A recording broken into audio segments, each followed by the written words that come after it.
It's a pleasure having you here. The stage is yours. Thank you very much. Okay, thank you so much. First of all, I'd just like to say thank you to the organisers of Agri-D and actually asking me along today.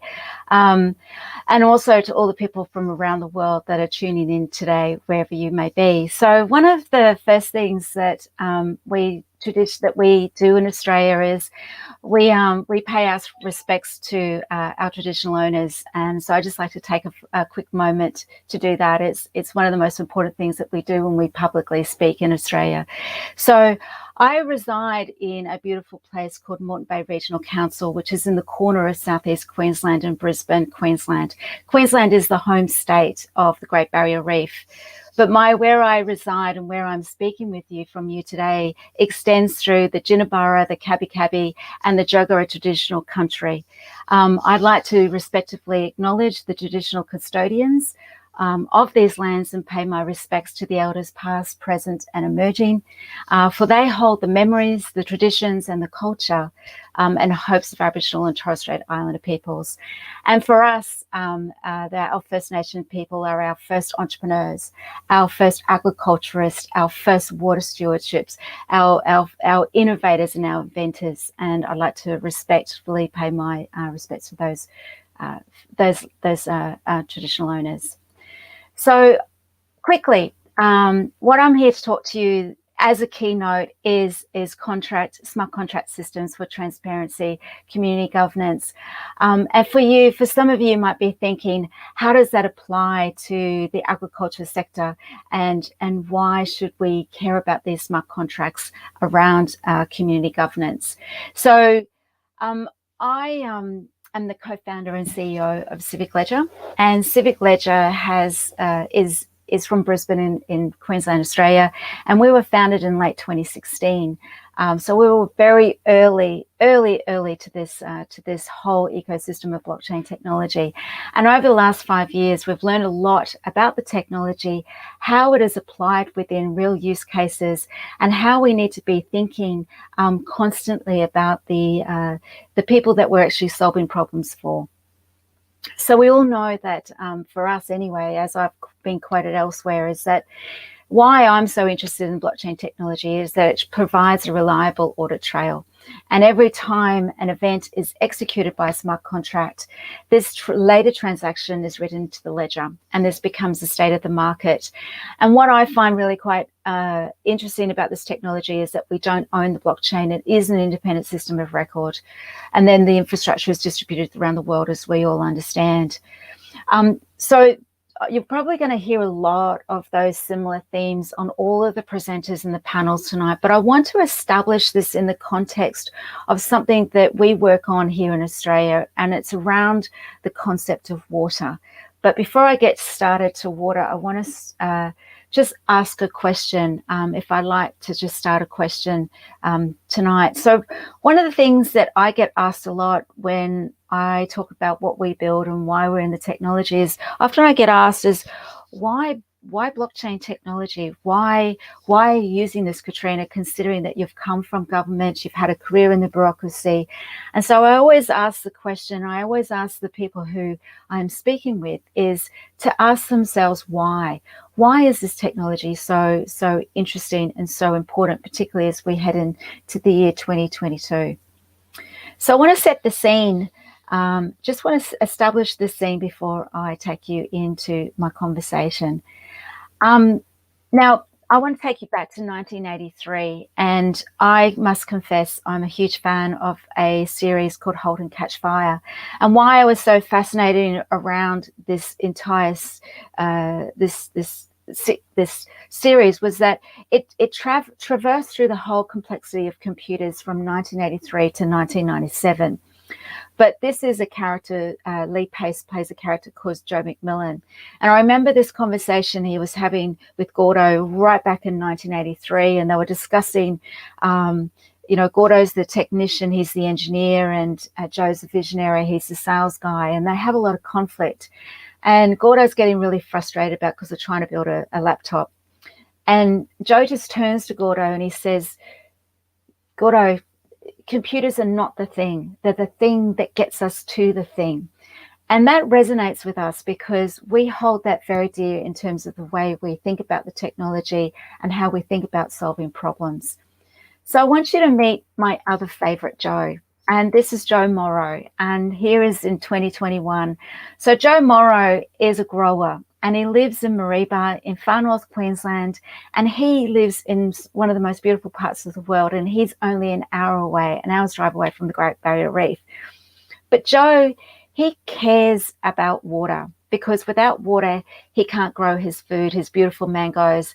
And he is the president of Far North Queensland Growers, which are one of the first areas in Australia that is adopting blockchain technology for water markets. And I really want to tell his story through my eyes. So I like to start by saying smart contracts are not the thing. They are the thing that gets us to the thing. And I want to start my presentation tonight just after establishing that. So this is Mareeba, and this is what an open channel of irrigated water looks like in Australia. As you can see, it is beautiful. The water is there, and it's basically there to be extracted. But in Australia, we have this thing called water markets, whereby regulation establishes the governance mechanisms or the instruments on how we share water across our arid country. And this is quite important because we grow food, yet we are forever in drought. And then when we're not in drought, we're in flood. And so many, many years ago, the Australian government established instruments, governance instruments for us to share this water. But agriculture extracts 70% of our freshwater surfaces for our freshwater from either surface water or aquifers. So it's with what you call a shared public resource.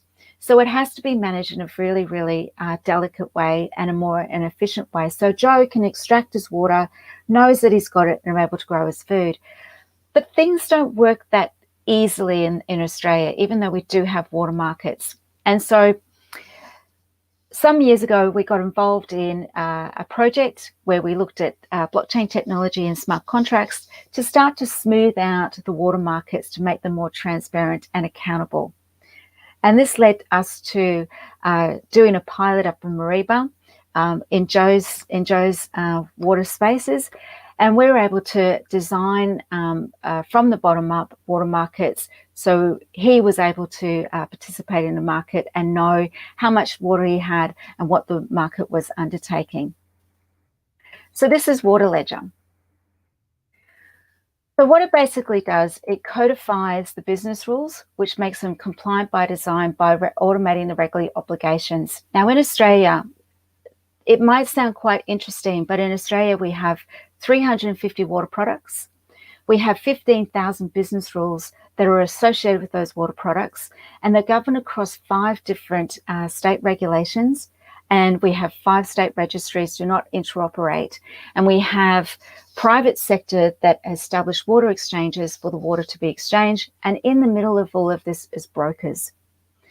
And on top of that, it's very expensive to participate in the market. So even though we're an arid country, a lot of our water goes unallocated. And the reason why is that it's very hard to understand how those rules work. So a lot of people choose to opt out of the market because they'd rather be opting out than be found that they're not compliant. So smart contract technology is a tool that we have to codify those business rules. And as a result, we're able to start to facilitate peer-to-peer trading by reducing those trading costs and increasing trust. And that is real-time market information whereby all the information that's required by the market is available to everybody. And it becomes an open and immutable auditable ledger of transactions that cannot be changed. So why is this important? In the context of agriculture, and particularly in this entire conference that's occurring over the next 24 hours, is that one of the things that gets missed in the discussion around food and agriculture and supply chains is actually water. It's about, we often come across when we're engaging in this ecosystem, and when we talk about, well, how are you going to get the water? And people just look at us and quite confused, and they say, well, it's just there. And we sort of said, well, what would you do if water became scarce? How would you manage that? How would you come together and agree as a community on how to share that water? And that is a really interesting question, because a lot of that is met with unsure of how to solve that problem. So over the years, we've come to understand that instead of regulating water from the top down, like we currently do in Australia, we could call that layer 1 governance. We've come to understand that there is a layer 2 of governance that we're able to build into the market to enable communities to come together through consensus mechanisms to agree on how to share that water. And that's quite important, because water is highly regulated, it's very complex, and it involves a lot of paperwork. But what goes missing is there's a fair part of our community that don't participate in water markets because they don't have water rights allocated to them, or it's too expensive to allocate or to extract the water from the systems. So through the work we've done, we've looked at smart contract technology to design governance systems that enable us to actually inbuild compliance into the transaction itself. And interesting enough, that requires us to basically build and execute 4 smart contracts. And that enables the market to know who has the authority to be in that market, the underlying ownership of the asset, but also the trade history, the accounts, and also the price associated with that water asset. And often this is quite important when it comes to a supply chain. So for supply chains to know exactly how much water is being used, it's very, very difficult to surface that information because it currently sits in disparate databases, and it's very difficult to actually find in real time. So as a result, consumers now are starting to want to know more about where products are coming from and how do they actually gather that information in real time. So by building a marketplace specifically for water that is interoperable, that is adaptable, that is actually using smart contracts, it is EVMS, or if the Ethereum virtual machine are interoperable. What we're doing is laying the foundations for other supply chains that are using blockchain technology to start to interoperate with our market. And they're able to extract data out of our technology, out of smart contracts, into as they're emitting through event sourcing, and pull that data into their own blockchain infrastructure. And we're finding that that's now, after all of this time of 5 years of being involved in this technology, is that we're now starting to explore of how we can account for water and how we're able to provide that data into other supply chains. So everyone is clear about when we're heading into water stress or when there's water scarcity. So industries are able to adapt or change to meet their requirements around water accessibility. So this is some of the areas that we have been applying the smart contract technology. And it's largely to bring what we would say, as I mentioned previously, it's around that layer 2 governance. So when we think about layer 1 governance, that's all the legislation, the regulation, the business rules, the operating rules, and things like that. Layer 2 governance is around consensus, privacy, security, but it's also about how you can actually agree with each other on how to share that water. So one of the areas that is quite significant for us in Australia is Indigenous rights to water. And that is one of the challenges in terms of trying to allocate that water to First Nation people and allow them to actually also engage in the economic benefits. So where we're heading now is building out the digital infrastructure for this type of technology across Northern Australia. And Northern Australia, if anyone understands Australia, it's a very large country. Not much people in the centre of the country, but what we're seeing is through climate change is our water down in the southern parts of Australia is becoming scarcer and scarcer. So there's a drive to open up markets in Northern Australia. And we're working with some amazing organisations who understand that for investment to come forward into Northern Australia, that one of the most important things is about managing or understanding water markets. How do we equitably share water across competing issues that is not going to lead into conflict or not lead into people taking more than their fair share? So this is because of this technology that we're able to start to reorganize and rethink how to publicly share or better share this scarce resource, but bringing it into from a community, from a bottom-up perspective. So we're hoping that through the work that we're doing with water, it becomes of interest into the agriculture supply chains. That now that a lot of more and more, and so now is agriculture is going through a massive technology or digital transformation, that we can start to think about water in the first instance. And I think that's one of our goals as a company, is to educate people about how blockchain technology can help us understand water, how we can actually understand water rights, but most importantly, how we value water as it goes through its supply chain, and how we account for it in different markets, and how we open up the water opportunity to better manage it, from whether from a stewardship perspective, but also from an accounting perspective, and how we share it into the future. So I am basically almost at the end of my presentation tonight. Mandy, do you have any sort of questions that you might want to ask of me, or?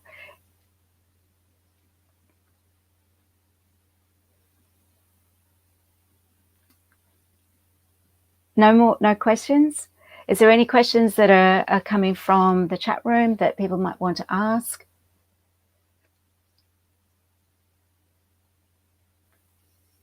Okay, so I might just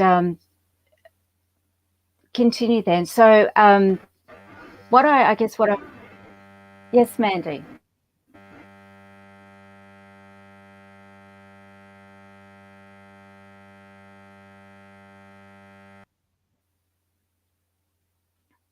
So I might just continue in discussing what we've been learning. So one of the areas of doing, I guess, the pilot studies and the feasibility around our work is, as I mentioned at the start of the presentation, instead of leading in with the technology, what we try to do is understand the problem to be solved. And when we designed the smart contracts, they were basically taking the business rules and the operating rules lent by, I guess, legislation and regulation. And once we're able to synthesize those rules down into if there's then, it became quite simplistic for us to create those ledgers and then deploy them into the market that we were working with Joe and his irrigators. But what also became quite interesting through designing the smart contracts was that they became what we call replicatable. So we're able to stand up additional markets using the same contracts and stand those markets up quite quickly. And what was the most intriguing part of doing that activity was the ability to start to create that audit log. So whenever there was an event that was being transacted through the smart contract, it was broadcast, and we're able to create that audit log, which became a state of the market. So one of the biggest problems around water markets in Australia is a lack of transparency. So we have disparate databases that don't join up. So we're unable to know at any particular time how much water is in the market, who's using it, where is it going, and how much do we have left. So what we're able to do is in real time provide that auditable log that became quite of interest to show what actions were happening in the market in real time.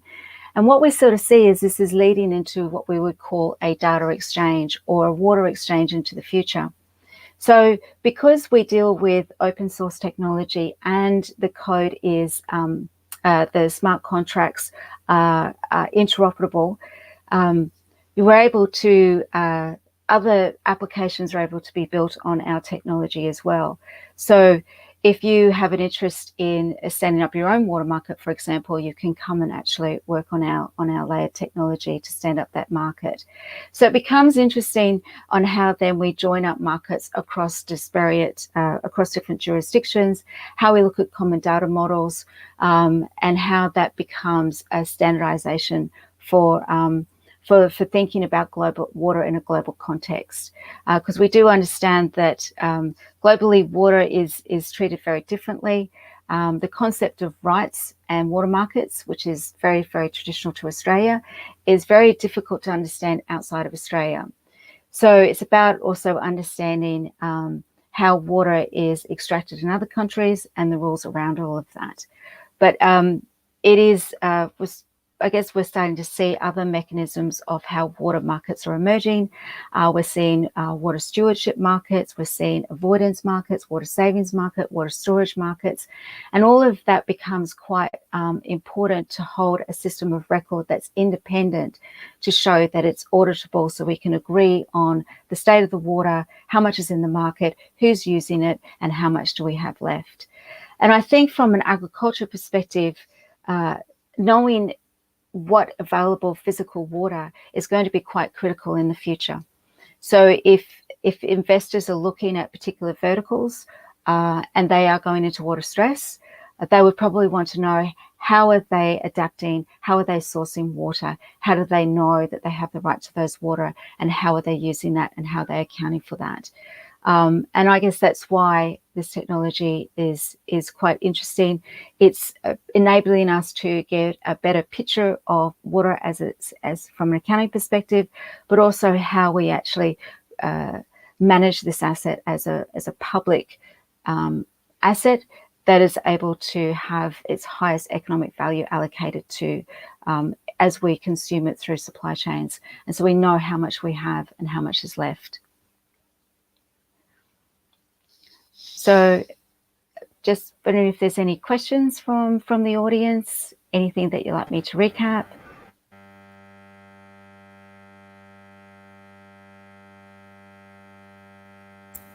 Sharon, we cannot hear you.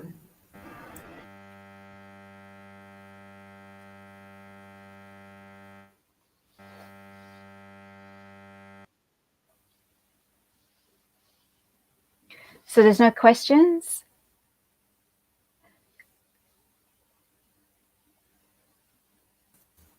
As for now, we have no questions, and we'll try to solve the technical issue with Sharon. Oh, okay, so we're having a technical issue. That's fine. So I guess one of the fascinating things that we've done over our years of working with this technology, as we started in 2015 or 2016 when we founded Civic Ledger and started working with Ethereum all those years ago, we noticed that we all know that the technology has moved in leaps and bounds, and it's required us to also rethink the way we design our systems, and we think about the smart contract technology as well. So in the early days, everything was going through our smart contracts, but we found that it actually wasn't useful from the perspective of data. So we started to rethink the way that we were building and coding our smart contracts. And as a result, we ended up splitting them into two. One was reading, one was writing. One was writing the data into the smart contract. But there was also an event source associated with the smart contract. So when the smart contracts were emitting events, they were able to be listened to by third parties. And once we started to identify and start to do that type of architecture, it started to open up the markets to, as I said, to third parties. So therefore, regulators didn't have to operate the market. They could have oversight, and they could actually establish nodes where they could actually just listen for data as it's changing in its state, and also be able to pull that data into their own systems. There's often a lot of belief that if you want to adopt this technology, that you have to sort of adopt or change your systems internally if you're working in a government space, but that's not the case at all. We do use APIs, but it's also about how we share that data into other systems through the ledgering technology.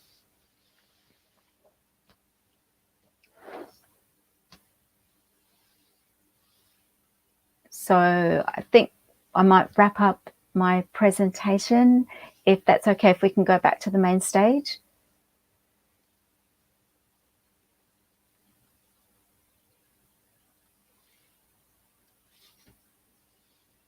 Sharon, please unmute yourself.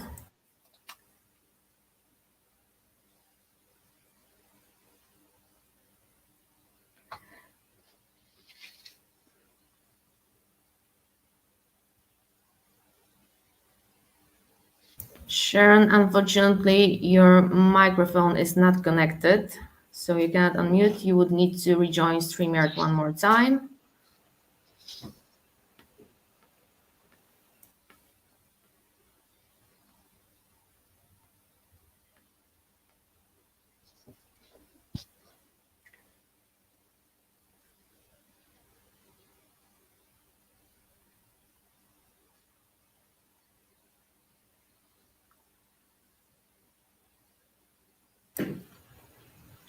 Unfortunately, it's still not working. Could you please go to your cam and mic settings at the bottom and try to check,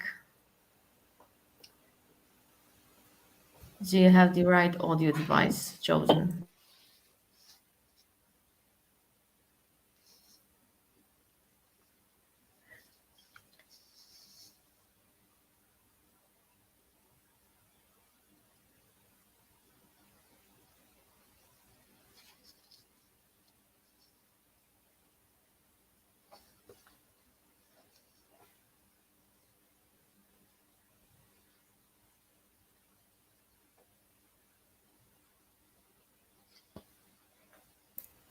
Ladies and gentlemen, we apologize for a slight technical issue. We are working on solving it right away.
Are we still having a technical problem? Unfortunately, yes, but I believe Sharon will be back soon. In the meantime, we've got no questions in the chat, I believe. Oh, there is one question from Sanjay Kumar. Where is the smart contract deployed? Ethereum? Sorry. Oh, yes. Yeah. So when we deploy, use the Ethereum blockchain, and the reason why we have in the past is because water by design is a highly contested asset, and there is a lot of desire to keep that asset information opaque. But in Australia, it's extremely important that the public have access to information that are associated with water markets. They don't necessarily need to know the details of the people that are trading, but they need to have access. So because of the overt corruption that happens a lot in our water markets, it's essential that it's placed into a trustless system. The other thing too is that water, the value of water, like we use the unit called megaliter in Australia. It's like acre foot in the US, but the variability of the cost in AUD, Australian dollars, per megaliter can vary between $70 a megaliter up to $5,000 or even more, $5,000 per megaliter. So when you have those type of values, and if you're actually trading, say, 5 megaliters at $5,000, that's $25,000. So it is an important conversation to have as to whether to continue to use Ethereum, because obviously to deploy smart contracts now are very, very expensive. So we continually have to get looking at our contracts to get more efficient, to start to consider layer 2. But we decided in the early days to consider the public blockchains because the work that we do is actually in the public interest. And this data is important that it is discovered in the public. So Ethereum is the technology we use. And plus, we were very early, and we've seen the other blockchain systems come through, but they just haven't been fit for purpose for what we actually need in terms of digitizing water, tokenizing it, enabling it to be a digital asset, and allowing those smart contracts to be executed across Ethereum. Thank you so much, Catalina. Let me check if we can hear Sharon. Sharon, are you with us? Okay, unfortunately not. We still cannot connect with Sharon. So, Katrina, thank you so much. We'll now take a short technical break. Thank you so much for this insightful presentation. Thank you so much, everybody. Thank you.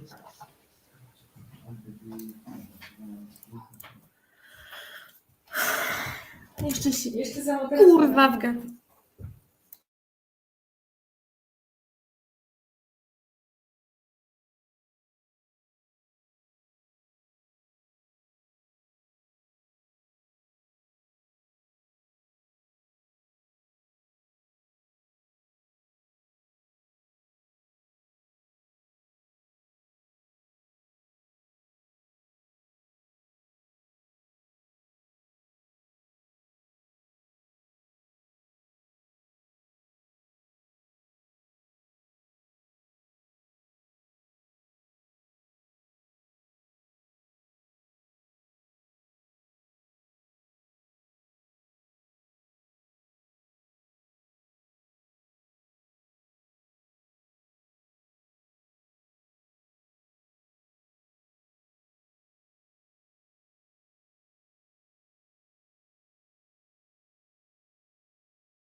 Awesome. That was a really insightful message from Katrina there. Unfortunately, Sharon's having some technical issues, so I'm going to jump in and just introduce the next session. Coming live from Australia, as we're aware within the food supply chain, counterfeit produce is a global challenge. And the work of the APAC Provenance Council, including members from Lava, Honey and Fox, Escavox, and Source Certain, are combining technologies to help provide traceability and trust within the food supply chain. So I'd love to introduce this session, and heading it up is the CEO and Commercial Director of Lava, Gavin Gurr.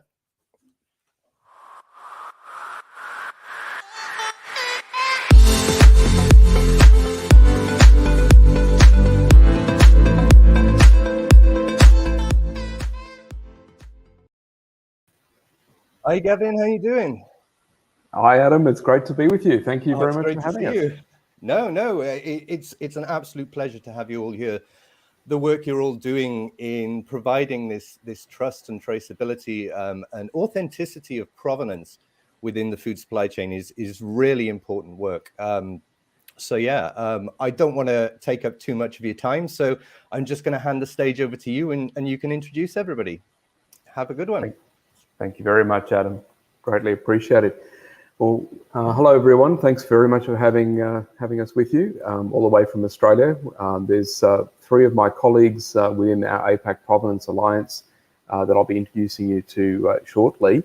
Before I introduce them, I'll just quickly mention that all of us operate independent businesses, and we play distinct roles helping particularly premium food and agriculture exporters from this region, but also globally, export their products with trust and confidence, and to be able to prove their brand claims, as well as do some important work around brand storytelling. So with that said, I might start by introducing three of my colleagues from APAC Provenance. We have Jane Gallagher, who's the founder of Honey and Fox. We have hi, Kevin. Hi, Jane. We have Grant. We have Grant Erskine, who's the Chief Commercial Officer of Source Certain International. G'day, team. Hello, everyone. Hi, Grant. And then finally, we have Luke Wood, I'm hoping, CEO of Escavox. Good evening, Gavin. Good evening, Luke. Great to see you all here today. So all of us coming to you from different parts of Australia. And as I mentioned before, we all work both in the region and internationally as well.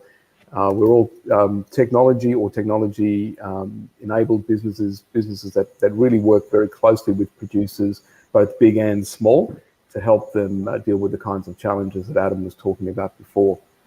So I guess the topic of today's panel, I've taken the role of moderator, I suppose, is provenance and authenticity in supply chains. And we're, I think, particularly fortunate to have on the panel, I might actually sort of throw immediately to Jane Gallagher from Honey and Fox.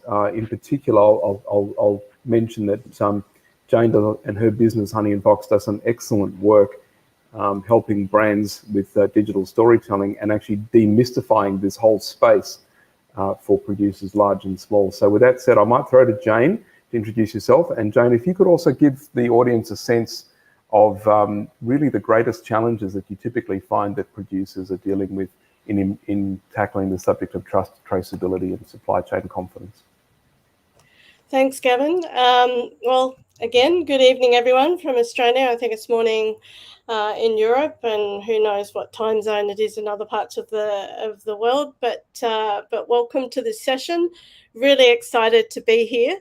I'm Jane Gallagher, as Gavin said. I am the CEO of Honey and Fox, and we are really focused. What we do is we work with fishers, farmers, and small food businesses to find and grow the best markets for their products. And we specialize in helping them tell their provenance stories in really compelling ways. But not only telling those stories, to gain trust, we have to be able to prove that what we're saying in those provenance stories is true. And certainly since COVID in particular, but also before then, we'd noticed, the consumers globally are really, they don't trust anymore. And in fact, a recent Edelman Trust report says that consumer trust is at an all-time low. And so this issue around proving your provenance story and using the technology solutions as well as the storytelling piece really makes a difference to people in terms of resonating with their customers. And so that's the space that we work in, as you know, Gav. So we really spend a lot of our time helping our producers learn and adapt and implement innovations that help them resonate with their customers. It's about helping them become competent in storytelling and using technology, but also confident. And so sometimes that means that we have to start in a place that they're comfortable with, and then move them through the process. And really, that's the strength of the APAC Alliance, really, because each of us have different technologies and different solutions for different parts of where people are in terms of their provenance journey. And so what we found is that I'll just give you a statistic that actually blew me away the other day, and I didn't know this until quite recently, but 70% of Australia's food sector are non-employing entities, and 80% have less than 20 people working in them. So they are quite small businesses, which means that the people working in them have to wear all the hats. And when we talk to them about storytelling and provenance proof and authenticity, they really just, they say they haven't got time to learn something new. They're overwhelmed with information. They don't know where to start.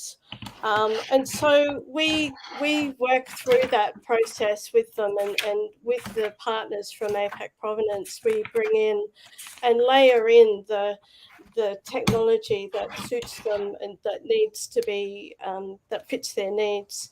And one of the things that we're about to launch in November, hopefully the end of November, is our traceability chooser. And we developed this. It's going to be available. Anyone can use it. It's a self-assessment tool where you can work out, where do you need to start on this provenance journey.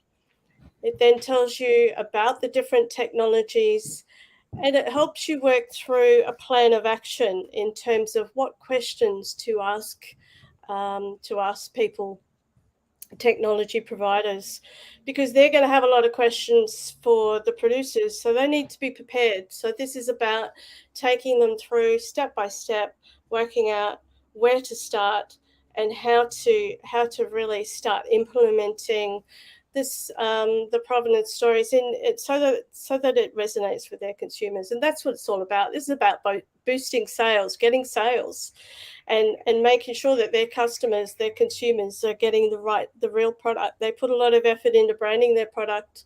They want to make sure that it's the real product that gets to them. So that's kind of a summary of what I do. And like, for me, if I was to summarize, the biggest challenge, particularly for small producers, is time. And then the second thing is having the confidence that they can do this. And that's a really important factor, because success is a factor. To be successful, you've got to be competent at it, but you have to have the confidence. And that's the space that we work in. Thanks, Jane. That was a great intro. And look, I can certainly, having worked with Jane now on many projects and just seen the work that her and her team do, I can verify that. I think, not only do they do a great job helping producers tell brand stories, but one of the things that I often refer clients to Jane's business for is to help small producers get to grips with getting onto the first step of traceability or provenance assurance, I like the term that Jane's business uses, which is provenance storytelling. That's a very important part. We all know that the story behind the product is, just as important as the product itself, and often the packaging plays a key role too. So Jane and her team help businesses deal with those challenges all the time, which I think is fantastic. Jane, you hit on something which is obviously very close to our heart at Lava, which is, authenticity and consumers knowing that they're getting the real thing. So with that in mind, I'd like to introduce our next panel member, which is who's Grant Erskine, who's the Chief Commercial Officer of Source Certain International, one of our key partners as well. And Source Certain International has unique technology in the provenance assurance space, which I'm going to ask Grant to sort of explain a little bit more about. Grant, if I can throw to you to introduce yourself and talk a little bit about Source Certain, and also how you think Source Certain, in particular, how do you find, from your experience, provenance assurance of the scientific kind that your business offers plays a role in consumer expectations and consumer experiences of trust? Yeah, fantastic. Thanks, Gav, and thanks, Jane. So Source Certain at its core is a supply chain integrity service provider. So we work across multiple points in the supply chain to support the integrity of a product through to the end consumer. At the core of our business is a technology that's scientific based, that can physically test the product and verify its provenance. And the sensitivity of our provenance verification can get all the way back to a single farm. If it's eggs, we can actually get back to a shed on a farm. And as no doubt many in the audience will know, that on large egg production farms, you'll have multiple methods of production. So sometimes you have a free range and then a barn, and then caged eggs all in the one farm. So getting back to farm is critical. So that's the core technology that we have. The reason why it's so important to build trust and transparency into the supply chain is that so many of the key promises that consumers are making their buying decision on are based on that farm. So if a product is organic, it's organic because the farm is producing that commodity to a specific organic specification. And there's many other claims that are specific to farm as well. So we can take that physical product on the supermarket shelf or within the supply chain. We can validate the integrity of its claims. And if there's issues, we can help the supply chain rectify those issues. And in doing so, it builds trust that when consumers are walking into a supermarket in what is a very confusing market, that they can trust specific claims when they've got a supply chain integrity system that has scientific provenance as part of that. Thanks for that great intro, Grant. I'm going to come back to all of our panel members shortly with some further questions, and I'm particularly keen to get you to recount some of your experiences with some of the challenges that Source Certain has dealt with on behalf of your clients in terms of proving brand and product integrity. So, I think the audience will be pretty fascinated to hear about the capability. So without further ado, and certainly not last or least, well, least, but definitely not last, is Luke Wood, who's the CEO of Escavox, another outstanding technology success story coming from Australia and close partner of Lava's. Luke, I'm going to let you introduce, obviously, yourself and your business, Escavox. And in particular, I'm keen for you to give the audience a bit of a sense of the kinds of insights and confidence that Escavox and the kinds of technology that your business provide actually has provided to producers and exporters around the world. Yeah, thank you, Gavin. So Escavox's mission in life is really around tracking the food as it physically moves through the logistics of the chain. We crudely break the chain into there's a production, a pre-farm gate, there's the logistics that happens somewhere in the chain, invariably a retail store of some description, and then through to the consumer.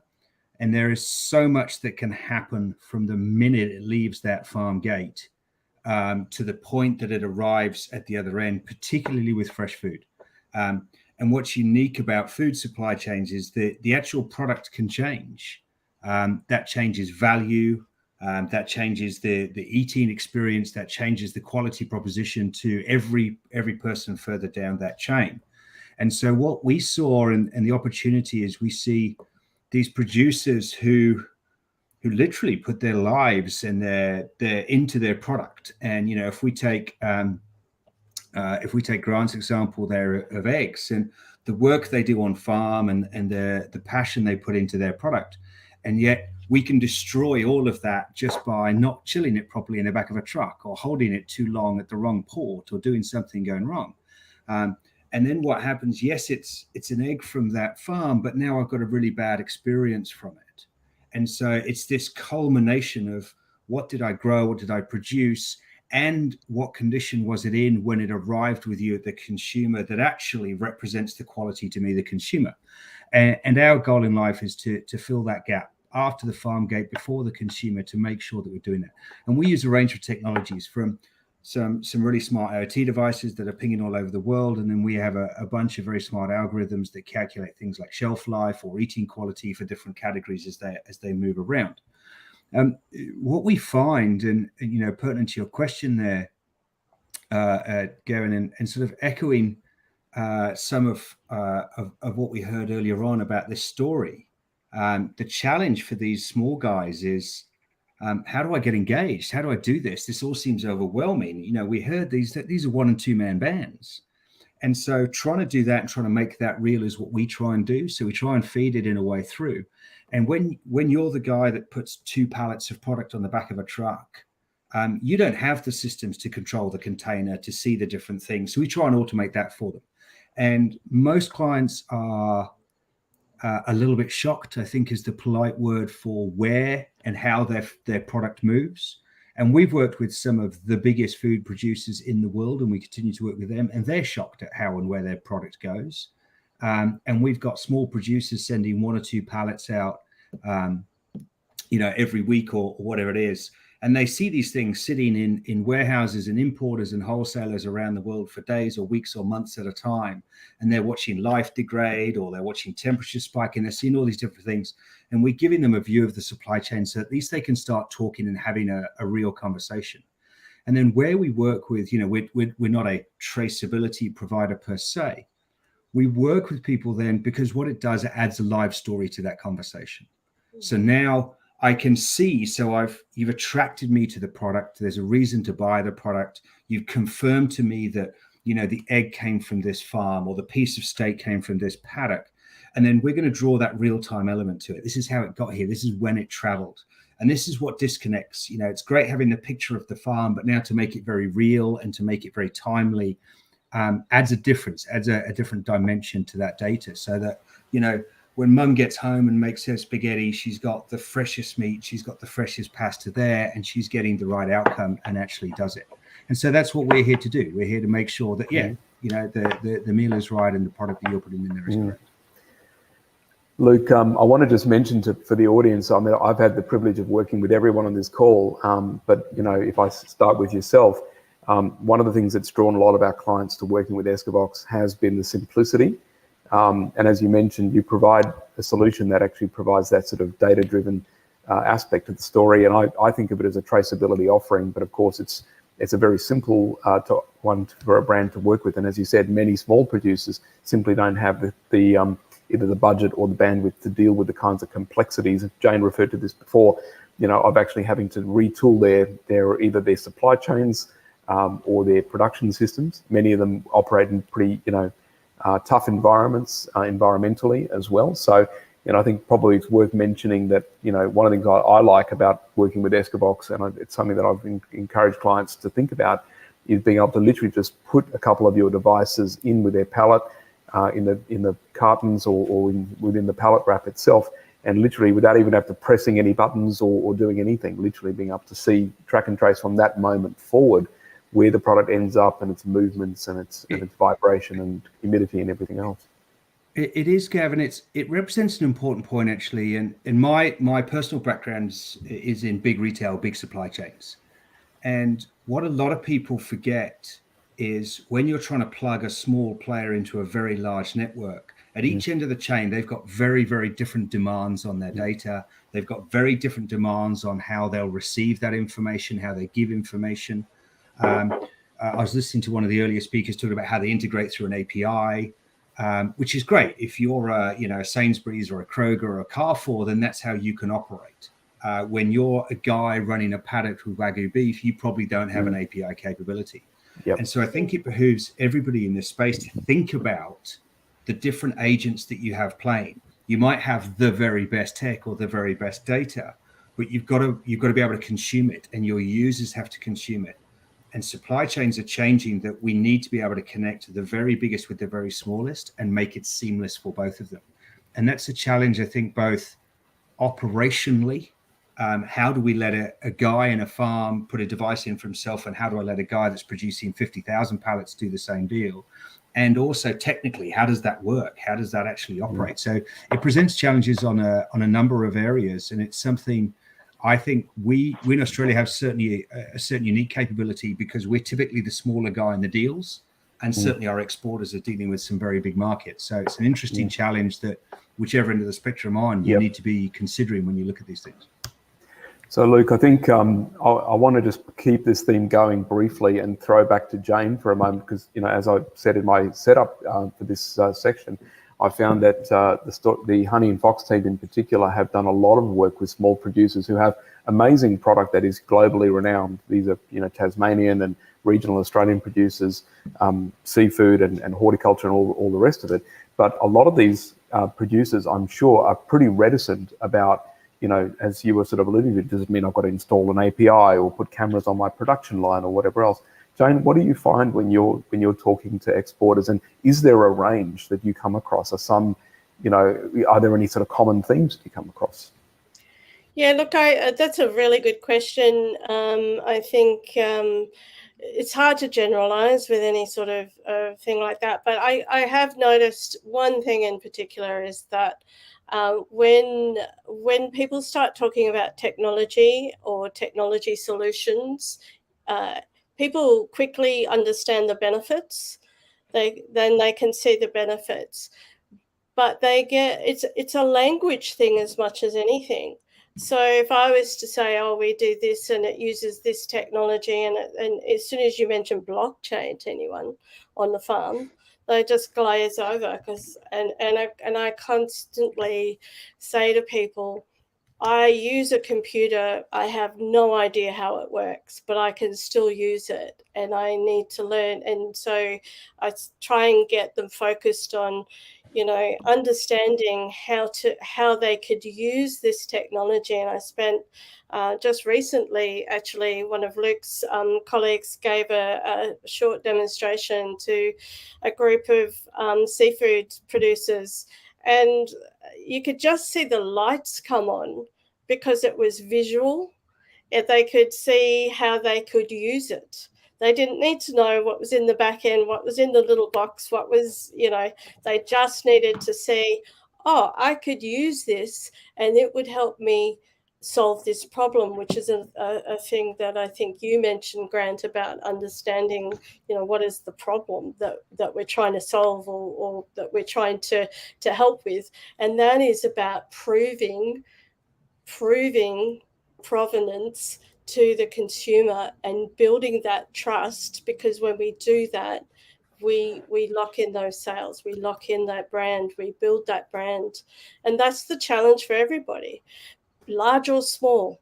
And sometimes, and I say this a lot to the small producers, the advantage they have is they can quickly change.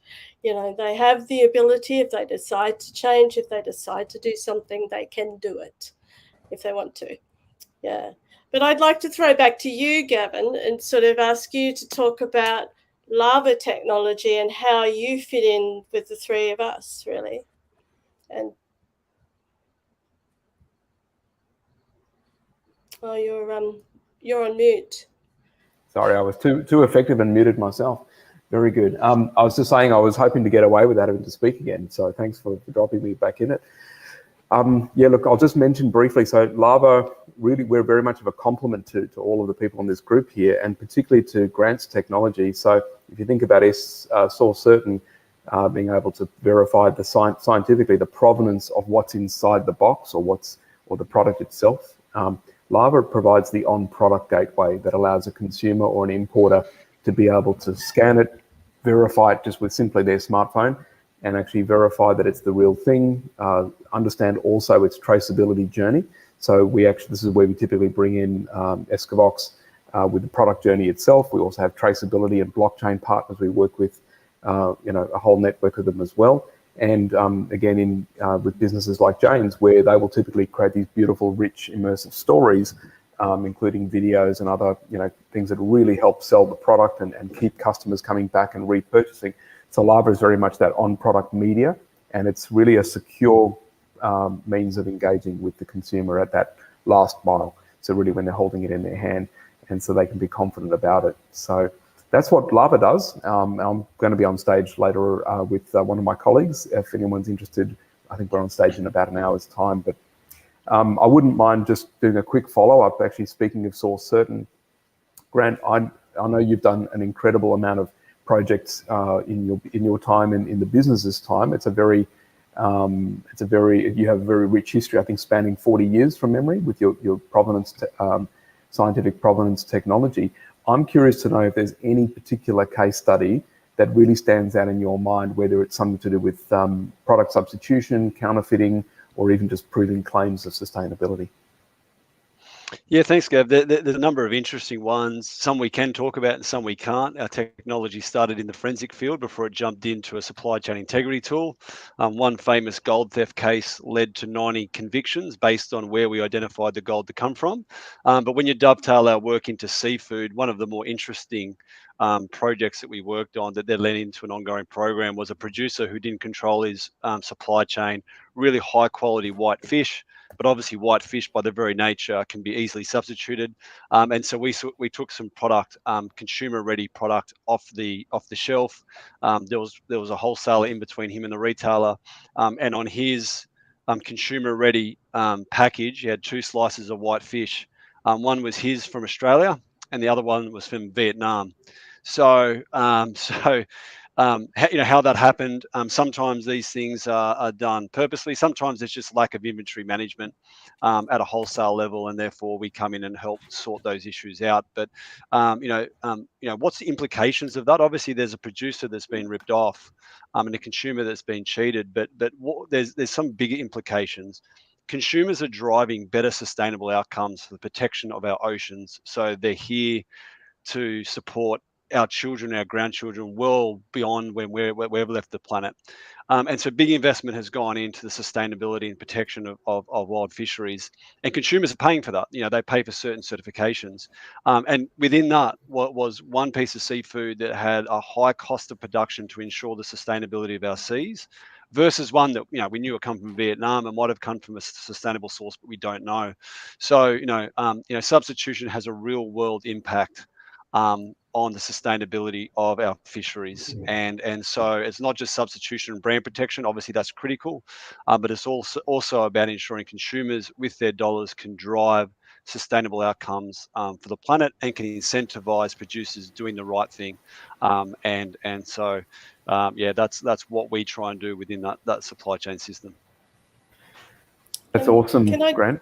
Can I just add another comment? Because I think that's a fantastic example, and another area that I think if you then add the provenance technology with Escavox, you're then sort of looking at trying to minimize food waste, because you're ensuring that it's not only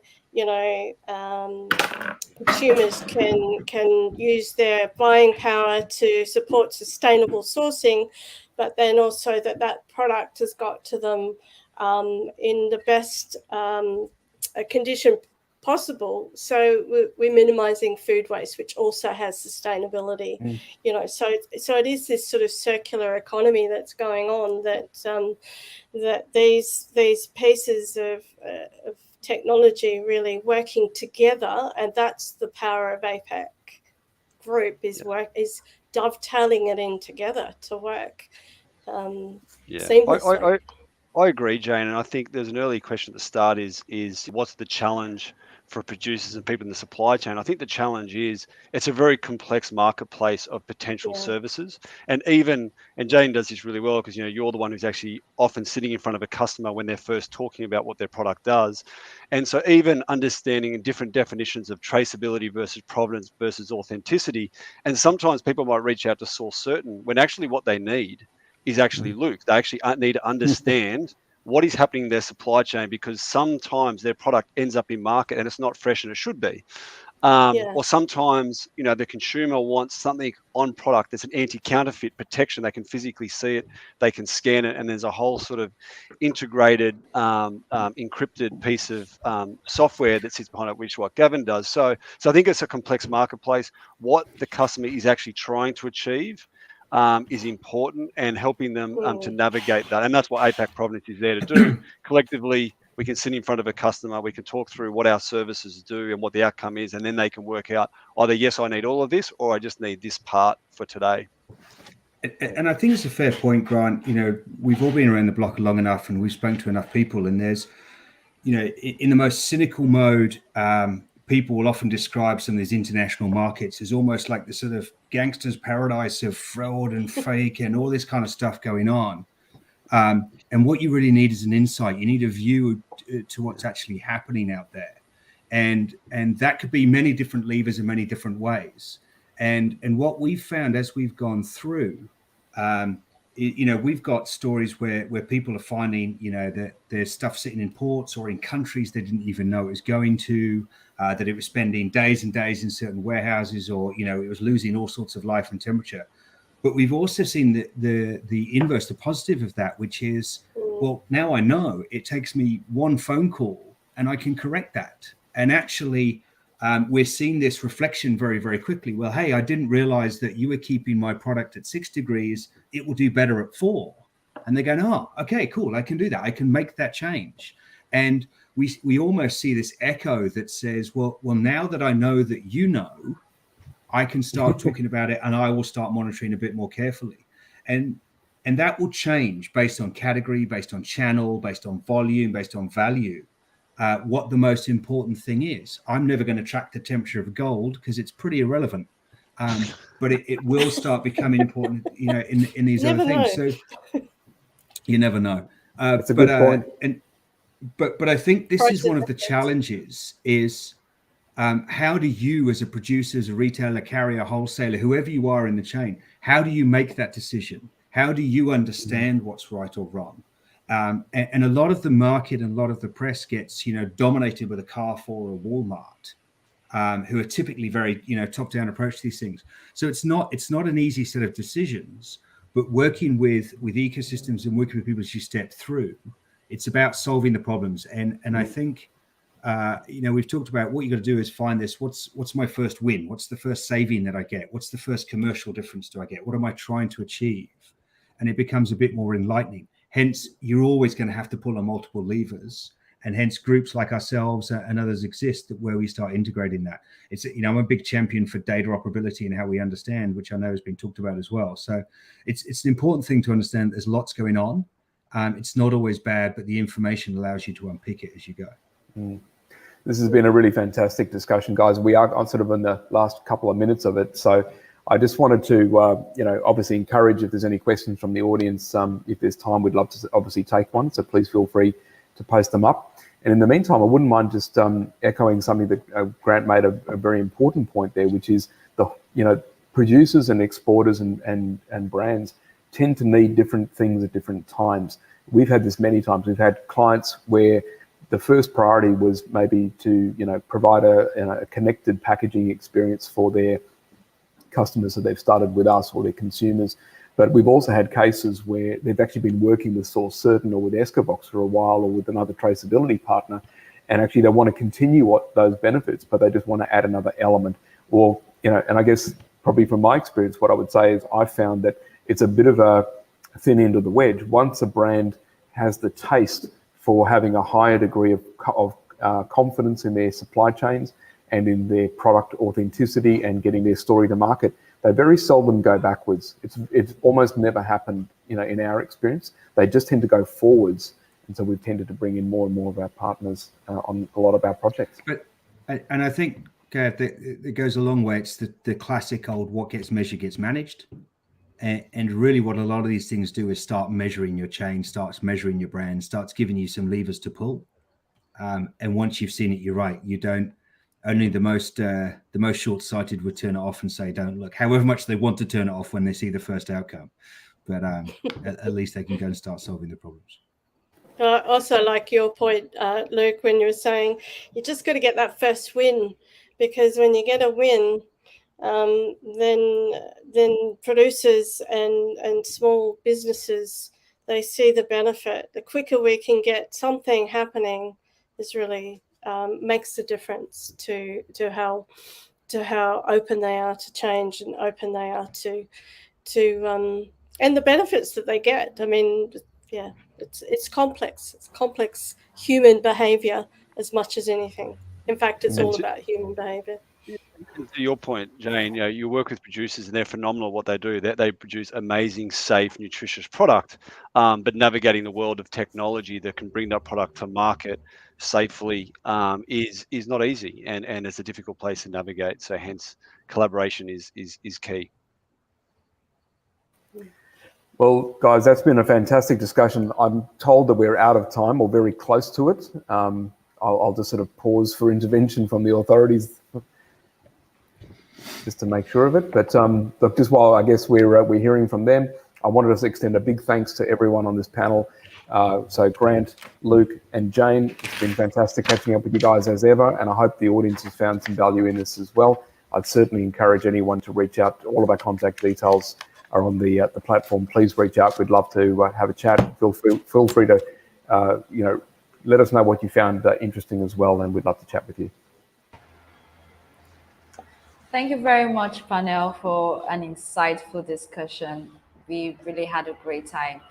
Personally, I got a lot from the supply chain food system.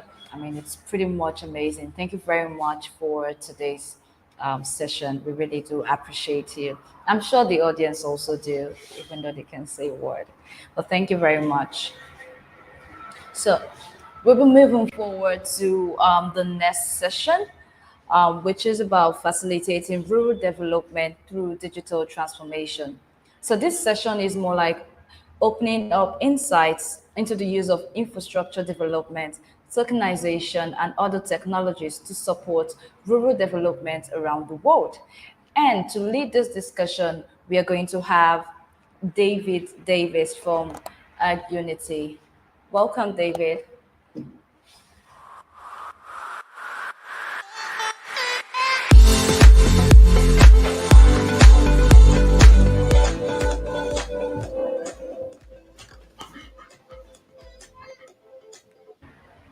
Good morning, David. Thank you very much for joining me this morning.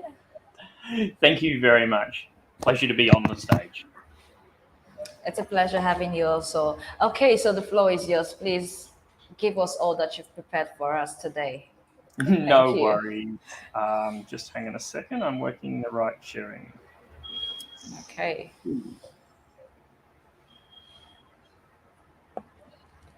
Okay. Tricky.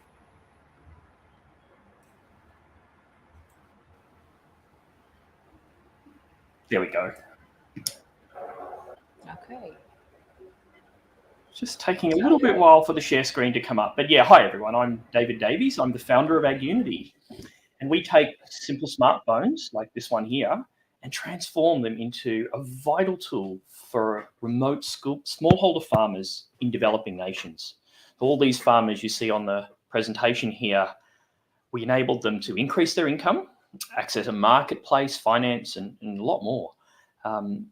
The problem that we really solve is that hardly any technical solutions are made that are useful or helpful for those remote smallholding farming communities. And we specialize on farmers that are in very remote regions, often have very limited literacy, and are usually earning just a couple of dollars a day. Now, because they have so little money, they mostly get ignored by technology companies, but this really is one of the biggest markets in agriculture.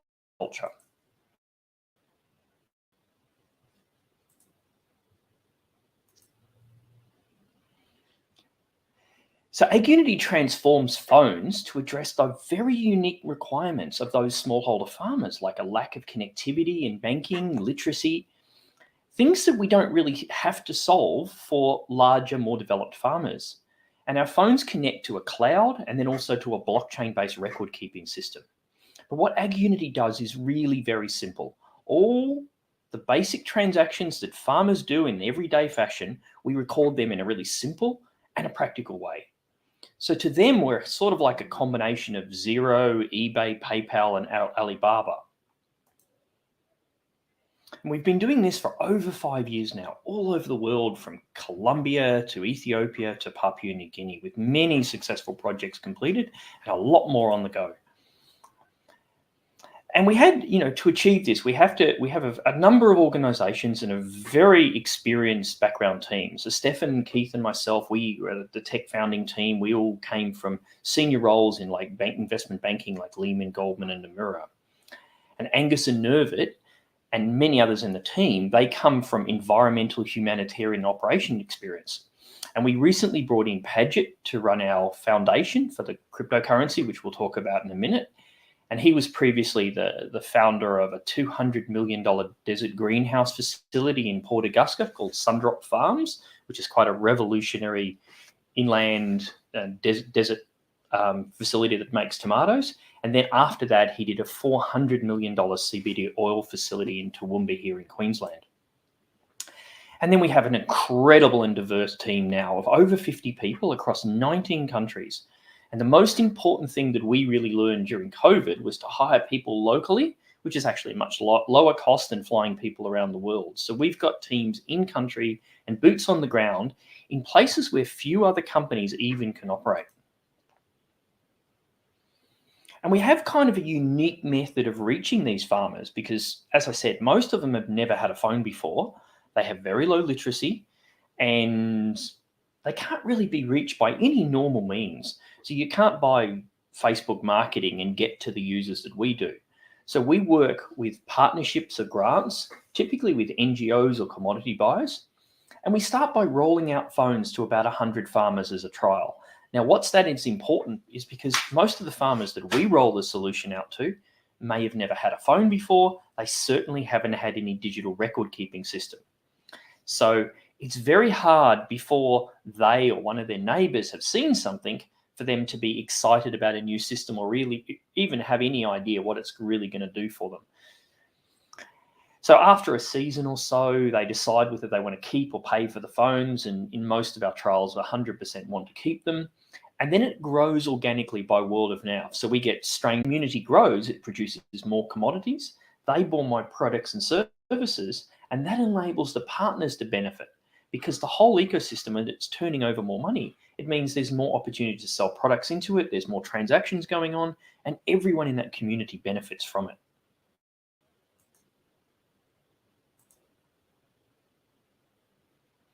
So we mostly work with really big commodity buyers, financial institutions, and NGOs like Fairtrade International, USAID, UNCDF, and the World Food Programme.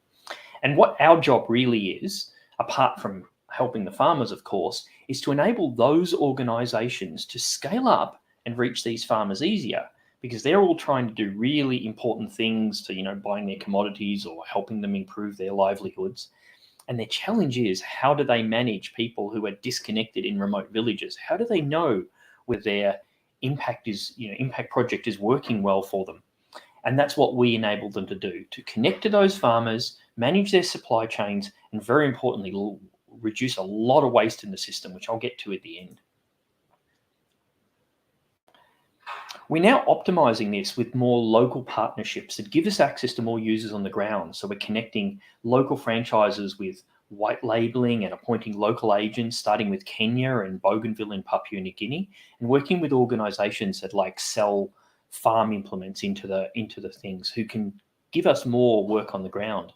And I'm very happy to say we're also running a hackathon in Kenya in a couple of weeks, which is a second way that we're doing this to encourage other ventures, people that are doing, say, farm market information or weather information or farming advice, to build their applications and deploy them on the AgUnity framework rather than building their whole solution from the ground up. Now, there are hundreds of competitors in this space, but they mostly focus on the larger, wealthier, and more educated farmers. Whereas AgUnity, we specifically target the 500 million very small, remote, low-income farmers Most of our farmers have never owned a phone or any technology in their life before. And as I said, most of them have very limited literacy. They're very good with numbers. They can be super intelligent, but they just didn't have the luxury of having a great education. So for the competitors in this space, this is a challenging market, and it's also really hard to make money from. And if you want to scale a good mission, it's very important that you're a viable business as well. So what's difficult is also the greatest opportunity. We've adapted to a market that many other companies are just not structured to operate in. And by doing that, we can help a really large number of people that otherwise get ignored. The business models of other companies are simply not suited to this market, because you can't just create a downloadable app, because most of our farmers didn't even have the phones. And even if they did get one, it's really difficult to get first-time users to install and maintain an app on the phone. You can't just market to them like I meant before. And most importantly, it's really hard to charge them, because before they know how it works, how are they going to agree how much they're going to pay for? And if you do get all this happening, how do you actually collect the money? And this is particularly different in places like Ethiopia that have moving currency restrictions. So we also needed a unique business model, and this has taken us 5 years to refine and nail down, because it was no easy effort. Our farmers pay back the phone and the onboarding cost to us over about 2 or 3 years, but after they've tried and benefited from it. So they know they're earning more, and then keeping the phone and paying for that is really easy decision for them. We consolidate the payments via the buyer or the cooperative, who pay us in this Agri-D digital token that we've created. So the phone, the onboarding, the subscription, they cover all our cost of doing business. But our real business, we're kind of like eBay or PayPal. We enable the farmers to get access to insurance, credit, buy things like solar lighting kits, farm inputs, farm supplies. And they do that because all their income is already coming through the application. So it's very easy for them to put in an order like a solar kit or some other technology like that. So we help the farmers reduce waste, and we make them more efficient and connected, which gives them a ton of benefits. And some of our farmers have seen their income just from those things increase by up to 3 times. But the biggest problem until now is just that farmers get really poor prices. If you take coffee as an example, the farmer's doing most of the work, but they tragically get the smallest share. A cup of coffee that costs you $2.80, the poor farmer's getting about 7 cents. But on the other side of the world, there's many big companies, including some really big names that I'm sure a lot of you are aware of. They get a lot of pressure to be ethical and fair to the farmers.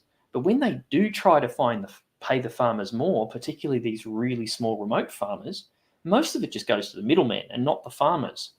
So it raises the cost of if a big coffee company wants to pay the farmers more, it's going to raise their prices a lot. So their customers might go somewhere else, and not a lot of that eventually gets to the farmer. It's mostly taken up by the middlemen. And those big coffee companies, largely, they don't even know who the farmers are. So those companies are really the biggest beneficiaries from Agri-Unity, but more importantly from Agri-D, which we've released now. Agri-D is a digital reward system that has no middleman. If you buy $1 of Agri-D on our site and you send it to the farmer, they get $1. No bank, no FX charges, no middlemen taking a cut. The farmers can use the Agri-D to pay for their phones, Unity phones. They buy fast supplies, they can pay their school fees, and all the other equipment they need to farm better and even more. So companies can directly pay the farmer more with no loss, but also consumers can get in on this. They can contribute too, and they can, very importantly, they can see the actual farmers that grew their coffee or cocoa or vanilla or any of these other products. So this is the browser version of the same site. It's a separate domain to us. It's www.agrewards.com. Look, I'd really encourage everyone to get on there, have a look, and then reach out to us. We'll give you some tokens and you can try rewarding a farmer. It's a great rewarding experience. And this is only really possible because Agri-Unity is already used for thousands of transactions between the farmers, the cooperatives, and buyers. So it was easy for us to insert the Agri-Reward system into that ecosystem. We've got hundreds of farmers in Ethiopia, which you would see on the Agri-Reward site if you go and have a look there, already receiving and using Agri-D, And any day now, we're adding hundreds more in Papua New Guinea, followed by Timor-Leste, Indonesia, and Kenya, Uganda, and East Africa. So we've got projects running. We're rolling all these out in phases. So until now, these farmers were essentially 100% cash-based economy, which comes with a whole lot of problems like theft and tons of problems with the theft. And there was no way that a company or a person at our end of the world could interact with them directly. So even one of our big clients, World Food Program, with their huge resources, they lose a large amount just getting money to those farmers. And they can now do that with no loss. But also, you as a consumer can directly see the person that was growing your coffee and give them a few dollars, which really makes an incredible difference to them, given they're probably only earning a couple of dollars in a day. So just to sort of explain how this all flows around, we give the farmers a phone, they pay it off over a couple of years with the Agri-D and also money they're earning from their crops. The farmers also pay the subscription fees, and all these get consolidated to the cooperative, which pay us back. And one of the big problems Agri-D solves is how Ag-Unity actually collects this money, because, as I said, it's really hard to get money out of places like Ethiopia. The Agri-D then tokens, we then sell them back to another entity set we have. They're recirculated and sold back to coffee companies or cocoa companies or commodity buyers, or sometimes directly to the consumers that just want to give a reward to the farmers. So this is technically called a closed-loop non-cash payment ecosystem. It's deemed a bit like a frequent flyer program. So we're incredibly cautious to make sure Agri-D was set up in a safe space and is classified as a utility token with regards to the lot of regulation that's coming down, particularly in the US.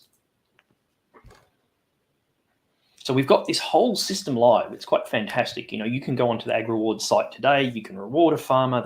They can use it to buy a solar kit or pay off a phone. And this is a really large unaddressed market. Those 500 million smallholder farmers, they actually produce about $2.1 trillion of commodities, and they buy about over $1 trillion of products.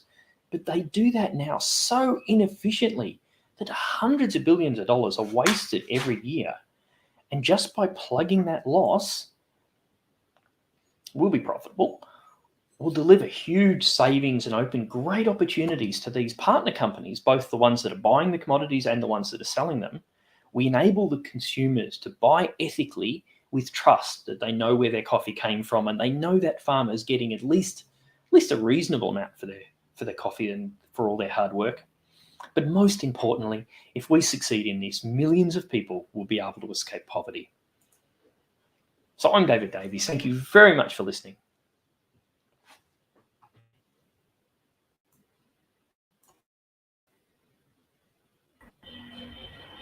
And I believe I have a few minutes left, so I think if there are any questions, I may be able to take them. Okay. Do we have any questions? Right. I see one on there that's asking if we can share the presentation.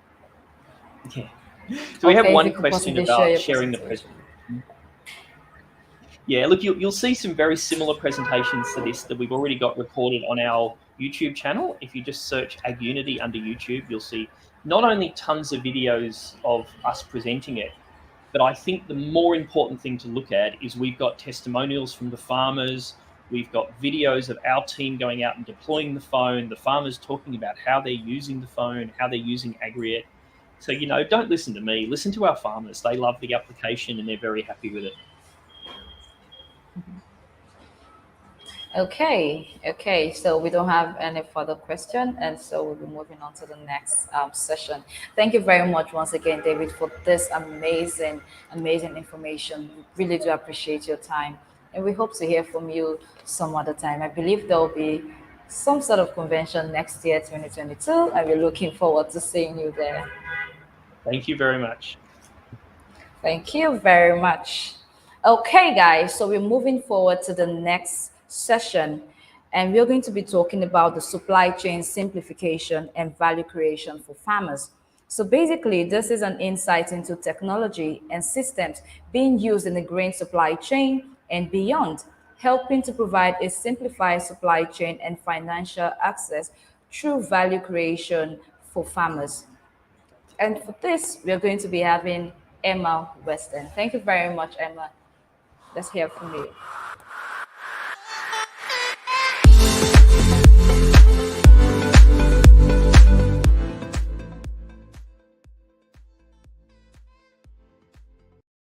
Everyone, wonderful to be here. Good morning. And thank you very much.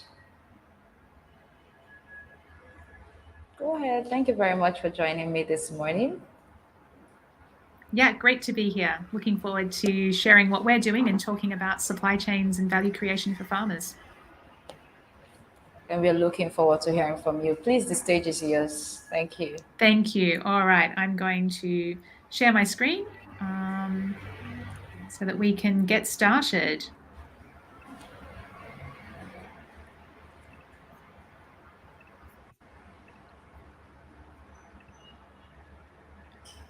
Okay, hoping that everyone can see this.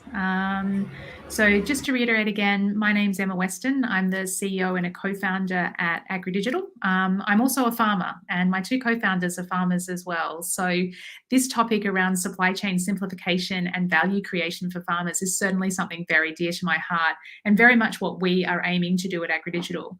Now, at Agri-Digital, we're building infrastructure for global supply chains. We want to make those supply chains sustainable, and we want to do that on a foundation of trust and transparency. I'm going to talk a little bit about what we do at Agri-Digital, but I'm also going to talk about supply chains themselves. Now, my focus will be very much on the grain supply chain, and I do apologise for anyone else out there who is interested in or does work in or farms in other commodities. Hopefully these words today in respect of the grain supply chain will ring true across other commodities as well. And I have worked across other commodities, but today we'll be very much focused on grain because that is what we do at Agri-Digital, and that's some of the information that I can share with you. So first of all, did you know that 90% of the global grain trade is controlled, or almost 90% of the global grain trade is controlled by 4 companies? Now, these companies are agribusinesses, and what this means is that they have operations that are deeply vertically integrated and they have enormous global reach. And this has been incredibly useful for building the global supply chain that we have today. But what it also means is that we have a global supply chain which is consolidated. It's got grain that is commingled across the world, and it's very complex and opaque. And this makes it almost impossible for small and medium-sized farmers or businesses, but indeed farmers, because that's what we're focused on today, who are, of course, the vast majority of supply chain participants, to build profitable businesses and invest in the sustainability of their operations. So it's a global market that is very, very large, a big market. Just grain alone is a $600 billion US market each year in terms of global grain production. So we're talking about $600 billion worth of grain that is grown annually, that's bought, sold, shipped, processed, and everything else in between via a complex and fragmented series of disconnected processes and participants. And that includes the world's 570 million farmers, many of whom Dave Davies was talking about previously at Ag-Unity that they're looking to serve. But with this comes enormous opportunity, and it's an opportunity to add value rather than volume, and also to connect farmers and consumers as part of the solution. And that's what I want to talk about today. So supply chains should be straightforward, right? It should be just about getting something from A to B, but of course they're not that straightforward. Now, the reality is the vast amount of grain as well as other commodities that are grown globally are grown and shipped all around the world. And this causes a lot of complexity. That means it makes it very, very difficult for farmers to be at the forefront of not just the value creation, but the value capture. So why? Why is this reality so complex and disjointed and expensive? Well, this is probably a bit of a complex diagram, but it shows here that for grain to get from a farmer to a consumer, the farmer sells the grain, and he or she gets payment sometimes months later, depending upon the commodity or where they live. Now, typically grain that is grown in Australia or the US or the developed world, the farmer will get paid in less than a month, but that still exposes them to counterparty risk. Now, the brokers and buyers that are involved in buying that grain or organising for it to be sold have many, many different ways that they participate in the supply chain. And mostly this is with paper and pen at the moment. The supply chain is increasingly driven and has been for some time by manual processes. And the process of digitization that we're now going through is part of the simplification process. But grain is obviously not just bought and sold, it also needs to be stored. And when grain is stored, there are dockets that are produced, tickets, weighbridge dockets or weighbridge receipts for that grain. And this is more paper. In fact, one of our customers at Agri-Digital has 25,000 pieces of paper that they get each year just for delivering their grain into their local silos. Grain might be packed and then put into containers or trucks or rail carts, and then it's shipped somewhere in the world. Eventually it will get processed, and there's a lack of visibility and connection with the producer at the processing end. And of course, eventually it reaches consumers like you and me, and we increasingly want to know where our food is coming from. What is the source of that food? Who was the producer?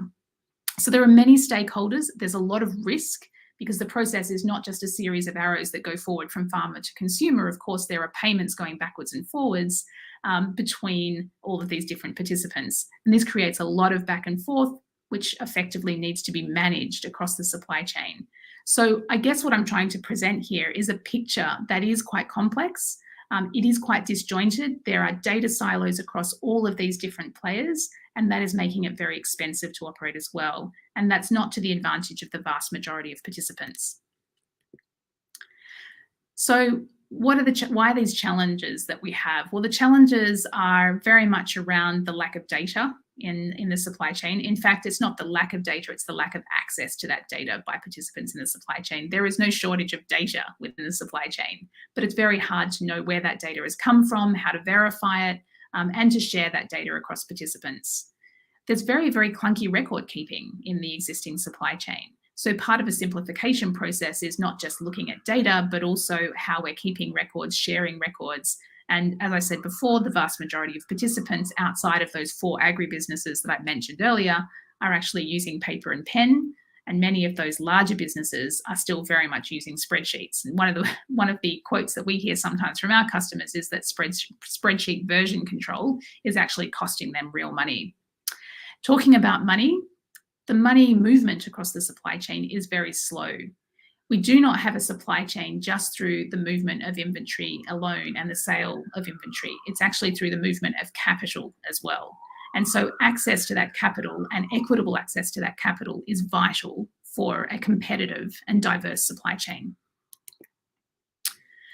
So it is time to change. And at Agri-Digital, we're on a mission to modernise the agricultural sector, pardon me. But we're also very much focused around the fact that there are many others who are also on that same mission. And so we can actually do this together to create an easier, seamless and elevated experience for everyone. We can ensure that all participants are ready to sell their grain or their commodities at any time, that they know their position, that they're in a position to sell and take advantage of price changes and fluctuations in the market. We can ensure that there is quick access to finance. And in our case, we're talking about commodity-backed finance. And I'll go into that a little bit more detail shortly. And of course, that there is traceable grain or traceable commodities through the supply chain. And that really is data-driven.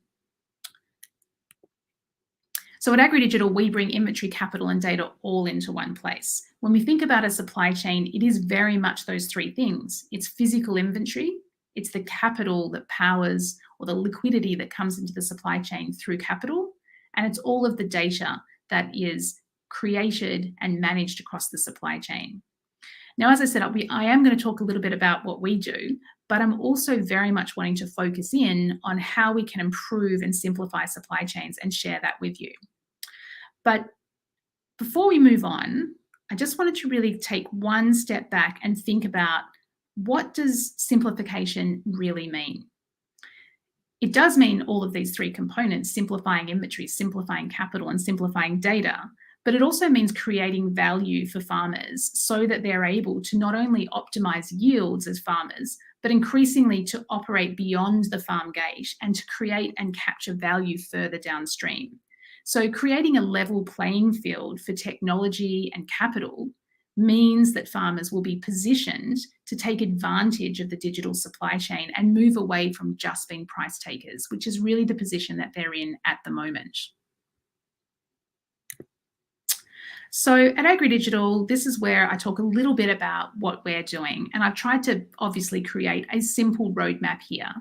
But the focus that we have around building trust in the global grain supply chain is really starting with digitizing the inventory.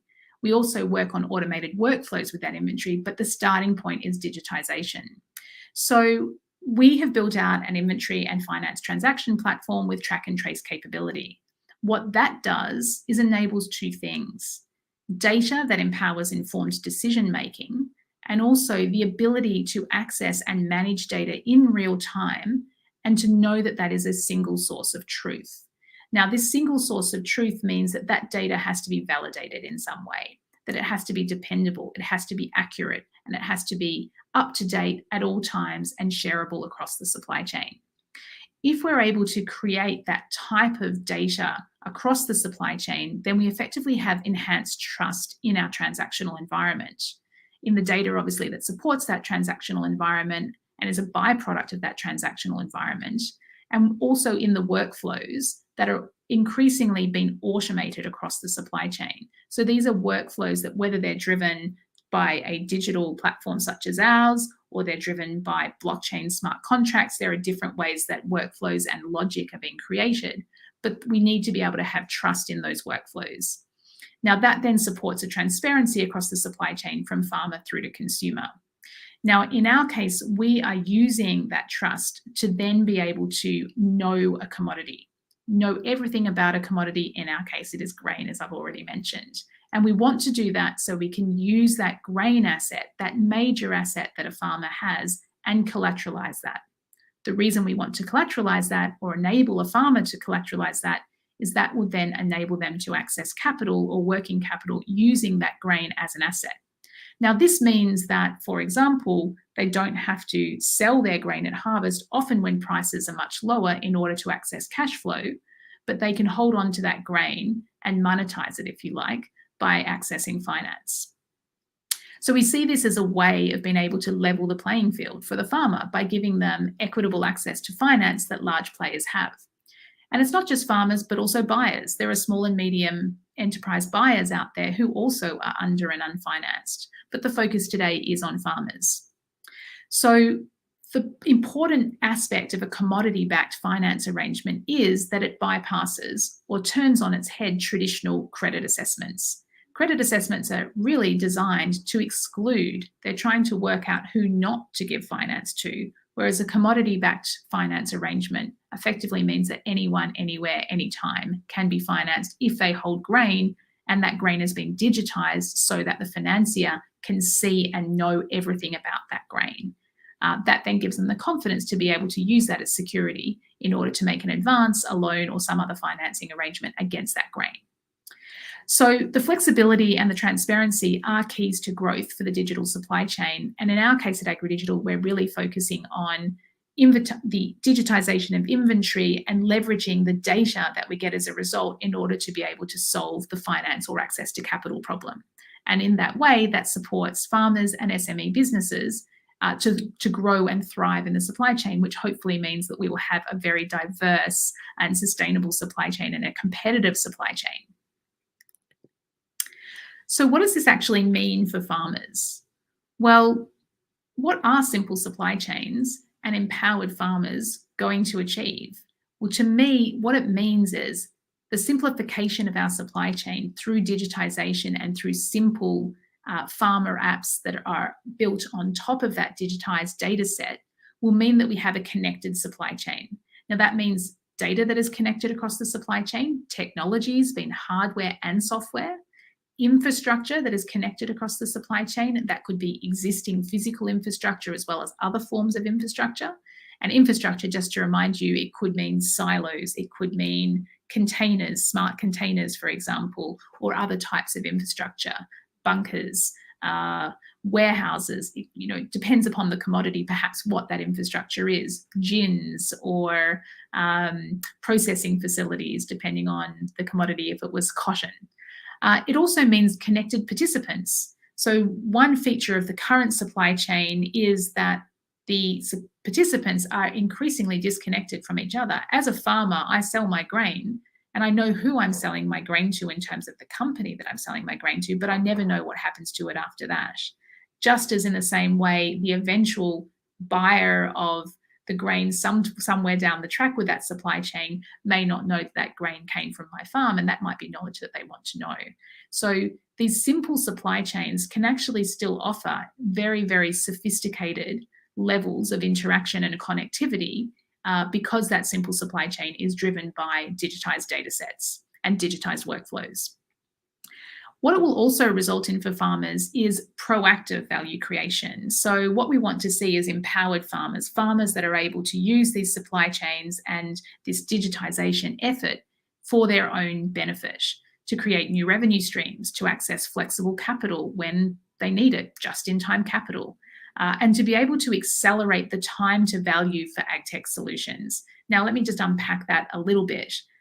As an ag tech solution provider ourselves, as an ag tech company, one of the big challenges in getting adoption for ag tech solutions is actually ensuring that the value of that solution is very, very proximate to the farmer. So when a farmer actually comes onto our app, we want them to be able to get value from it straight away. And that's not always easy, particularly when we're depending upon the level of data entry that is required at the moment. So there is a lot of data entry that needs to happen in order for the digital workflows to be enabled. So that is a current challenge that we have. But if we overcome that and we accelerate that time to value, then farmers will look to use more and more technology as part of their farming operation. And by technology, I obviously mean just not on-farm technologies, but technologies that enable them to participate in and across the supply chain. So I'm actually going to bring it up there. I'm hoping that there may be a few questions out there. We've got a few minutes, but please remember that simple supply chains do not mean that we need to take out every participant, and it does not mean that these supply chains are unable to perform the complex and sophisticated operations that exist across our supply chain today. It really means that we're simplifying the way that data moves across the supply chain, and that we're able to digitize inventory and other aspects of supply chain participation to the benefit of farmers and others. And finally, of course, that value creation is actually about empowering the farmers to create that value for themselves and creating an environment where they're able to derive that value from the supply chain, not just give it away as they sell their production into the downstream supply chain. So thank you very much for listening in today. I'm Emma Weston from Agri-Digital. We're really excited to be sharing a little bit of what we're doing and a little bit of how we think about supply chain simplification. And I will bring it up there. Thanks very much, everyone. Thank you very much, Emma. There's actually a question on the chat box, so I could just read it out for you. Yeah, sure. Should I keep my presentation up? Sorry, or go back to? Yep, keep it up. So okay. I could just read it out. Okay, so sure. How do you deal with the grain moving through the supply chain? Is it considered an NFT? What happens when one large truck ends up in a combined silo? How do you track? Yeah, that's great. So of course we are very, very focused around blockchain as part of that solution, not just Agri-Digital, but many of the participants here today. So one possibility is to look at whether NFTs or non-fungible tokens can be used as part of that solution. There are some challenges around that, I won't deny it, because the supply chain that we're coming from, this global supply chain that I gave you a flavour of at the start of my presentation, has very much been based upon fungibility, in fact, and the commingling and the stacking of grain, the mixing of grain has been actually a feature of the current supply chain. So if we were to use NFTs, or if we are to tokenize parcels of grain, we need to be able to separately identify those parcels of grain. And I would encourage everyone to have a look at, if you didn't already listen to Bridie Olsen today at Giora, they have a method of being able to track grain as it passes through the supply chain on chain, and to be able to then commingle that grain as a new asset form, but to be able to trace back where that grain has come from all the way back to the farm. So there are ways that it can be done, and it can be done on chain. The way that we do it at Agri-Digital is a mix of, because we do use Giora as part of our solution, but we also create digital twins. So effectively, when physical inventory is being traded in the supply chain, our transaction platform is creating a digital twin of that inventory. And as it is transacted in the supply chain, those transactions are actually being operationalized out of Agri-Digital. And therefore, that digital twin is becoming more and more data rich as that physical inventory passes through the supply chain. So I hope that goes some way to explaining what we do and the possibilities for the utility of tokens or non-fungible tokens as part of the solution. So yes, commingling is a problem, but it can be solved if we're able to track and trace that grain into the commingled stack and represent that commingled stack as a new asset that is a composite of multiple previous assets. Okay, thank you very much for answering the question. I hope Brenton got the answer to his question, but thank you very much. Thank you also. Well, if not, I'm happy for him to reach out on Twitter. My handle is there, and we can continue the conversation offline as well. Oh, that's pretty amazing. Thank you very much, Emma. Thank you very much for an amazing presentation. It's really good to see how Agri-Digital is doing so well for farmers. We really do appreciate you and what you're doing. Thank you very much once again. Okay, so we will be moving forward to the next session, but this one again is a panel discussion, and we're going to be talking about the tokenization for society and ecological development. Okay, so on this panel, we're going to be having an international panel discussion, panel discussing the various applications of tokenization in the agriculture and food sector that can support ecological development as well as access to inclusion for rural communities around the world. So for the panel discussion, we are having Deepak Parikh as our lead panel. Thank you very much.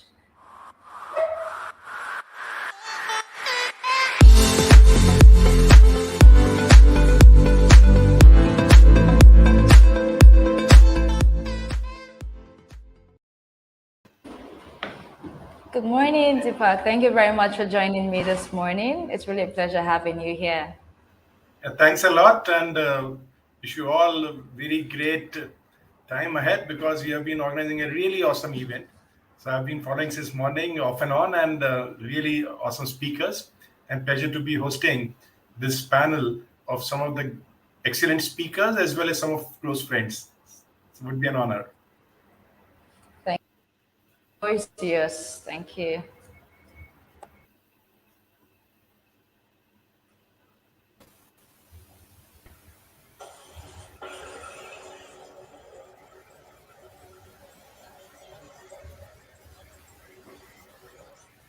So guys, good to see you again, David, Benoit. Hey. Good to see you, Deepak. Yeah. So as we know that actually, like, two of you have been working extensively in trying to achieve through blockchain, distributed ledger technologies, and all sort of things which goes on top of it to help farmers on one way, which David has been doing, and Benoit trying to make the agriculture more sustainable. To set the context, we all need to understand that whenever we talk about traceability, when we talk about value being given to the value chains of different type of commodities, unfortunately, farmers, just like in past, is pushed towards the bottom of the pyramid always. The challenge is that with even the modern technologies, we are seeing that farmers are not getting the benefit, except few cases, which some of the pioneers in this panel, they have been able to achieve. But overall, if we see the scenario, like, there is so much hype around, even in agriculture sector, right? We are having agri coins, we are having people trying to use traceability to reduce the losses in the value chain. We are trying to get more money from the consumers by giving them the traceability till the source. So all the beautiful things are happening, but still the farmer is marginalized. I would go with my question to David first. David, how do you see this trend, which has been like, we have seen that farmer has always been not on, I'll say that positive side of technology changes. How you are implementing blockchain and associated technologies to see to it that those who are neglected the most, the farmers, and those who are the most important in our food value chains are taken care of. Floor to you, David, your views on that. Sure. I mean, one of the best example we have of that is one of our biggest clients is Fair Trade International, who I have the most respect for ever. But because we do a lot of systems with Fair Trade, they work very hard on trying to get a fair deal for the farmer. And they, in my opinion, they do it better than anybody with lower loss. But it's still an intermediary system. And I think that comes down to the crux of the problem, that you've got most of the farmers in the world are disconnected. They're multiple levels away from the actual commodity or the buyer who does care about the produce. And as I kind of alluded to in my presentation before, even when the commodity companies want to make an effort to be ethical and fair and see the farmer get more, we see it very directly. It's just, the middlemen end up taking most of that and paying the farmer what they got before. So it's very, very hard for a big commodity buyer organization. And this doesn't just apply in farming, it applies in like the manufacturing industry for, people working in t-shirts and stuff. It's very hard for an organization to be competitive in a, your modern capitalist structure. They've got shareholders and they need to maximize profit. And that's how companies have to operate. It's very, very hard for them to make sure a fair amount of that gets to the farmer and still gets competitive. So I think the only way that can really work is by having that direct connection to the farmer, which is difficult because until now they were like the unseen hundreds of millions of people. Super awesome. So this was the right perspective we wanted to understand, that it's just not all about getting the great technologies in hand of the people, but how we are able to deliver value to someone who is neglected. Benoit, this brings me to you. I would also like to understand from you, because you have been trying to do some really awesome work in Africa, and where you want to make agriculture more sustainable and using these cutting edge technology, or intending to use these cutting edge technologies to ensure that the sustainability part of the agriculture is also taken care of.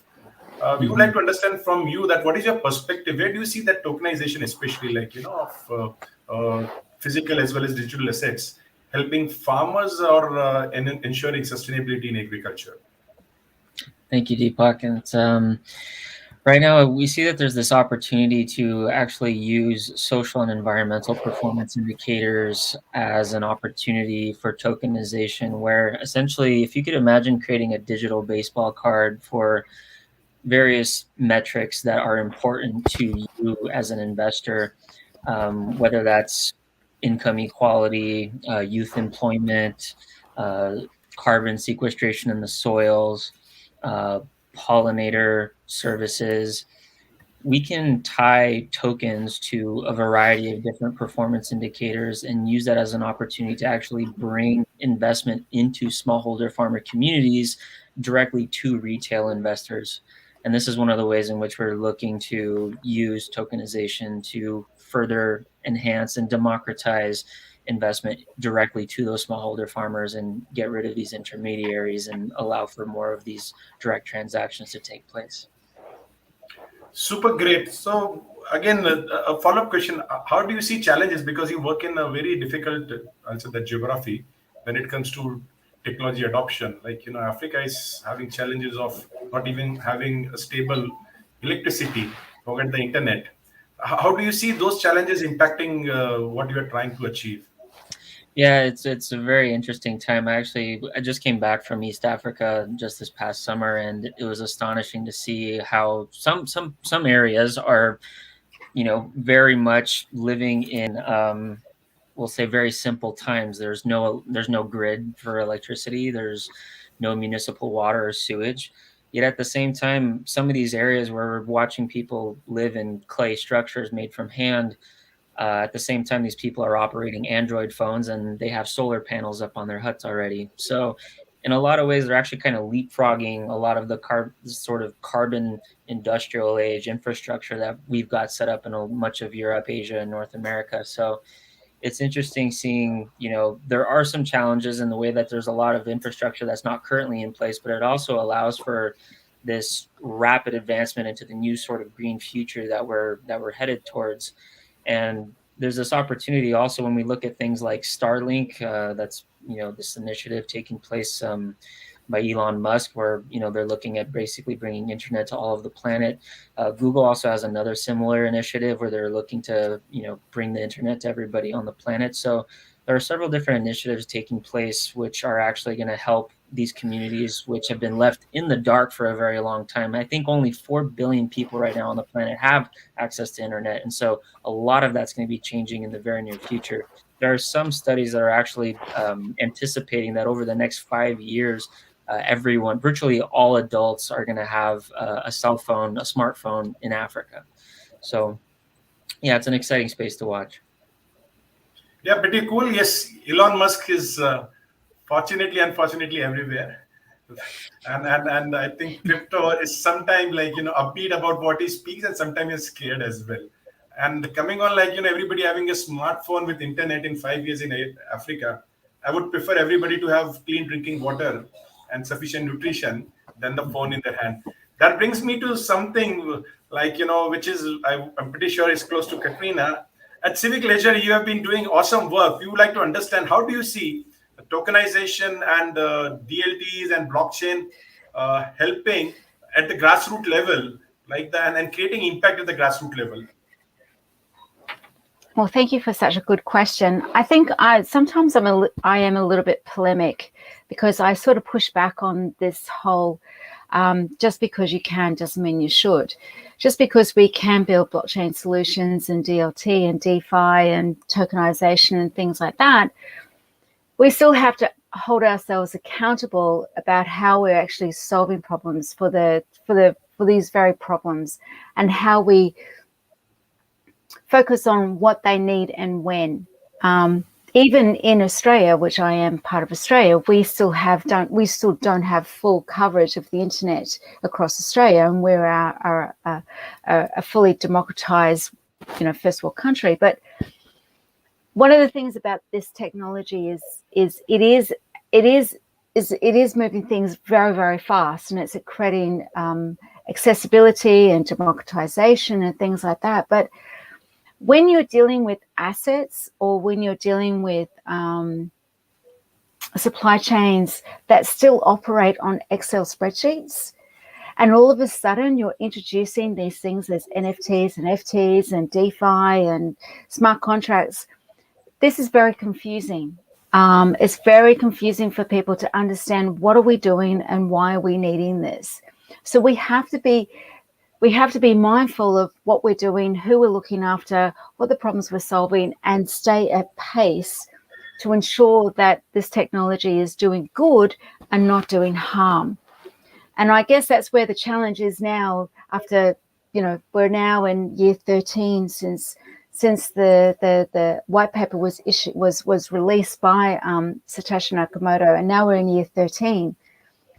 And I wonder, sometimes, even though we can, should we actually be putting on top of, throwing on in these supply chains the complexity of DLT, when sometimes their homegrown systems work fine? And I think I am being very polemic, because I'm probably not doing a great service for our technology and our industry, but I get cranky. I sometimes ask ourselves, why would we be doing that if it's not actually adding value? It's actually adding more complexity and more challenges. Because I guess my last comment is that we know, as an industry, we do not have the volume of blockchain developers on this planet to sustain what we're building. So sometimes we have to be very careful about, okay, scalability and all that sort of stuff requires education and time, and we need to be patient as we roll out our technology to these particular ecosystems. A little bit different to what you guys said, but sometimes you have to have a bit of polemic on panels. No, I totally agree with you, and much appreciated. I always I had worn various hats, right? I've exited some of the startups in tech domain, and now I'm heading a company which is like 21-year-old company which is having largest databases of commodity trading going all across India. On a daily basis, we collect the information with thousands of traders, millions of farmers, put that across to tell actually government of India what the inflation number should be. So that is the level of data collection we are doing. And as you rightly mentioned, unfortunately, we always get stuck up in how, not why, right? Just because you know how to do it doesn't mean that actually you know why to do it. And this is where I believe those who create technology, they are always upbeat about how much value the technology brings on the table. But those who are users of the technology, and especially in a sector like agriculture, they always struggle to understand that how this piece of technology is gonna make my life easier or better. And that brings me again to David. I would like to understand from you, how do you, as what Katrina said, how do you remove this wall between why and how, right? And how do you solve this $1 million question that we are creating something which is going to be good for farmers, but how to ensure that there is adoption, there is scalability in what we are doing? Oh, look, that's an easy one, and I couldn't agree with Katrina more. The how doesn't matter at all. It's all about the why, and the why in our case is what I think makes us very, very different from most organisations that dabble in these particular areas is we have 50 staff in 19 countries, and most of them work in country. A lot of them are farmers or from development organisations, and they spend an exorbitant amount of time with the farmers, understanding their problems. And the solution is all about solving the problem. It doesn't matter whether we use blockchain or a rock and a stick. If it solves their problem, it solves their problem. So we only use, Deepak, you know this because I've said it many times. We use blockchain in the most before Agri-D. That's something. Agri-D's, Unity's been around for 5.5 years now. We've been using blockchain since the beginning, but we only use it in the most simple way. No smart contracts, nothing elaborate. There was no digital token on it until very recently. It's a immutable transaction log that improves the trust of our system. Why is that important for developing world farmers? Because they don't trust anyone. Because sometime in the past, everybody's ripped them off, whether it's the government or their buyer or something. We use the blockchain so that when a farmer hands over their cocoa beans into a cooperative or a buyer, there's a record that nobody can change. Now, that's a really good use of blockchain because we're not the single source of trust. We can get Asia Development Bank and Gates Foundation to host nodes for us, and the farmers then got trust that when they do transactions, no one can alter them. So we didn't have to use any of the other things in blockchain, and that's how we've been evolving it. We only, we waited 5 years before we thought about a digital token, and it was only because we saw a really genuine need of, people in a cafe just wanting to give $1 to the farmer to make sure the farmer got paid fairly, and that's another really good use for a simple utility token that the farmer can receive it and then the farmer can use it for something. So we're not going elaborate with that. We're not using, we're potentially using NFTs for something on the consumer, like the Western side consumer. But again, nothing complicated for the farmers because it all comes down to, is like Karina said, understand their problem, solve their real problem. And the biggest problem we keep hearing from farmers is just lack of record keeping. What Agri-D really is an accounting system. It's zero for farmers, but it's really simplified so a person that doesn't know what accounting is, never had a phone before, can say, I'm handing over my crop and this guy owes me some money. It just keeps it really, really simple and basic so that it does the things they want to do. And yeah, time after time, we hear that their major issue really comes down to just not knowing who owes them money. And because of that, they have to, every time they sell their cocoa beans, they have to get cash then and now. And then they have to take the cash back to their village and everyone turns up and wants a bit of it. So they can't buy a solar kit that they really would have liked to get. If they can hand the cocoa beans over and then there's a secure record and they know they're going to get paid for that eventually, they can order a solar kit through the cooperative, or they can order that fertilizer or put some money into a savings account. All that becomes possible when everything's recorded and clear and you've got trust and transparency in the system. And that's, that just comes from listening to farmers. Great, very well articulated, and I totally agree with you that most important thing is why. How is just like, is also a side note. We would also need to understand that there are a lot of activity which is happening in startup ecosystem. Like, we also run India's largest EdTech incubation network through Indigram Lab Foundation, where we are having companies which are very excited to work on blockchain. And as Katrina was talking about, like, what are the use cases? According to me, one of the very interesting use case would be about like, climate resilient agriculture as well. Because there is like, trust all the way from the farmer to those who are trying to buy the carbon credit, and vice versa, where the farmer want their information, which they are putting on all these beautiful platforms, to be monetized. Bernard, how do you see in Africa, where you are trying to work on where like, using blockchain, DFTs or associated technologies as something which can generate monetization for the farmers or even raising fund for you? How do you see that journey, and how easy or how difficult as a practitioner do you find it to be? Yeah, so there's a couple answers to that question. I think so. Right now, we're looking at launching this initial pilot program, and to provide the funds to this smallholder farmer community, we're looking at using traditional financing methods, using something like a special purpose vehicle, a debt fund that is going to be initially of fiat currency. And this has, some advantages, but also some disadvantages. Where we see opportunities with cryptocurrency and blockchain is essentially where we'd be able to actually start introducing more blended and alternative financing mechanisms, where we can actually introduce other kinds of currencies to help fund these kinds of initiatives. And where this, to me, gets especially interesting is when you can start having this initiative be led by retail investors. If there are people who are using platforms, say like Robinhood or other, retail investor platforms, when you allow for access to retail investors to invest in social or environmental sorts of initiatives that they feel passionate about, and they want to see the impact and feel like they're a part of something that is real, it becomes really interesting when you can open up those kinds of financing mechanisms to those people so they can have that almost direct connection to those farmers. I mean, it is very much direct in many senses, kind of like how David was talking about having a utility token. It's allowing these opportunities for people to invest in what they truly feel is the most valuable. And whether that could be trees, whether that could be food security, there are different kinds of metrics where there's this interesting opportunity to have this, again, this single source of trust where basically there's multiple partners that are looking at this transaction that's taking place. And when you can have a metric that's acquired through some sort of methodology that's agreed on by all the partners that are participating in this ledger, be it youth employment, just as an example. If this is something that is really important to an investor, if there's a token that they could invest in that's specific to that, now all of a sudden you're able to create this channel and this flow of energy to move into that specific aspect.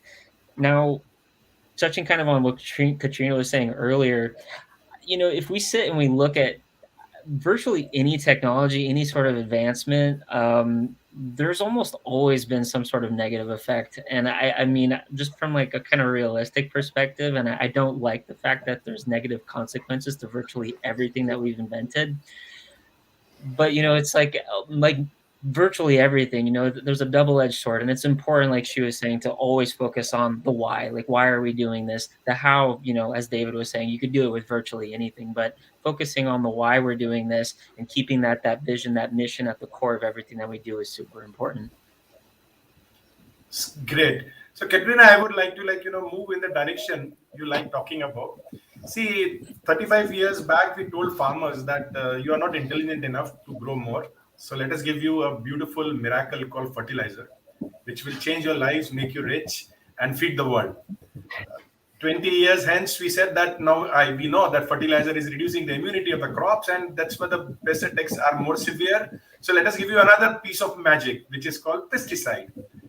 Then we said that actually these pesticides are actually not effective when you're having biodiversity. So instead of 200,000 varieties of maize, why don't you just grow 8 varieties of maize? Another magic in form of hybrid or GMO seeds for unique culture of a specific type of crop. Again, we said another magic is we'll give you mechanization, right? So we came up with mechanization, and now we are saying digital agriculture, another magic bullet with blockchain, solving all your purpose. Now, I would like to understand from you, are we going the old school way of creating something which is having far more glamour than the utility? That was a very interesting question. Are we creating anything more than just utility? We've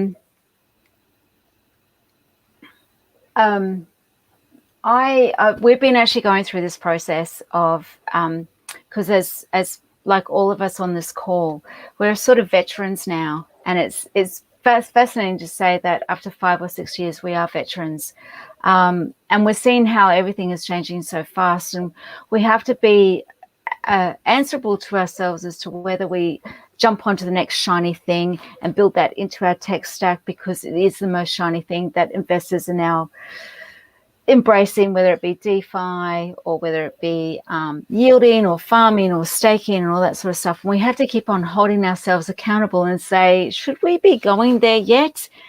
And I have to hold ourselves back. And I get a lot of flack to say, you know, why aren't we doing DeFi? Why aren't we actually staking and yielding? And why aren't we putting water as a commodity so we can get a derivative and all that sort of stuff? And I go, hang on here. We have to be really careful about why we are actually building what we do and for the purposes that we do. So I'm not too sure how to answer the question. I might sort of handball that back in an Aussie way, handball it to my fellow panelists. But I do have an opinion, but I probably want to hear my panelists have a bit of a discussion first. So we'll go to David. David, Aussies, two Aussies there, and yesterday you had a great cricket match. While we Indians, we don't feel that great about you getting into the finals, but we'll take it with a pinch of the salt, right, and give it back to you. And David, same question. Are we talking too much of glamour than the real value? Because you see the scalability is not going to happen till the big players get in. And big players, I see they're sitting on the fence because they don't want the system actually to be transparent. Yeah, look, I'd agree with you. I think there's certainly a lot of things happening and a lot of things being addressed in ways that leave most of the farming community behind, and we're continually fighting against that. The vast majority of smallholder farmers that produce most of the world's commodities are impoverished, living in remote areas without connectivity, and have low literacy. Most of the systems, you know, even something as reading the instructions on fertilizer or pesticide is often too difficult for them. So all the new initiatives that are coming into farming leave the most of the farmers behind, which has a very adverse effect, right? Those small farmers, and this is the area we live in, right? You know, the very small New Guinea farmers, they struggle to become competitive. The slightly bigger farmers, they can afford a computer and a system. They load a farm management system on so that the buyer prefers to deal with them because they can get some like idea when they've got crops. What ends up happening, they end up buying cocoa beans or coffee from all the smallholder farmers around them at a lower price than those people were getting originally. Those farmers get more and more oppressed. They end up like having to move off the land and selling it, and all ends up consolidating to a bigger farmer that produces worse commodities using worse practices. So you have a really horrendous sort of consolidation of things, and that problem is amplified by the fact that everyone wants to produce solutions, and this is not just technology solutions. This is everything from pesticides to fertilizers to just access, like supply roads and supply chains. Everyone wants to deal with the bigger farmers. You've got 40% of the world relies on this. Is the smallholder farmer community supports 40% of the world's population, either the farmers themselves, their families, and the people that are directly dependent on their supply chain. If you consolidate them out, what does that nearly half the world do for a living? You're creating massive problems, and the other important thing, as we always see, is the small farmers. They produce, if they're motivated to do it, they produce by far the best outputs. High quality coffee, high quality thing. The problem is they're usually too far away from the buyers to get any feedback on whether they are producing that right or not. And so there's some big gaps that needs to be addressed here. But yeah, I solidly agree. I think these innovations, the biggest risk in them is that they leave the vast majority of people behind, and often they're addressing things that, create other bigger problems. I think there's a very simple lot of solutions that we just need to make sure are accessible to everyone. Yeah, I totally agree with you, because we have been facing this challenge in a country like India, which is having the highest number of farmers in the world. The number is between 110 million going to 130 million farmers, family, right, depending on which data you take, whether from the government and third parties. Now, when I try to approach people who have already developed some of the really great technologies, whether it is in bioegg or digi-egg, right, their challenge is that your farmers are too small, right? Now, the challenge is that the problem lies there, right? The bigger farmer is here talking about B2B, right? So, end of the day, you cannot save the world by just helping the big farmers. If you really want to, create that impact, because unfortunately, these small and marginal farmers, they don't have access to capital, they don't have access to new technologies, they don't have access to insights, leading them to do practices which is going to impact everyone, even those sitting in the high ivory towers, because the way they are doing farming today, right, where 70% of fresh groundwater withdrawal is in agriculture, 30% of greenhouse gases are created in agriculture. If we continue doing that, I just always say that all the best to you, because end of the day, whether you are a highly rich person or you are poor, humble farmer, the air you breathe is going to be same, and all of us need water to drink. So we have to start thinking about solving that problem, and which is not happening. Now, someone who has taken that effort to go all the way from US to Africa, Benoit, your take on whether we are too much glamorizing technology and not still getting to the utility part of it. What are your views on that? I want to start by saying, I think most of the human population is really attracted to novelty. And I mean, if you look at probably the vast majority of inventions, most of them have probably proven to be quite useless. And even the small percentage that have proven useful, there's short lifetimes of utility, or maybe varied lifetimes. If we look at cars, for example, cars are fantastic, but when we look at the grand scale of human evolution, I think we're going to see that it ended up kind of having a short utility, where we have all these massive freeways now in the United States, and where we've invested so many trillions of dollars in this infrastructure, which is preventing us from going into high-speed rails. And Africa at this rate is going to have high-speed rails before the United States does. So it's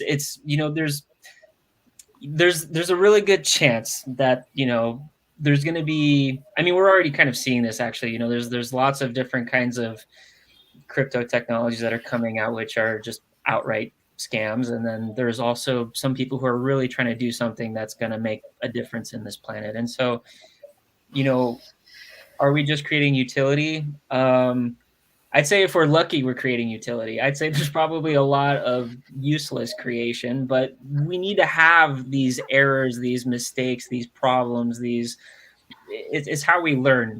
We're not going to make the perfect solution on the first go around. There's going to be lots of failures, going to be lots of mess ups.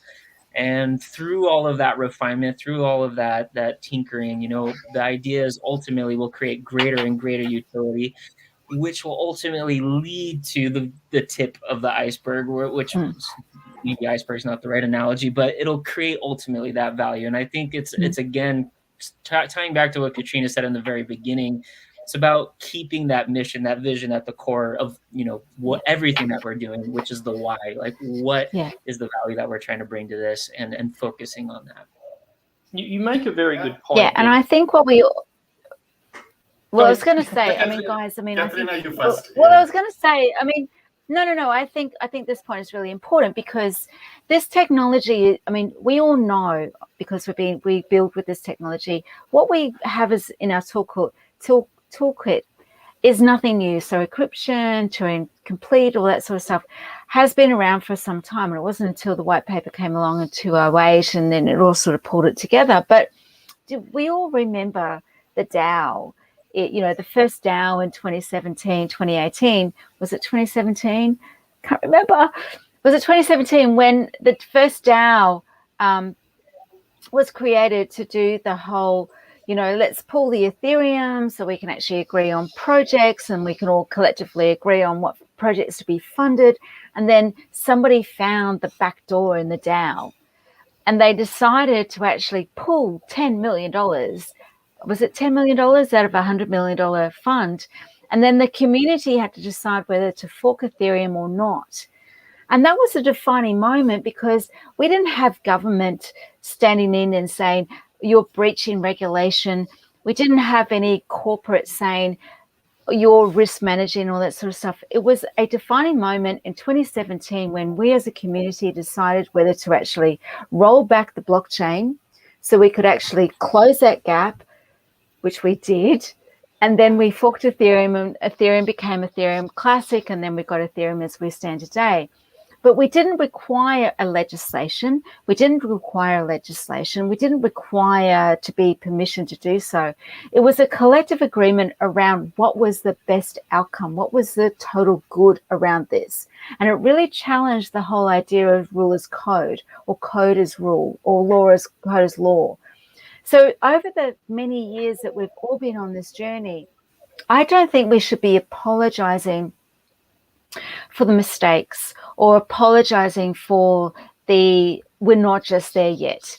I think we have to be extremely proud that in less than a decade, we've taken a white paper that was and we saw the first, transaction between Satoshi and Hal Finney in 2009 to where we are sitting now. And I'm in Australia and we are now considering DAOs as a legal entity under our Corporations Act.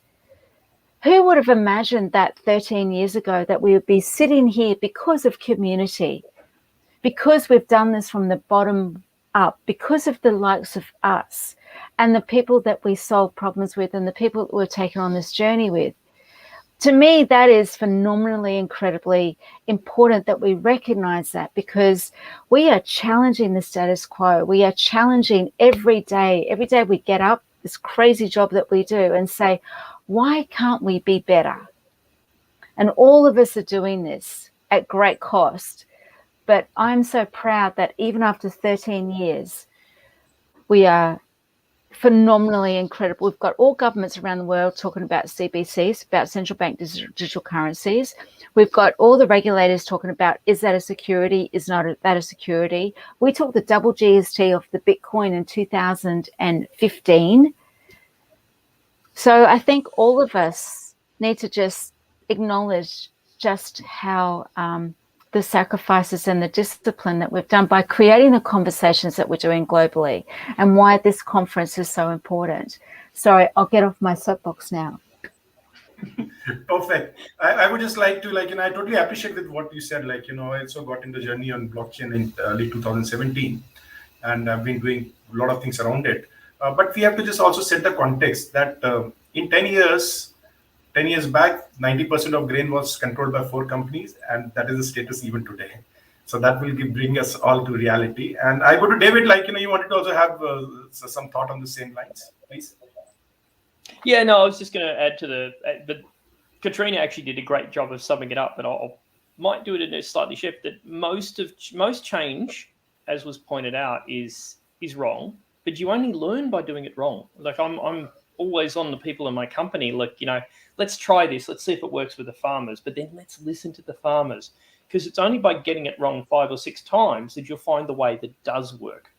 And so, yeah, this experimentation and trying new things, you have to do it. Otherwise, you might not find something that really did have a profound impact on the lives of lots of people. No, I totally agree with you.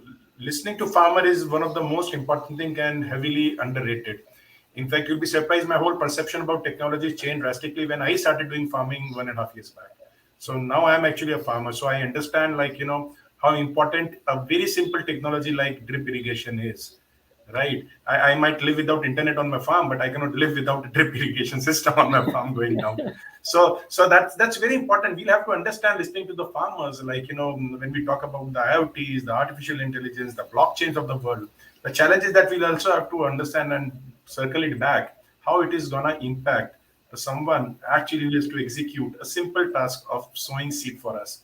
And I would ask the organizers, like, do we left with some time, or because I think we've just got 1 minute, I would request, like, starting from Katrina to, like, you're summing up, 30 seconds each. Floor yours, ma'am.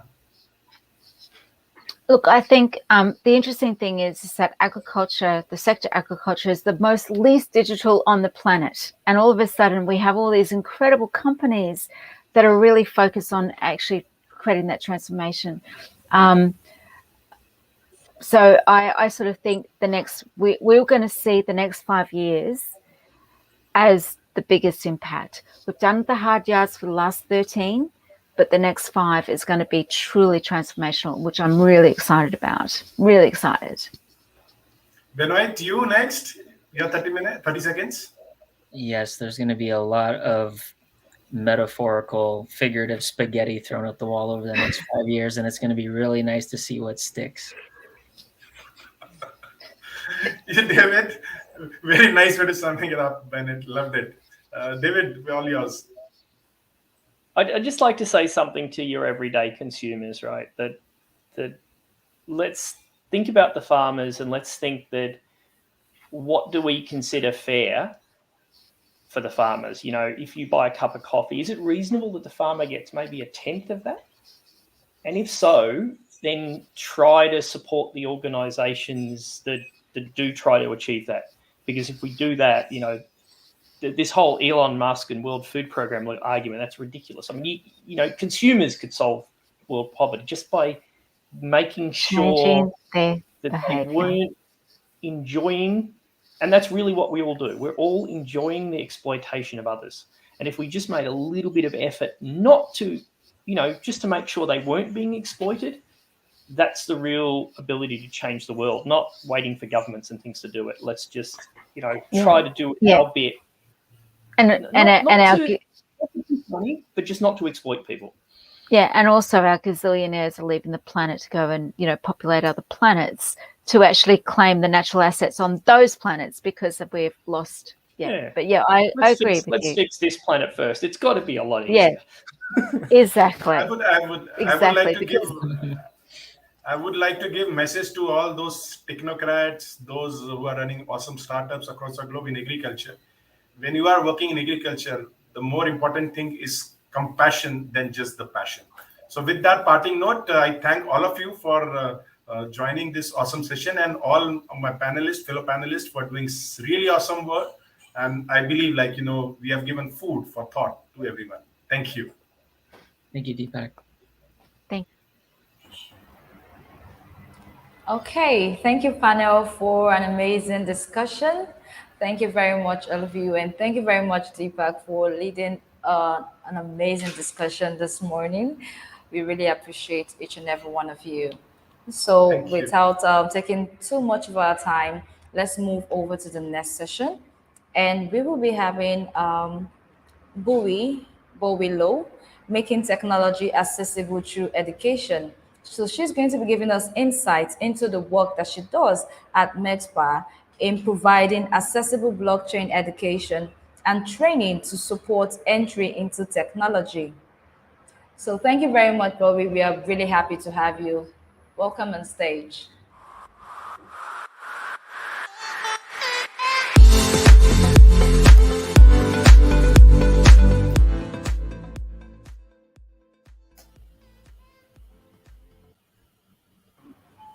Good morning, Bowie. Thank you very much for joining me today. It's really a pleasure having you here. Thank you for having me. It's a pleasure. Thank you very much once again. Okay, so the floor is yours. Please give it to us. I do have a presentation, so I would need your team's help to upload the PowerPoint. Okay. Technical, please help do something about this. Hello, Bowie. This is Joanna from Texas Board. Do you need any assistance with sharing your screen? Okay, so I was told to give out the presentation on. I have shared a PowerPoint to the organizer, which they say they will present it. So, am I supposed to share on my screen? It is up to you. If you feel comfortable with sharing your screen, you can do it right now. If not, we will display the presentation for you in a while. Yeah, it would be great if you can do it on your part, because I do have some note on the side.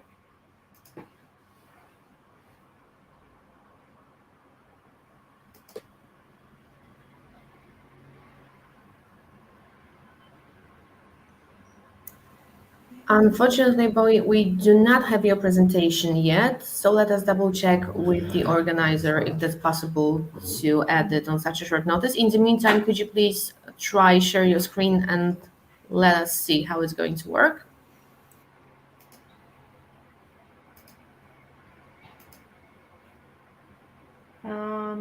This is not.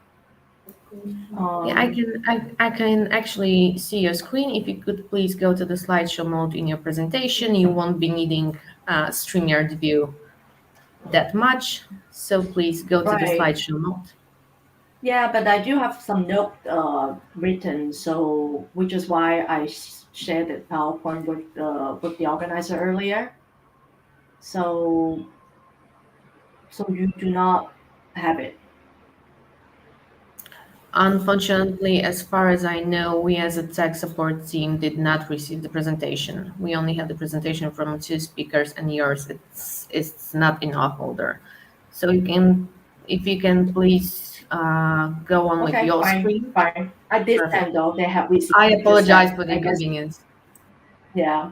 Hi everyone. Good to be here.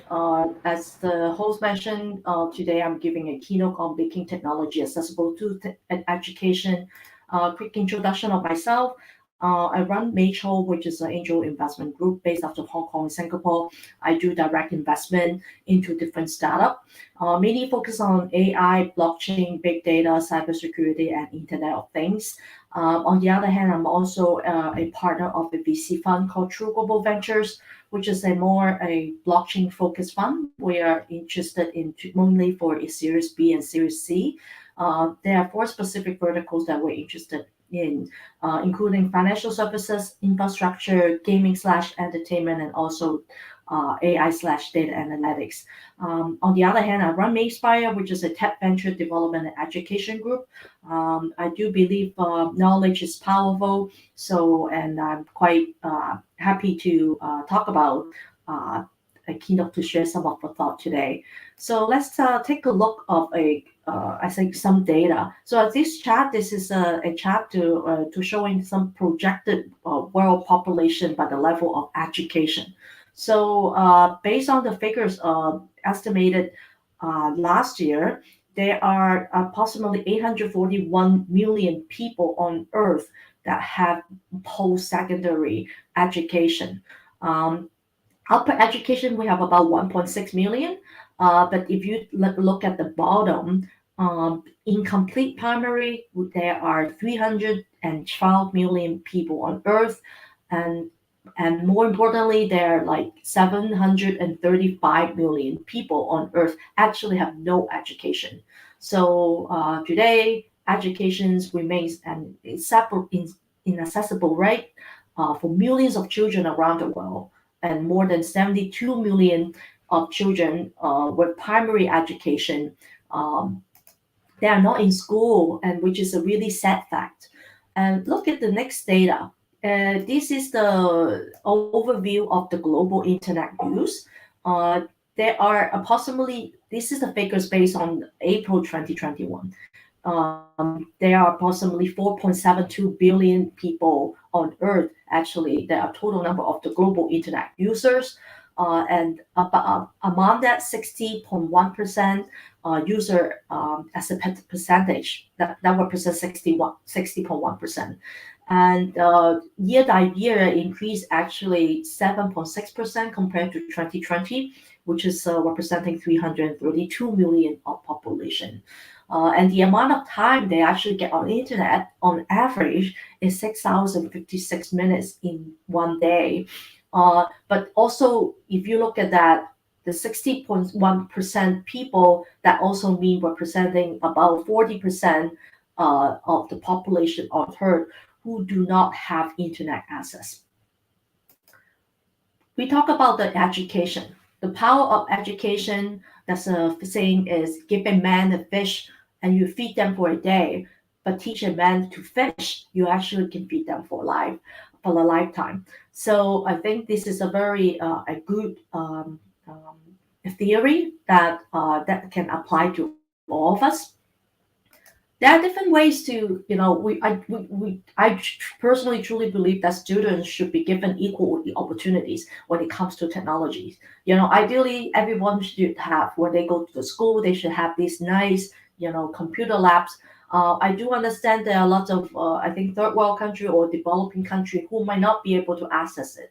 But the thing is, there are still different ways where they can receive funds. So one is from school fundraising, where they can work with different parties and help, getting some donation in different places from the rich, where they can support and add more resources to the school.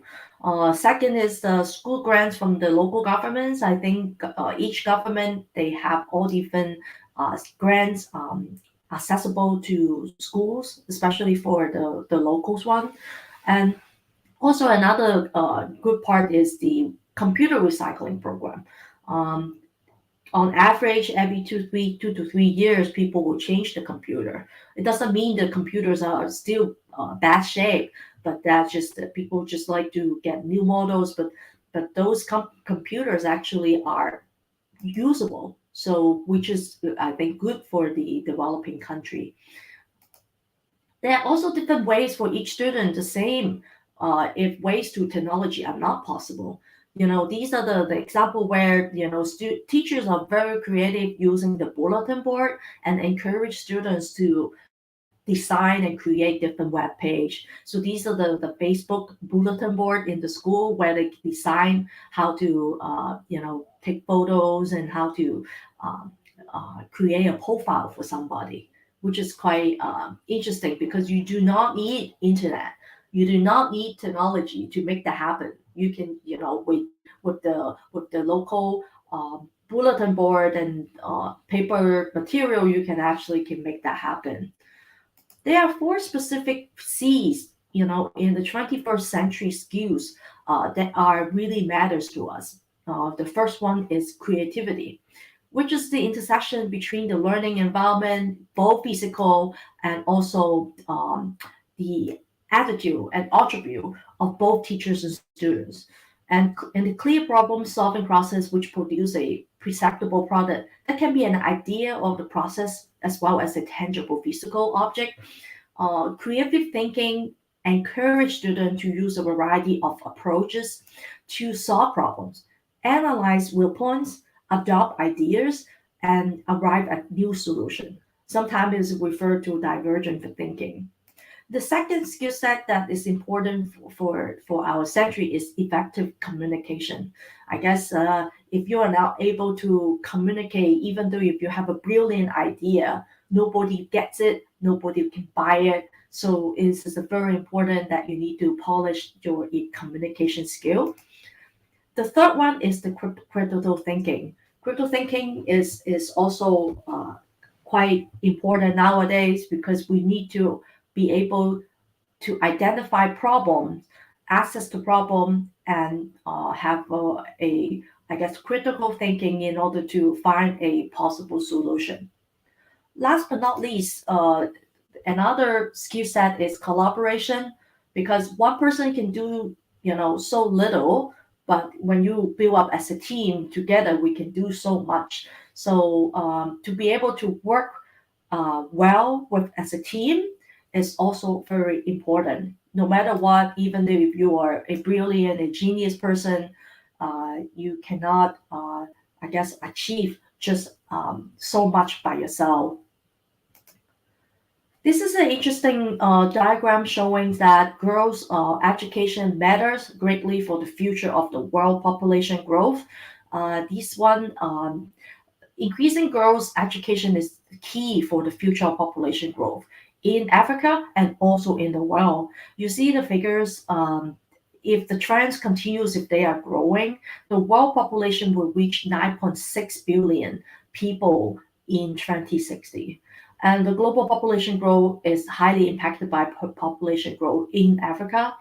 And the improvement in the reproductive health and female education can work together to lower this. Um, we're talking about making technology accessible through education, but when you flip the coin on the other hand, it also makes sense to have, making education accessible through technology.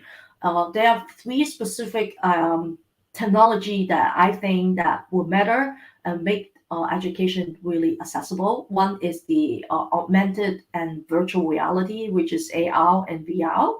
And the key benefit of this is that education are making the learning interactive. And one of the example is the gamified learning journey. Second is the artificial intelligence, and AI technology can benefit learners by enabling them to learn outside the classroom with virtual feedback and making learning more engaging and tailoring material to suit the individual. And third, I believe it's also very important nowadays. Lots of people think we cannot survive is the internet. So wireless technology is also another key. So another problem that we currently are all facing is the existing tools are very poor. Educators are struggling because with those lousy video tools that are not a good fit for education. For example, YouTube or Flipgrid. That's a new, I guess, a interesting application called Soko that I like to introduce and talk about it. And this is a gamified learning application where a teacher actually can think of video homework and student can upload videos to complete. Um, EduTech is the greatest promise to widen across to education for everyone, no matter where they are in the world. Something which has become an increasing priority during the pandemic. There is a short video where I can show it to everyone. See if I can play.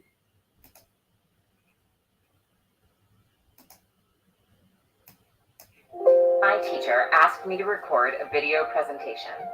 We do it on Sokol EDU.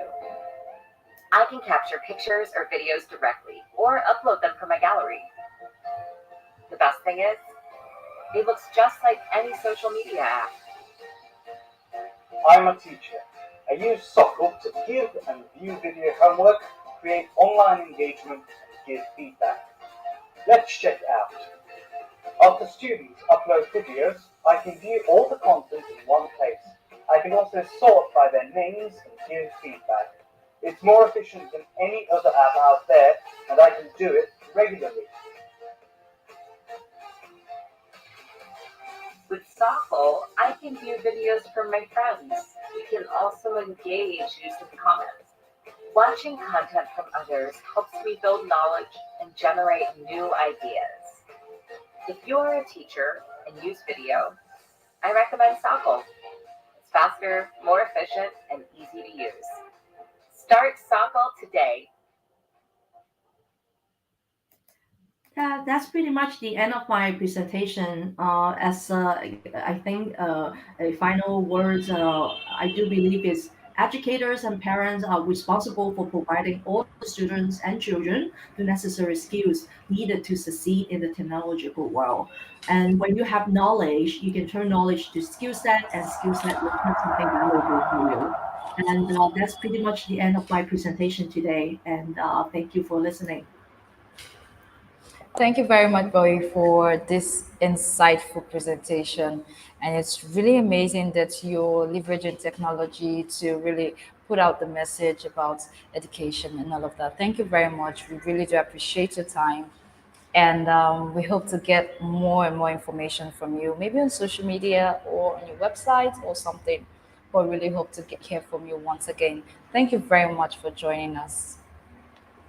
On this note, we'll be moving forward to the next session, and we're going to be talking about scaling investments in land restoration through agriculture and decentralized finance. And we're going to be having Benoit Clement from Reforestry to lead this session. Thank you very much, Benoit. Welcome on stage.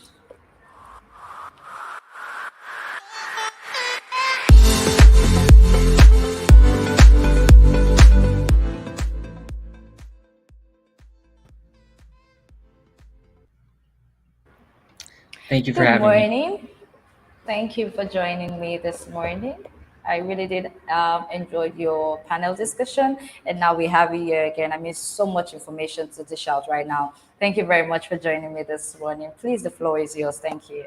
It's my pleasure. Thank you for having me. I'm going to go ahead and start by sharing my screen, and I'm just going to ask that we get confirmation that it's showing up on your guys' side. Let's see. Okay. Are you guys able to see this? Yes, we're good. We're good. Oh, wonderful. All right. So yes, we're going to be talking about scaling investment in land restoration through agriculture and decentralized finance. My name is Benoit Clement. I'm a co-founder and interim CEO of Reforestry. We started Reforestry about 1 year and 3 months ago, and I'm going to kind of take you through a story on how we kind of came to what we're doing today. Many people are starting to become increasingly aware of the impact of climate change. Within the next year, there's a projection that there's going to be a significant amount of climate refugees. And if we look at just this past year, there's been an estimated between 7 and 35 million climate refugees. For this next coming year, we're looking at having approximately, just in 2020, there was 55 million climate refugees. We're estimated to have another 7 to 35 million climate refugees in the coming years. What it's important to think about when we're looking at this is the fact that this puts a lot of risks when it comes to water, food, and safety. We're looking at a lot of different threats that come with these climate refugees. These people are destabilizing other systems through their need to seek refuge. And it's not necessarily their fault. Actually, a lot of the people who are receiving the brunt of climate impacts tend to be in developing nations. And so when these people are having to move to other places and you're putting things like water, food, and safety at risk, it makes a lot of other systems become destabilized. And the issue that we're looking at when we see that is when you focus on just these first two, water and food, this is kind of the two most key components to agriculture. And when you think about the fact that 80% of some regions have smallholder farmers that are producing up to 80% of that food for these regions, it's important to think about more than 500 million smallholder farmers are the ones producing that food. And if you include their families and their communities, you're looking at about 1/4 of the world's population responsible for producing this food. So again, with the amount of land that these smallholders are managing, you're looking at 600 million hectares or 1.2 billion acres of agricultural land. So again, you look at the core issues of water, food, and safety being jeopardized by climate refugees, and how water and food are at the crux of agriculture, and that you've got this massive amount of smallholder farmers that are occupying a huge portion of land. This is a key opportunity. This problem can become an opportunity where smallholder farmers can actually become climate champions. Today, we've been largely marginalizing smallholder farmers, and it's actually helped exacerbate many of the problems that we're facing today in terms of climate change and conservation.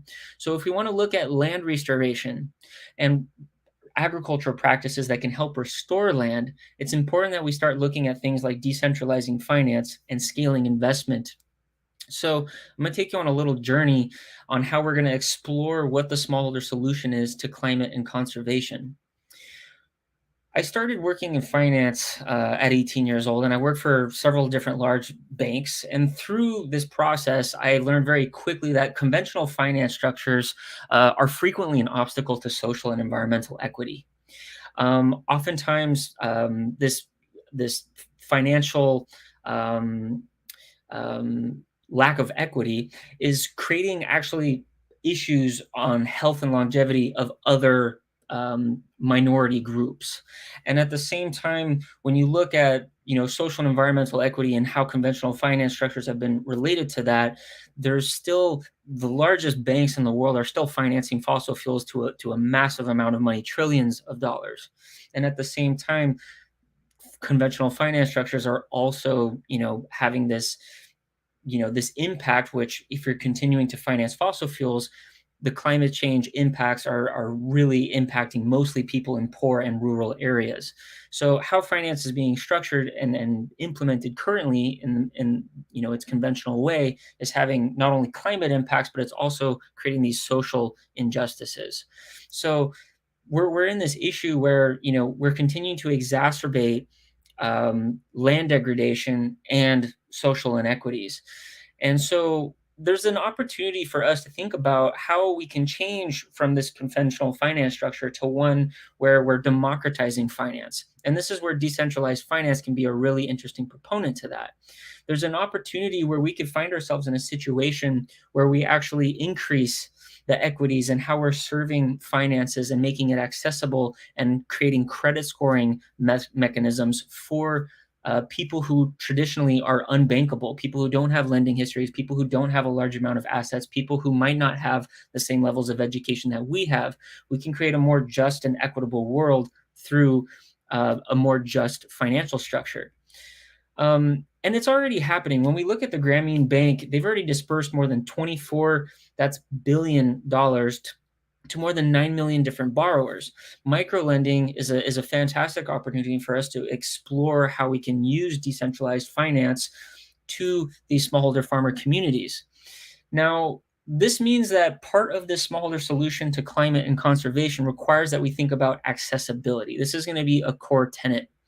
Another really important piece that we're going to have to look at, and this I'm drawing off of some experience that I have when I was traveling and working on different projects around the world.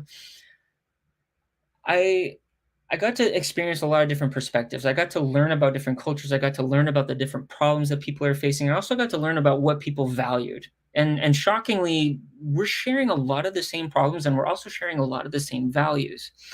When we think about how all of these experiences kind of led me to one, realization, and it's that especially in Europe and in North America, we're currently subsidizing conventional agriculture to, at least in the US, to the tune of $1 million per minute. And when you think about how, if you want to be able to create the regenerative transition we'd like to see in the world, we're going to have to start shifting on where we're placing these subsidies. They're going to have to move from conventional agriculture practices over to regenerative agriculture practices. When we're paving these massive monoculture deserts that are void of any kind of life, we're further exacerbating climate change, which again is creating more and more negative impacts on predominantly poor people in rural areas. But even though I'm here in California, we're having bigger and record-breaking wildfires every single year. It's important that we rethink about where we're placing these subsidies. Where are we placing our investments in agriculture? This is a farm where, an aquifer has been completely depleted due to extractive agricultural practices. And this farm has actually just collapsed. The aquifer has collapsed. Now the farm has dropped more than 15 feet or approximately 5 meters. So, where we could be is in a situation where if we shift on where we're placing our investments into smallholder agriculture, where we have these 570 million smallholder farmers occupying 600 million hectares of land, we could be placing those investments into these kinds of systems, ones that are more resilient and encouraging biodiversity. So, certification systems can also be a proponent to that. Whether we're talking about Rainforest Alliance, Fair Trade International, or the Regenerative Organic Alliance, if we can use verified land to market, this is a future where we could be investing in systems that are actually promoting diversity and also increasing the social and economic justices for these developing nations. So again, coming back to the smaller solution to climate and conservation, it's important that we think about scalability, and it's going to be really difficult to achieve scale if we continue subsidizing conventional agriculture, to millions of dollars per minute. We need to start shifting these investments to smallholder regenerative agriculture in a way that allows us to reach the kind of scalability and have the impact that we need.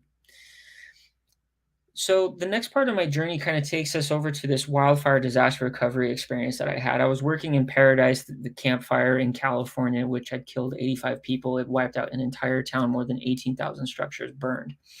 Through this experience of disaster and land management, I got to look at how natural resources were used, and it kind of shocked me. I started doing some research and came to find that 20% of the Earth's natural resources are actually going to waste, which I saw, ultimately, initiatives are missing massive opportunities for improving those resource utilization. I was watching how, in particular on this wildfire disaster recovery project, how trees were being chopped, where they were being taken, how they were being processed, and then how a similar product was being brought back for other uses. There was just this complete inefficient use to the tune of millions of dollars that it was just driving me nuts watching how these resources were being used. That inspired me to actually go to Switzerland and pursue my MBA in sustainability management. Coming back to the opportunity of optimizing natural resource use, this is where we can be using things like big data and analytics to optimize our systems. Artificial intelligence has an opportunity to serve as a very beneficial tool to helping us not only maximize resource use, but the relationship that has with our investments. So where we are today is we're placing our investments into current, resource management structures, which are just destroying our Earth. This is Borneo, where we've got, massive tracts of land that are destroyed for oil palm plantations or other mining practices. Now, we could be in this future where, if you guys know this gentleman, John Liu, who's been doing some fantastic work, largely focused on large-scale land restoration from a sort of grassroots perspective. He really inspired me. This is a picture of us while we were in Switzerland. And I got to think about how on one of these documentaries that he had filmed himself, looking at the Loess Plateau in China, they had restored 64 million hectares of land, introducing agroecology to these systems. So it's important, again, when we're looking at the smaller solution to climate and conservation, that one of the pieces is really about resource optimization. How are we managing our natural resources? How can we optimize those resources in a way that is creating better social, environmental, and economic justice? I just came back from East Africa just last summer, but for the last couple of years, I've actually been focused on doing agroforestry projects, designing agroforestry systems, programs, and business models with a particular focus on Africa, both West Africa and East Africa. This past summer, I got to spend some time in Burundi, where I got to meet with farmer communities, local government institutions, research institutions, data and mobile service companies. I got to meet with a lot of different partners, a lot of different industries within these communities to try and understand what are the different problems and what are the different solutions that each one of them sees from their own unique perspectives. From this experience, I did some more digging, and I found out that there's actually trillions of dollars that are lost through a lack of inclusion and diversity. This is why it was important when I went on this trip, was to really get the perspectives of all of these different parties to try and see things from their lens. Now, inclusion and diversity is an opportunity for us to manage risk more effectively. It allows for greater ownership and enthusiasm coming from all parties that are involved with any kind of project, any kind of development, any kind of investment. It's important that all parties are at the table and that all parties have a voice. So where we are today is when you're not having inclusion and diversity, you end up with these really separated structures. And in these images, what we're depicting here are, the haves and the have-nots. There are these very just juxtaposed realities of the kinds of systems that we're living in that are fundamentally unsustainable. And this is where, we could find ourselves in a different kind of world where if we did practice more inclusion and diversity, we can have healthier social and economic systems that allow also for the environment to take root and to blossom into our full potential. So this is a picture from one of our farmer community workshops where we were asking the farmers, actually, what are the problems that you see in your community? What are the problems that you're dealing with on a daily basis? We didn't want to go there and tell them, based on our market research and our experience working in other places, here are your problems. No, what we decided to do instead was we wanted to go into these communities and ask them, what are the problems that you are facing? And we wrote them down on the whiteboard. And then we asked them, what are the solutions that you think would help with these problems? And we wrote those down on the board. Fortunately, due to our extensive market research and then also the experiences we've had, it matched a lot with our anticipations of what we were running into. And so through this process, we actually had a lot of these farmer community members coming up to us and thanking us very sincerely, telling us, thank you for actually sitting here and listening to us and asking us what our thoughts were, what our opinions were. Because if you're going to build any kind of solution, doesn't matter if it's a blockchain technology, doesn't matter if it's a rock and a stick, it's why you're delivering the solution. You got to think about the vision, the mission, the value that you're trying to bring. The how is less important, but it starts with listening to these people and figuring out the solution together, because that gets them to really embrace the solution as something that they feel that they can support. So when we come back to this farmer community, we say, hey, here's what we built based on listening to what your problems and what your solutions are on what you have shared with us. They're so much more inclined to be participative, to engage with the solution. And this is where, again, if we're looking at the smallholder solution to climate and conservation, it's important that we think about inclusion and diversity within this context. So I also, within the last couple of years, I do some consulting work, and I had worked on a reforestation project for a company that plants trees to sell carbon credits and tree planting to different, corporate consumers. Through this reforestation project, I had a lesson on impact transparency.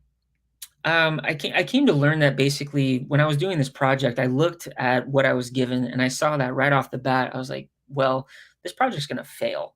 I was looking, as an arborist and being, certified in tree risk assessment qualification. I ran it through some of my different models and I saw right away through my scorecards that this tree planting project was going to fail. The fact that this tree planting project was going to fail would not have been an issue if we had decided to manipulate how we were going to do this tree planting project. But the fact that the company that I was working for decided that we were going to do this project anyways, even if this project was going to fail, and also decided to report to the client that was purchasing these trees. We had one of the largest technology companies that was paying for this tree planting project. And I was telling this company that we were going to plant these trees. If we were going to do it in this way, all of these trees were going to die. And this company decided to change the message. They decided to not tell this large tech client that wanted to plant all of these trees that the method we were using to plant these trees was actually going to create a lot of mortality. It was going to kill all of these trees. And when I saw that, the messaging that was coming through was very, it just wasn't reflective of the actual situation. I thought, wow, this company that's spending all of this money to plant all these trees, to have this company, tell them that the results are going to be much more positive than the actual reality. It really bothered me, like to the core of my being. It became this issue where I thought, all clients, if they're paying, clients should be able to see where is their money going and what is the actual impact that it's going to have. Today, there is so much impact in greenwashing. It's actually becoming this massive obstacle for people who are actually, people and organizations that are trying to actually make positive impacts. It creates a lot of apprehension when investors want to go and place their money into their next investments. They remember how they got burned and how they got screwed on their prior investments. So it's important that we have, impact washing become a thing of the past. It's really important that we begin looking at how we can avoid creating these unnecessary obstacles, building these walls for investment. If we can instead look at having these more transparent investment structures, we can build futures where there is transparency. And so this is where, there's this massive opportunity through blockchain technologies where we can have track and trace solutions where we have these massive growing market economies around that. So having transparency at the core is also a really important aspect. So it's also important for us to incentivize the need for enhancing ecosystem services. We've been externalizing environmental costs to the tune of trillions of dollars annually. When we think about where we are, we've been blowing all of this money and for just bottom lines, and we could instead be in the situation where we're actually creating positive benefit. Right now, we're seeing some indigenous tribes that are receiving carbon credits for the first time for keeping their forests intact, which is fantastic. So payment for ecosystem services is also really important to be in the solution. We're actually building a bundled services app marketplace to provide smallholder farmers with access to all of the resources that they need to succeed with micro lending practices that are data informed with fair and transparent impact investments. It kind of looks like a central modular API platform that's pulling information from different apps and databases to provide wealth and asset management services in a way that allows us to optimize our decentralized finance, lending, and underwriting. This allows us to provide ESG bonds that are backed through NFTs and creating this decentralized financing mechanism. We can use key performance indicators of social, environmental, and economic impact indicators as an opportunity for tokenization to actually help retail investors move their funds into impacts that they care most about, having social and environmental digital impact assets. So, this solution is about having a credit scoring tool with a bundled farmer services marketplace that allows us to lend. Finally, I want to thank you for your time. Feel free to reach out to me. Happy to continue the conversation further. Thank you very much, Benoit, for this insightful presentation. We are really, really glad to have you here. Thank you very much. This is really amazing. I wouldn't want to take so much of our time right now, so I think we just have to move forward to the next session. And we're going to be talking about how we can merge technologies to build trusted data systems. And this is a panel discussion. Yes, this is a panel discussion where we are going to be having, amazing two personnels, two industry experts to talk about how we can merge technologies to build trusted data systems. So our lead panel is going to be Jose Manuel. Thank you very much. We welcome you on stage now.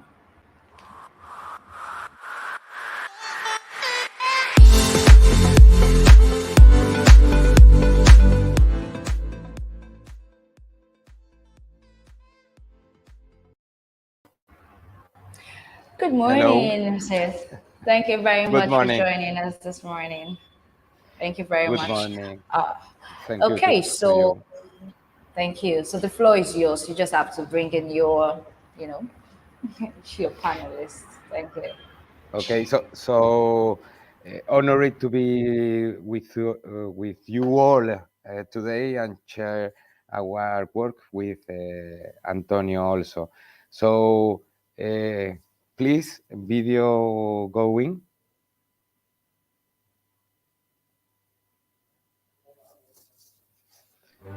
So, we will introduce a little video in order to show you what we are doing in the south of Spain with a little producer of strawberries. So basically, we use technology to help them to sell more and to be green.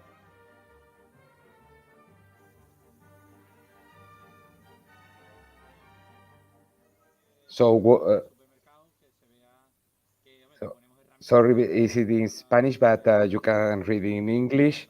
Is our customer who is speaking about the solution that we are going to present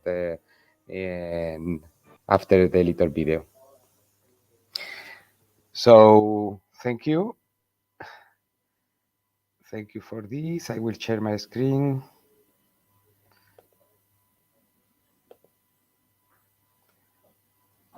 And we start.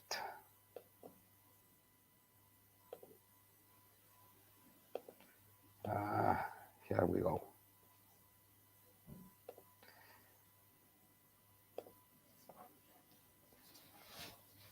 So the work that we are making with Antonio here in Spain, but also in another country over Europe, is that we believe that we can transform the way that SMEs or little companies, small medium companies interact with the user, and the way that they are made in the business when we regard the sustainability rules or goals that we have and the quality of the product.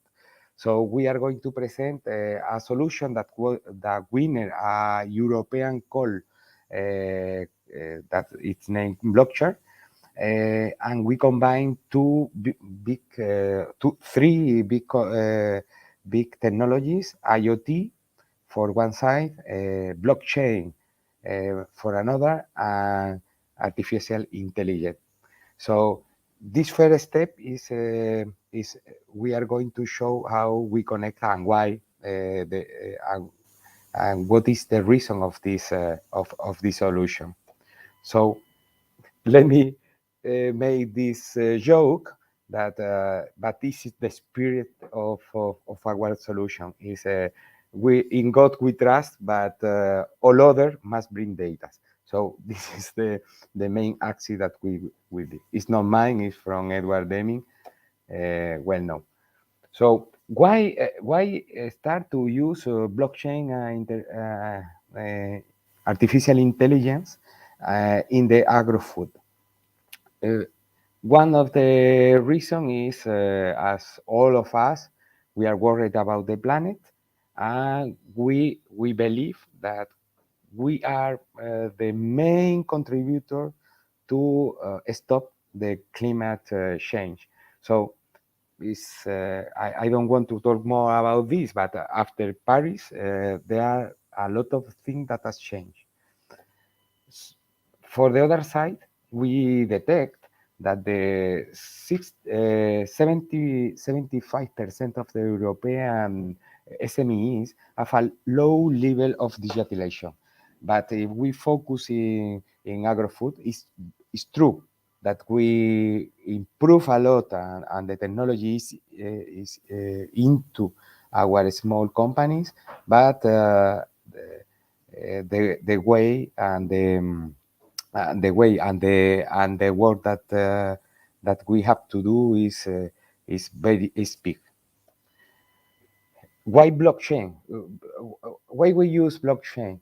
In this case is to give transparency, but it not only focuses in the transparency of the process.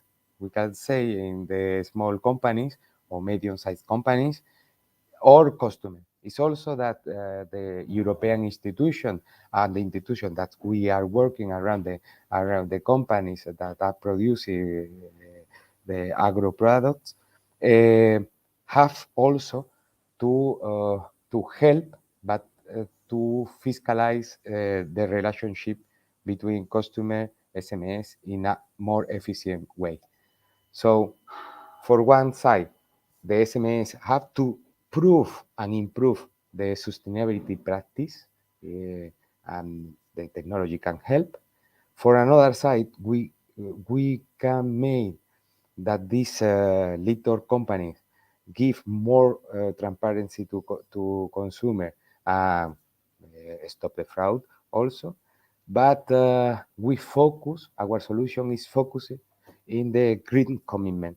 It's another point of view, another way to see the traceability and the control.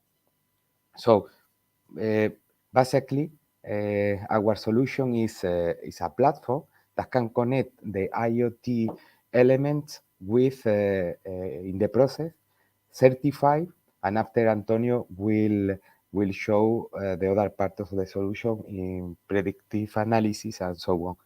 And for other side, we can also connect the customer with the producers in order to sell more.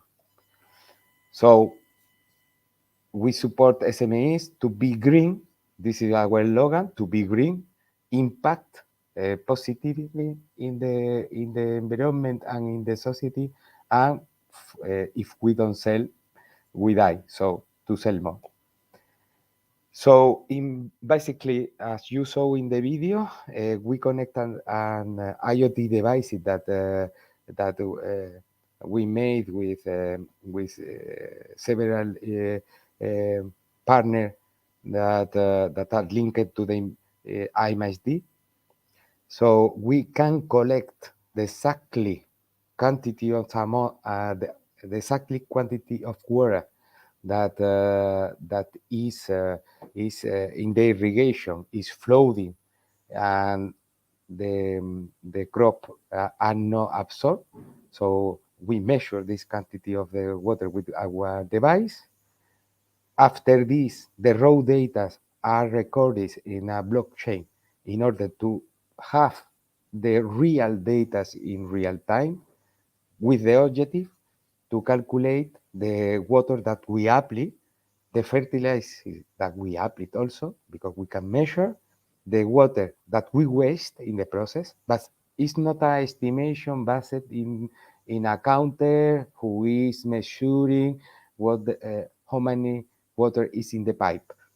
This is a solution that can measure the water from irrigation that we are wasting, and of course, the fertilizer is in the water. So if we waste water, we waste also fertilizer. This is a big problem that we impact very negatively the environment. But also, our solution provide using our patent technology CryptoTag that could be removed from for the label of the product. We also can give fully visibility to the final consumer, because they can approach the mobile phone and see all the information about sustainability that we measure with IoT devices. This is a picture that to say that the devices is one device for irrigation plot. So for example, if we have in the crop with a product, in this case berries, so you need also only one IoT device to control all, not several devices that we saw with other solution. And with this device, we measure in real time the water and the fertilizer that is wasted, and we can adjust the real consume. We will see with Antonio also how we combine technologies. Each quantity of water that we put in this irrigation plot, we register in blockchain in order to certify for a third party. So it made that 1 liter produced in the south of Spain could make a different with the product when he export, and also give fully transparency that is very appreciated for the final consumer and also the distribution chain. This is one example that the same concept apply to the wine for little companies that are exporting wine to another country from the south of Spain. And the link with the final consumer is our CryptoTag. The CryptoTag cannot be copied as a QR. It means that you have to put in your label, but you cannot transfer, copy, or modify. And after, with NFC technology, you can read directly in your mobile phone and have all the certified, all the certified registers, proof and clue that you have in your agro exploitation. So we were aware in different forums. We have partners that are making that the solution could be available in over Europe, and in the time that I will pitching here, we save a lot of meter cubic of water in the south of Spain. So with this, I left my colleague Antonio to continue, and we will interact with the global solution. Hello, everyone. Thank you for your introduction, Jose Manuel. And I would like to start by saying thank you to the staff of the meeting for allowing us to be here to talk about our use case. I'm going to share my screen. I hope it's okay. Let me a minute.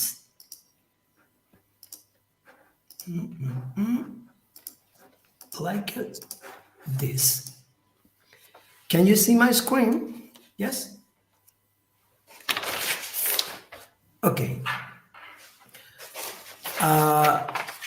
As Jose Manuel said, knowing the real water footprint of various crops is not as easy as we believe.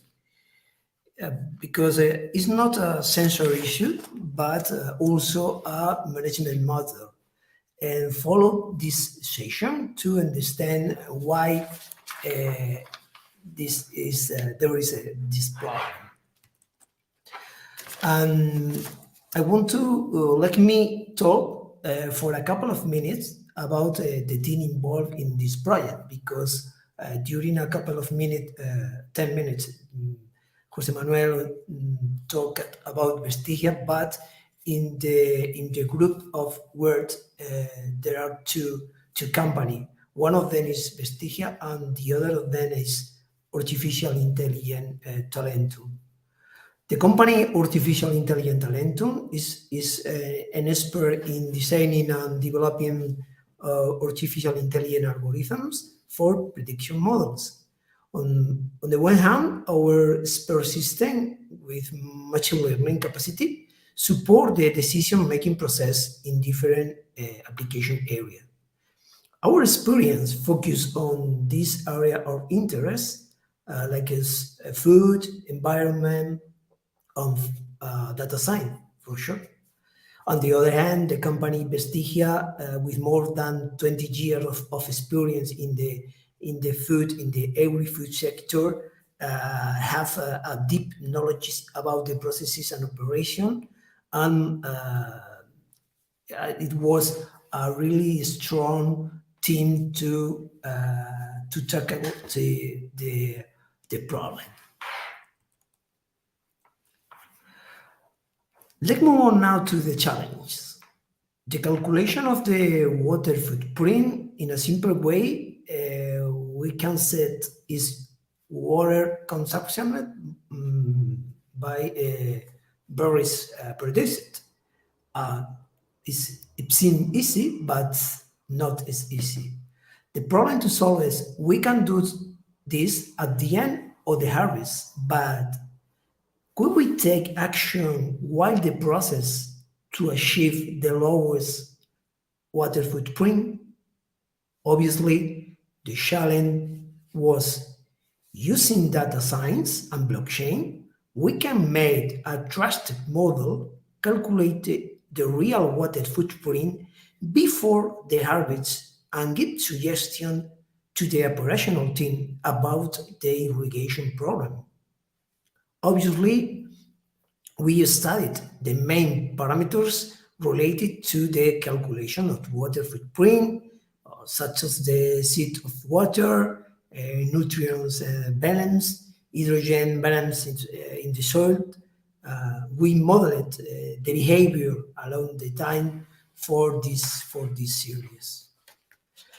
Our goals Yeah, it's very important because really, what were our goals? We have two different goals. Design a model with the capacity to predict the water footprint in advance and reliable, for sure. And on the other side, generate recommendation on the frequency and composition of the irrigation program. The system had to calculate the expected water footprint of the harvest to know in advance what the water consumption would be and take measure to reduce it. It was essential to know the technical data capture infrastructure that could be used and what historical information was available, because really there wasn't historical information to support the design of our algorithm and our system. We studied the main parameters related to the calculation.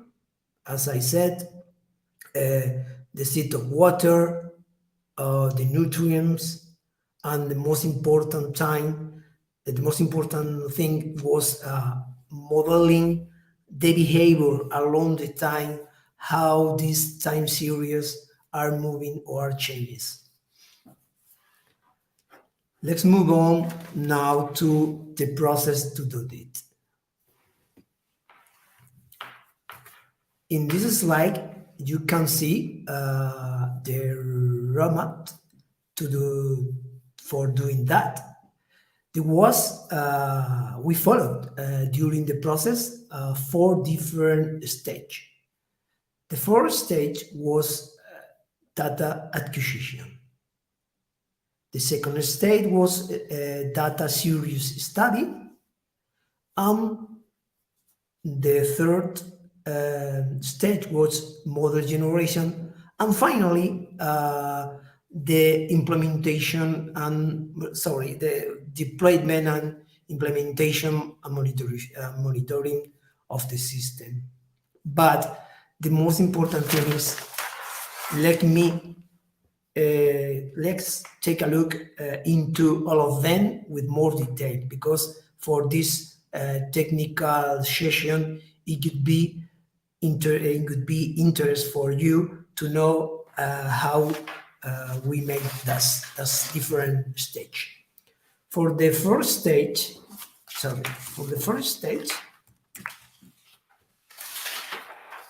and relating to the data acquisition, we made the capture of the relevant data for the problem.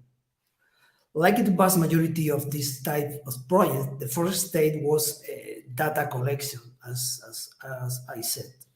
First, a catalog of historical data was generated based on previous harvests, with the measurement of the study parameters, humidity, temperature, wind speed, rainfall, and so on. Second, and during the development of these phases, the most relevant data were collected. Endogenous data from the connected devices and the measurement made, and exogenous data, such as external meteorological condition. Finally, in this stage, we made tasks of debugging, normalization, and adjusting the data were carried out to have them ready to work in the later phases. In the second step, we studied all the time series to detect the system of relationship between them, which may influence future influence behavior of the system. We study, as you said in my screen, we study some parameters like as water footprint, balance soil, and as I said, we modeled the behavior along the time. This stage, the first and second, was only a description, a situation about the work that I can make in the third stage. The third stage is the most important stage in our proposal, because in this third step, we worked intensively on the generation of different predictive models, using a wide range of techniques or algorithms and with different time frames, 7, 50, 40 days. Sorry.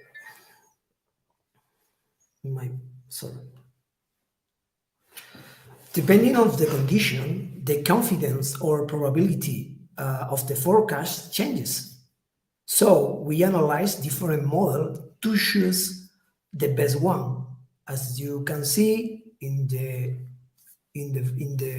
my screen, there are different rates of confidence relating to the different models that we are using or we are running in each forecast. On the slide, you can see some 30-day forecast estimated of the water footprint and your confidence for each one.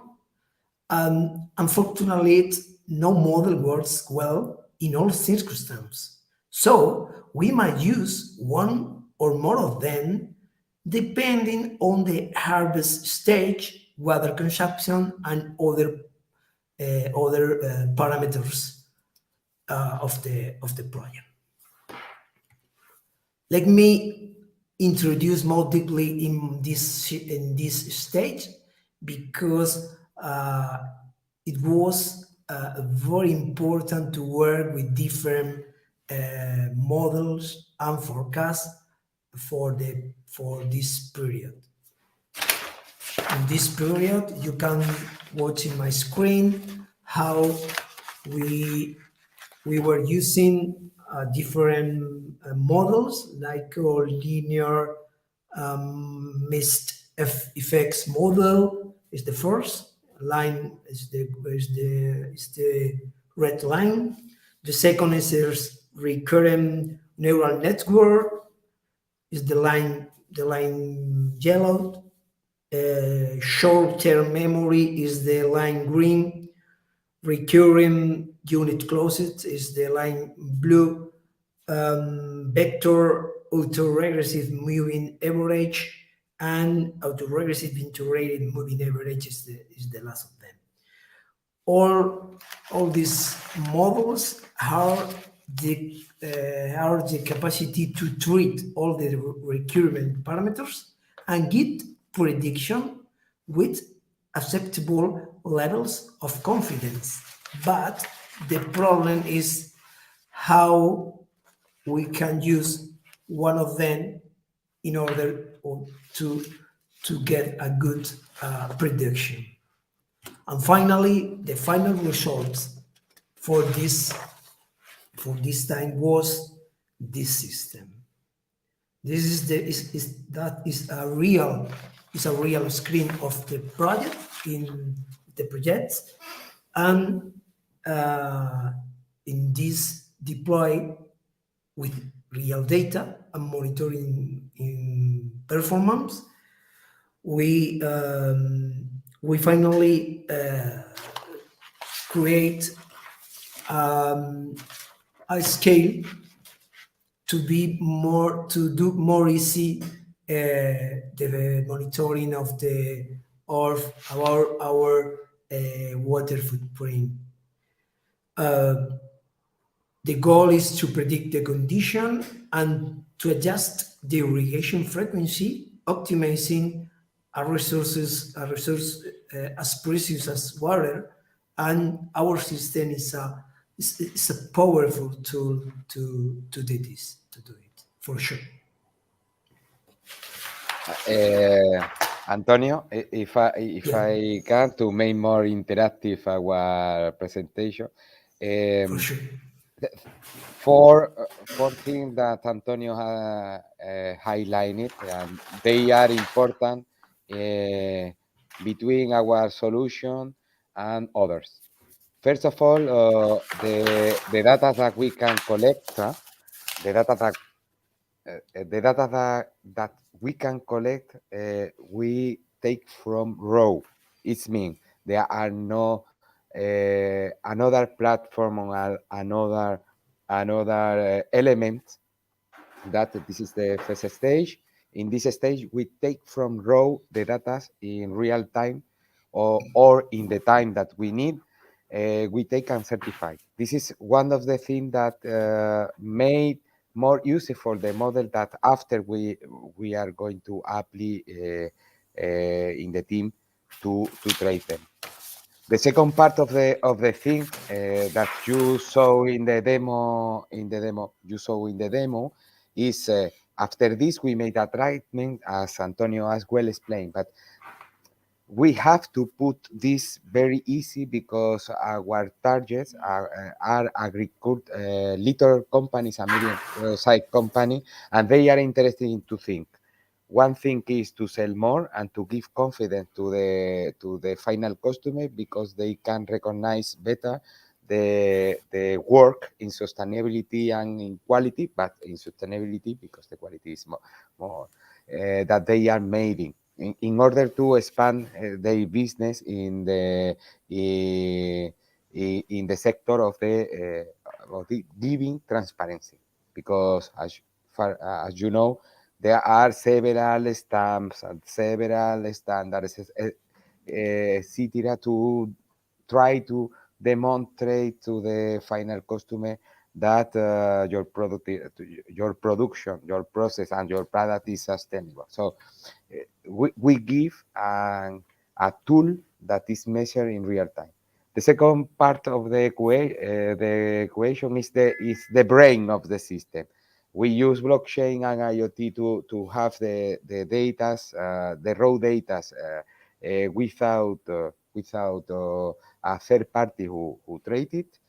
And after the brain, as Antonio has said in the second and third stage, the brain is the artificial intelligence, with the objective to make sample in the fourth stage to the agricultor who have to make some decision in order to save water or to save fertilizer. And this is a suggestion. This is not the real value for the, who see our consumer. And we imagine, the team imagine that if we put the level that there are no in the scientific the scientists don't made a score who is not normalized this score, but we show four levels.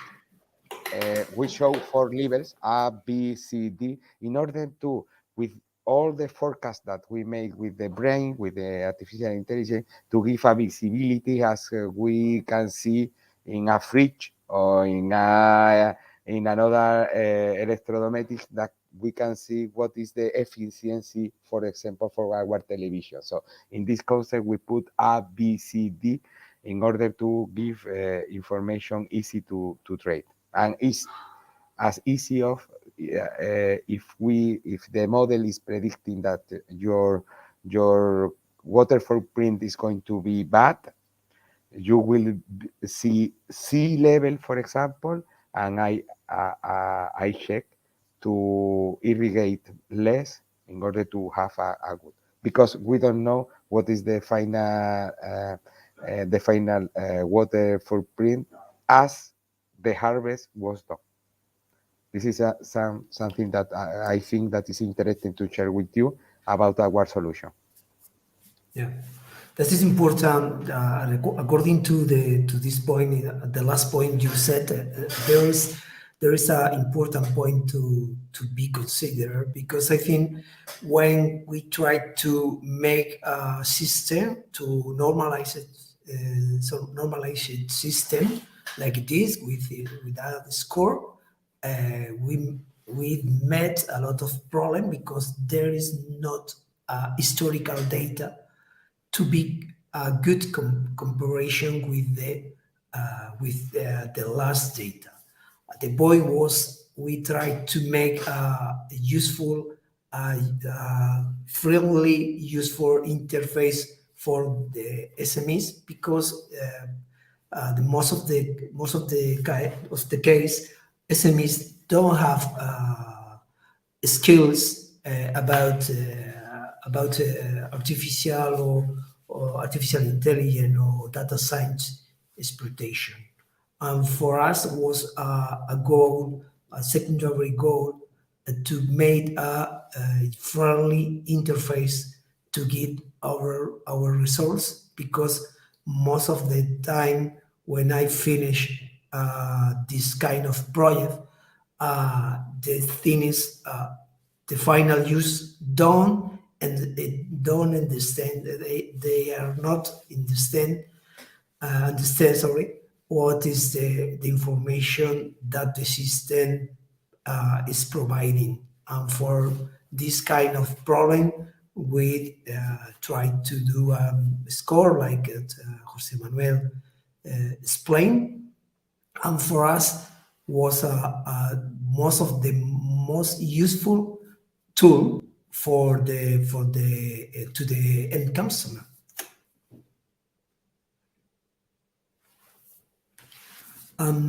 Let me maybe I don't know if there is a time for question and suggestion, or maybe for doubts. Okay, so far so good. We do not have questions at this point. So you could just round up your panel discussions and then we can move forward.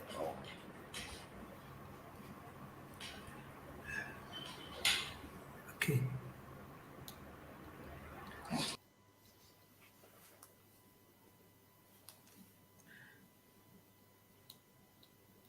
Okay, if there are not questions, do you want to highlight something more, Antonio, or?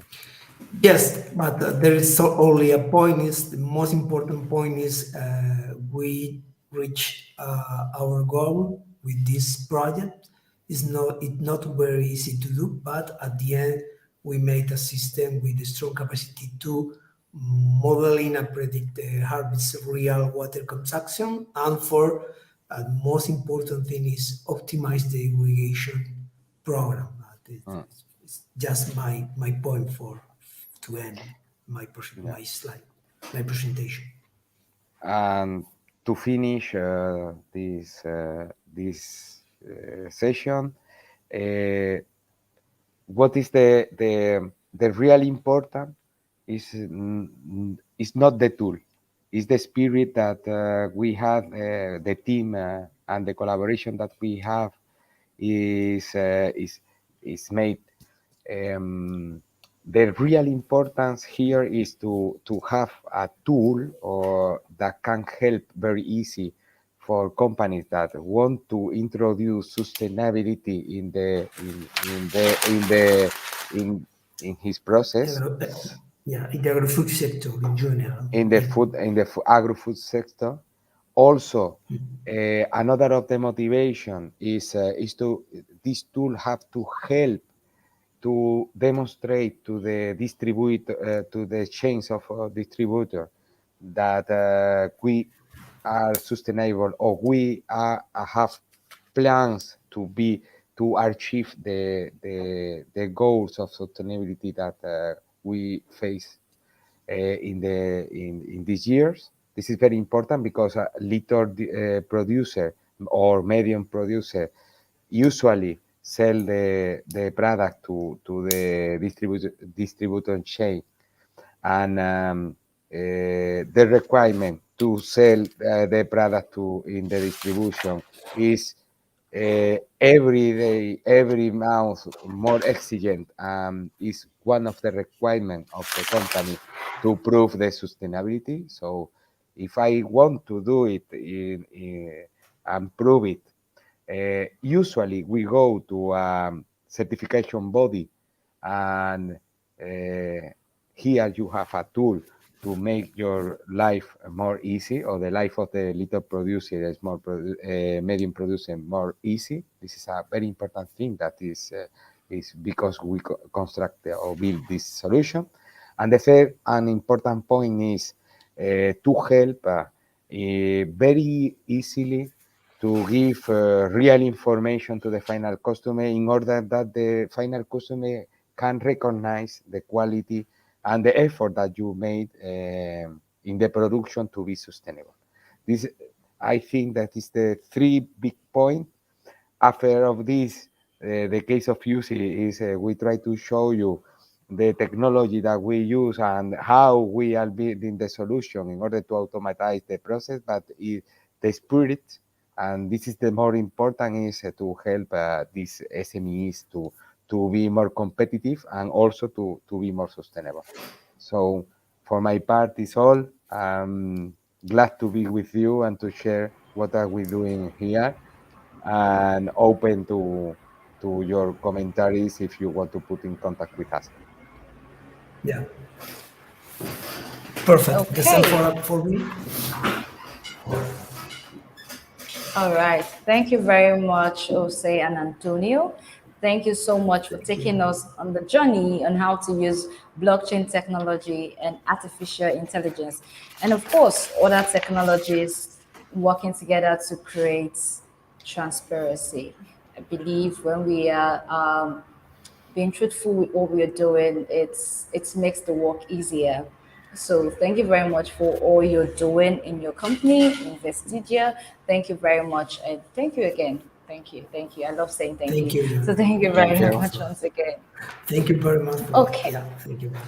Okay, so guys, we are moving forward to our final session for this morning. And for that, we are closing with a panel discussion once again. And this time around, we're going to talk about blockchain-powered food certification and verification. And this is a presentation, or rather a panel discussion on how we can research on how research and technology can combine to support the use of blockchain certification and security in the food supply chain. So we're using science and blockchain combined to build verification and trust for our food system. And leading this panel discussion, we're going to have Mina Kodi. Thank you very much, Mina. Please, you're welcome on stage.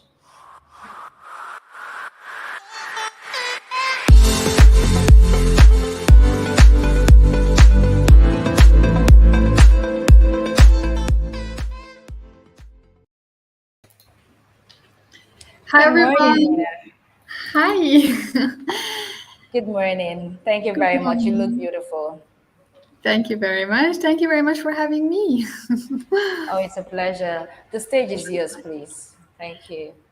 Hi, everyone. It's Mina Kordi from Team Tracifier in Hamburg, Germany. I'm here to together with great speakers talking about blockchain effects and power in certification and food supply chain process. I'm waiting to have my guests and other speaker in the panel. Dr. Jürgen Kubala. Hello, Professor Horst Traubmeiler und Eric. Hello. Hi, everyone. Good morning. Hello, everybody. Hello. Yeah, good afternoon to us in Europe and good morning to you, Eric, in Canada. We are very glad to having you all here, and thank you very much for joining me in this session. So a little bit, maybe we can start with introducing ourselves. Dr. Kubala, maybe you can start.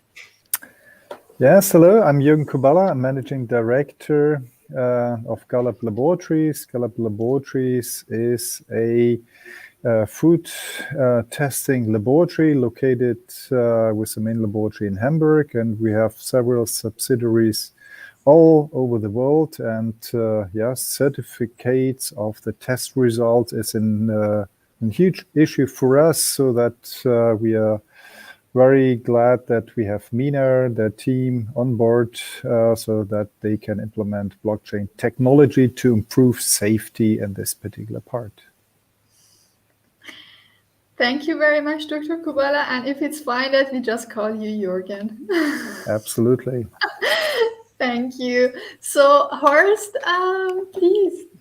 Yeah, thank you, Mina, for having me here. My name is Horst Rallmeier. I'm from Modul University Vienna in Austria, and I'm an academic. I'm a blockchain researcher. I discovered blockchain about 5 or 6 years ago, and I'm now doing research on the implications of blockchain technology, how it transforms economy, society, and our daily lives, basically. And of course, the food supply chain is a major part of my research. And I'm not only an academic, I also reach out to the industry. So I'm also an advisor for some companies, or I participate in hackathons and things like that, just to make sure that I connect to people who are doing something that's going to transform our world. And thank you for having me again. Yeah, you're welcome. It's a pleasure having you here. Thank you very much, Horst. Great background and academic, and also connection to the industry. It's always a point that brings power to real implementation of ideas of researchers to the real world. Eric. Hey Mina, good morning. I'm Eric. I'm the CEO of the Blockchain Supply Chain Association. I'm about here on the map. Our association is about bringing together the supply chain industry with people like yourselves, with the academics, with the folks from logistics and technology into conversation to help everybody adopt blockchain, drive conversations, discuss standards, and just move the whole blockchain and supply chain issue forward. Wow, fantastic. Thank you very much, everyone, for joining and for this introduction. The process of this session is I start presenting the content about who we are, what we're doing, what's the topic, and then step by step together with our speakers, we discuss in a slide. So it's gonna be a little bit engaging session. I try to just share my slides with you. Mm-hmm.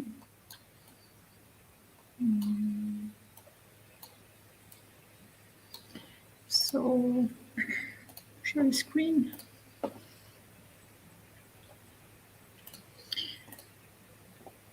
Great. I hope you can see something. Yes, it's working now. Perfect. Great, everyone. Session today is about blockchain-powered food certification and verification. This is actually a use case of our startup Tracifier in collaboration with Gallup Laboratories and Blockchain Association, Blockchain Supply Chain Association, and Modul University of Vienna. A little bit I just want to start by introducing who is Tracifier, just to give a little bit background of what we are doing.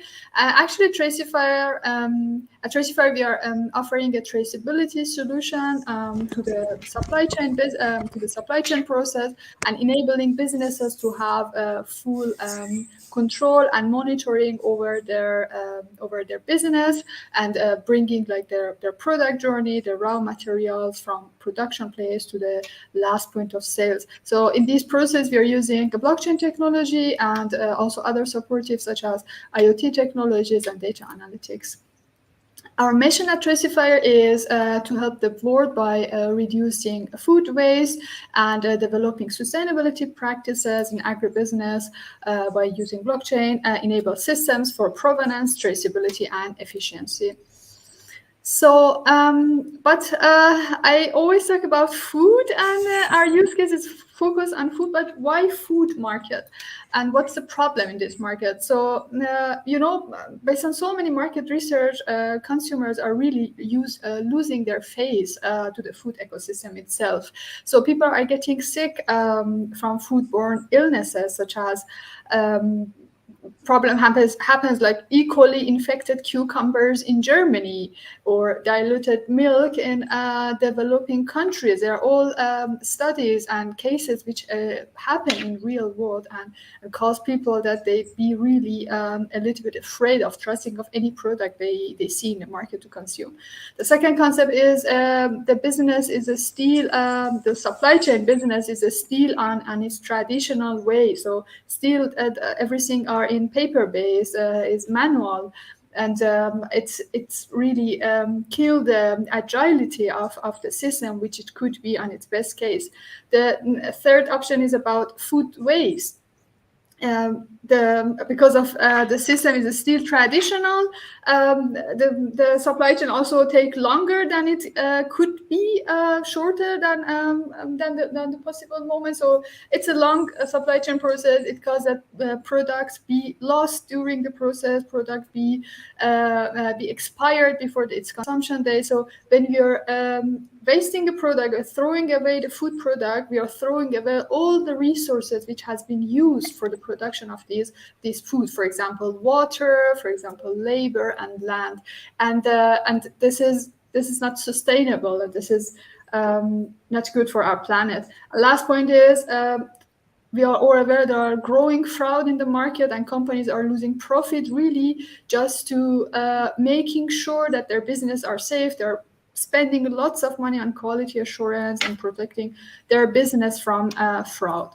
So I'm bringing you one step further to the exact problem of existing and traditional supply chain management system, which really limit the transparency and agility of the system. For example, some points which I just selected among all is there are high administrative costs if you want to bring visibility in your system, if you need to hire people, inspector, using IoT systems alone, and then without integrating that data to other parties. So this is all has lots of high administration costs. The data are siloed. So companies, they might have a great supply chain system, but this system are not necessarily connected with a partner company. So integrating such system are very expensive, and it's the bigger you are, the more expensive it's going to be. There is lack of trust in the market of certification. So companies, because everything is still paper based, right? Like in so many cases, the business process is still paper based. Certification and documentation are based on paper or PDF, and the company who received this document, they don't know if this document is the correct one or it has been changed anyhow. So it's still there is not a concrete validation process for that. And lastly is delay in verifying, yes, the document is correct, yes, the process execution is correct. All these delays really kill the product and reduce its shelf life time. That at the end it will cause to the food waste. But blockchain can solve these problems and transfer the system with trust and transparency. I just want to say one line, what is blockchain in this system in general for people who are new to the topic. Blockchain is not always Bitcoin, or it's not only Bitcoin, but it has lots of use cases and can be used in different places based on different technology backgrounds. But blockchain is a distributed ledger that is kind of a type of database that is shared, replicated, and synchronized among the members of the decentralized network. So what does it mean? It means by using blockchain technology, you are creating a shared ledger between you and your business partner. You're inviting them to integrate with you in a one unique system. So not all of them necessarily need to install and buy a new software, but also they just integrate their existing legacy system, on-premises system, to this shared ledger. So we are creating channels between you and your business partners. And this channel is like when someone updates the data, when when a certificate is uploaded into the system, all existing members of this channel are gonna be updated with that document in a real time. So in this case, it's really we are reducing by this kind of real-time updating and automation of processes of validation, validating the execution. So, for example, using smart contracts, we are setting a rule says if this transaction has been done, then the transaction is validated and it can go to the next step. So all this automation, this lifetime communication, it brings agility to the supply chain process. And transform the really old system. Here is some benefits which happen as the result of all these changes. Is about, we estimated that we can potentially save about 4 to 5 days in the supply chain process by automating the verification. For example, there is a document. We know that the certificate released about this product is tamper-proof, it cannot be changed. So the next suppliers don't necessarily need to send the same product to the laboratory or to, I don't know, inspection company to check if this document is correct or not. Some study about how we are, or some number about how we are optimizing is by using smart contracts. We are optimizing the supply chain process by about 25 to 40%. That also results, this agility we are bringing to the system results in saving the hidden costs in business itself by controlling over the resources that has been used. And in some also cases for especially producers and food manufacturers who can enjoy from the premium prices by giving more information on selling data to their end consumer, there is a potential of increasing of revenue. Some other aspect of blockchain is about moving from centralized world to decentralized world and to the self-sovereign identity structure, I should say. But here is a great study that Horst has done in his recent publications, and I would be really grateful, Horst, if you can help us with a little bit content in this slide. Yes, thank you, Mina. And actually, this figure is from colleagues of mine. I've included the source here. So let me sidetrack you for a moment, because the topic of our panel is about certification and verification. And it makes sense to talk about identities. And I have 2 slides here, and then the second one, it will be clear how the whole thing connects to supply chains. And this is something that's going on, I think, on a worldwide basis.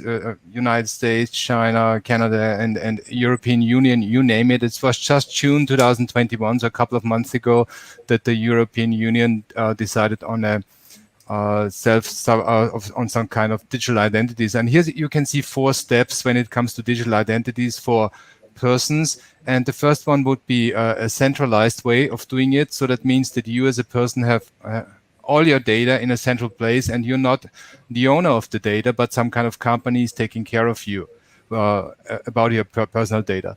The next step to the right would be some kind of user-oriented identities where you have your data in different places. It's still not your own data in how it's used. I mean, it's your own personal information, but companies are sharing that among themselves. The next step would be a federated system in which, for example, you're using Gmail or Google or some kind of Facebook account to log into different identities, which means that those big companies are taking care of that. And the final step would be a self-sovereign identity where you possess your personal data and you decide on how to share it with other companies, for example. And you also can decide who is going to see which kind of information. So Mina, if you go to the next slide, then I would like to make the connection now to supply chains.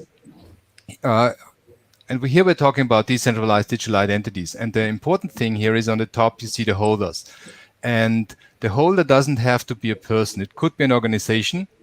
It could also be an animal. If you think about food supply chains, it could be a product, a truck, a house, anything you can think of. So in other words, that means in supply chain, the products or the organizations hold information for themselves. They have a wallet and they can identify themselves. And then we need an some kind of organization in most cases on the lower left, the so-called issuer. Those are the ones who are issuing credentials on behalf of the holder. So they also have some kind of identifier, ideally on a blockchain in a decentralized way. All of these things you can also solve in other ways. You don't necessarily need a blockchain for all of these kind of solutions, but in many cases, blockchain is the ideal way of doing this.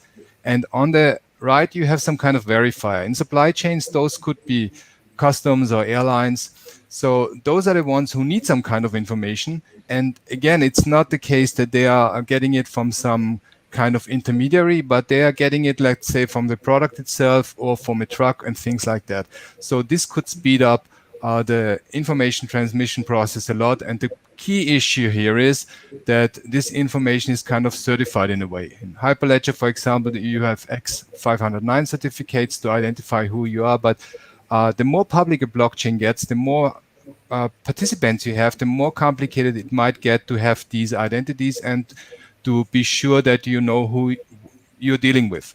And on the lower right, you can see a book. For those of you who are interested in more information, on the upper right, you can some kind of artificial plant. And this is some experiment from colleagues of mine. And this is a self-sustaining robot, if you like. It's a plant that organizes itself, that's collecting its own food, so to speak. So it's using Bitcoin to find or to hire somebody who is creating copies of itself. And this might seem a far stretch from a food supply chain, but those experiments, I think they can provide lots of inspiration for supply chains for the future, in which you have many more autonomous units, and all of them need to have some identities. So here we're talking about something that most likely we will see in the future, and this is being developed right now, and this will help a lot for verification and for issuing credentials. Thank you very much, Horst. I just got a spontaneous question from my side is, in a real business food world, do you have any concrete example that has used this system at the current time, or something that can brings me more that I recognized some specific product when I'm going to a retail store? I mean, right now you already need some kind of verifications. And again, I mentioned X509 certificates for Hyperledger solutions. And on Bitcoin blockchains, you have this asymmetric cryptography, which is also used here. So you're using your public key, and that's your address. The hash of the public key is your address, and you use a private key to identify that you are allowed to use this UTXOs. So in a way, it's being used already, but it depends on how far we can develop this and to what level we can break it down. So the question is, are we going to have trucks having this, or will it be the containers on the trucks that get a digital identity, or will it be actually the products? And IBM is using crypto anchors, for example, so they are identifying products themselves. And there's a lot being done. The question is just how much we can break it down, on which level of the supply chain it will be useful. And that's something we have to see how it works out. Great. Thank you very much, Horst. Thank you. Really great part. Now, if you let me, I want to bring you all one step closer to the business world. So we start from blockchain, from food, we went to sovereign identity, and now it's about talking about some business persona. I just copied this folder because this is kind of a focus session and brainstorming, which we has done in our previous event it was unconference event organized by Blockchain Europe and Fraunhofer IML back to April. And I also, it was the moment that I get to know Horst in this session. So I really like this study, and I think this slide also connects us to Eric and his experience in logistics. So a little bit about the status quo of this persona. It's about food importer. who is in the market for about 2 decades and have a significant community and network of suppliers, of partners. But there are pressure coming from retailers and manufacturers, as well as raising complexity of regulation and controls, force this company called Oldport to adopt and to exploit their connection and establish corporation to prevent being pushed out of the market. So they are forced kind of to move forward, be a little bit like out of that traditional business world. So the mindset of this company is blockchain worth that we invest, and the risk of is it just going to be irrelevant in a few years from now. So I don't know to share all my contacts. I don't want to share, so they are a little bit concerned about their security of their data, so they don't want to share their contacts with the rest of Ledger. It's about that when we are talking that in blockchain you can share. It's a sharing economy. You can share your data. It doesn't mean necessarily that everyone included in this system has access to your document and data, but rather there is lots of strategies such as channelizations and things. But this is still the mindset of this company, and the challenge this company has is he's perceiving a loss of control over processes and data. He's feeling of being forced into the solution about the technical issue and a lack of blockchain understanding and required investment. So this was the challenge which we had in Unconference event, and we had done a brainstorming session and focus group with other experts to see how we can help these persona to understand better and get benefit from implementing blockchain solution. So there were some measures that we talked about to overcome the entry barrier for the persona was so there are lots of workload to go to the new regulation if he don't follow if he needed to follow them. So therefore, by using this new technology, he can overcome of these kind of the new laws in the business that without optimizing his business process. So about the return of investment, about ensuring him that his data is secured and safe, and about the visibility of his information. Yeah, so the last one is the visibility of his information depends on the information sharing context. So it's about not that he's sharing data with everyone, but rather with a group of people. Sorry for this last point. Then we estimate that how the persona can be incentivized for joining the network, the blockchain network, how we can encourage him. It was about by helping him that he understand what's the return of his investment if he optimize his business process, get more digitalized, if he be paid for the data that he's sharing toward tokenization strategy, and he gonna have the opportunity to join to other existing consortiums, for example, with other big companies. So because he has enough technical infrastructure, he can join to other systems, and the status and reputation he is gaining into the market.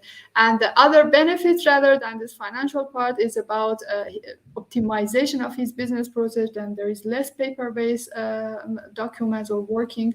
His business his deal are safe and smart using smart contracts, and he's automating all his current existing working process, needing less human and manual work to do.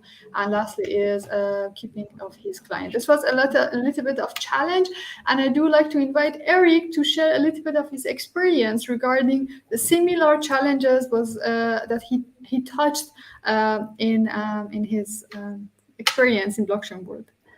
Jamie, a great example that you've put here, and it goes to show how change is difficult, right? And the shipping industry, the logistics industry is very, very hard to change. We've been doing business the same way for hundreds of years, and a lot of that has been based on paper because we didn't have the technology to move forward. And what's encouraging about our industry today is that we now have the technology to move forward. And the pandemic kind of accelerated that learning curve for the industry as well. But think of the example you gave earlier, right? Of goods moving from one partner to the other, paper moving from one partner to the other, from a manufacturer or a grower, right, in one part of the country, to trucking companies maybe picking up the goods, bringing it to the ports. And I always use this silly example of the ship captain, right, walking up the stairs of his vessel with a big pile of paper, and then crossing the ocean for 30 days, maybe to North America, then walking down the stairs with this big pile of paper and giving that to customs, right? Very inefficient. And the data silos that each of these trading partners have been using, very closed, to your point earlier, Amina, siloed, protected, jealous data that we all have that a lot of people could use, and tokenization is a great example of that. Can you maybe sell or exchange, right, parts of that data to other people who might need it and use it for different use? I'm thinking your weather data. I'm thinking carbon emissions, right? Perfect example, and something that a lot of people are talking about these days. Can you tokenize that information in your supply chain and sell it to somebody else for greater use? So these are big challenges for the industry.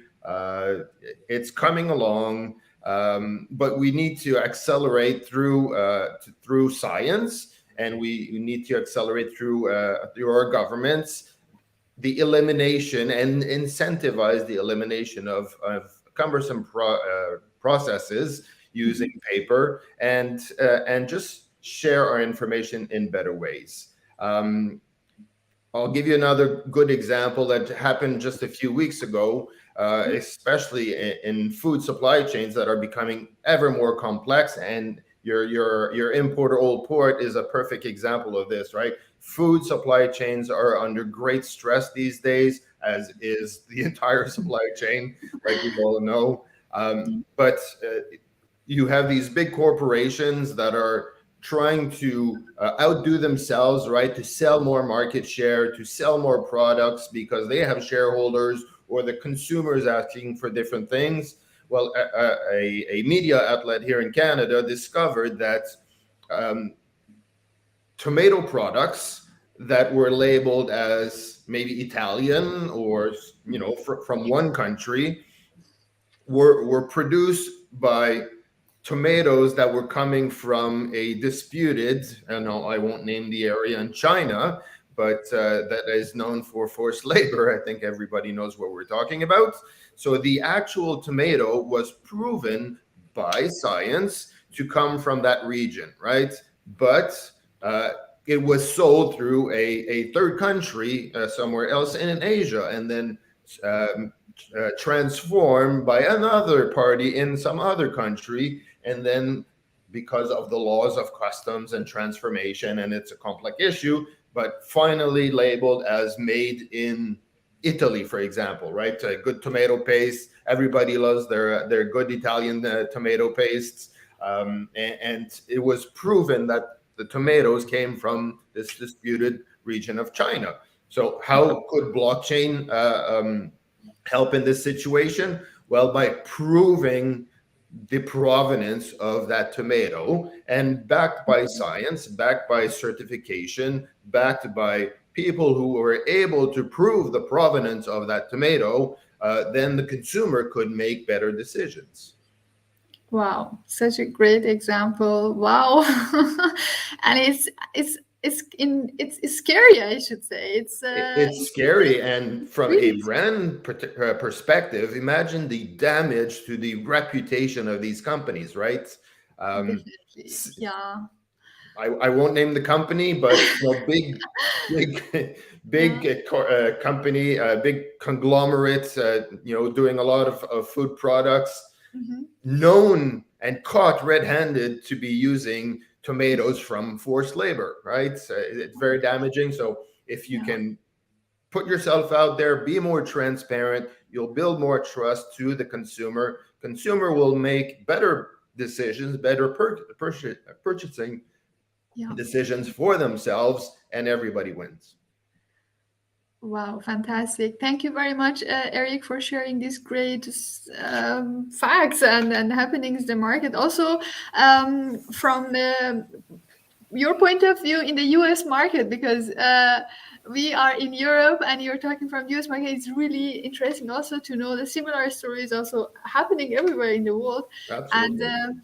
And it's really bring me this story about the food bring me to my next slide and connect all these conversation to Jürgen and our use case in Gallup Laboratories and his experience also in the food market in Europe.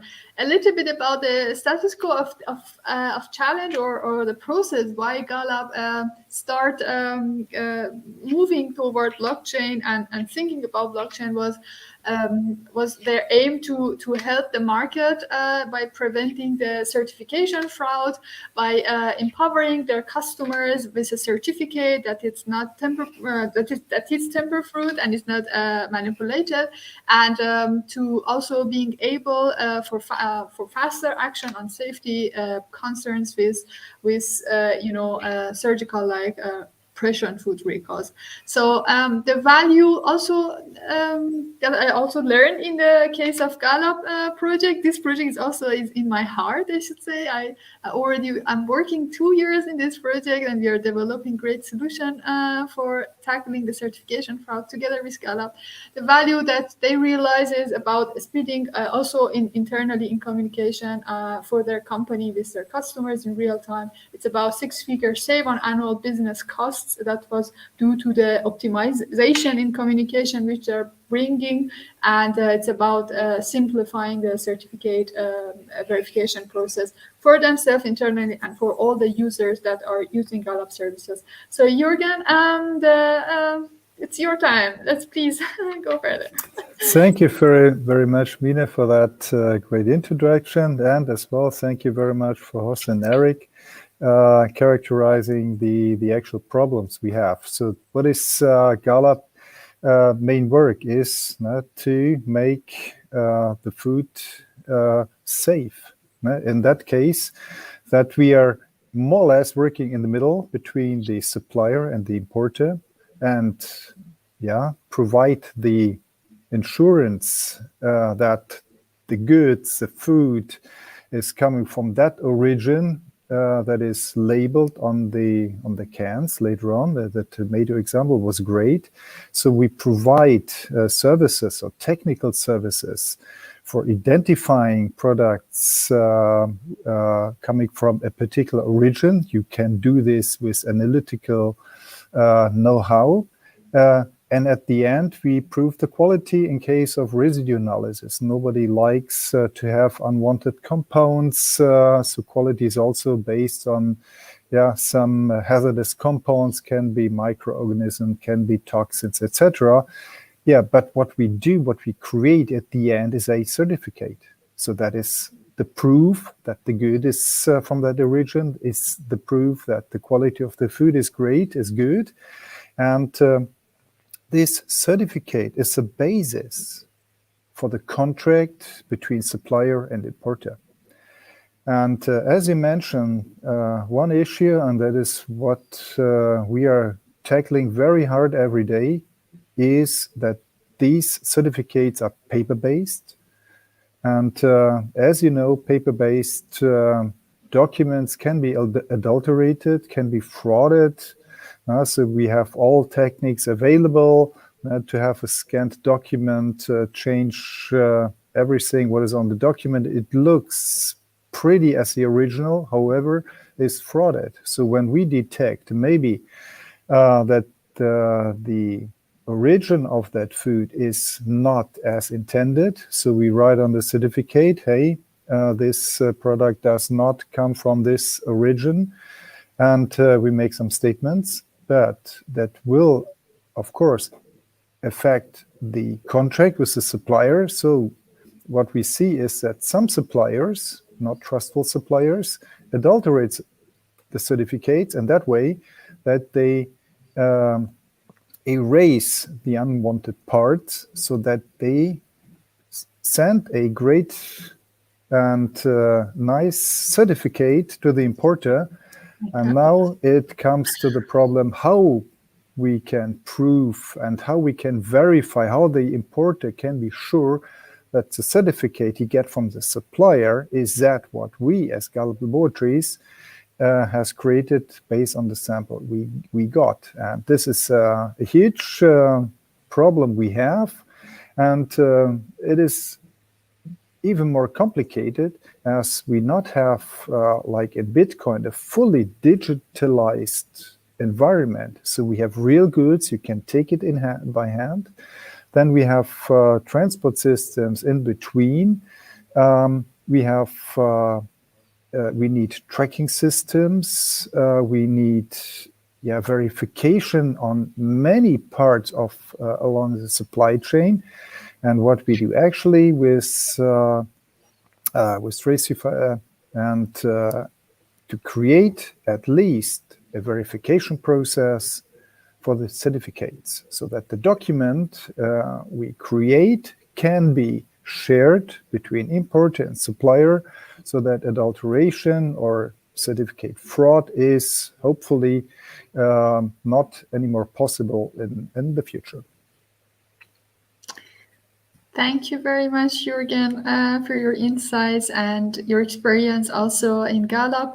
I said I really worked so close in this project, and together with Jürgen, we saw the real cases that, as Jürgen said, this was a certificate which we sent to a supplier says you're not allowed to sell your product because your product is not verified, it has this and that problem. And they just easily changed the number and sold that. And we were lucky enough, I mean, we know, but the buyer was smart enough to contact Gallup again and ask, hey, if the certificate I received from you is correct or no. And then we say, no, this is the wrong one. And I remember at that time, the valuation of this fraud was about €1 million, Jürgen, right? Exactly. And as you can imagine, if you have a container, 20 tons container, of nuts, maybe cashews. No? So then the value of that 20 feet container is around 500,000 euros. So if you have a frauded certificate, no? So then the damage, the economic damage is huge. And you see that there is a huge demand to overcome these problems, to make the supply chain more safer, more rigid against those fraud and adulteration. And you see adulteration as the main issue in the food industry when you talk with researchers, when you talk with industry. Great. Thank you very much, Jürgen. Thank you, everyone, for sharing your insights. I think we are also done. This is just a business process flow, but this is fine. I think we are also done with this presentation, and I try to stop sharing my screens. Is it stopped? Can you just see me? Yes. Perfect. Cool. Okay. Thank you, everyone. Thank you for an insightful presentation. We really do appreciate your time right now. Thank you very much. We really, really, really appreciate you. And we've come to the end of the morning session. And we will be going on a lunch break and joining this conference after this lunch break. We're going to have the moderator, Kia Love. And thank you very much to all our speakers, Deepak, Katrina, Gavin, Eric, Bowie. Thank you very much. We really, really do appreciate this insightful presentation and the panel discussion so far. We thank you also for your insights and more about the blockchain, the supply chain, agriculture, finance. And thank you for all that you're doing, Agri-Digital, Thank you for your mission to modernize the agricultural sector and creating a form of inclusiveness for smallholder farmers. Thank you for what you're doing so far. And right about now, I'm closing this session, and I hope to see you again by 2 p.m. Thank you very much. I love you all. Do have a lovely time. Bye bye.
Hi, good morning or good day, everyone. We have people from all over the world. Thank you so much for joining us and being here with us this morning or this evening, wherever on the world you are today. My name is Kia, or also known as Kia Mia. I am the co-founder of Block Co-op and the Orlando, Florida Community Engagement Director at the Blockchain Chamber of Commerce. Since 2017, this entire community has, our goal has been to advance trust and inspiration for democracy, accountability, transparency, and innovation through distributed technologies and services for businesses and individuals alike and beyond. So now that you had a chance to listen to the amazing technology that agriculture and food supply is bringing to the blockchain, we would like to introduce to you some more amazing speakers today. We have Dr. Jubilant and Tony joining us today. We also have Genevieve Laville, amazing woman, and she'll be speaking with us about AgriLedger. We have Jennifer Loudon for Intelligent Water Services, Matthew Query talking about to us about the Ray, John Trask, and Summer Johal.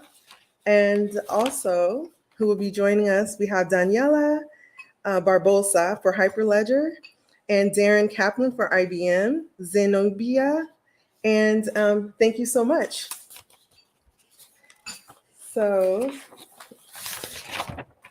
next, we will be discussing blockchain research and development on Indian agriculture. And joining us will be Dr. Jubilant. Thank you so much.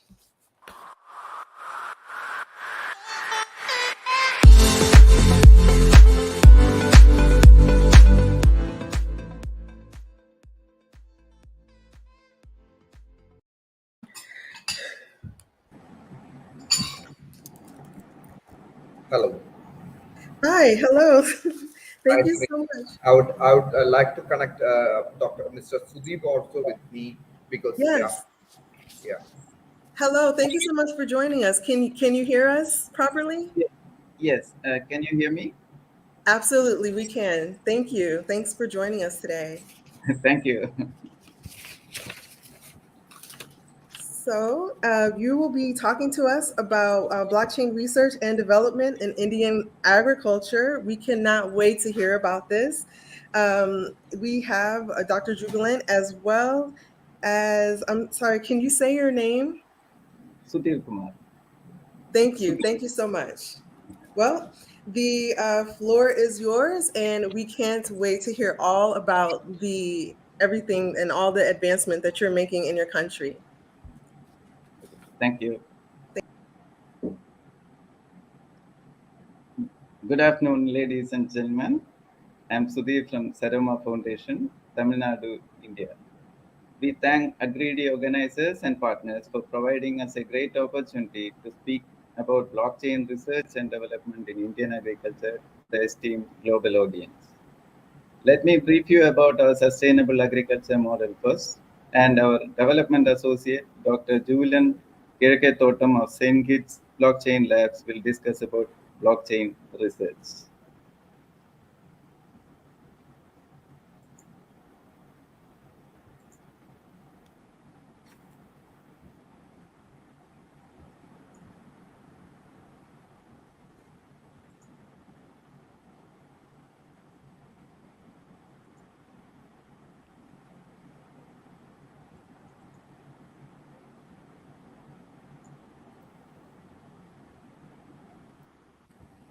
Excuse me? Yeah. Yeah, it's visible. It's visible. Okay.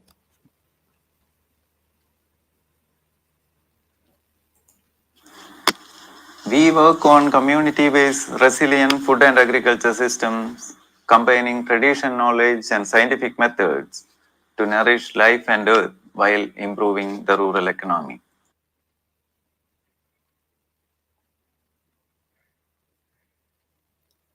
Is it audible?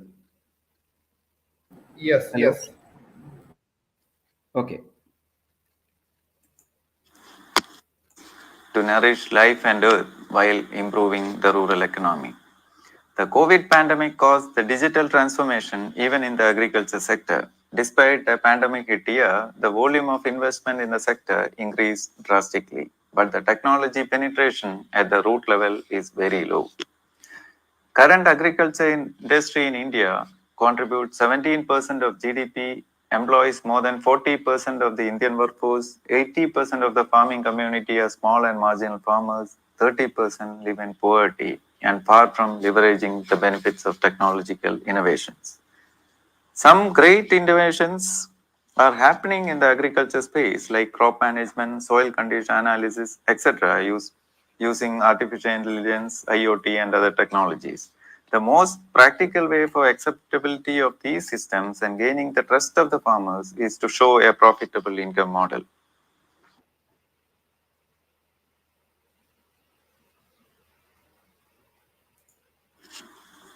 Conventional farming practices make soil infertile and made agriculture both a victim and also a contributor to climate change.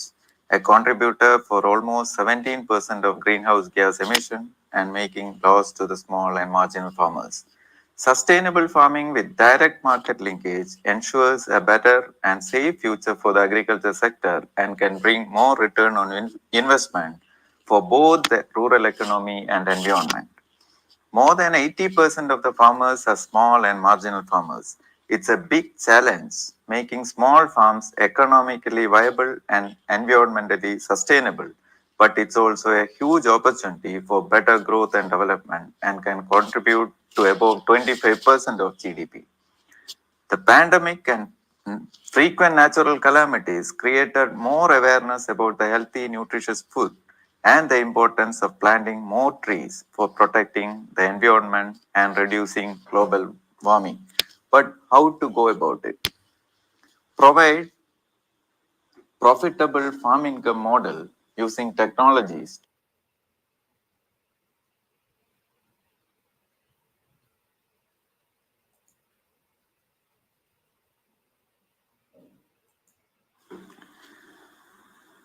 Our approach towards this is food forest community farms with blockchain based GFS trace platform for measuring various social and environmental metrics.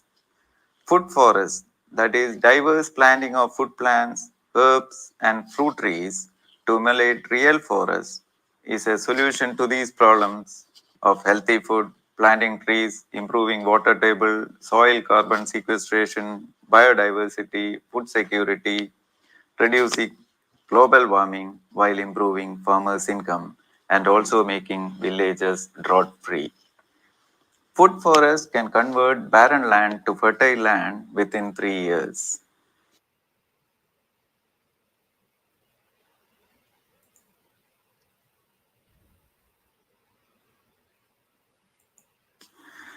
Our GFS Trace is platform to integrate the process of all these activities.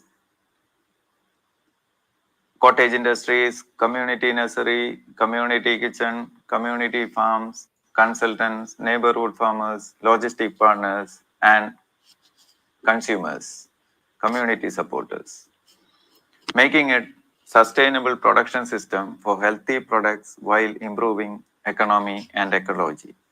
Consumers and community supporters along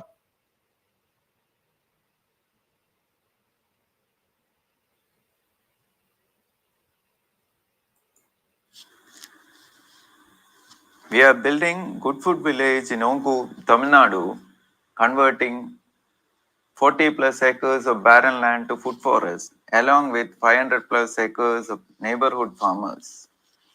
It's a community-based, climate-resilient agriculture model, changing the conventional cropping patterns, promoting cottage industries, transparent seed-to-plate food supply chain that provides traceability, accountability, and various community engagement programs using blockchain technologies. It brings rural employment and entrepreneurship opportunities and address crucial climate change, healthy living, and sustainable development.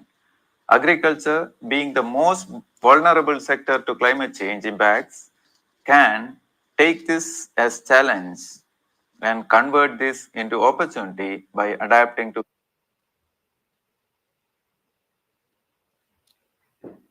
So let us take good food system as a community challenge for better health and environment, experiencing the joy of sharing and togetherness. Let me also just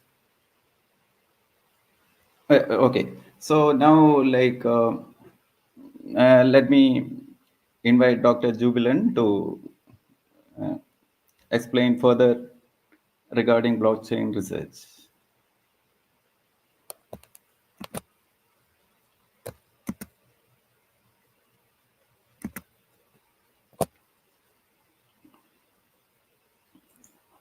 Dr. Jubilant, okay, let me.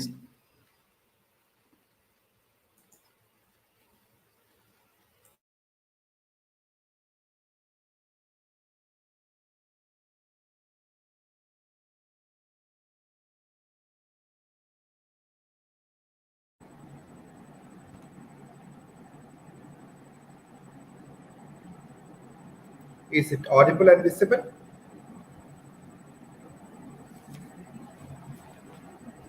Is it audible and visible? Yes. Now it's visible. Now you can proceed. Thank you. Thank you. Yes, thank you for the great presentation, Mr. Sudhir Kumar. Presently struggling with natural calamities in Chennai. Huge storms are happening there, and there are some climatic issues happening. And that is why he has recorded his session to make it maximum good as possible, and to collect interventions. And thank you for here. We are taking to the technological part in our good food system trace, and it we as told by Mr. Sudhir, there are various issues which are faced by our Indian agricultural scenario, basically in a small scale farming and agricultural sector, where productivity is bit low.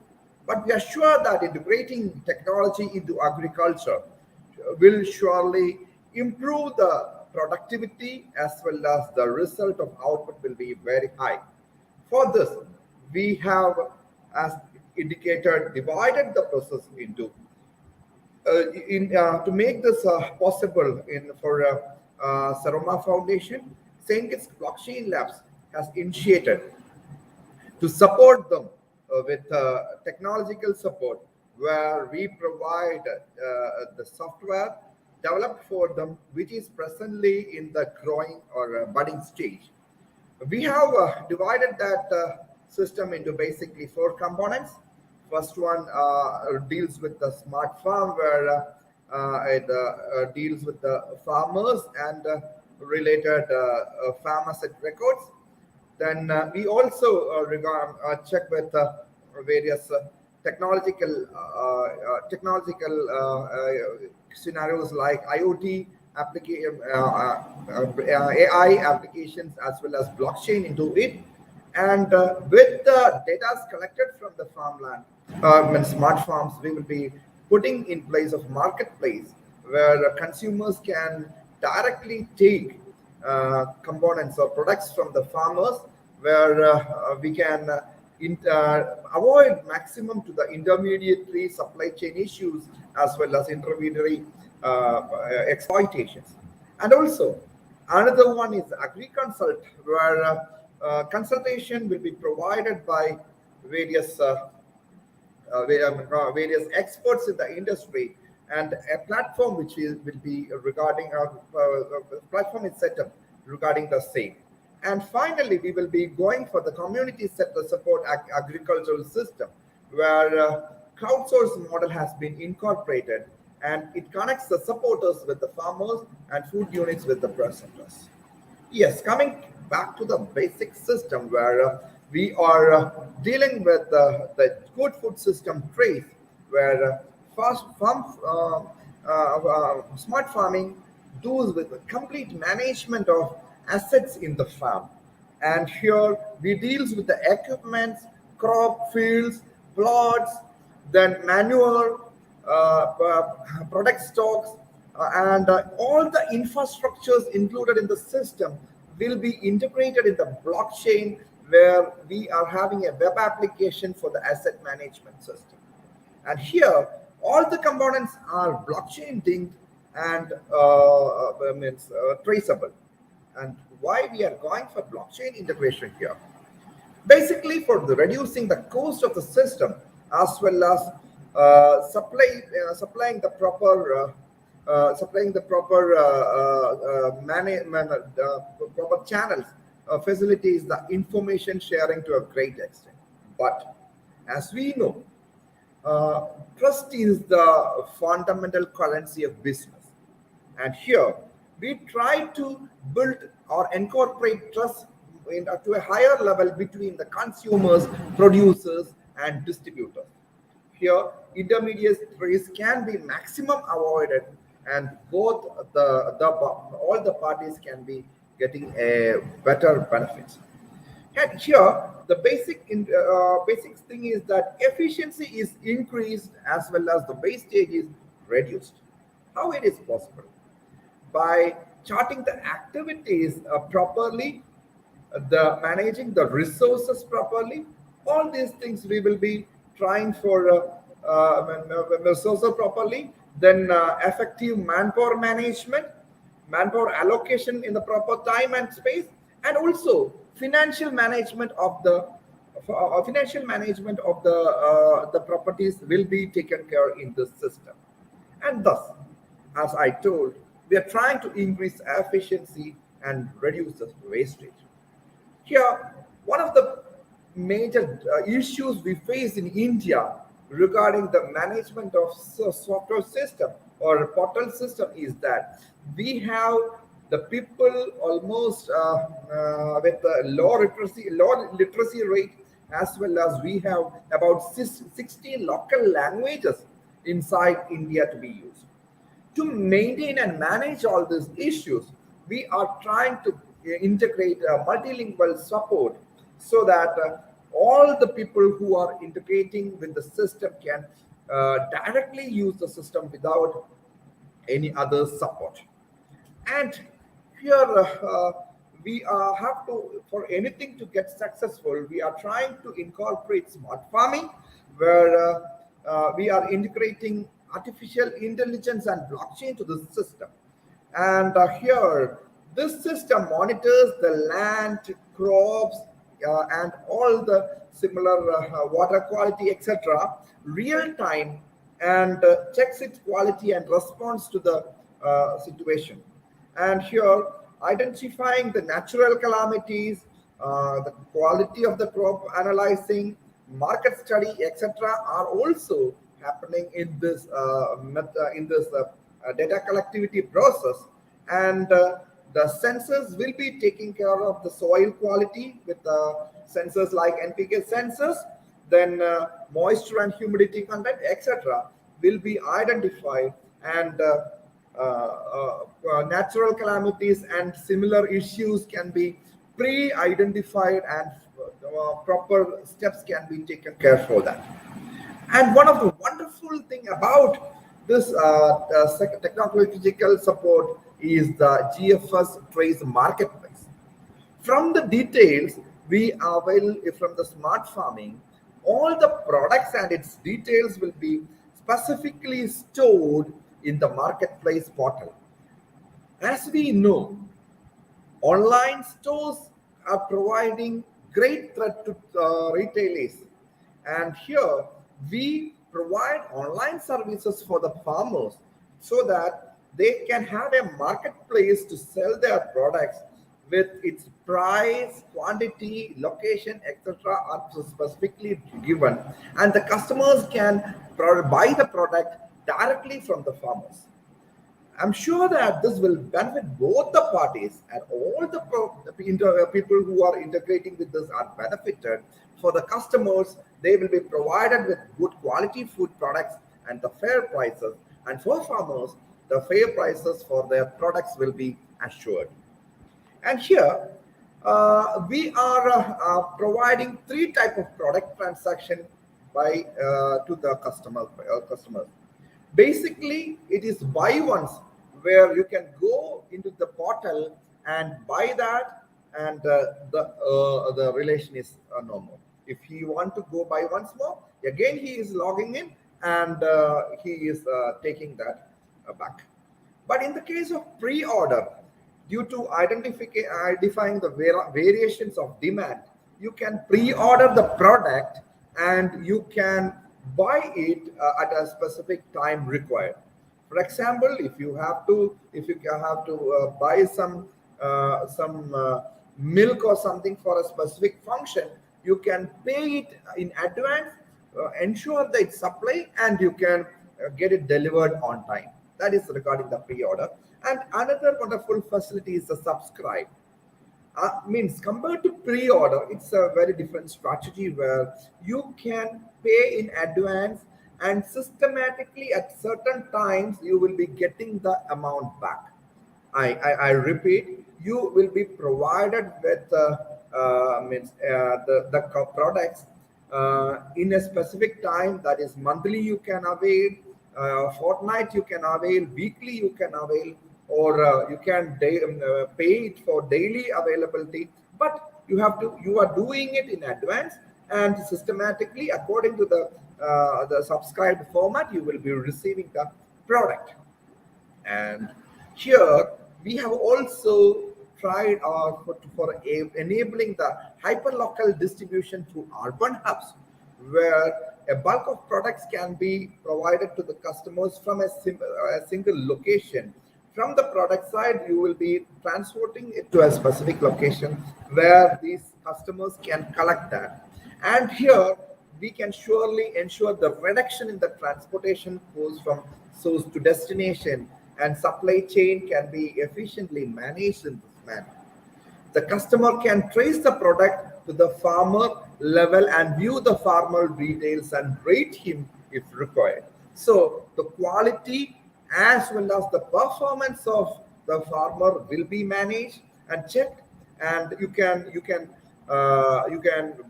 purchase the product based on the rating provided to the farmer. And another component here we are checking with is the community support agricultural, or CSA. Here, a wonderful concept of crowdsourcing, where like-minded individuals are supporting the farmers at a small scale, and for the small scale and industrial, medium scale industry projects. Here, basic beneficiaries in the system are the small scale industries as well as small and marginal scale farmers. As we know, these people will be having the shortage of fund, when might be struggling for their proper growing up of their products. But these suppliers can fund money to these people in the farming scale as well as the cottage level industries. The benefit over here is that each supporter can monitor the farming projects as well as the development of the industrial mechanism using the farm management module, or through the project updates, which are systematically done using the blockchain interventions. And each project is a reward-based product, where the supporters may get to participate in the launch of new product farming projects, as well as they may receive a gift for the product itself for their involvement in the system. And by this mechanism, we can eliminate the poverty and hunger issues faced by small and marginal scale farmer projects, and help them to succeed in their venture. And another wonderful theme we are putting for module we are putting forth is the agri-consulting. Basically, as we know, ignorance is the biggest issue in the reducing performance of anyone. So people might not be knowing about the right technology or right information at the right time. There are no platforms existing for people to know about or get advice on how things should move and to get it from the experts. Providing a platform for anyone, let it be the farmer or food producer or consumer, for advising means getting or grabbing advices from the expert will surely improve the performance of the people and improve their productivity.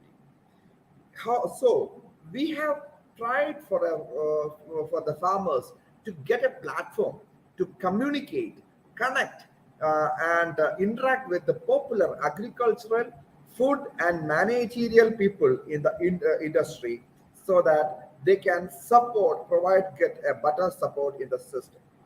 For example, in a dairy plant, if he is trying to sell his milk only, you know that his revenue will be very marginal.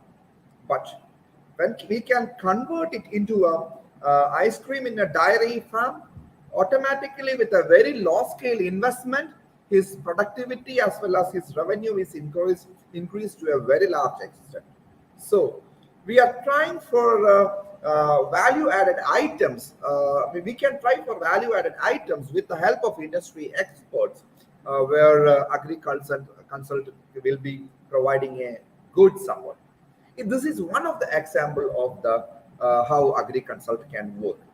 And again, here we are supporting a very interactive consulting services through chats, video calls, and messages, where improved urban and rural agricultural support is provided, and more powerful movement in health and nutrition will be provided, and also technical guidance to food processing industries and its quality standards can be streamlined and measured. We here our agri-consult meet us the users for defining defining the scope of the work, provide guidance based background, access the situation and respond to it, collect the data and organize it in a performance fashion, and inform the people, inform the consumers, so not consumers, inform the people like producers and farmers using messages, and also through webinars and phone logs it is possible. And coming to the architectural overview, I would like to explain it in a systematic fashion. Here, basically, the data input can be happening through processors, where desktop users and IoT sensors. In the case of desktop users, you can transfer the data to the application gateway, which is pushed to the load balancer and supplied to the various the user interfaces services. And the users interfaces services include the user management, smart farm, and marketplace, and community support, and all the systems or modules which just we have discussed. From here, we are pushing that data to the API gateway, where authentication process is happening and restricted entry is provided to the user interface services. As you can see, user interface services will be provided very different services, including the farm API API performance, and also the customer support, and consultant APIs. And here you are also integrating the IoT sensors. Data collected from the IoT sensors are pushed to the API gateway, and push the IoT gateway, and then it is pushed to the API gateway. And again, API gateway will do the same process here, where authentication and restricted entry will be happening to the user interfaces. And then what's happening over here in the user interfaces? Here, basically that things will be connecting with the UI services will be connecting with the user interfaces, and you will be having the business services and the other side, and the business services as well as the UI services are basic pillars in the system, and they work hand to hand. And one-to-one operations or one-to-one interactions happening between these systems with the interfaces, where functioning will be systematically done. And here the extended services will be provided outside the system, where you will be providing the payment services, the weather detail APIs, the logistics services, crop insurances, etc., which are considered as external services. And you can also connect that with the interfaces in the blockchain. And here, when you come to the bottom system, here you have an off-chain database where data is collected from the queuing services will be supplied to the off-chain databases. This happens because not all the data, only basic things can be stored in the blockchain or the blockchain, and so there will be we should have to store other data by storing in the off-chain databases. And here basically we are trying to incorporate the blockchain as some of the Ethereum fork, which we are planning to do. Basically it might be a hybrid blockchain, and we propose, or we think of integrating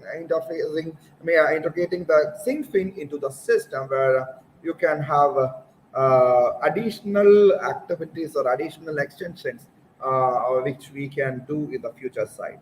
So the queuing services which is provided will be supplying the database, supplying to the database to publish it when in situations where the database is when the system is network is down. You can store it and push it to the database systems as and when required. So aiming to the future growth, we are also planning for some future integrations, like checking for the stable coins, like grain coins, or like that, some food token system in future.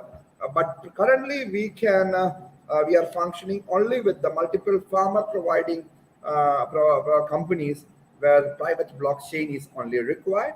But in future, since we are having future plans, we are going for the public blockchain system. So we are in very sincere efforts to make it happen, and we are sure that we can complete we can complete the project in 6 months of time, which we are aiming at. Thank you for the facility to provide this before you, and myself, Dr. Jubilant Keraketotam, and Sudhir Kumar is stopping the presentation and open for questions.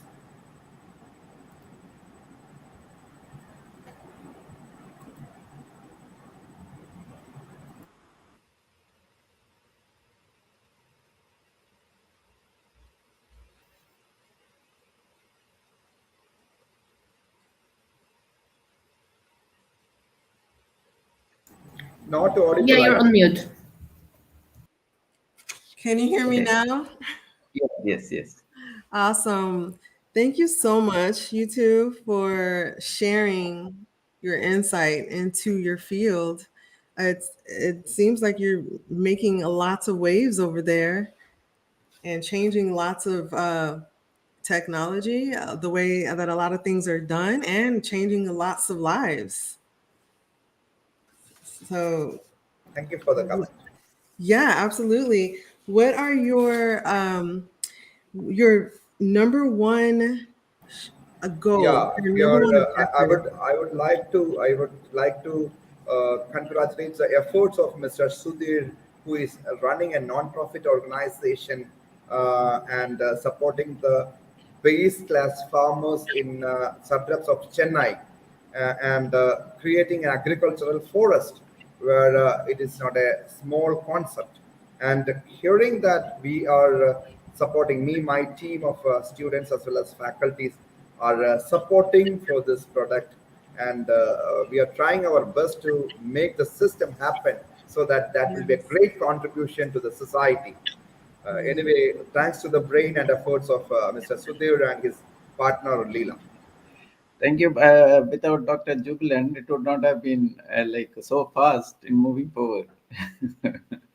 Yeah, that is outstanding. So let's see. I forgot to mention earlier, Doctor, you are a certified blockchain evangelist. You have interest in network security, cyber forensics, social media analytics, and you work as a professor of Department of Computer Science. And you published more than 50 research papers and reputed international journals. That is outstanding. It's it's an honor to have you both on stage with us. And I understand you're the vice president of the United Nations Academic Impact in Kerala, and the mentor of 5 successful startups, and the secretary of the Indian Society for Technical Education. Thank you, Outstanding. thank you, thank you, thank you. If anyone wanted to support you and your mission and your projects, where can they find you? Surely we can share the email. I think you can contact Mr. Sudhir for the system development, because he is the master brain behind the project. So they should email. Okay, awesome. Did you want to share that with the audience? Yeah, mine is Sudhir at goodfoodvillage.org. Okay. Can I put it on chat? Yeah, I have Yeah. already. If I have if you already done it. I if have you already done filled it. your card on Pine, everyone should be able to find you that way.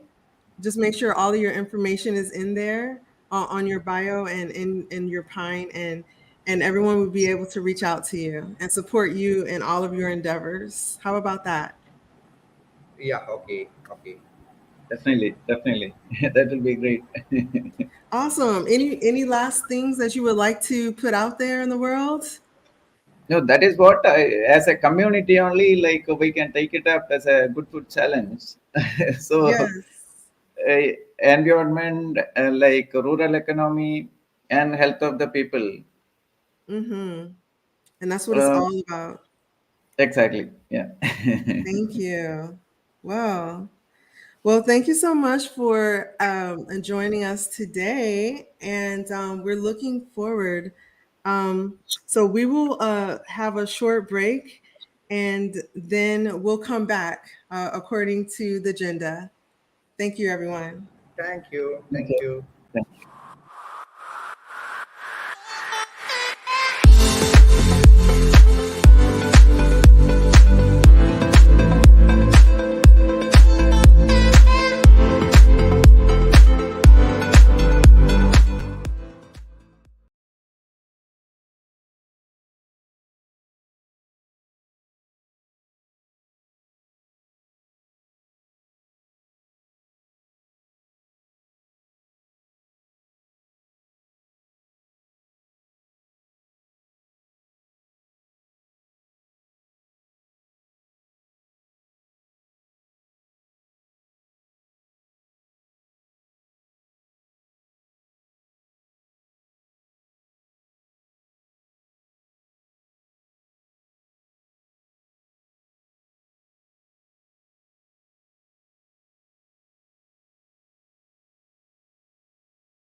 Hi, welcome back, everyone. We hope you had a good chance to hydrate and maybe get a snack or two.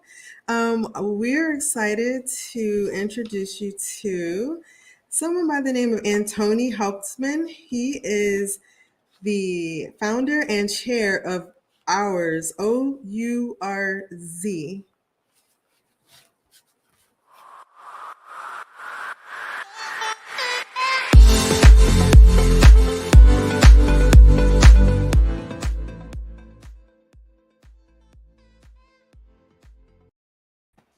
Get on in here, Antony. How are you doing? Hello, Kia. I'm fine. Thanks for having me. Yeah, thanks for being here with us. So we hear that you are a blockchain enthusiast, of course. Exactly. And yeah, and a technologist and efficiency visionary. And you've been working for over 20 years, and now you're building a crypto-founded supply chain platform to that's sustainable and builds a better world. And that's why we're honored to have you today. Thank you very much for the nice introduction. Absolutely. Well, so OURZ, is that an acronym for something? Well, it's well spelled. It's ours, and yeah, the idea was it's about ours world, so that's kind of it relates to, and yeah, we came up with the idea, and we stick to it. Yes. Love it. We are so looking forward to your presentation today, and I will let you have the floor. And you can hear everything properly, correct? Yes. All right. Thank you so much. Go for it. Okay, thank you. So, as you may have heard already, my name is Anthony. I'm the founder of OURZ, and yes, we are a blockchain platform, and we make sustainable food transparent. Just a little bit about myself. I have a software engineering background. I was working in the last 15 years in my career as a management advisor, focused on SAP and supply chain management. My last biggest project was leading the process and solution design for a collaborative supply chain of the Airbus A380. So when people tell me my food product has many ingredients and it's complex to manage, then I say, okay, well, so okay. Nevertheless, let's jump into my presentation. I will tell you a little bit about OURZ. You may know some things already, but we will have some fun, I guess. Okay, so what's the story today? I mean, everybody wants to know where the food is coming from. People are, let's say, getting curious, more aware about. They're asking, is it local, more sustainable, and ethical? So that's the consumption side. And on the other side, we have producers who want to prove that they are better as what the package says, basically speaking. They want to share their story of being local since generations, or they pay fair wages, have great conditions for the employees, for instance. So and this lacks somehow on the, let's say, on the current story side when it comes to the product or the perception on the market. Now, when we look for tomorrow, everybody knows, and this is what we anticipate. I think most of you agree on that consumers will have a higher demand when it comes to, let's say, quality. And of course, when I speak about quality, I mean sustainable standards. Yeah, and of course, they are more critical. So this example down below, where people are more informed, they're checking products, they're checking about information on the internet, and they're very critical when it comes to, let's say, misbehavior, and they share it within the network. So that's what we understand of being more critical. So what has to be done to, let's say, bridge the gap between the both worlds? So in our opinion, we think that we need to secure trust in sustainable consumption by enabling transparent and measurable impact.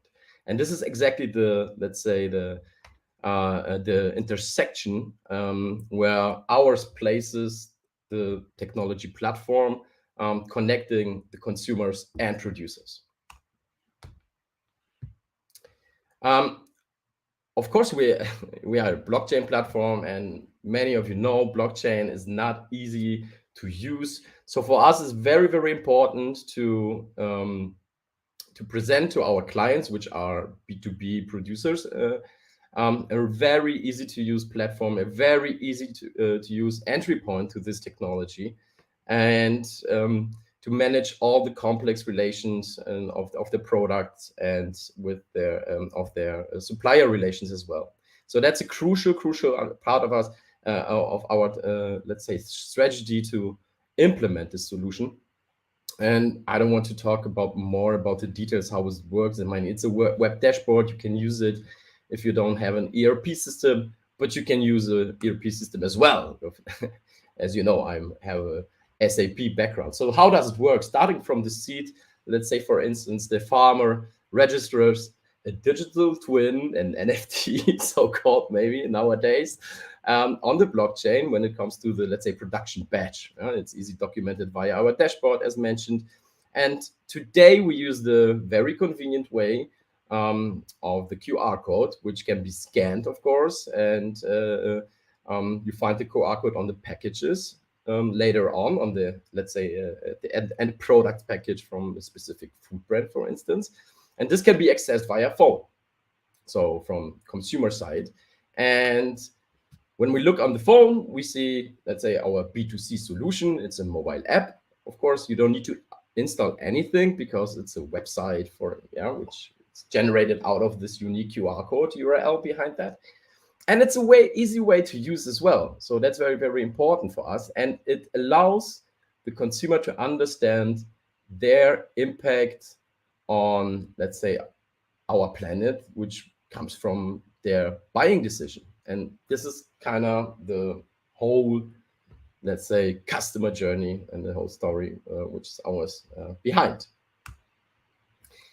Yeah, I don't want to talk about that slide that much. I mean, this is a typical management slide. You know that we are currently living in a data silo world where everybody has its own information, and this causes a lot of problems. And of course, we see the potential of blockchain technology to open it up towards a network, an interconnected network, a peer-to-peer network with direct relations between all the stakeholders. When it's a very, very abstract picture or a very, very abstract view on where this technology could bring us, but for me, it's very important to think what potential is behind it when it comes on commercial side.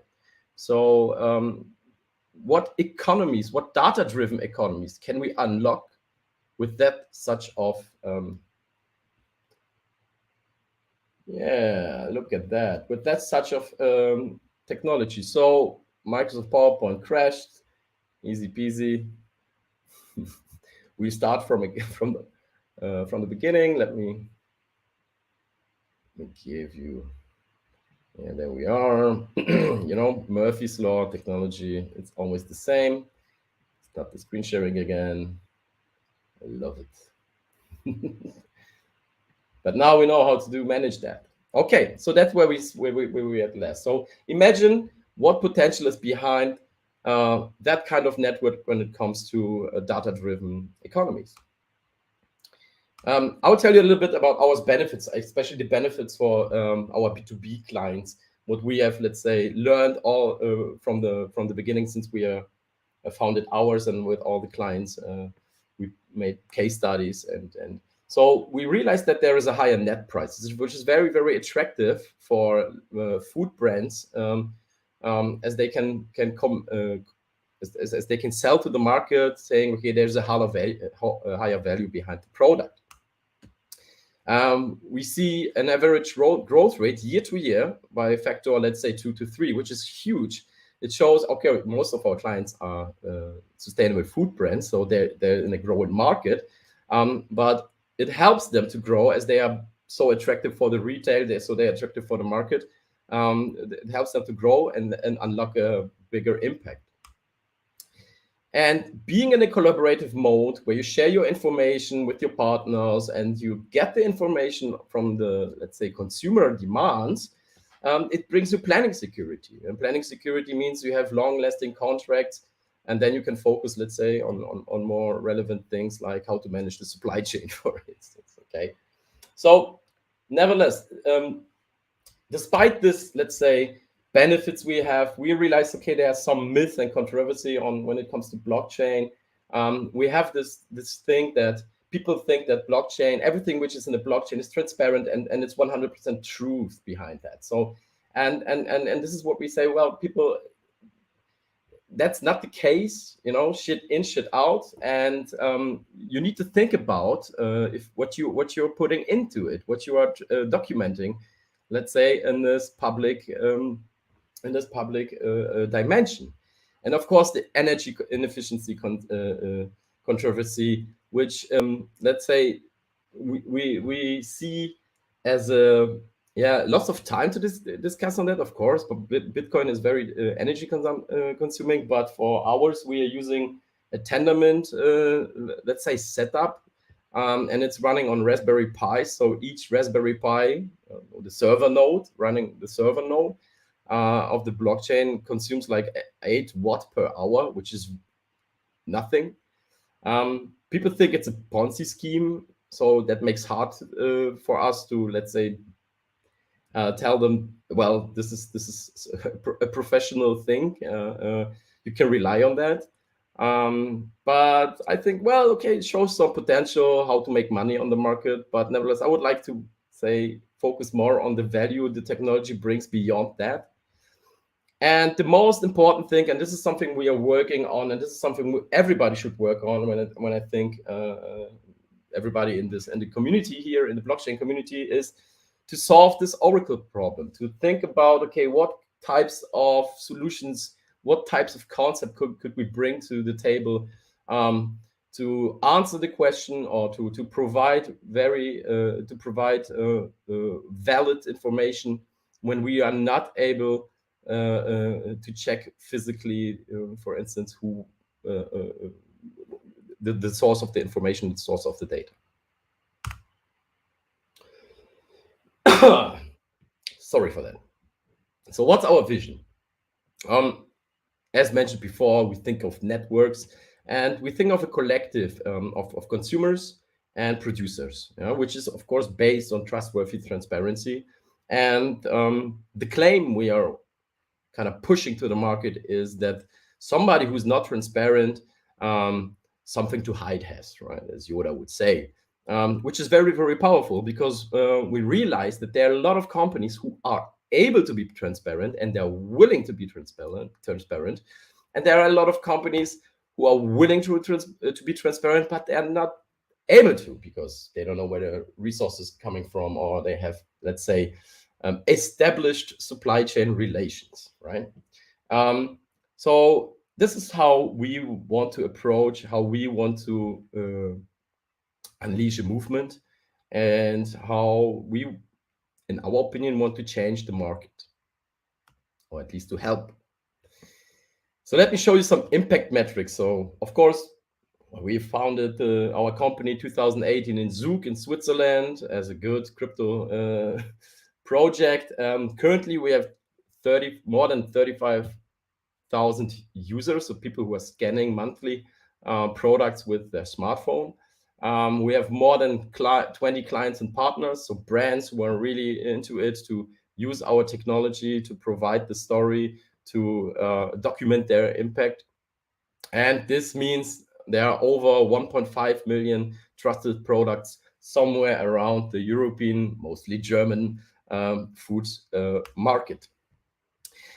And there is one key formula behind that.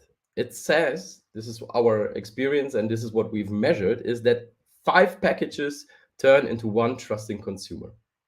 And this is very, very powerful when we think of scaling up that kind of solutions and bringing it to the masses, and we think of how consumers can be more conscious. Yeah, that's the brag zone slide. I'm gonna skip it. I keep it here. I mentioned already, we have a lot of clients and partners who are moving this on. We have a pretty nice team.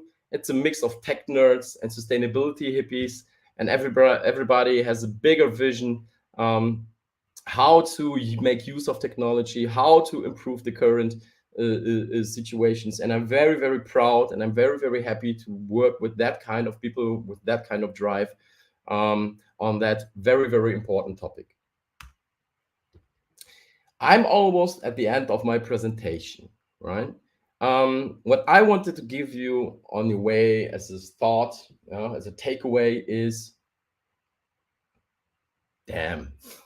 So, to think of what will be, not to think of what will be in 20 years, but maybe to think of what will not be in 20 years, right? So what will be still there in 20 years? And the question I'm asking my clients always, or the new clients and prospects, is, do you really think that people will buy products which are not transparent? And with that being said, I'm kind of at the end of my presentation, as Microsoft PowerPoint kicked me out again. So I don't want to start it anymore as it was the last slide. So I thank you for your attention, and yeah. No, thank you for your presentation. Despite your system crashing a couple of times, we understand perfectly well what you're out here doing, shaking and moving. And I love, I love what you mentioned about, automatically when we think blockchain, we think, everything is 100% true. And yeah, that's another side of it that we hardly talk about. So I'm glad that you brought that up. And I guess it's the project's opportunity to, I guess, show how transparent that they truly are, and let the people know what they're here for and why. And that is not a Ponzi scheme if it's not. Yes, it's not a Ponzi scheme. Yes. So, yeah. Absolutely. Well, thank you so much for explaining all of that. This is so exciting. If anyone wants to find you, where should they go? Well, you can follow us on, not Twitter, so you just go on hours.world. That's our website. It's in German, unfortunately, Okay. but Google Translator is great for that. Okay. You can find me on LinkedIn, and I think that's of course, we are also on Instagram, but to be honest, I don't use Instagram. So you just go on our website and All right. all this, let's say, well-known social channels. Would you like to shout out your website? Is it ours, OURZ? Exactly, OURZ.world. .world. OURZ.world. Everyone, use your Google Translator. Or learn some German. Sorry. Use it for German. And I'm sure everyone's going to be excited to look into that. So thank you so much Thanks for having me. Yes, thank you. And soon we will be joining a very special Genevieve. So we will, she is absolutely amazing. I have a special place in my heart for her and Agri-Ledger. And she will be joining us now.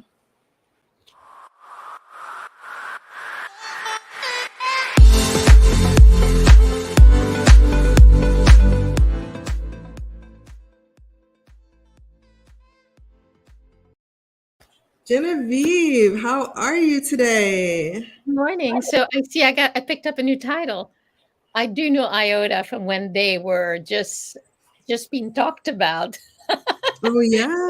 It says lead developer at IOTA. Oh no, that is okay. You let us. Oh, we know that. I worship. What's his name? Dominic Schneider. Dominic and I knew Dominic when Dominic was sleeping on couches. I got stories. He was supposed to be coming to visit us in Jersey, and he overslept on a couch and didn't make the flight. So that was... Oh my goodness! Don't you love it? Yeah. No, don't you love it when that happens? Yeah.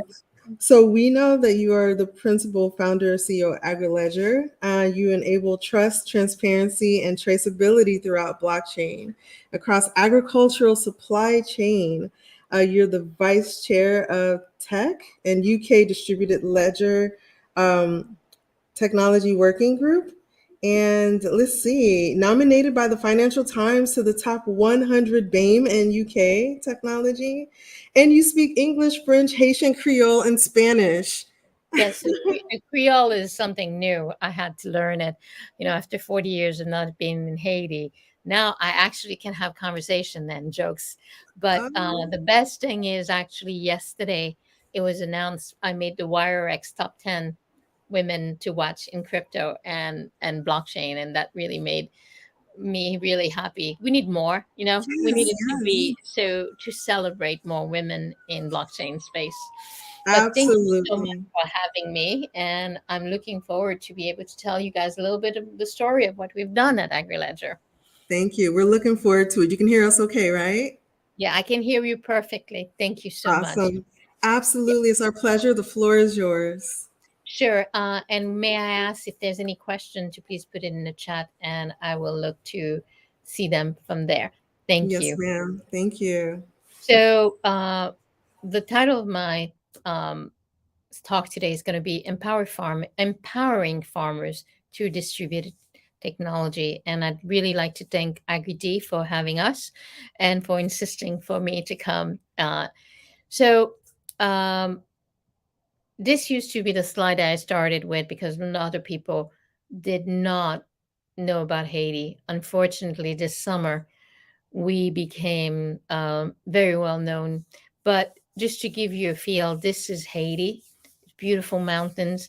It's tropical, and which is sitting on the same part of the equator where you have Ghana, you have Ethiopia, where there's a lot of beautiful things such as coffee, cocoa, avocado, pineapples, mango. So you imagine Haiti prior to actually some of the negative news that we've been getting, such as president getting killed, the earthquake, really sad things, and the high level insecurity, was the first nation to get her independence from from occupation.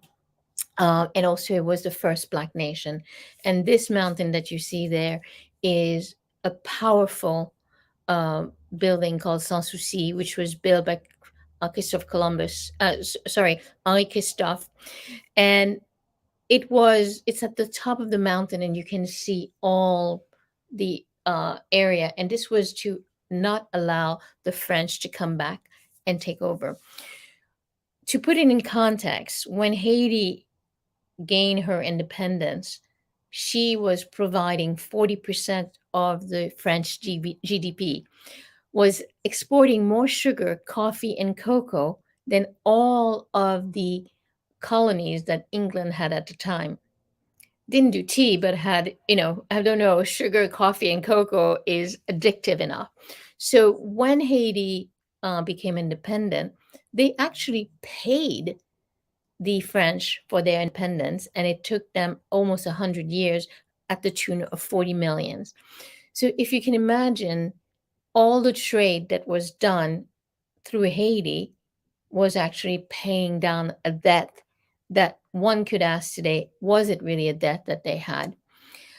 That has caused, I would say, all these occupations. So you had the French occupation, the financial disaster, and then in the 50s, you had the Americans coming in and taking over for about 30 years. And all of those things have left the country, which is broken, and the people are broken. However, that doesn't mean because there isn't money that there aren't riches around that are to be had.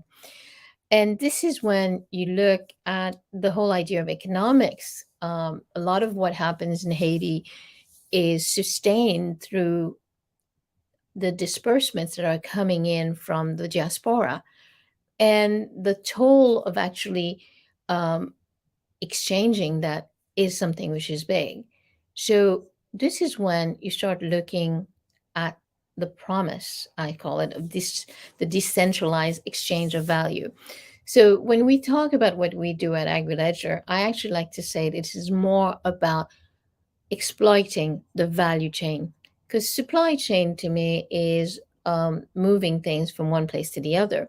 But as we all know, and we've seen even in Africa, the goods, as they move along time, as they get transformed, as they get used, or they go from hand to hand, they gain more value. So this is why you start looking at this exchange of value and see how can you harness it in a way where it is fair and equitable to all who participate, or at least you try it to be. So it's very important when looking at distributed ledger to understand the business decision that need to be made and why would you use this technology, because as we all know right now, it's still new, it's expensive, but you then need to weigh that expense and versus what are the gains that you're going to make. And this is why agriculture is a perfect framework. When we think about blockchain technology or distributed ledger technology, it's really about allowing a group or groups of people who have different outcomes in terms of how they want to measure their value. So that, let's say, in a relationship, I may want more than what or believe that I should get more than what I really have. And those are usually based on risk. As we all know, agriculture is a very risky business. Getting it from the farm to the fork, when we start looking at what the FAO tells us, there is so much waste. I was very surprised the other day to find out that agriculture is almost 25% of the green gas emission. Why? You've got about 9% in food waste. You have also what is used on the farms to get the product. And at the end of the day, when you look at it, most farmers are not doing well. And when we look at small holding farms, they provide 80% of the food we eat. So, how is it that those who provide the bulk of our substance are not getting to have a better life? So, again, this is some of the challenges that we see in agriculture, everything from food waste, food safety, lack of information, lack of liquidity, because imagine you're working and you're not getting paid until you finish the work. And then when you finish the work, you have to take less because you know that you may not see it. And then when we talk about financial inclusion, I don't mean just payment aspect. It's access to financing to be able to have that working capital, because at the end of the day, you still have to put food on your table. You still have to have money for your health care, for your children to go to school. So all those things mean that this is a challenge and that needs to be looked at. So when we look at the value chain, we have two, one which is the local market, which we are familiar with. And then there's a very much more complex, which is what I call the value chain, which has the transport, transportation, packing, shipment, custom, retailer, storage again, all the way to the consumer. And that means that Mr. Consumer wants to know, if I'm paying for all this way, did it come from where I was thinking it came from? It may not be as complex in the local market, but at the end of the day, both consumers want to make sure that the food they're eating, whoever is doing it, is actually paying, is getting paid what they're due. So in the last, I hate to say, COVID added one more year, but in the last couple of years, we have actually been working in Haiti, and this is a project which was um, sponsored by the World Bank for the Haitian government. And the idea was to look at the bottom 40% of poverty. Who are they? Unfortunately, across the world, it's usually either going to be the farmers, or it could be due to, as we can see sometime in the West, it's due to mental health. But these are able-bodied people who are unable to make ends meet.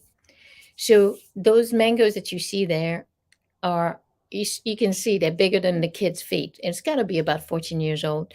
Took this picture in Haiti on an afternoon at about 2 o'clock in the afternoon. I'd say this little boy should have been in school, but instead he was bringing these mangoes on the donkey. Now, I have a question for you. And this is a question I like to ask, and I don't get tired of asking. What percentage do you believe a farmer in Haiti earns for a $3 mango that is sold in the US? Give you a couple minutes because I know some of you are there's a little delay. Could you believe 2% goes? And we like to say 98% lost to middlemen, but I think it's more than 98% lost to the middlemen. It's 98% unaccounted for. So this is where the blockchain comes in. So this is something that we all know about since IBM did seconds. This is what the blockchain gives you to know where something came from. But imagine you take it one more level, that you know how much went to the producer. And this is what we have been making possible. And we've been working with the World Bank, and it's happening right now. So after the project, we found that 68% went to the farmer and 32% to the service provider. So at least now we know who is getting the cut and why they are getting those cuts. It's because they need to provide a service. We ran a run in Haiti for, what's it called? May 2020 to July 2020. There were 6 runs. About 38,000 kgs of mangoes were collected, and the total this total sale value was about 40,000. If you all remember, 2020 was a very hard time. At the beginning of the year, people didn't know if COVID could be on fruits and vegetable. So for a while, you couldn't export them. I know of organization and also countries who had their whole lot destroyed because there was a view that one of the part of the lot could have COVID. So we thought it would be best to keep it very contained to one location, and that was about 60 farmers, plus or minus, for 6 run. And the end of it was that it went from 14 cents a kg, what they were receiving, to $1.86. So a 7.5 or 750% increase. Now, part of what this is also about is communication. How do we communicate to the farmer and let him know what's going on? So we go from picking up the goods, sending different messages, and this is in Creole, to tell him when to bring it, how many did he bring, where the condition that they will receive, and also whom it has been sold to, and finally, how much will he be receiving.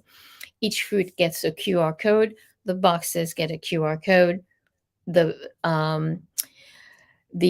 pallet get a QR code. But what we wanted to do was to also create with the customer a journey. So the idea is to have screens that the consumer can actually see their avocado, the nutritional value, who was their farmer. Should the supermarket be brave enough also of the money that they are paying? So if I'm paying $3, how much is actually going to the farmer?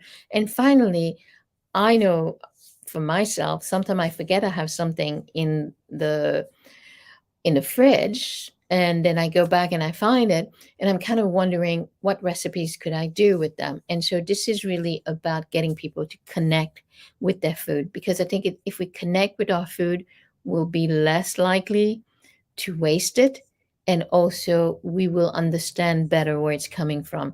I mean, I read not long ago about how some school children, when asked where did their carrots come from, said the supermarket. They're right. comes from the supermarket, but they didn't realize it came from a farm in the ground. So those are things that we need to be able to get people to reconnect with their food.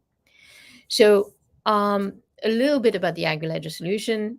It's an end-to-end, fully traceable, and it allows for transparent pricing along the value chain with financing and ability to incorporate geotags, sensors, and IoT. We are working in some of the most challenged location, so we don't see every farmer as having a phone, a smartphone, but everyone can be communicated through SMS. And there are extension workers working with them. We are providing the platform to allow for this information to be seen by all. Now, in terms of another part that we do is that we also not only do the traceability of the product, but we bring back, so in a way, it's not dissemination of the banking system so much as we disseminate the number of pops that needs to happen. So usually you will have the buyer paying to an exporter, the exporter or the importer of record, which then has to pay the exporter, who then pays the producer, and then pays, everybody. So that's why the producer sometimes says, you know what, I'll take the discount because I don't know if you're going to come back with my money on time. And this way they are more guaranteed to have.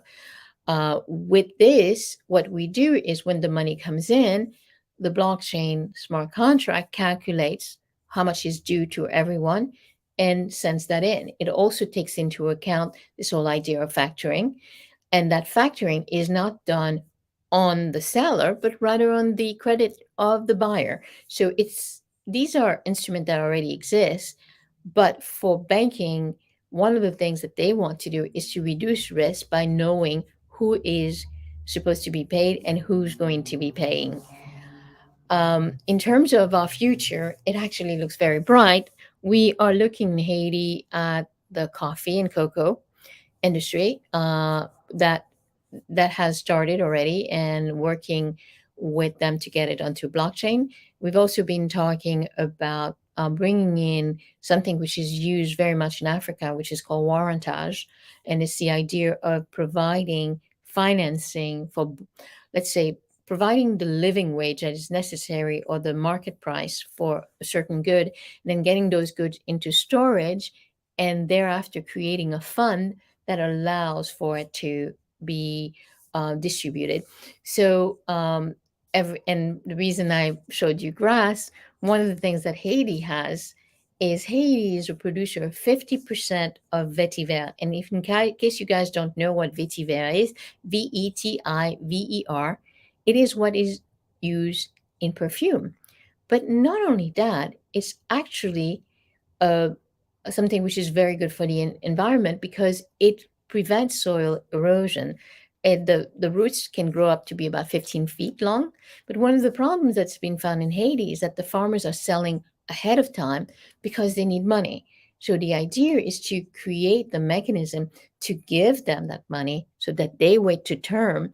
And when I mean the difference, it could be $100 if you do it early versus $300 to $400 if you wait couple more months. So we figure with the blockchain, it's not only about tracing the goods, but it's also providing and de-risking the value chain by providing the financial support that is necessary ahead of time.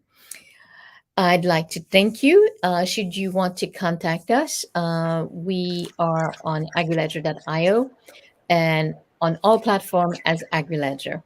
Thank you.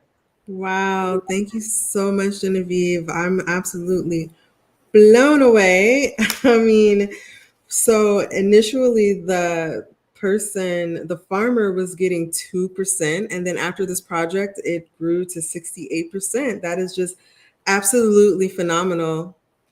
I mean, this whole entire Agri-Ledger project, I can see that it's is bringing the profit mostly to the farmer, and it's getting us to connect with the food. I can see how that provides a huge impact, because knowing what goes on behind the supermarket and providing that transparency, is everything, of knowing where exactly the funds are distributed. And I can see how that's changing many, many lives.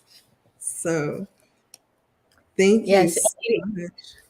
What's interesting is also their understanding how it's changing, and we spent quite a bit of time in Haiti, but we are actually going to soon be announcing about new projects that we're doing, and Okay. I believe that the opportunity is, so we have to also think the consumer wants to know that what they're paying for is where it comes from. Yes. And Yes. we hear a lot about food fraud, and this is not about removing those things per se, because I remember the person at ours was talking about this challenge. But if you can create more information to know what should be happening, you can then start mitigating what the challenges may be and how to correct it.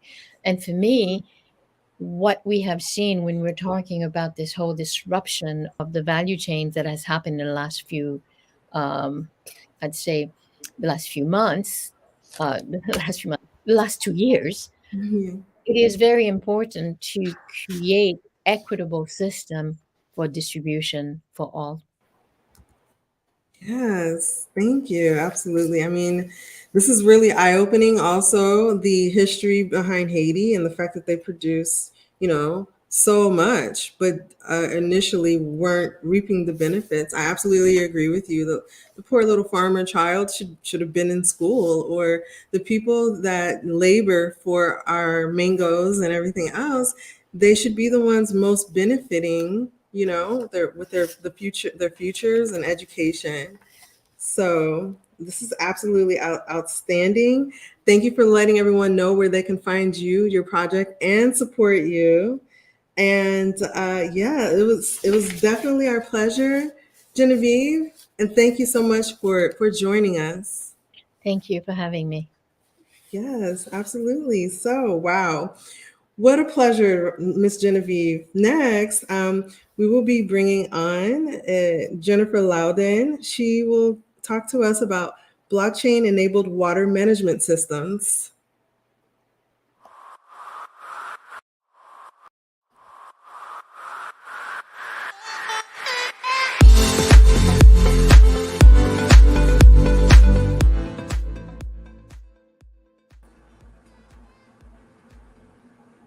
Hello, everybody. Hi, hello. How are you doing today, Jennifer?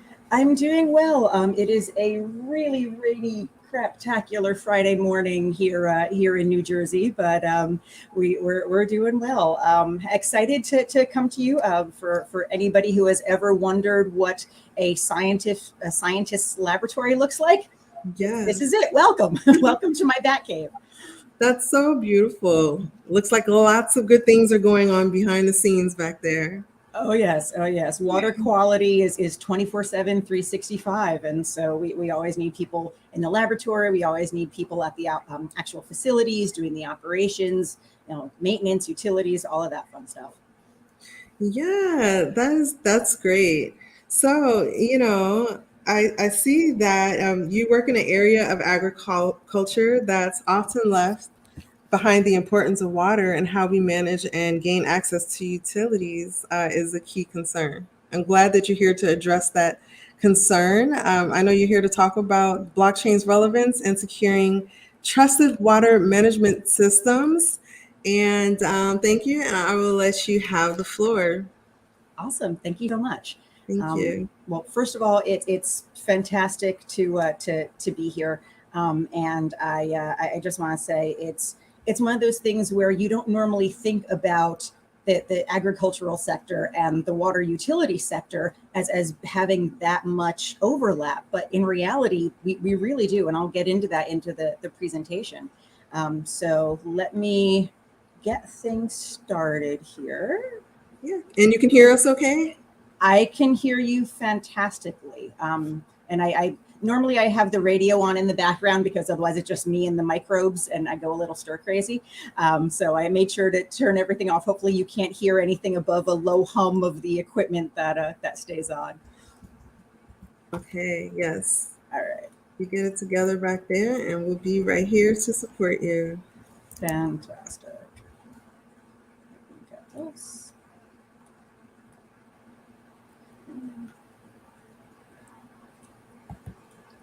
All right.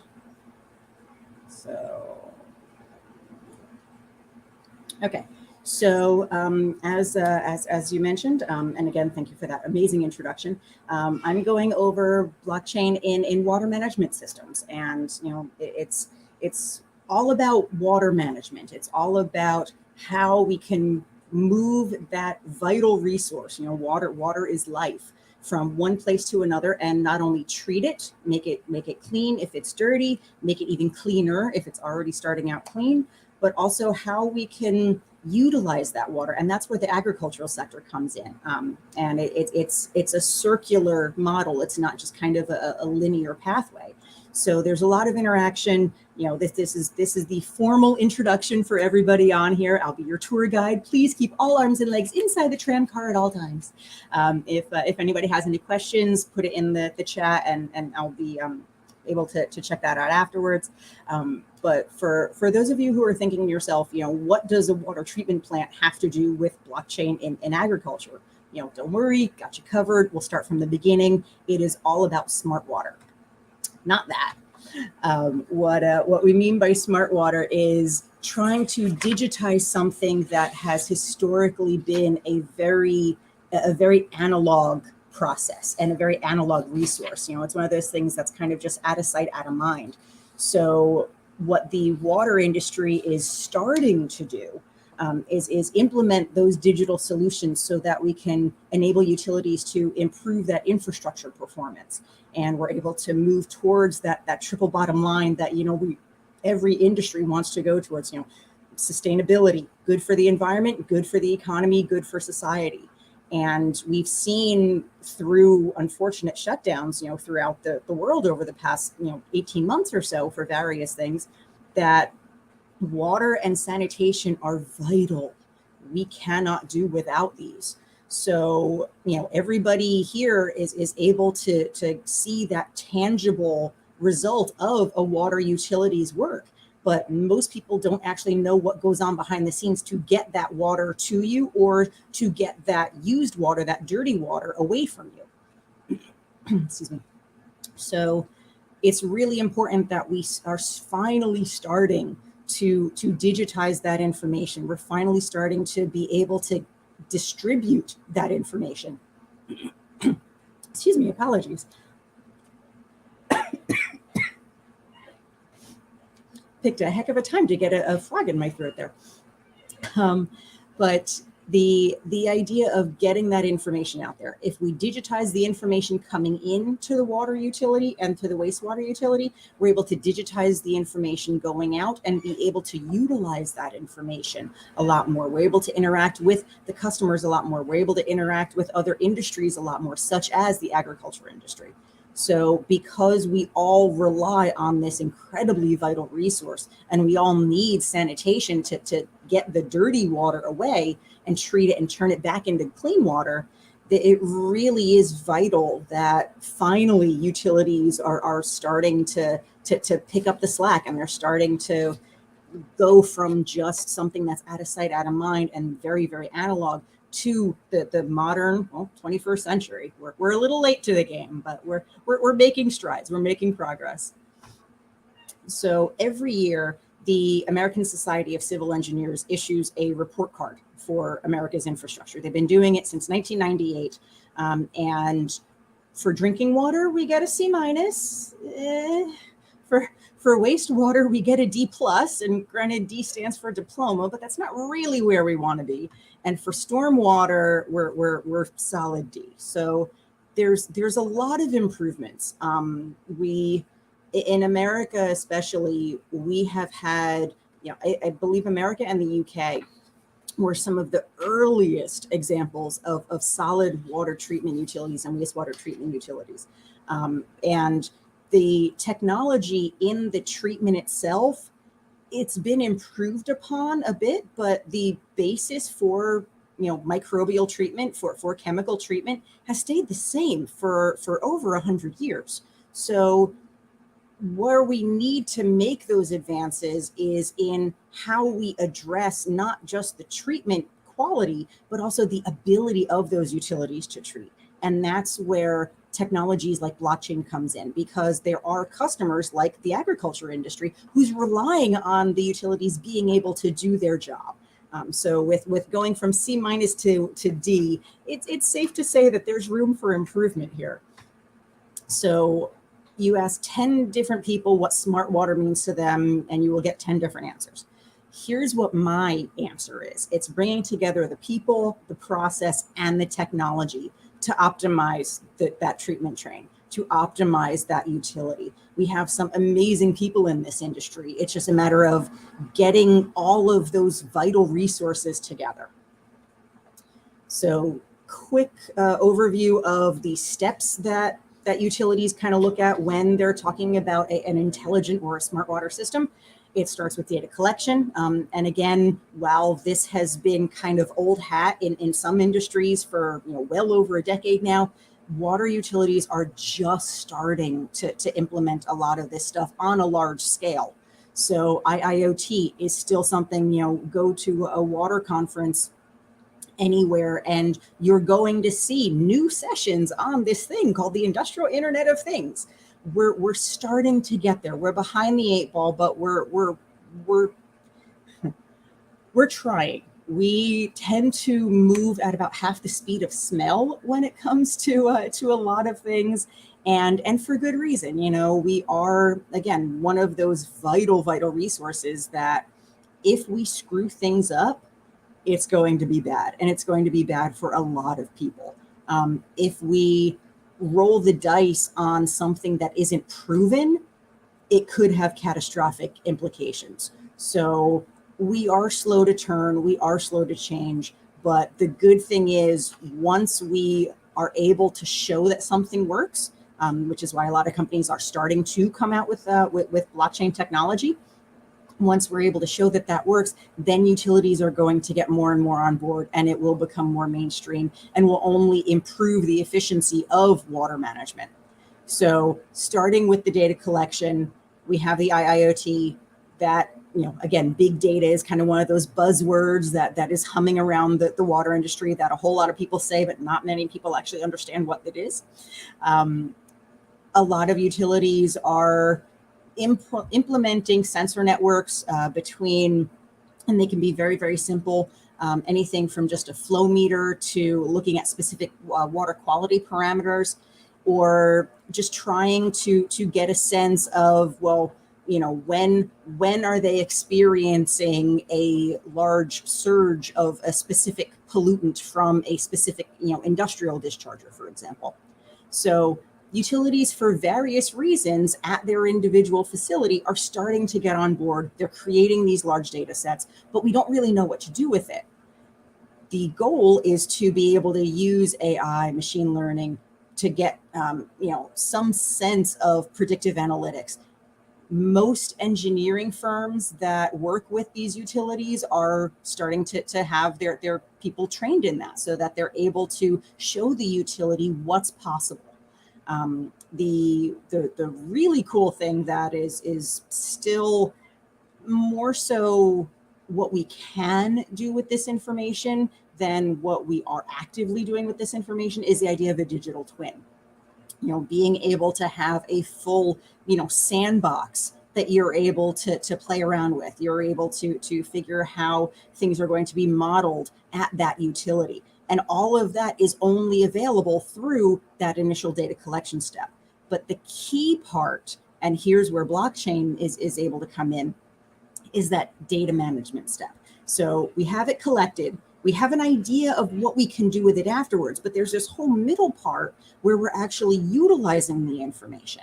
And this is where we're going to be spending the majority of the talk today, is trying to figure out, okay, what are the possibilities in data management where distributed ledger can really, really shine through and really bring water management to the next level. Unfortunately, we can't have a talk about the fun stuff without at least a little bit of a note on cybersecurity. But thankfully, we all know that the inherent properties of blockchain kind of give it an advantage in that area too. So what utilities are using sensors for, a lot of it is just water quality and quantity, like I mentioned, real-time information. Again, we're creating that large data set. We haven't figured out exactly what we're doing with it yet, but we know we're generating a lot of information. We're generating a lot of GIS information. So really trying to have things that are specific to locations. We're trying to be able to have those digital maps. We're trying to be able to use that advanced metering infrastructure to be able to get real-time information. It's in all parts of the water management and water utility train, from either collecting the wastewater, collecting the dirty water, everything everything that gets flushed down a toilet or swirled down a drain ends up going to either an individual septic tank or to their local water authority. And it's, again, kind of one of those out of sight, out of mind things. But that is an entire collection system of pipes. That's something that we don't normally think about unless something goes catastrophically wrong with it. Same thing for the water distribution system, where clean water is going out to the community. So there's this entire subterranean network that utilities have to keep track of, that we need to make sure, lead service line replacement is one of the largest things happening in the United States right now, where a lot of our infrastructure is so old that it actually was, those pipes were lined with lead. So, and that's bleaching and it's making people sick and it's making headlines for all the wrong reasons. So utilities are investing millions of dollars to replace those old infrastructure with the new stuff, with things that aren't going to be toxic and problematic. So it's all of that stuff that we don't have an idea of what's going on unless we get some sort of sensor network, unless we actually get people out there taking water quality measurements and feeding that information to the utility. So that information impacts utility treatment operations. That information impacts utility design by the engineering staff. That impacts the stuff that I do here in the laboratory. So all of that real-time information needs to be able to be utilized, and it's really starting to revolutionize what we think of as utilities. There's a competition by the National Water Professionals Association, and it's called the Utility of the Future. And it really is, again, taking something that the overall treatment technology has been pretty much the same, but really looking at that utility management, really looking at that communication possibility that utilities play a part of. So everybody pretty much knows the overall idea, or at least I'm presuming on here, of what IoT architecture is. So we have those sensors at the utilities. We have the sensors either at the treatment facility itself or within that collection or distribution network that I was talking about, where utility operators and people like me, utility managers, will come in is primarily at that web application. That hopefully you can see my mouse moving, the web or mobile application that we would interact with, as well as the predictive analytics. And our engineering team actually looks at some modeling to try and figure out, okay, well, what can we do? How can we adjust for additional flow in our network? If it's, if there's a 50-year storm event coming up, okay, well, what can we model that potential flow to be? How is that going to affect our stormwater management? How is that going to affect our potential for sewer overflows? Things like that. So This information is kind of a big black box to most utilities, except for those that have some on-site IT departments. But for the most part, we're going to be interacting with the web applications. We're going to be interacting through those control applications to the actual actuators. And those, in our case, are the PLCs. Those are the things that will adjust the specific chemical dosages for the treatment utility. Those are the ones that are going to adjust depending on the incoming flow information, that are going to divert some of that flow to a holding tank. So it really depends. The information coming in will indicate what happens at those actuators, what happens at those PLCs. So the web application is called SCADA, or Supervisory Control and Data Acquisition Software. Basically, it's several companies have proprietary software lines out there where they will be able to visualize all of the information coming in from around the facility, put it on a nice happy dashboard for the operator. They'll be able to take one look at it, whether things are red, whether things are green, whether things are good or bad, and the operator will get a bird's eye view of what's going on at that facility. So there's a few different interactions. And again, that middle part, that data management, is where we're going to be able to make some really dramatic changes to only boost what the web applications and what the control applications will be able to utilize. So as I mentioned, we have data everywhere. We do a great job of generating the data, not so much with what to actually do with it. So we need to turn it into information. We need to turn it into something usable by the facility. The first step is that the data needs to actually live somewhere. And when COVID hit and some utilities tried to thin out the number of people that were on site at any given time to reduce exposure potential, we knew that information had to be more accessible.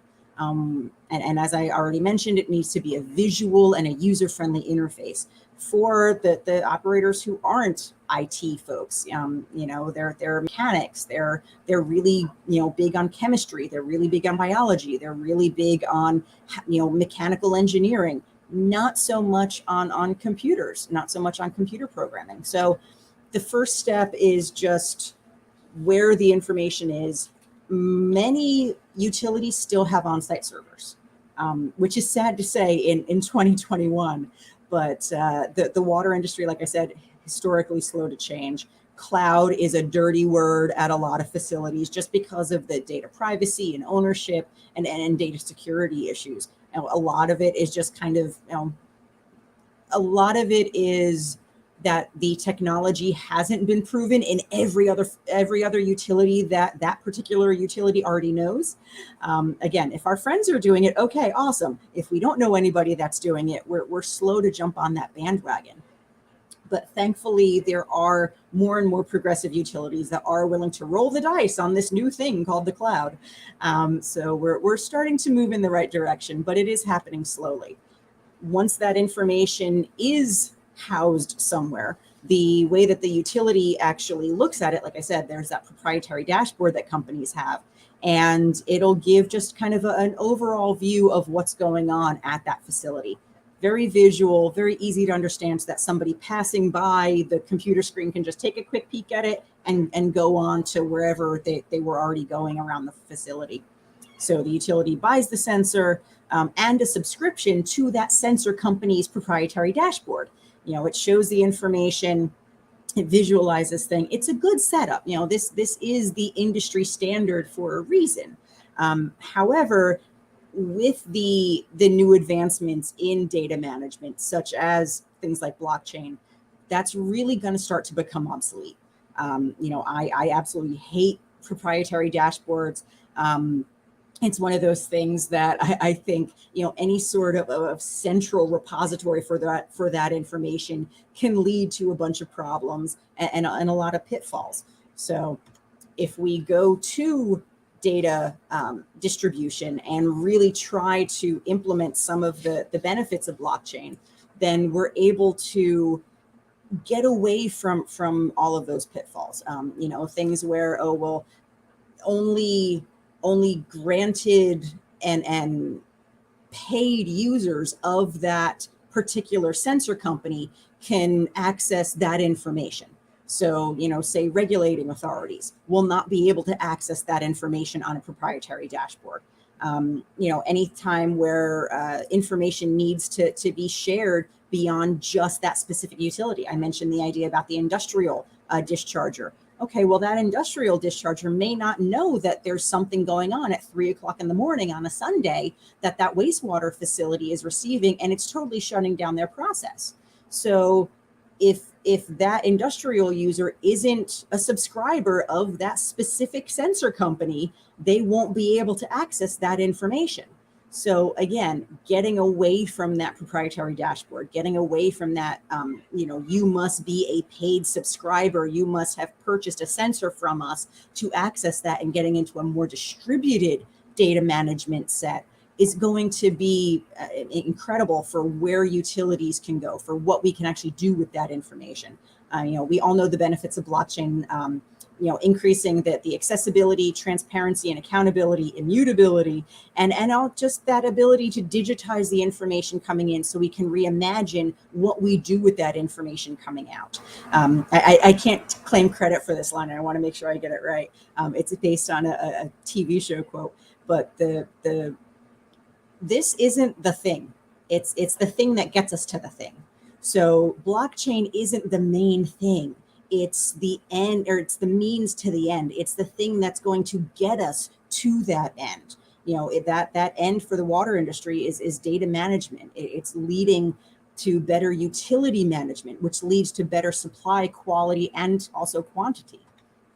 So unfortunately, this year has been pretty rough for critical infrastructure utilities in the US. We've had a number of cybersecurity breaches, and it's kind of been pushed to the forefront of a lot of our minds.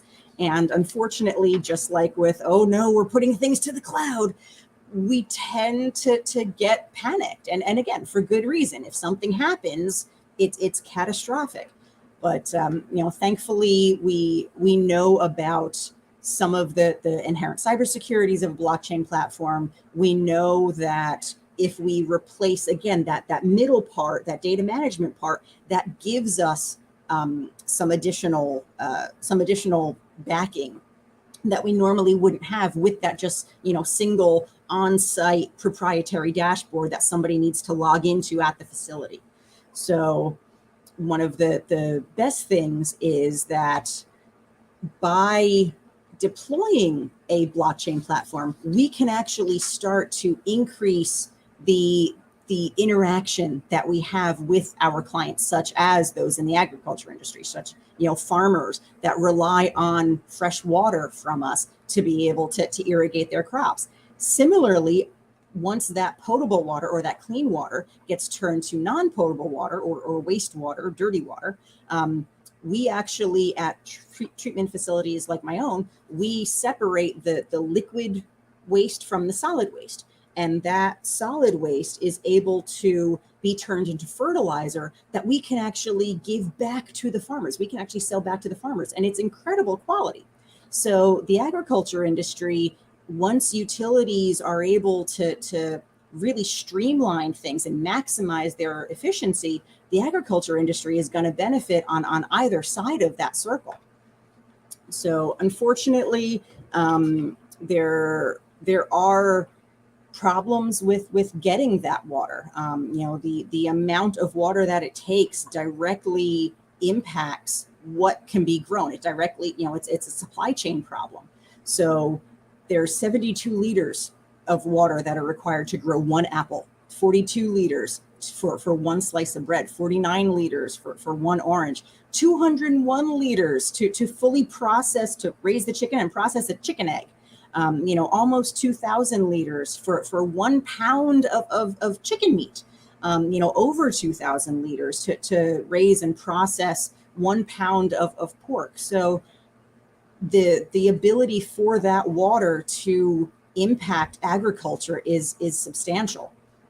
It can be used, blockchain can be used for a number of things. I already alluded to the leak detection, as well as the lead service line replacement, anywhere that there's that sensors. And there are a few different companies that are currently looking at it. Deloitte, which is a big engineering firm, is looking at it from an industrial discharge perspective. Civic Ledger, who we heard from this morning with Katrina, Suez is another large company that is looking at it, and they're actually doing that exact farmer biosolids production.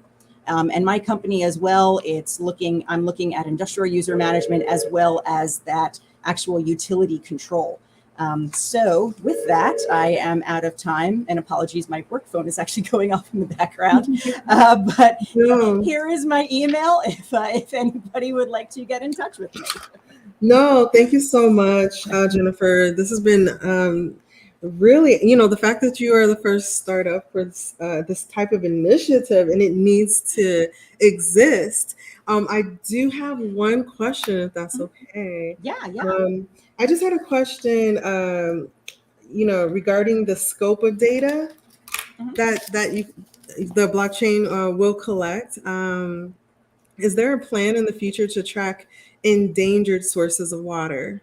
And I can give you an example. Yeah. So the Standing Rock Reservation in the Dakotas, right? They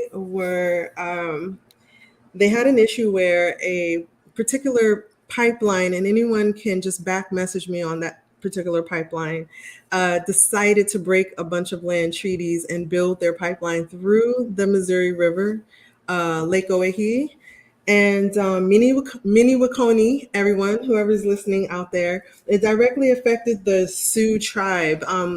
There was a long-standing, like maybe 2-3 year, back and forth with the court systems and things like that. But in a situation like that, this particular pipeline was able to pay the fine and continue to do what they wanted to do anyway, and further endangering their source of water. And it just seems like something like this could maybe help expose or maybe shed some more light to individuals who could support, because it was basically money versus little money.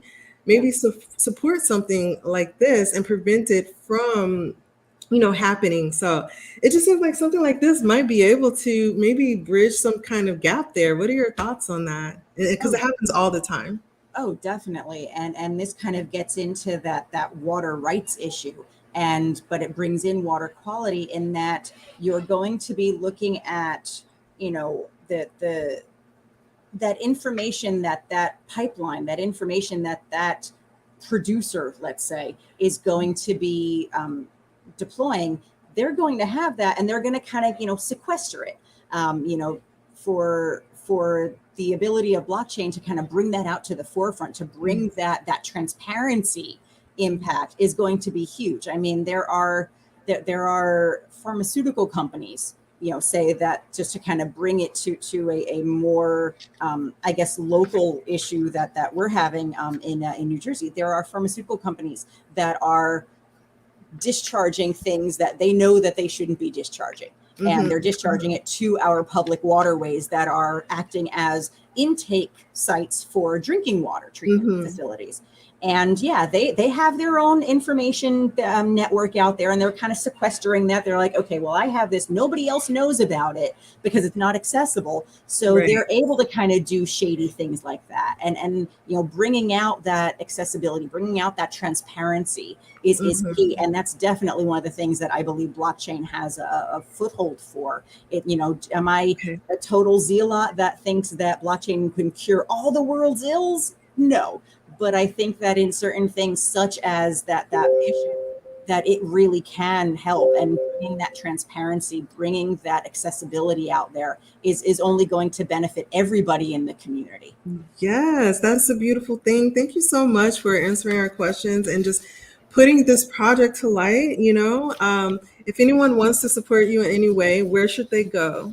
Yeah, so you can email me, jlouden82@gmail.com, or my company website, Intelligent Water Services, is, well, just intelligentwaterservices.com.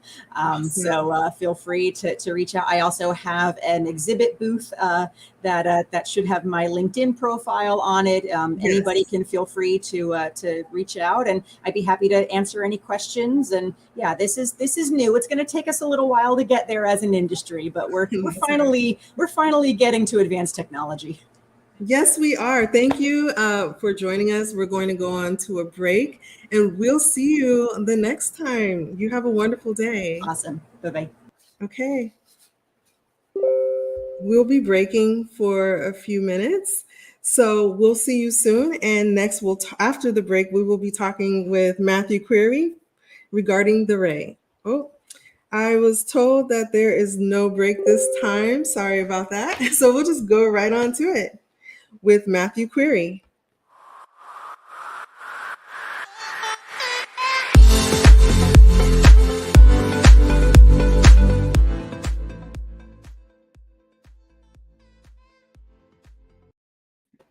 Hi, Matthew. Welcome. Welcome to the stage. How are you doing today? Hello, I'm doing great. Thanks for having me. Yes, for anyone watching and anyone who are just coming in, Matthew Query will be talking to us about the work of the Ray Foundation that's focused on the research and the innovation of roadside spaces to support accessible crops for sustainable circular systems. And this regarding wasted space. Exactly, yes. Did I miss anything there? No, that was a great intro. Awesome. Well, I mean, you've done a lot in this space.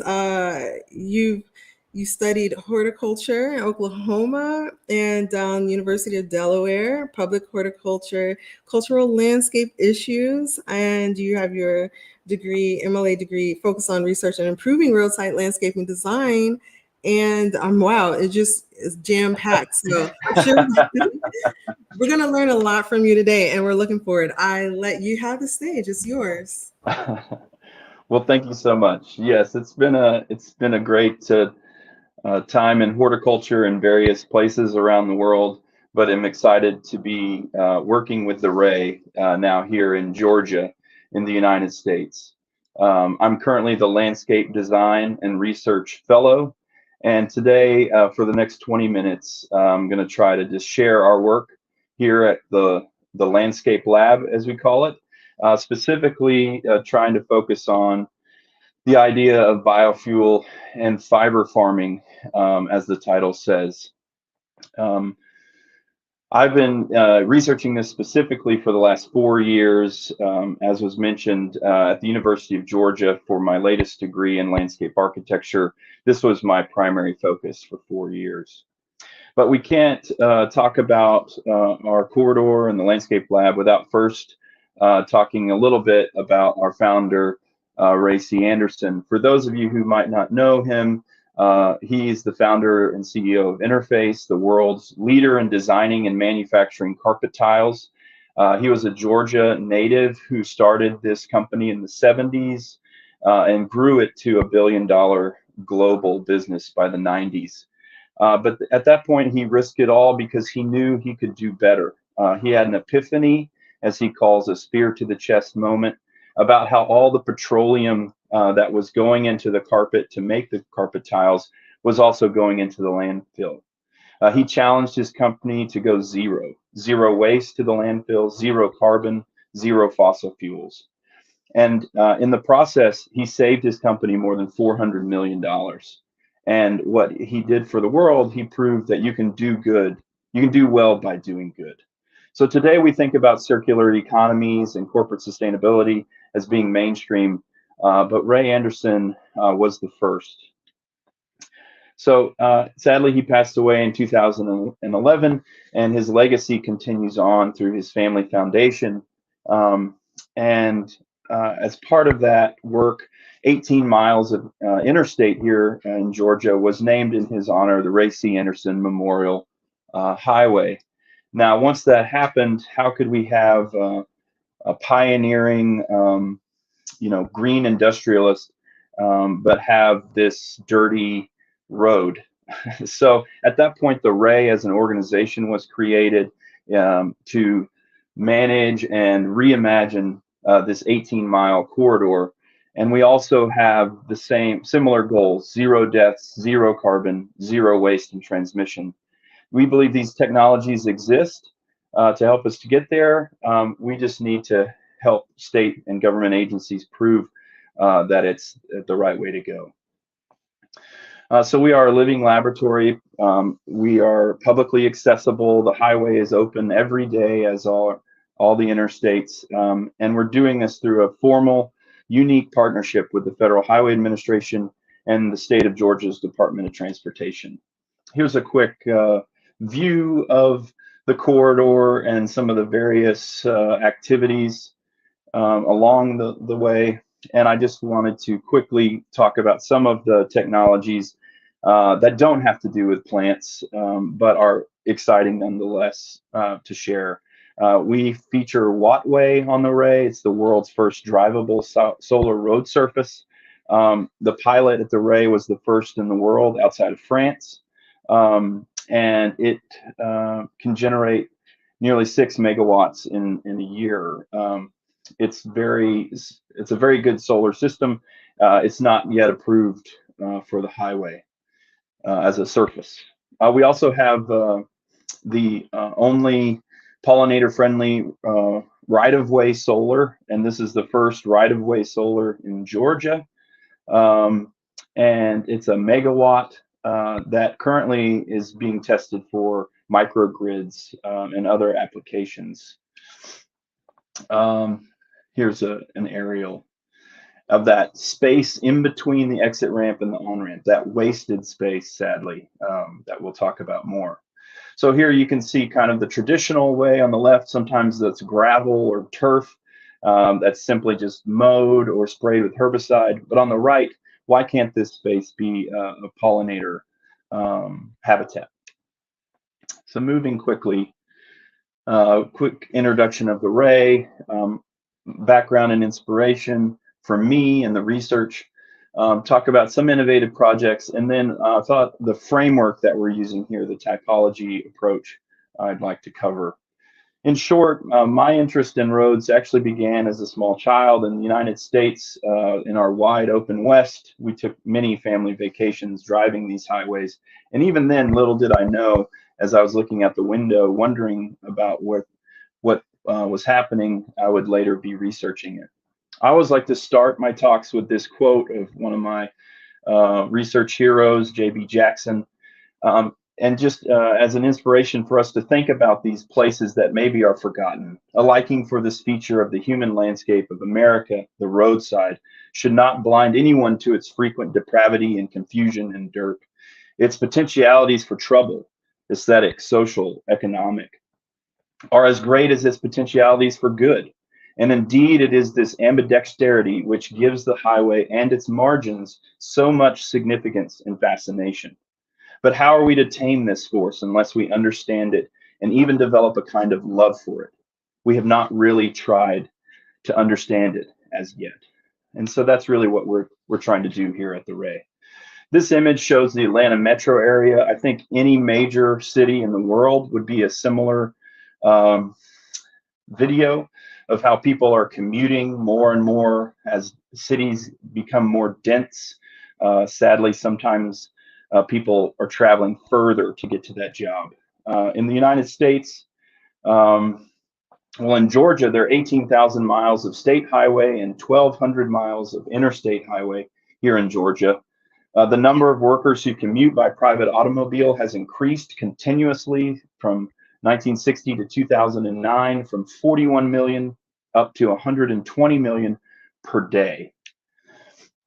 The road has a specific cultural significance, especially to us here in America. It really shapes our lives, from movies to suburbs, strip malls. Roads and their landscapes are often in our day-to-day conversation, art. The emphasis of roads has changed from just merely transportation and communication to now we're looking at how to use these landscapes with a stronger interest towards the ecological impact. Can we create wildlife habitat? And honestly, can we increase human well-being? An aspect that seems to have been forgotten. Roadside landscapes are more than just grass or trees beside the highway, billboards and way stations along the path.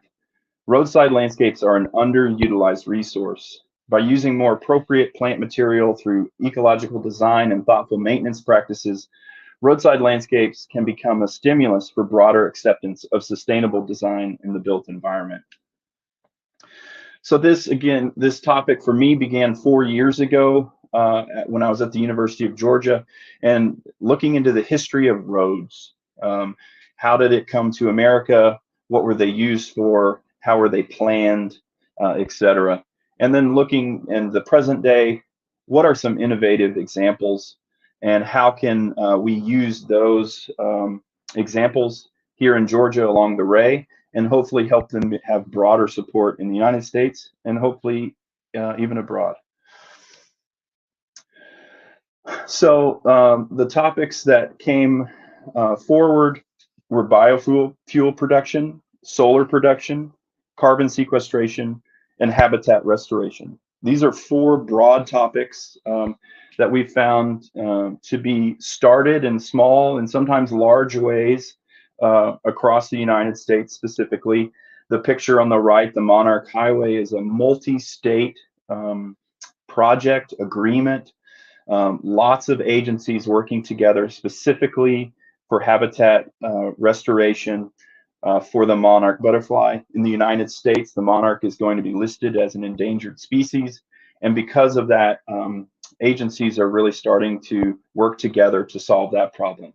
So in a similar way, can we view these other topics of biofuel, solar production, and carbon sequestration? Why can't the roadside and this underutilized space or wasted space meet those other needs as well? Specifically, there are some programs, Freeways to Fuels, about using different grasses to harvest specifically to create biofuel. We're looking into, again, what plants could possibly be used in the paper industry, and how can we start getting real specific with our metrics, with our monitoring, and have some certainty that the way we're managing this land can be carbon sequestration certified, as potentially carbon markets will come into play. So these 3 ideas are really just ideas for us at the Ray. We're not too heavily involved in them yet, but they're coming down the pike very soon. And the reason we have those projects in line is because of this methodology, this classification that we use. So this is an adjacent state to us, Tennessee, and their classification for the road. Washington State has their approach, and so here at the Ray, we've created kind of our approach using those as a launching off point. And so I'll try to quickly go through how having this framework helps decision making to know what projects are appropriate in different places. Again, here's the state of Georgia. That red dot is the county, Troup County, where most of the corridor is located. Here's an aerial view of the 6 typologies that we've identified just in our 18 miles. And again, here's the Wattway at the visitor center, the gateway idea. When you think of roads across the world, there are these fueling stations, or when you cross a border, there's a rest stop for people to stretch their legs. And this is a great spot to tell the public about all these opportunities that can happen.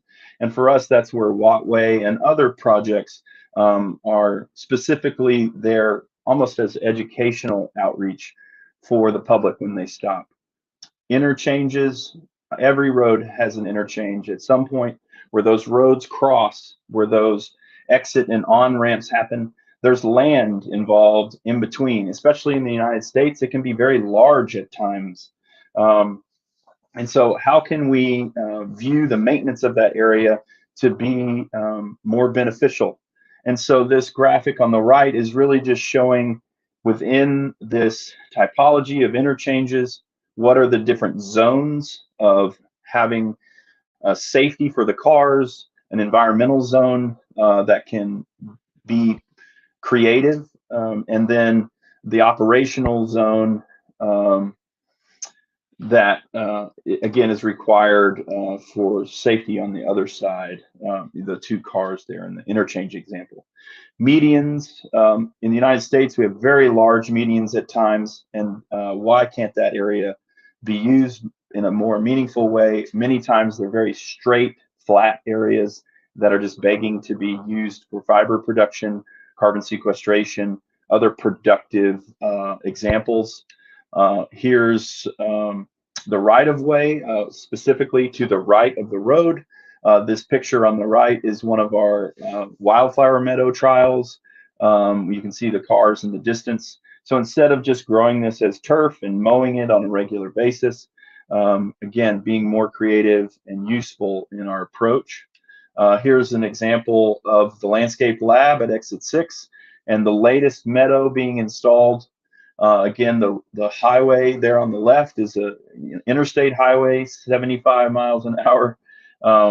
But there's all this land that until the landscape lab worked there was just mowed.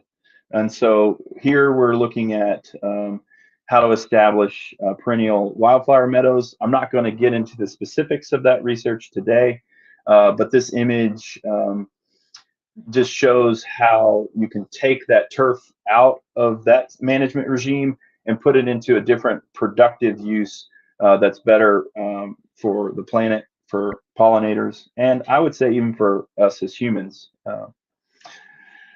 So again, the topic today was, I was asked to really focus on fiber production. And as I mentioned earlier in the presentation, we're not actively creating fiber at the moment, but our typologies tell us that we can, and we're exploring it. There are some roadblocks to scaling that up for us here in the state, but we're still working forward to get there. And one of the plants that we're excited to be working with is Kernza wheatgrass. So the partners are the Land Institute, which is based in Salina, Kansas, the Ray, UGA, and the Georgia DOT. Kernza is somewhat of a celebrity plant for us in the United States, even though many are still learning about it. It's a perennial wheatgrass intended to help take over annual production of wheat. It's very exciting because, again, the Land Institute has its exciting and broad goals of perennializing industrial agriculture crops, so we don't have to plant them every year. We're looking at it for its root structure, for its soil stabilization, potentially its carbon sequestration. Right now, we're not looking to grow it for grain, but that could be something that could be explored. The highway corridor can be dirty still with all of the emissions and tire dust and other things. So when we talk about productive plantings, it's more for fiber or carbon sequestration or biofuel production. It's not for products that we would eat as humans. So Kernza has been developed for many years, and we were excited to start growing it in 2017. Here's the small plot at exit 6.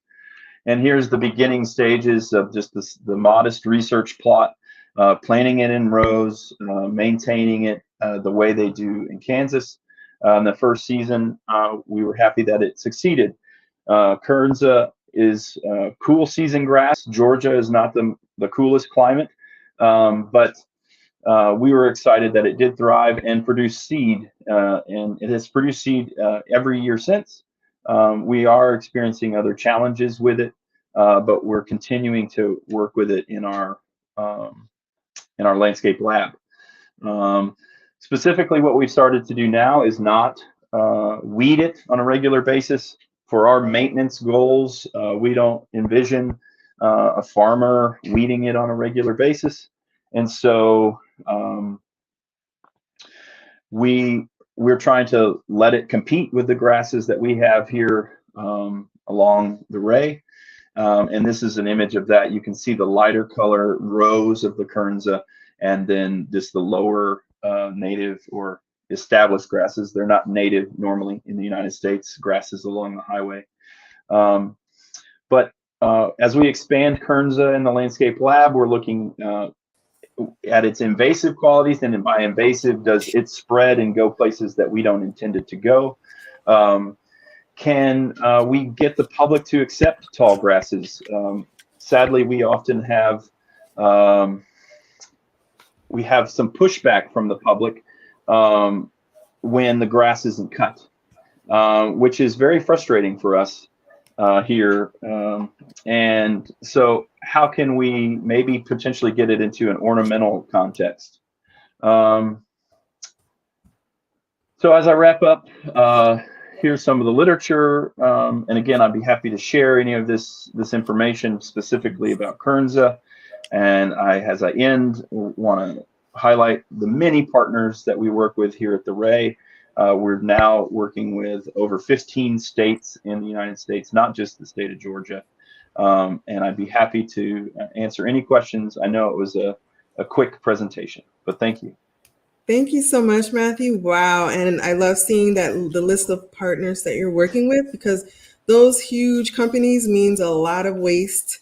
And to see that they're involved with the Ray, it gives us a lot of hope. So if anybody wanted to find out more about this company, because wow, who knew that there was so much wasted space and how like the various different places, never even thought of that. So thank you for bringing us into that world, Matthew. Well, thanks for having us. Yeah, absolutely. Thank you so much for joining us, and we will see you next time. Take care. Take care. Next, wow, that was awesome, wasn't it? But now who will be joining us is John Trask from Demetra, and he will pin up the global scale of blockchain and big data systems to support trusted and data-driven agriculture.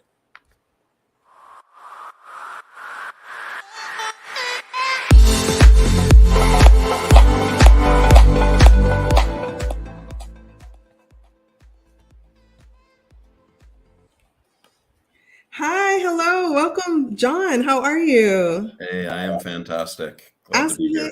Yes, good. Thank you for joining Agri-D. I know you're here to talk to us about how your technology can help support change all around the world.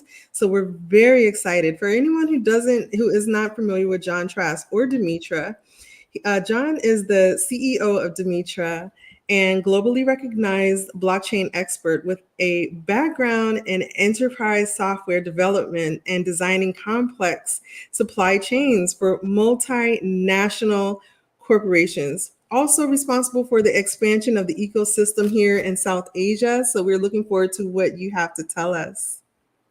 Well, thank you for having me here. So, yeah, Demetra is a growing concern. We're working in 60 countries in the world now, and continuing to add projects around the world. Yeah. I think I can share my screen here. Sure. This is good stuff. And can you hear us okay? I can hear you. Awesome. We can hear you perfectly as well. I'll let you get your presentation together, and you have the floor. Perfect. Thank you. Absolutely. So like I said, Demetra is a leading global agriculture platform, and we really focus on data-driven farming. And we use data in a number of ways. This is a little bit about myself, but came through the intro. You can see on the right here, we have our application. It's the base application is a mobile app for farmers to use. So in that app, they can access a whole bunch of functionality about their farm, their crops, their livestock, their marketplace, their financing, their documents. And what we like to describe ourselves as, and many have described us as, we're the operating system for smallholder farmer agriculture. One of our objectives is to provide this platform to smallholder farmers around the world, and we're working on different methodologies in order to do that and provide it to them for free, so the farmer doesn't have to pay for the service. We really are focused in a number of areas: Africa, Middle East, South Asia, Southeast Asia, and Latin America. We do a little bit of work in North America right now, and are entering the European market. So, we use a ton of technologies, and we've integrated so many technologies to make different features and functionality available. We have a best-in-class platform, and it's very broad. We offer it through the mobile, web, cloud, and we also add technologies like blockchain, machine learning, AI, drones, satellite, genetics, and IoT sensors. And not every one of those technologies is involved in every area of our platform. But as our platform, the very breadth of our platform, we use those technologies to deliver different services and deliver different reports.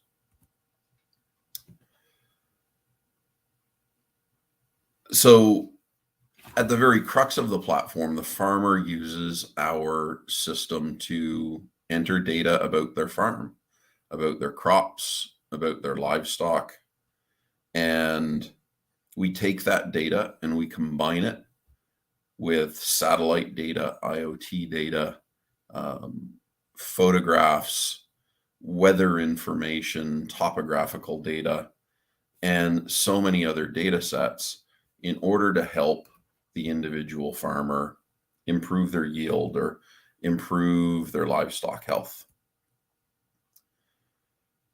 So we start with satellite, and satellite is a great tool to get some basic information around your soil, around your crop and your crop health, and to do comparisons between one individual's farm's crop and some of the other data that may be available by other farms in the area or farms around the world. We know what good crops look like from satellite, and there's specific information we can gain with a satellite. Now, satellite isn't the be all to end all. It doesn't provide us with every piece of information. So we need to supplement that, and we supplement that with IoT data. And as we take that individual IoT data, our machine learning looks at that, combines it with the satellite, and can ask the farmers questions about their crops and about their soil to provide more insight. And that insight will allow us to compare best practices and provide reports on actual actionable things that farmers can do to increase their output and to reduce their costs and mitigate some of the risks that exist. Just to give you an oversight of a couple of our projects, right now we are working on a project in India. This is deploying the Connected Farmer platform to 1.3 million farms, and we're working on soil assessment and remediation. The Indian project itself has a goal of doubling the output of those farms over a number of years. And we know we can't physically go out to 1.3 million farms. So doing that assessment with satellite really allows us to put some automation in, and then we can supplement it with IoT, farmer observation, pictures, soil tests, and other information. But then we don't need that for every single farm. Every year during this project, we are looking to help the farmers increase the quality of their soil. And there's a bunch of definitions around the quality of soil, but soil degradation has been one of the biggest issues in the world. And India has decided to address that in this particular region.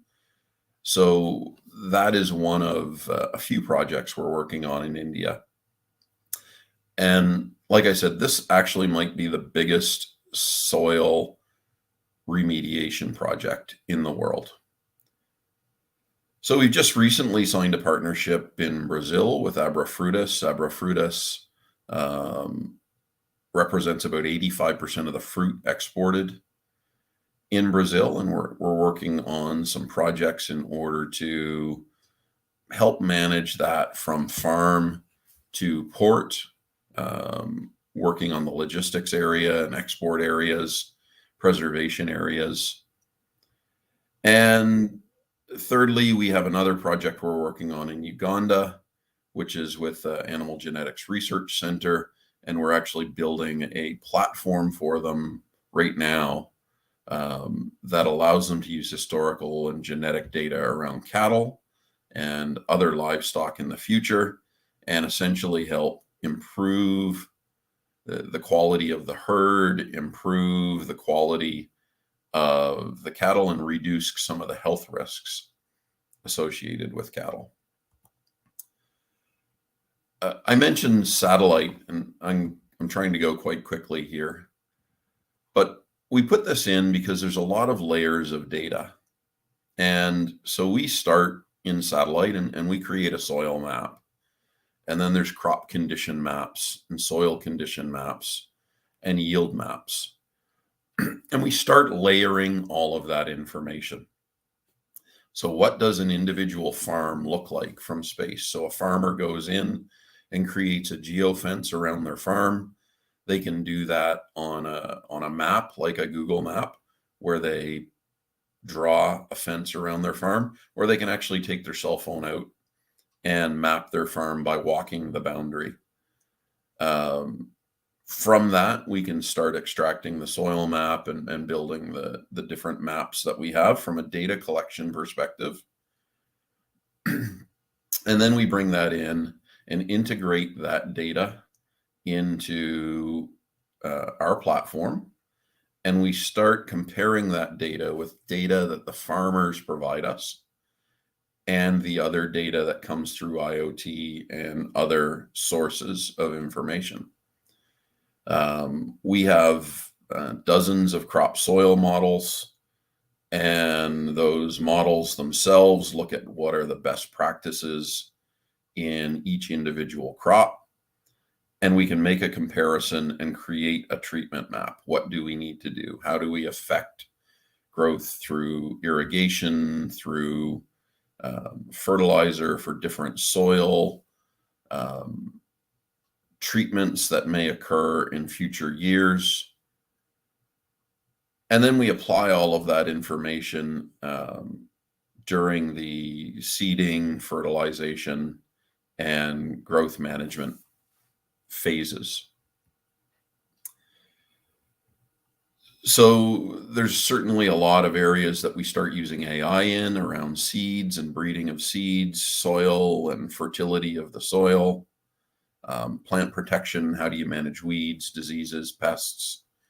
How do you manage irrigation and fertilization? And not every one of those applies to every crop. And then how do you go through harvest? So like we said before, we start with data collection, we apply artificial intelligence, and then we take that information in precision agriculture and we start acting on the information and providing advice to the farmers on how to act on that information.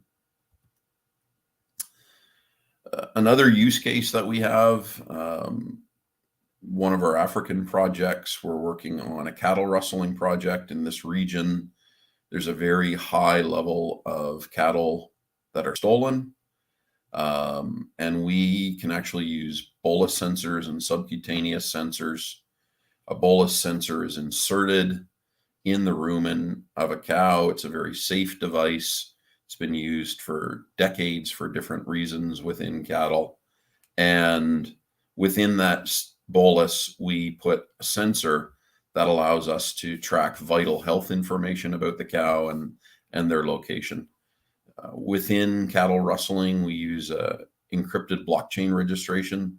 So when somebody goes into our platform and registers their animal, they can register critical information that will help identify ownership if the animal is stolen. We can also use nose prints, and we have a great partner in Brazil who's designed some nose print technology, which we integrate with ours in order to provide a nose print of the animal, which acts very much like a fingerprint. This is kind of the scenario, and interestingly enough, nose printing of cattle is a unique serialization method. It's simple to use, that somebody with a camera and a phone can record the information on an animal and then record it against that animal's profile within the system. Bolus sensor, I talked a little bit about. It helps us measure some things like temperature. We can identify the temperature of an animal about 5 days before an animal would exhibit signs of illness. We can actually start tracking and seeing that there's a risk, and I identify that to the farmer. So we also use blockchain for farm registration. And there's a number of areas that we can use this, and some great use cases. Certain countries right now are working on deforestation initiatives, and farming can be a contributor to deforestation. Farmers may go out and remove trees in order to create more land to grow crops on. And some of the countries that are addressing these challenges, like Brazil, have policies, I guess, that they've put in place, which say a farmer can't reduce the foliage cover or tree coverage on their farm to less than 30% of the area.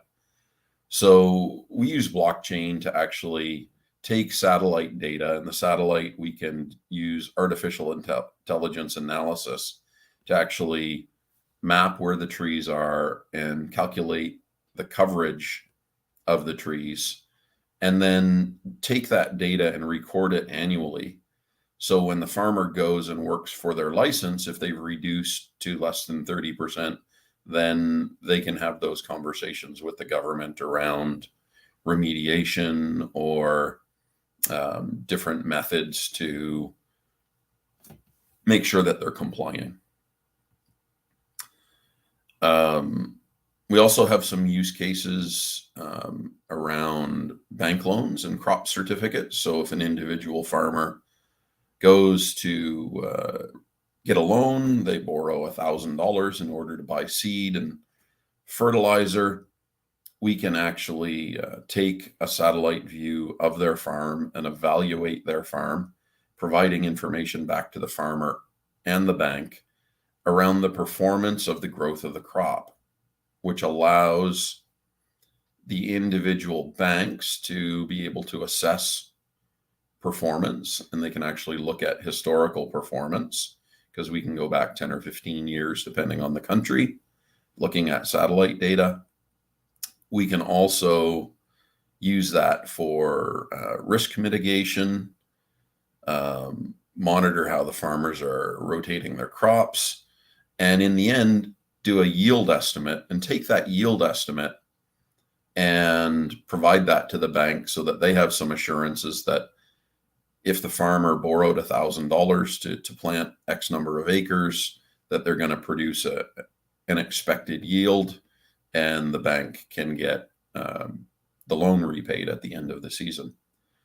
We're also using that, and we're developing some partnerships and some system functionality around insurance, and how do we provide crop insurance to farmers in specific regions, and how do we make assessments to make sure that our insurance can be as effective as possible, but at the same time at the right price for smallholder farmers who may not be able to afford big insurance policies. We're working on a counterfeit input project right now. There are a lot of inputs that are counterfeited, high quality seed being replaced with low quality seed, agrochemicals, and fertilizer being faked and sold to smallholder farmers, and those farmers are being taken advantage of. So we're working on how do we minimize some of those risks. And then lastly, from an export documentation perspective, we can help manage export documentation. Some of the interesting pieces around export are, in East Africa, a person may raise a cow and locally they may get $600, $800, $1,000 for that cow when it's full grown. But if they can export it to other markets, they may receive $3,000 or $4,000 for that same animal. In order to do that, they have to have animal health certificates. So this is really around how do you help that farmer increase their revenue and manage their documentation should they choose to export any of their products. So that's the basics of my presentation. Thank you. Wow. If this is not a total game changer in the farming industry, I don't know what is. You covered everything, I think. Yeah, and we've only just touched on some of the functionality. People can go to our website and learn more, and there's lots of videos around different aspects of our platform. It's very, very broad. We are a blockchain-based company. We have a crypto token. So a token. We have the Dimitra token is on, I guess, 3 exchanges now, and we have 2 more exchanges being added in the next couple of months. We'll have to look you up on CoinMarketCap. That's exciting. Yeah, we are there. And we're continuing to develop technology. We have a team of about 100 developing materials right now, and we've got implementation and sales teams right now in just over 60 countries around the world. That is mind blowing. I see you touched on India, Brazil, Uganda, and I'm sure your list is growing. I particularly appreciate your bolus technology that sensors the health and location of the cattle. I don't know. That is just completely innovative and something that was needed for so long. That's just amazing. Yeah, there's some really good companies making IoT sensors these days, and finding ways to apply those IoT sensors is just incredible. We've got some partnerships with some manufacturers who make those sensors, and combining that with our software really provides a farmer with some great capabilities in managing health. Perfect. Would you like to tell everyone what your website is briefly? Yeah, www.dimitra.io. Thank you so much, John. It was a pleasure having you, and good luck out there. I know that this world is going to see a better world in farming through Dimitra. So, wow, that was amazing. And we are very fortunate to have been brought into that world and see lots of things changing for sure. So next we have someone from the Linux Foundation, exciting, by the name of Summer Johal. And we'll bring him on.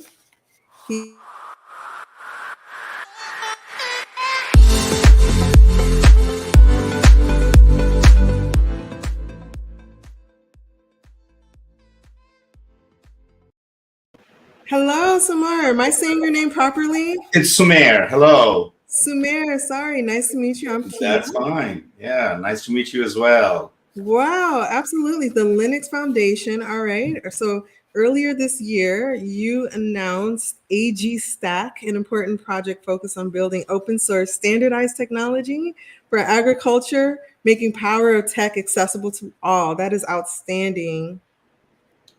Thank you. Yes, it's been a very exciting journey for us, and I'd love to tell you more through our presentation, but it's been the last 10 years in the making, and we're very excited to have partnered with Linux to sort of bring this to the entire world in open source and completely free. So briefly, for anyone who has not yet heard of Sumir, he is a seasoned technologist with nearly 2 decades of entrepreneurship experience, and he's held leadership positions across several high growth companies around the United States and the entire world. And we're really looking forward to your presentation. So I'm going to let you have the stage. It's all Great. you. Thank you so much. Hello, everyone. Hello from California. I'm so glad to be talking to everyone on the presentation stage here around the world, because the topic we're convened to discuss is actually really, really important. And before I jump into the Linux Foundation and what we're doing, I'd like to set the stage up a little bit in context. And I grew up in an agriculture family in northern India and came to the US when I was a teenager.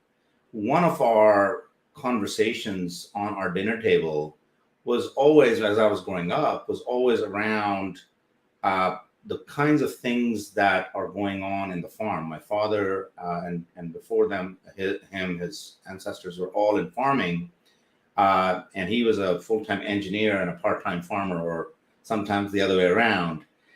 So on our dinner table, we were always talking about resource shortages, labor issues, prices, all the kinds of things that farmers talk about all over the world. And it was amazing to me growing up, sort of thinking back now, how complex and how intricately woven agriculture really is in the fabric of the world. And so the title of my talk really is around where do we see agriculture really going? And that really is where the Linux Foundation could play and is playing a critical role. I'll start with sort of the idea that there are lots and lots of forces, that are really posing an existential threat to the future of the world. And the reason is we see massive droughts, we see huge challenges with, folks trying to work through a growing population, feeding the world, but also increasingly volatile weather. We see massive changes to government policy. We see lots of inflation in food prices. And a lot of that is really, the volatility of that is actually increasing. And if you look at just that side of the equation, it sounds and feels really gloomy. But actually, I would suggest that there's the other side of the equation, which is we live in a time of unprecedented connectivity. We're now more connected to each other in the globe than we have ever been. And those technologies, those underlying frameworks that connect us, provide us with some of the solutions to these daunting challenges that we're facing in the world of agriculture. And the work that we're doing at the Linux Foundation really addresses that. So let me start by, I think,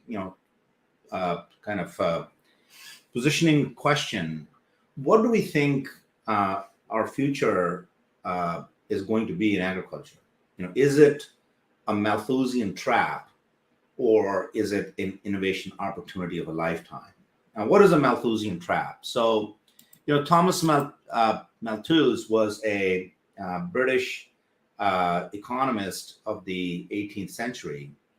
And one of the things that he postulated and was quite famous for, and it still is, he's still taught in high schools, etc., around the world, was this notion that the growth in the production of food is linear, And we've seen that across the world, but the growth in population is exponential. And so when you have exponential growth curves intersecting with linear growth curves, at some point you have what's called the Malthusian catastrophe or the Malthusian trap, which is when you run out of food and society as we know it collapses. And we've seen snippets of that. The Syrian refugee crisis was actually a crisis of water. In Tamil Nadu 2 years ago, in India, people ran out of water in Chennai. And there was a big problem. It was one of the largest cities in India. So the issue of resources and how it intersect with agriculture pose a very, very interesting dilemma. But actually, Malthusian theory was actually flawed in a central way. He failed to really predict the Industrial Revolution. And the Industrial Revolution really changed the slopes of these curves such that while they are exponential and linear, the growth of the exponential curve is slower and the linear slope is much higher. So you shift out that Malthusian trap because of improvements in efficiency. And I believe that allows us a certain kind of opportunity in history to reflect on what can technology really do to improve our food production. And so that's what I see. In the last decade, I've been involved with food ag tech companies across the globe. We've taken several of them in the high growth way, and a couple of them did not work out. And what we saw was this unprecedented opportunity for connectivity that allows us to build these innovative applications. And so that's what we're seeing around the world. Today, ag tech is a thing. Many in this audience, many around the world know it, are part of this revolution. And we see now about 5% of venture capital deals in the US are ag tech deals. It's a growth industry. And it's actually growing faster than the overall venture capital industry is growing. So it's a very exciting, what I would call a sunrise opportunity in the venture space, which is where deals get funded, companies get grown, et cetera. But I believe that without the right frameworks, this opportunity can be missed. And what is that what are those big challenges which give us pause and give us time to, reason to reflect on what can we do to actually increase the slope of innovation? Because I believe this slope can actually be 10 times bigger. We're really at the very beginnings of this agricultural tech revolution because a third of our food is wasted and a third of the people in the world are hungry. There's a massive inefficiency in food production. So, one of the key things that I want to start with is saying, what are the challenges in ag tech? And that leads to what we're doing at the Linux Foundation to address those challenges. Think of innovation in ag tech as going from point A to point B, right? There's some function that you're trying to create, whether it's a better way of irrigating or a better way of harvesting or a better way of planting or a better way of transporting, processing, selling, packaging, tracing. We heard from blockchain experts. All those are, really applications. So think of them as a car going from point A to point B, or any vehicle. But in order to do that, these companies are having to build their own road. They have to build the infrastructure that supports that car from going from point A to point B. And there are some big problems with that. So first and foremost is the problem of accessibility. Half the world's population works and is engaged in agriculture. Many of these people don't have access to this road. They may not have the technical ability. They may not have the tools. They may not have the monetary strength to be able to access this road. So if they can't access the road, they're not going to be able to use that application. And that creates a barrier to adoption, which is why some of the ag tech functions, some ag tech applications are slow. If there was a common road, a common digital infrastructure that wasn't belonging to any one particular application and was free and open, well, then people would have better access to it. So that's one of the major issues of ag tech, is just being able to access this innovation that comes in the shape of these digital applications. As an example of that, I met with a grower one time and he said, well, I have an application for my irrigation, an application for my nutrient management from my fertilizer company, application for my regulatory management from my regulator, an app for my tractor management from my tractor company. Because I got 8 apps, and guess what? None of them talk to each other. I don't use any of them, and half of them I don't even know how to use. So accessibility is a big issue, and it's mainly because everybody has to build their own road today. The second is cost. I mean, look, if you're creating an application, if you're creating a car, in my metaphor, then if you have to build your own road, well, it's a lot more to build and maintain that road than just to build and maintain a car. And so the cost and reusability of that application becomes exponentially higher. And that's a big challenge. That's a big issue. Because when a company is formed, expensive, venture capital dollars are going towards this cost. And you're taking, let's say you diluted 30-40% of your company to raise your couple of rounds of venture capital. Well, if 80% of that is used for this infrastructure, which does not provide any proprietary advantage, in fact poses a friction point for adoption, well, then you just wasted 40% of your company. So cost and reusability is a big issue. Maintainability is a big issue. Now we've got to not just bear the cost, but the burden, the responsibility of maintaining this. And if everybody's got their own road, which road should I go on? And I have to go on 6 different roads. To heck with it. I'm just going to do as a farmer what I used to do before. So accessibility, cost, and maintainability are big issues, which all lead to interoperability issues. None of the apps talk to each other. They're all being built by smart people. They're creating a functional benefit. But to an end user or to a participant in the agri-business supply chains, which, by the way, again, half the people in the world get their livelihood from agriculture, directly or indirectly. It's a massive industry. Interoperability is absolutely key. You can't create interoperability. It's really, really difficult to be able to get that efficiency advantage. And last but not least, we'll talk about trust and privacy. I'm thrilled to see blockchain companies part of this conversation. But, that's just the beginning. A lot of people don't understand blockchain. They're sort of worried about it, scared of it. And we really have a deficit of trust in our society today. And nowhere is it more manifested than in agribusiness, which have seen, centuries of people really reducing the pie for the people doing all the work, while the, very large corporations are able to take most of the pie. And a gross inequity in that creates a asymmetry in power, which then leads to trust and privacy deficits. And people are very wary of that. So those 5 big topics create a real barrier to the massive opportunity for innovation that we have to get out of this Malthusian trap. And that's what our work at the Linux Foundation is really all about. So, let me talk a little bit about the history of computing. My formal education is actually in computer science, electrical engineering.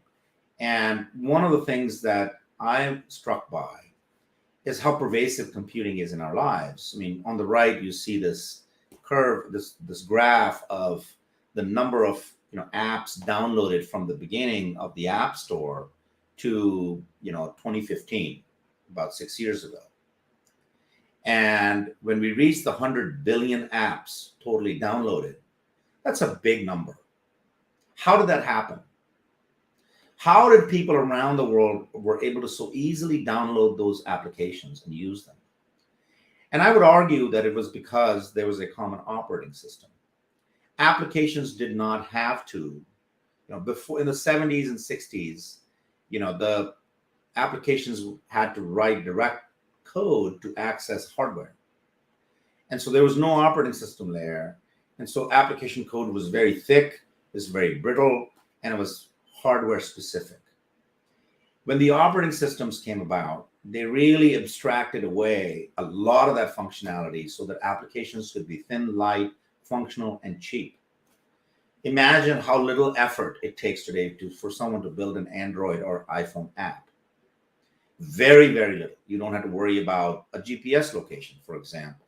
You don't have to worry about where to get the camera. You just say, get camera. You don't have to worry about any of the pieces that go in interfacing with any of those components because you get them as endpoint hooks in your development SDK. So the operating system really, really simplified application creation and application consumption at scale around the world. And that's really been the last 30 years of computing revolution. That's really been what has created this massive accumulation and adoption of applications. We could see this adoption in ag tech, but we won't until we have a layer of software that allows these applications to be light, to not have to build their own road, their own infrastructure, and to reuse free and open infrastructure, much like Linux is used today by applications, to really, scale. And that was the inspiration behind AgStack. So let me talk a little bit about AgStack. We aspire to be a piece of software that nobody ever sees or behind the scenes, but we enable applications to be created and consumed at scale, overcoming those 5 barriers that I outlined earlier. So what is AgStack? AgStack is Linux Foundation's project for agriculture. It's a free digital infrastructure for global industry of agriculture. And we have 11 topics. We have 3 active projects. We have 18 members. We just launched a few months ago. We have a long way to go. Both the tech and the ag community coming together on this. And we really have a very early, small, but global community that's growing. We also have collaborations with other Linux Foundation projects that are LF Edge for IoT and Hyperledger Foundation for underlying trust and privacy through blockchain. But generally speaking, we are the sort of middleware that lies between an application and a bare metal cloud, okay, or an operating system. We enable that application to basically stay very thin and focus on its function. We are creating 4 key things. And let me take a minute to kind of go over those. Those are these blobs that you see in different colors in the middle. And so that's our stack, if you will. The stack is consistent of 4 key things in no particular order. First, I'll talk about frameworks.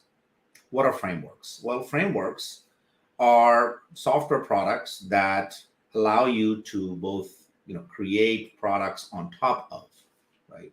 So, Django server is a framework, okay? Similarly, there are many, many open source frameworks out there. We're creating or co-opting some of these existing open source frameworks with ag-centric bindings, ag-centric hooks that allow folks to create and really consume content at scale. And they don't have to do the heavy lifting of building a whole entire framework, custom tailoring it. They can download something, provision it, and it's up and going in their own cloud in a matter of seconds. So that's what a framework really is. To make more sense of it, what will the framework allow you to do? Well, that brings us to the second topic called models. So in agriculture, there are many, many, many types of models. The last 150 years have particularly seen a growth in scientific literature that have created models for anything from pests and insects and diseases for plants on one side, to soil models, equipment models, models explain in code a way to sort of measure and predict something. And, in agriculture, think of it like a pest model. Could I get a model that could predict whether or not I'm going to have a pest infestation on my field, just as an example? So these models have been created by the academic community for the last 150 years, and they've written papers about it. But if you want to build code around a model, you have to go hunt for the paper. Then you have to translate that paper's finding into code. Then that code has to be interoperable with other pieces of code. And that's what you need to be able to build an application that uses a model. What if there was a repository where the researchers from around the world were creating and contributing, but also importing models from, so both a publication and a subscription, totally free, and that was oriented and organized with a ontology such that you could easily search for and import with one line of code an existing model into your software program. That doesn't exist today. That's what we're creating. And that's going to be part of this whole thing. And then the third piece is data. Well, these models act on specific data sets. The data sets are really things like weather. Well, a lot of the pest models I alluded to a minute ago, they need weather data for the location that I'm at. So if I give a lat long to an endpoint and get the weather, and then give the weather to a model and get the model, I want to be able to do that in 2 lines of code.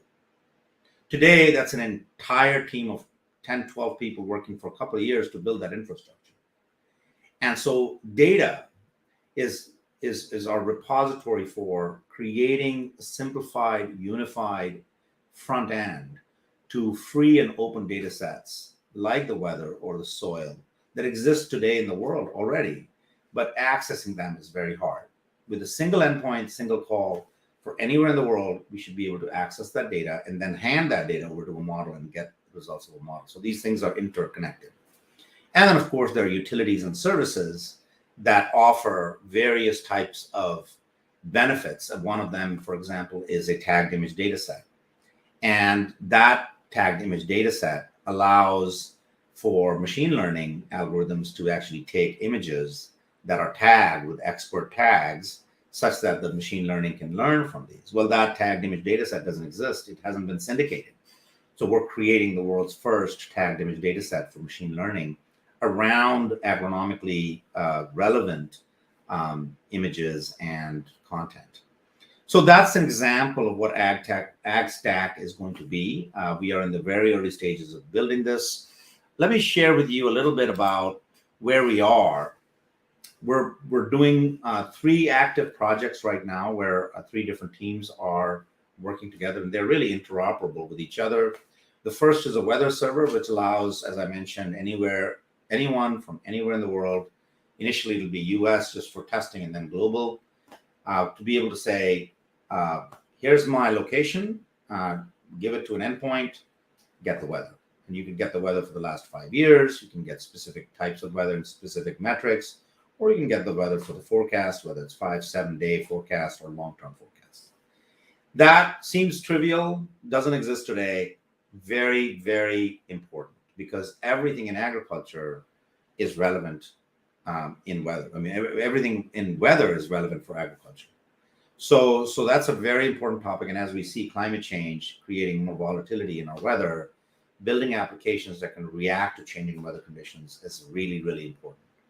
So that's one topic, one active project, which the University of Georgia and Hewlett-Packard team are working together on.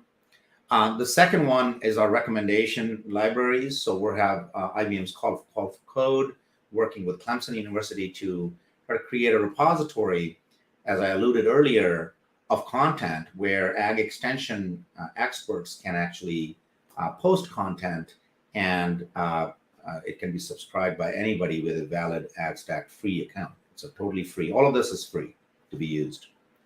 And we have our first, early recommendation engine being built right now, but this will then extend to nutrient recommendations for different crops, pesticide recommendations, all from the eyes of the ag extension experts. You should be able to search for your expert or just do it generically for your location.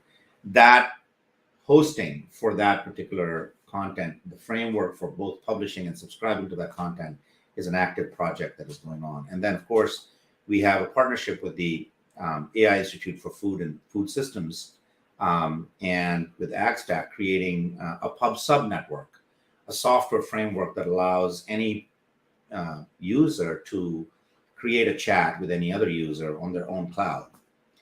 And it seems very trivial, but it's actually really important that have agriculture binding, so you can share pictures of your crop and talk about what produce you have.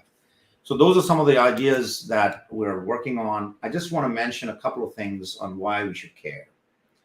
As I mentioned earlier on, agriculture is really facing this existential, future, and we have, I think, some amazing opportunities. Imagine if the world could build applications for pest and disease prediction.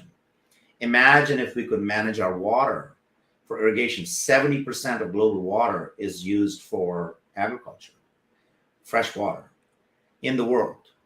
Imagine using that more efficiently. And of course, agriculture's applications for buying and selling land, water, and carbon are now popping up everywhere. Land purchases and asset acquisitions have been around for millennia. All of these can be enabled by digital applications with just these few tools that I've mentioned a minute ago.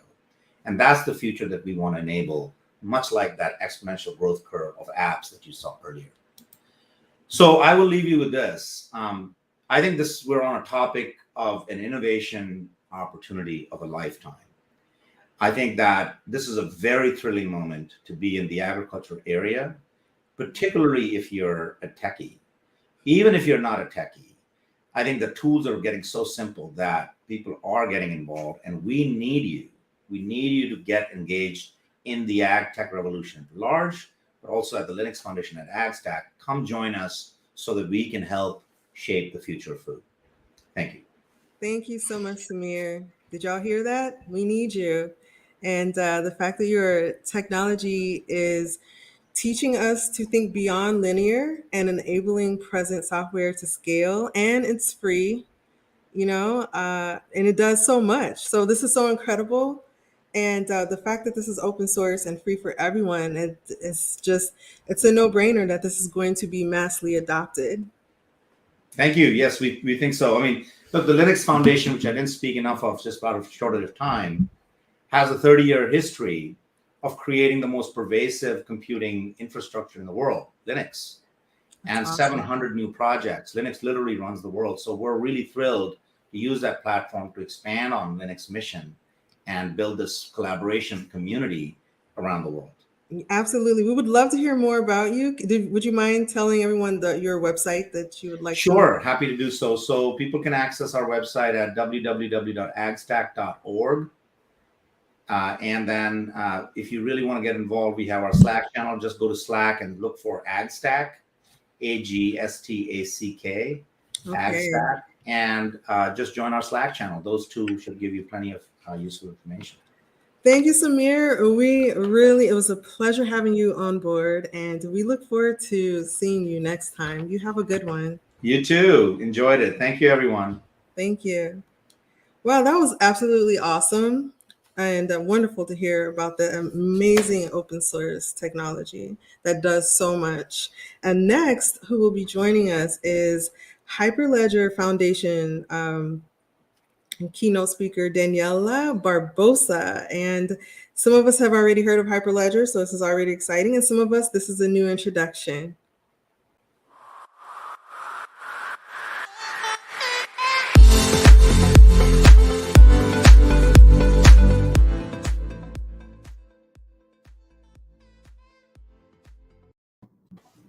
Daniela, thank you so much for joining us.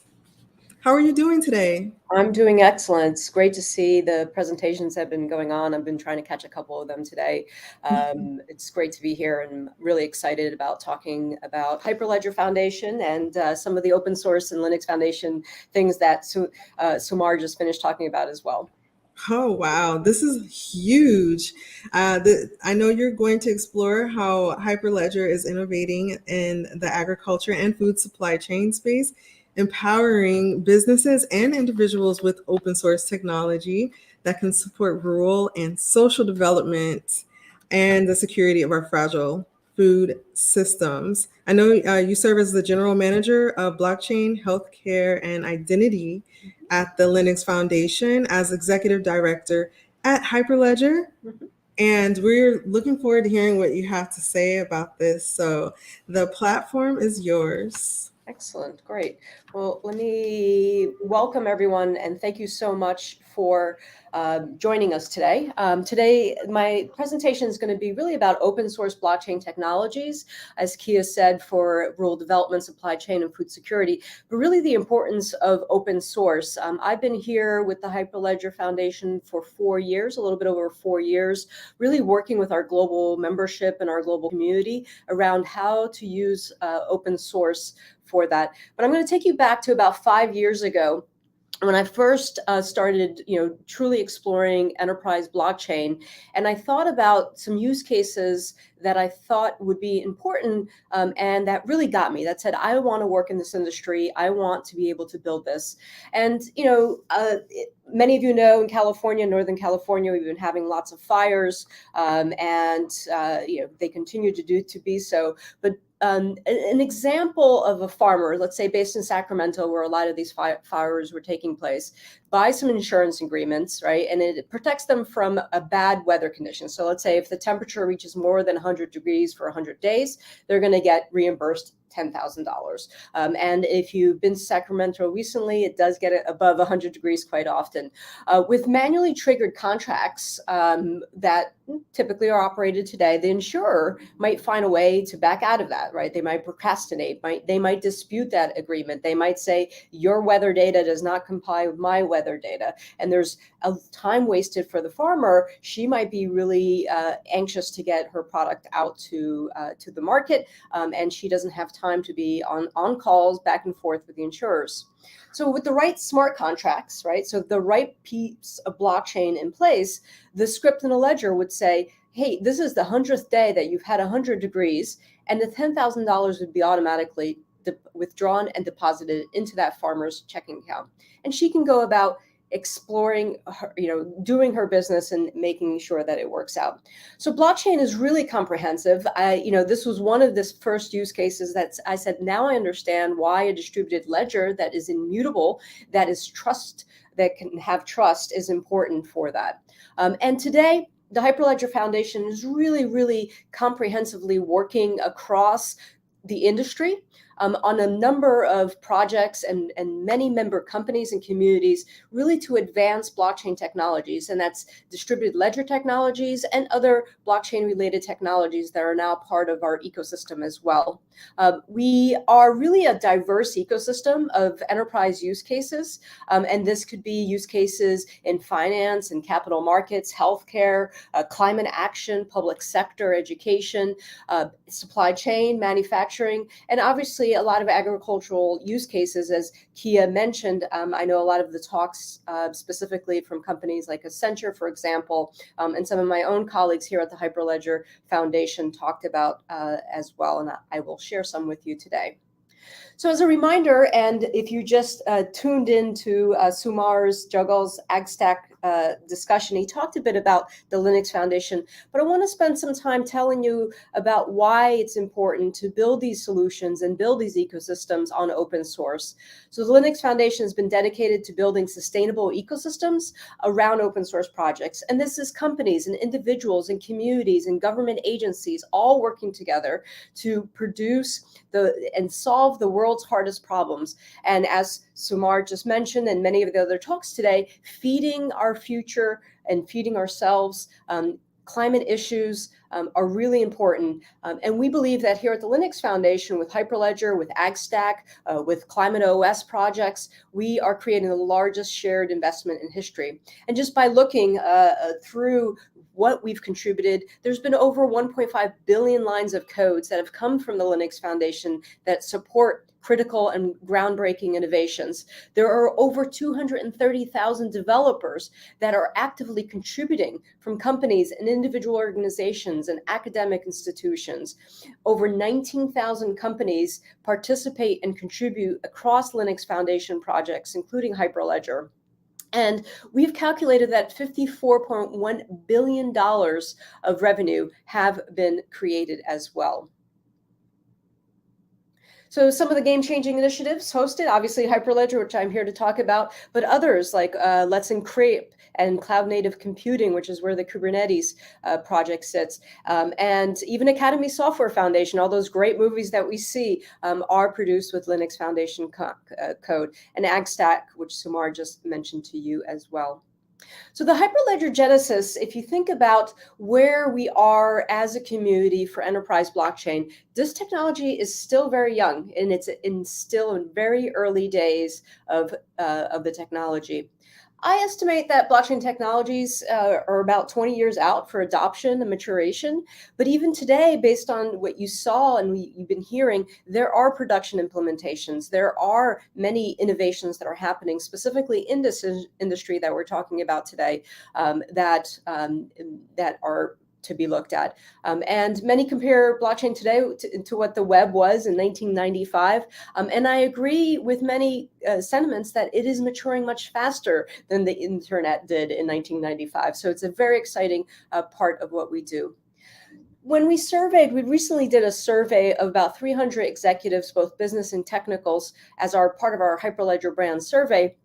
And the survey respondents, overwhelmingly 58%, responded that open source is really the most appealing enterprise blockchain attribute. When they were choosing a solution to use, they wanted something that was open source, that was open governance, and really that communities are built around it. So the Hyperledger Foundation is clearly put together for that. We've been Hyperledger since 2016, so it's been about 6 years since the launch of Hyperledger. We have multiple types of projects. We have 6 tools, 6 distributed ledgers, 4 different libraries. We have an ever-growing list of companies that are members that join us to support what we do here at the Hyperledger Foundation. We have active community groups and many meetups, and really a lot of participation around the globe, and I'll talk about that in a little bit as well. So from a Hyperledger Foundation, what is our mission? We really believe that blockchain will change the way that business is conducted and that transactions are executed across multiple industries. Precisely how and at which pace, it's going to vary across the different industries. And we can, and I can tell you that it's not going to be one global chain of all chains that all the industries will convert to, or even some industries convert to. You saw a lot of different solutions out there, different blockchains, both public and permissions that are being used in different ways. And we do really think that there's room and there should be approaches to allow multiple systems to thrive. So here at the Hyperledger Foundation, we have a modular approach to hosting projects and also hosting communities. All are invited to contribute and to collectively advance our industry goals, whether it's through the technical projects themselves or the special interest groups in building solutions that are go to market with Hyperledger technologies. So all are welcome, and we hope that we have you join us as well. So a little bit more about that modular approach and what are the benefits of here at the Hyperledger Foundation of us having 17 different projects and 11 different communities that are building things separately. Really, flexible modification of any component. So if you use the code that is offered through the Hyperledger Foundation, you can modify it and you can use it to your own needs. We have common functional modules and defined interfaces, reusing of common building blocks, not needed to rebuild the same thing over and over again. You can reuse the code that's available through the Hyperledger Foundation and build upon it so that you can build your higher value applications and services on top. Extendable code bases. We have a very diverse developer community, not only regional diversity, but also vendor and company diversity, as well as gender and other types of diversity as well. And rapid implementation. We really have ways to help people implement the tools, to experiment the tools, and we'll talk a bit about that as well. From a project landscape perspective, the Hyperledger Foundation currently has 18. We just launched our 18th project, which is on the bottom right corner there, yet to be named, the Blockchain and Automation Framework, which was in our labs for a while and now has been promoted to be a project.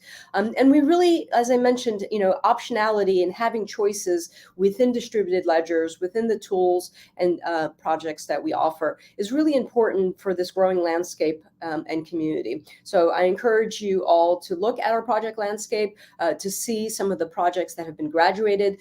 You've heard from many people over the day talking about Hyperledger Fabric, for example, Hyperledger Sawtooth, and other DLTs as well. So please do take a look, and I'll explain some of those with use cases. Another place that I would encourage you to investigate and spend some time is in our Hyperledger labs. So today we have more than 50 labs, and these are code projects. These are code bases that are sitting within the Hyperledger Labs GitHub that really provide access to many experimentations in the ecosystem. For example, there's a blockchain carbon accounting lab, and you can go in and participate and contribute, and you can also reuse the code that is available. So lots of great work that's happening within our Hyperledger labs. And once again, this is all open sourced. All our labs and all our projects are licensed under the Apache 2.0 license. So very easy to understand how you use that code. So as I mentioned, we really embrace the full spectrum of industry use cases, especially our focus is on enterprise scenarios.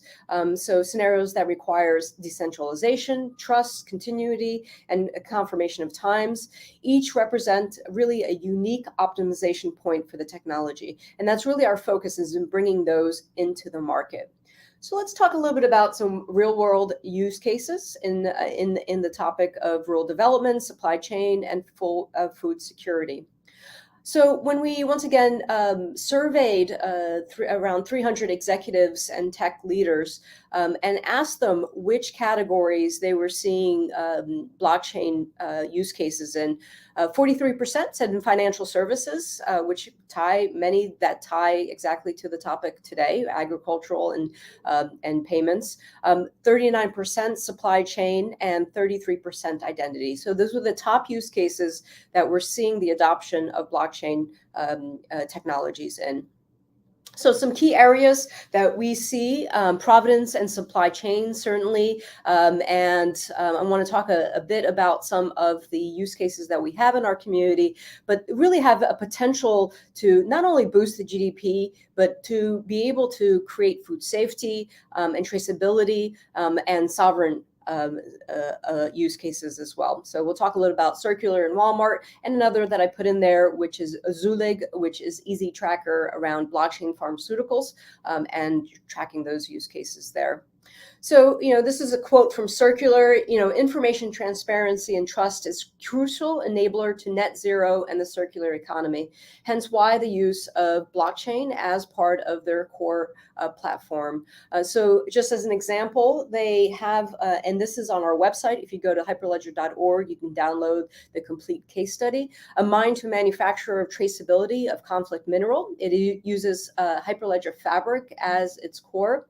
And they really wanted to prove out that the tantalum ore that was mined from Rwanda was without a doubt from sustainable systems. So if you can see here, the results is that they have traced tantalum since 2018, and they've reduced the highest cost of compliance, safety regulators, and reassuring consumers and building revenues for Rwanda as well. So once again, I encourage you to take a look at that use case of how blockchain is enabling a mine to manufacture traceability of a conflict mineral. And Circular has other use cases, if you go on their website, that use Hyperledger Fabric as well across other ecosystems as well.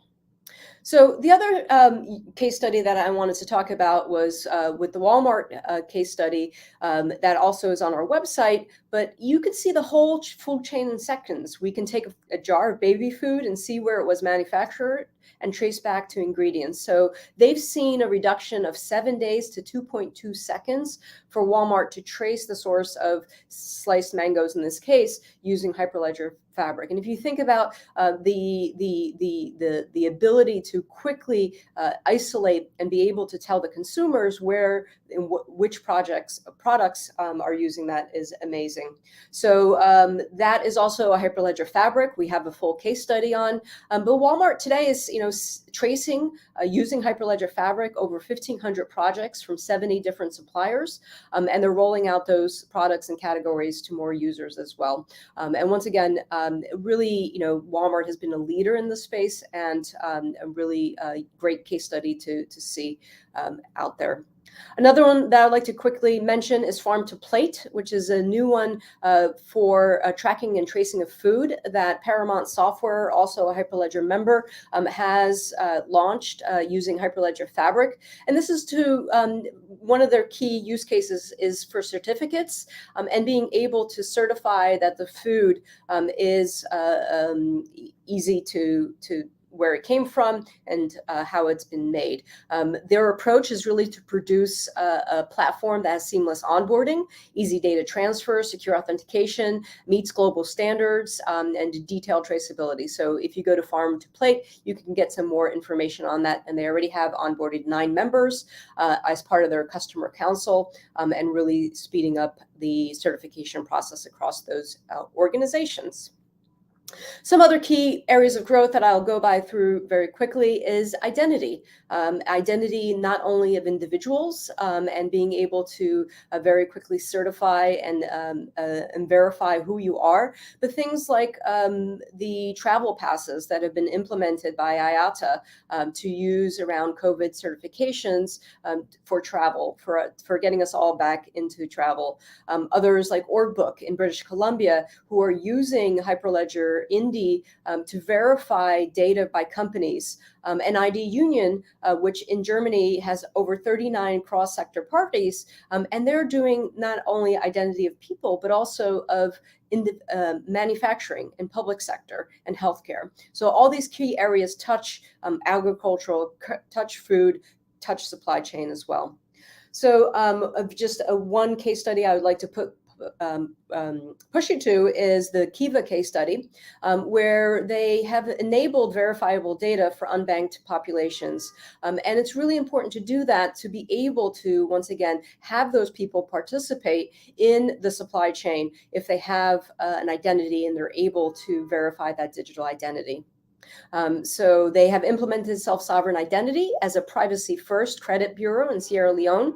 And they're starting to see a lot of adoptions with partnerships with the government and different organizations to verify their customers in 5 seconds with thumbprints and national ID. And this is an important part of, once again, of getting these individuals into the supply chain initiatives. So how else can you get involved? We have tons of case studies that you can read and educate yourself on, but how can you as an individual or as a company get involved in Hyperledger? There are many community special interest groups that are addressing the specific items that we've been talking about here all day around supply chain and agricultural. I would like to point out the Hyperledger Supply Chain Special Interest Group, the Social Impact Special Interest Group, the Climate and Accounting one, as well as the public sector. So those are 4 that you'll find like-minded people. You'll find people presenting the work that they're doing using Hyperledger specific to that industry or that sector. But you'll also find a place that you can come and ask your questions about different Hyperledger projects and different ways to use the technology. So I highly recommend that you join us there. These are all open. Anyone can participate. If you go to our wiki.hyperledger.org, you can see open source in action by participating in these special interest groups and bringing your own subject matter expertise as well. We have a growing global meetup community. Over 77,000 members across the world meet on a regular basis. We're starting to see people meet in person again, which is great to see, but also virtual, so anyone could participate around the world.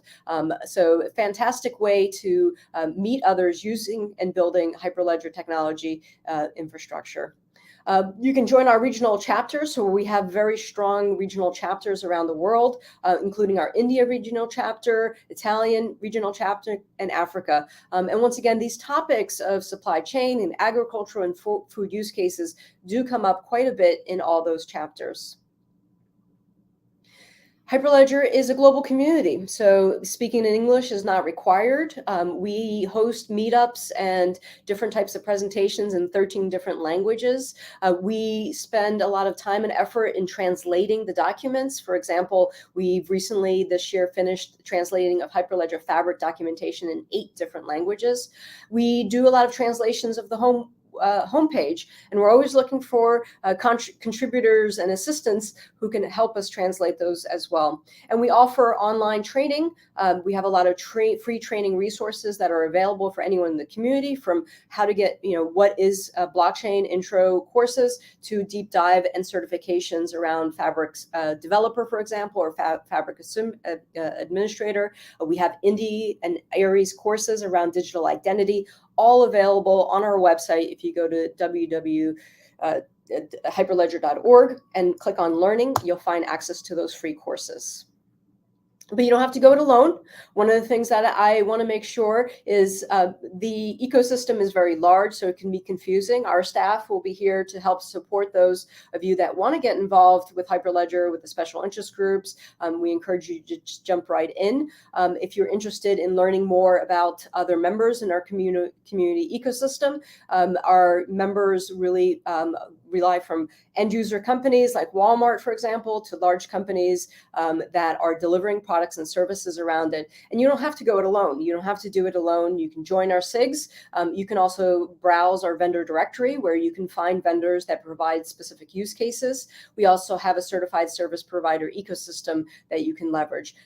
The last 6 years has really built a lot of experts and a lot of vendors that you can rely on to build your solutions. So we're very happy about the continued commercial ecosystem that is being built. So I want to welcome everyone to join us, either join us as a subject matter expert, join us as a technologist. There's many ways that you can get involved. Once again, please check out our website to see our case studies. We now have 10 different case studies, many of them in supply chain and financial services that I think the audience here would find useful. And as well, the special interest group. And please come and find me. I am always happy to jump on a call to learn about what you're building so that we can share what you're building out into the ecosystem as well. Absolutely incredible, Danielle. Thank you so much for this. I'm sorry, Daniela. The fact that you create labs to introduce anyone to your open source software and available in 13 to 18 different languages, it's just groundbreaking. And hopefully anyone out there takes full advantage of this, even if you don't know anything about code. They seem to make everyone comfortable. Kia, the thing I love the most about my job is sometimes, often I talk to small teams of 2-3 developers in developing countries that are using our open source technology, our open source code bases, to build something that is going to have direct impact on their communities and on their families. And when they come and tell me those stories, I know that waking up every morning and sometimes staying up 24 hours a day to talk to those people is worth it. So thank you all, everybody in our community. You're the ones that make this special. And thank you, Kia, for having us. And thank you for joining us. It was an honor. And thank you also for letting us know how to get in touch with you, hyperledger.org. And until next time, Daniela, you have a wonderful day. Thank you. Absolutely. That was great. I don't know if you all know how huge that was, but the fact that she took time to talk to us about Hyperledger and all of its benefits is just humbling. So next, we will have a full panel, and it's going to be led by Darren Kaplan from IBM. And he is a top 20 data influencer per Medium and host of Social Not, one of the most viewed podcasts on IBM.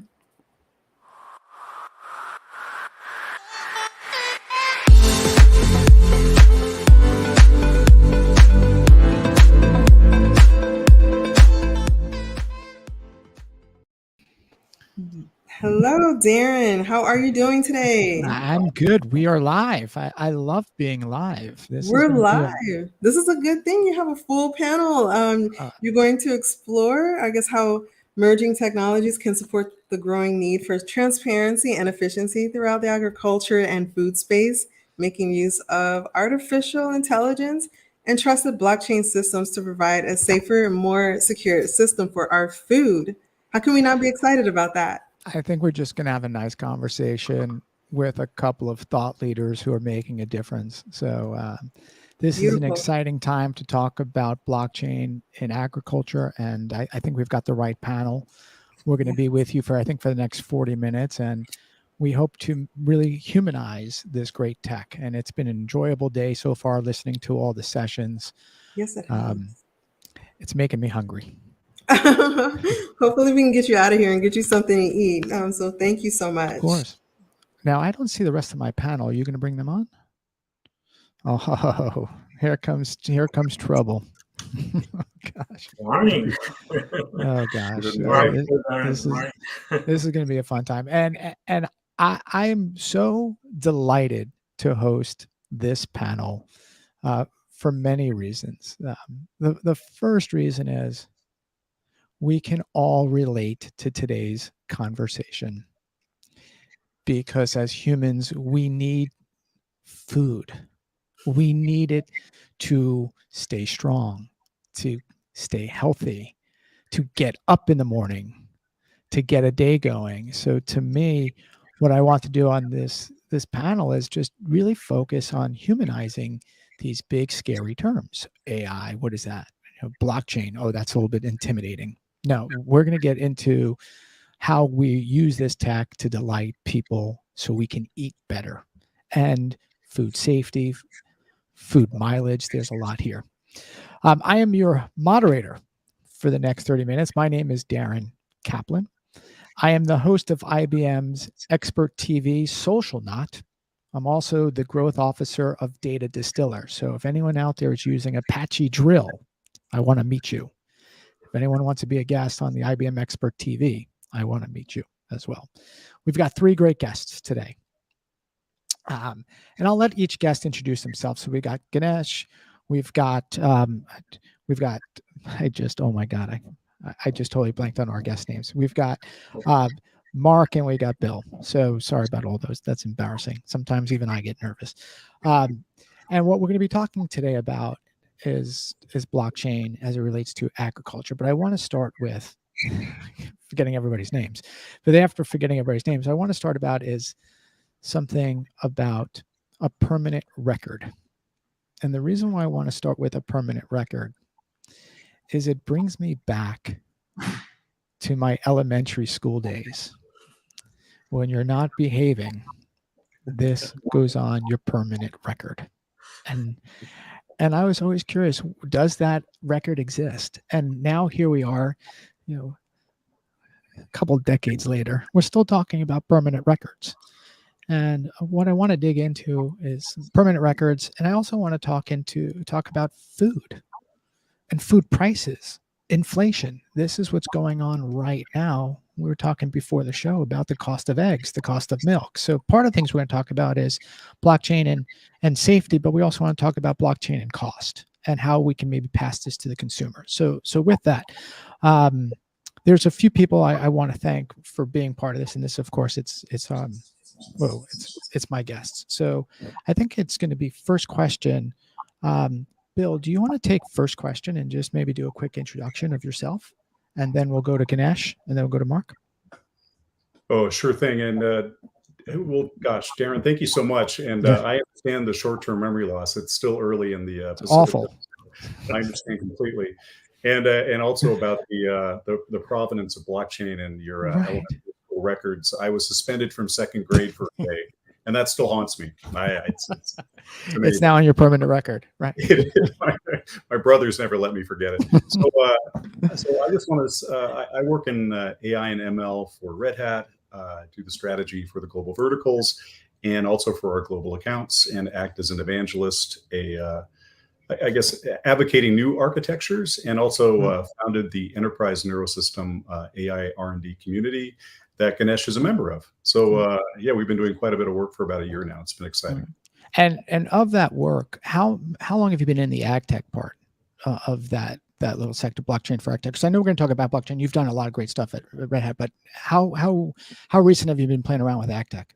You know, it's really interesting you say that, because the whole premise of the Enterprise Neurosystem is really to eventually come up with a climate change management network around the planet, and to do it in the open source domain, so everything is transparent and easily, I guess you could say, addressable. Blockchain is what we consider to be a foundation technology in that, because if you think about, you know, provenance and tracking and, you know, the data that's being input into the system, it's a fantastic technology to guarantee that, I guess, that security. Yeah. So security and trust. We're going to be talking about a lot of security and trust. Yeah, and I'll get off my soapbox, but yeah. Ganesh, do you want to go next on just tell us a little bit about yourself? Because I also know you've done so much in different sectors, and I know you're new to this sector. So like, I'd love to hear like a little bit of your story and what excites you about this sector as well. I thought I'll start off by saying I know ag tech for 10 years, but Darren broke the news.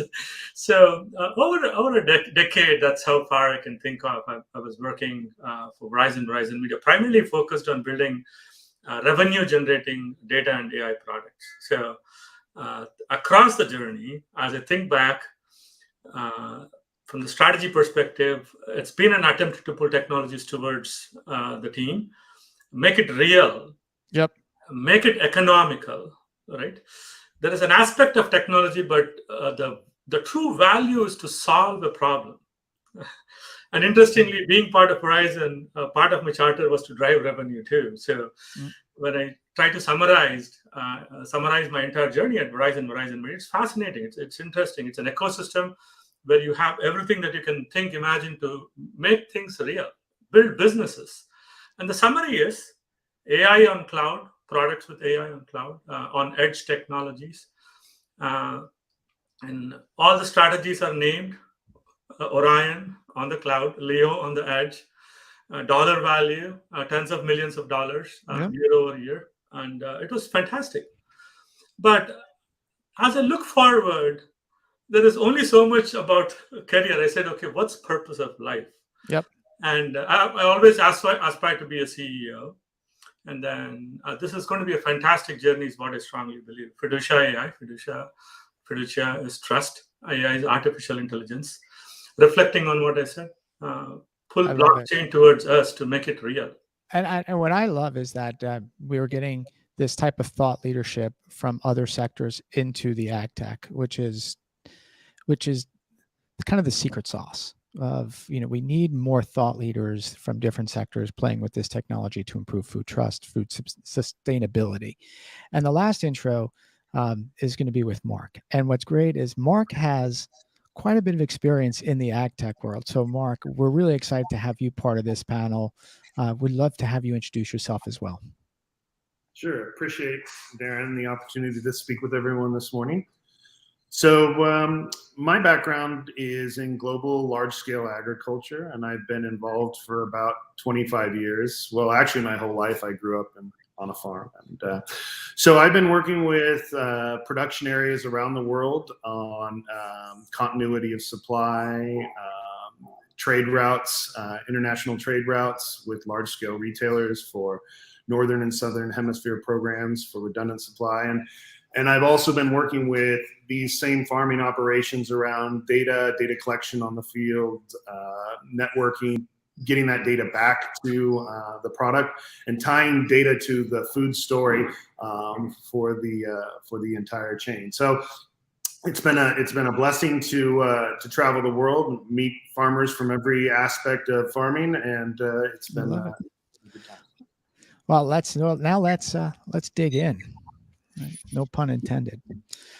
So we live in interesting times.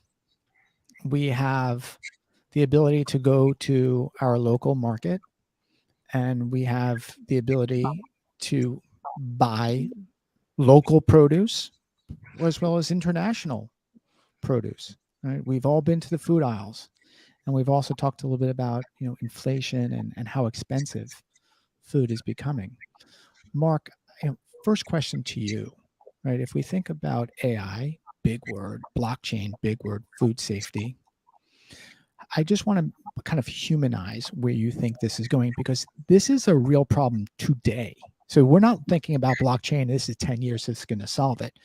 But can you share a little bit of stories about when you walk through the aisles and you're going to maybe pick up an egg from the local market, right? That might say something in Whole Foods, right? Hey, this is local source. This is just our brand. This is international or different brand. Maybe can you go through like your thought process as you just walk through the aisles, right? It's kind of like a chef going to another restaurant. You see the world differently.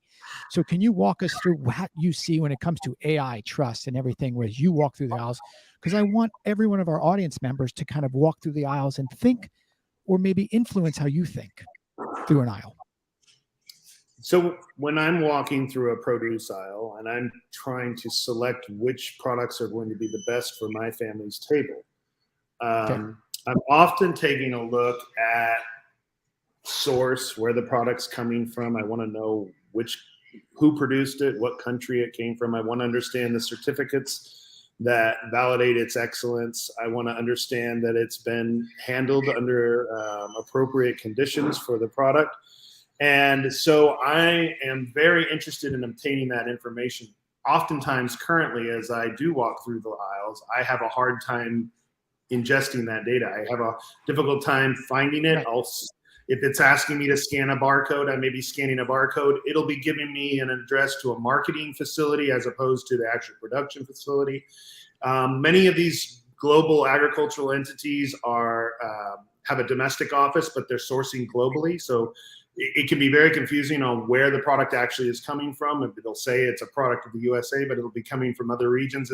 It's very difficult. So I think the opportunity is for blockchain to be able to tell a story that is a story of that food with some level of trust behind it, and present it in a way to the consumer that's very easy to ingest, very easy for them to quickly check their food ethos, their purchasing ethos against what is presented on the produce itself, and be able to match it up and make a quick decision. And I think that that's really an opportunity that's coming with the technologies that we see today. You bring up an interesting point that I'm going to loop Bill in on this little bit of a riff, but I know when I've purchased sake or something like that, where I'm like so excited and it says like manufactured in Brooklyn, right? Or something like you're really excited that you got sake and it's just like manufactured in Brooklyn. So, I mean, pick that riff up because you've done so much at Red Hat with AI tech, bar scanning, looking at ingredients, but where it's being shipped, there's a lot there. So pick that up wherever you want. But again, I want to get to that humanizing part of going up and down that aisle and that experience and trust, safety, sustainability.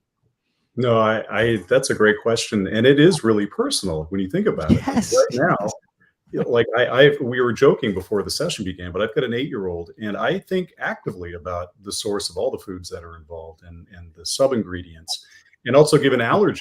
I've got an allergy. Oh, good point. Yep. I've got an allergy to monosodium glutamate. They hide that in natural flavors and all these ingredient lists. And literally, I got to carry an EpiPen, so I never know. So this would just be a boon to people like me, where I mean, so many different avenues of information open up.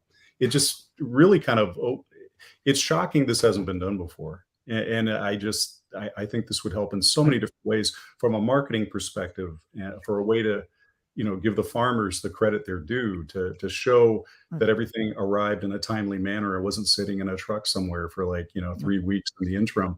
All those different aspects are addressed so easily with something this seamless. And what Ganesh is up to is fascinating from that perspective, right? Well, I'd be sitting there with my camera, like scanning if I could. I would. I mean, literally. Right, because we talked about this a little bit pre-show. You all, some of you sit in San Francisco. I know Ganesh is out there. You're out there. Amazon is having these stores where there are just no people, right? No workers. Meaning, like you can go in there and you can build and scan. This technology exists today. Build the technology to add the blockchain trust. This is a today, right? And it's just, how can we push it so it's part of that conversation, right? Because this is a today tech. I mean, you can literally go out and now go shop and not have to check out. You just put in your cart. I want to know more today. Like, what else can we do today with this tech? I think that blockchain. Did you want me to? Yeah, if you want to take, if you want to take that, then I'm going to go to Ganesh. But yeah, just, let's go on that riff, because of all the tech you're doing with Red Hat, you kind of can like hit this out of the park.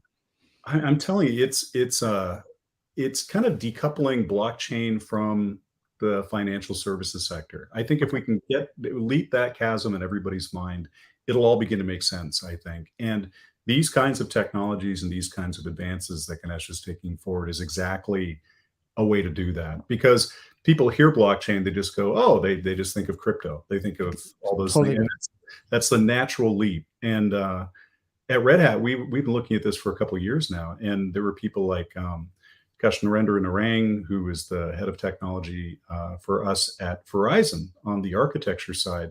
And he was saying like 2 years ago, hey, there's so much more we could be doing with blockchain. Totally. He was actively pushing it at the company. And so it's people like that made me wake up to it, and people like Ganesh, and began to kind of open my mind as to what needs to happen. So I don't want to go on about it, but I think once we get past that perception, I think suddenly you're going to see it in so many different ways. And I was going to say, I'm glad you said that, because that's what I'm trying to do, is humanize this, right? Don't get all stuck in this big word blockchain and it's coming. Like, no, like, we walk down the aisles, we consume food.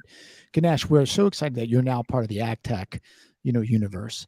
Love to get your thoughts on this conversation. What do you experience when you walk down the aisle, and what made you like build a tech to improve it?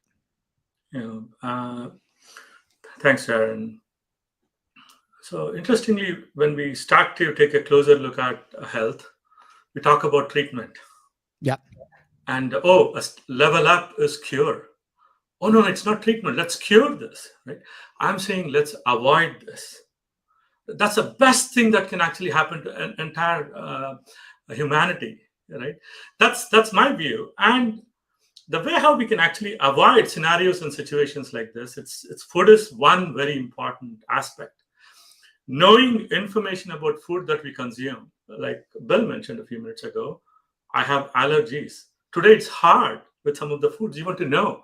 Know after you consume, because when you actually are going through the problem, right? So how can technology solve this? It's not just a technology problem. It's the community. So Mark, Darren, Bill, and Ganesh can have world's best technology. And we all say blockchain is awesome. Blockchain is a framework of trust. It's just that piece of the missing puzzle that has missed in technology, right?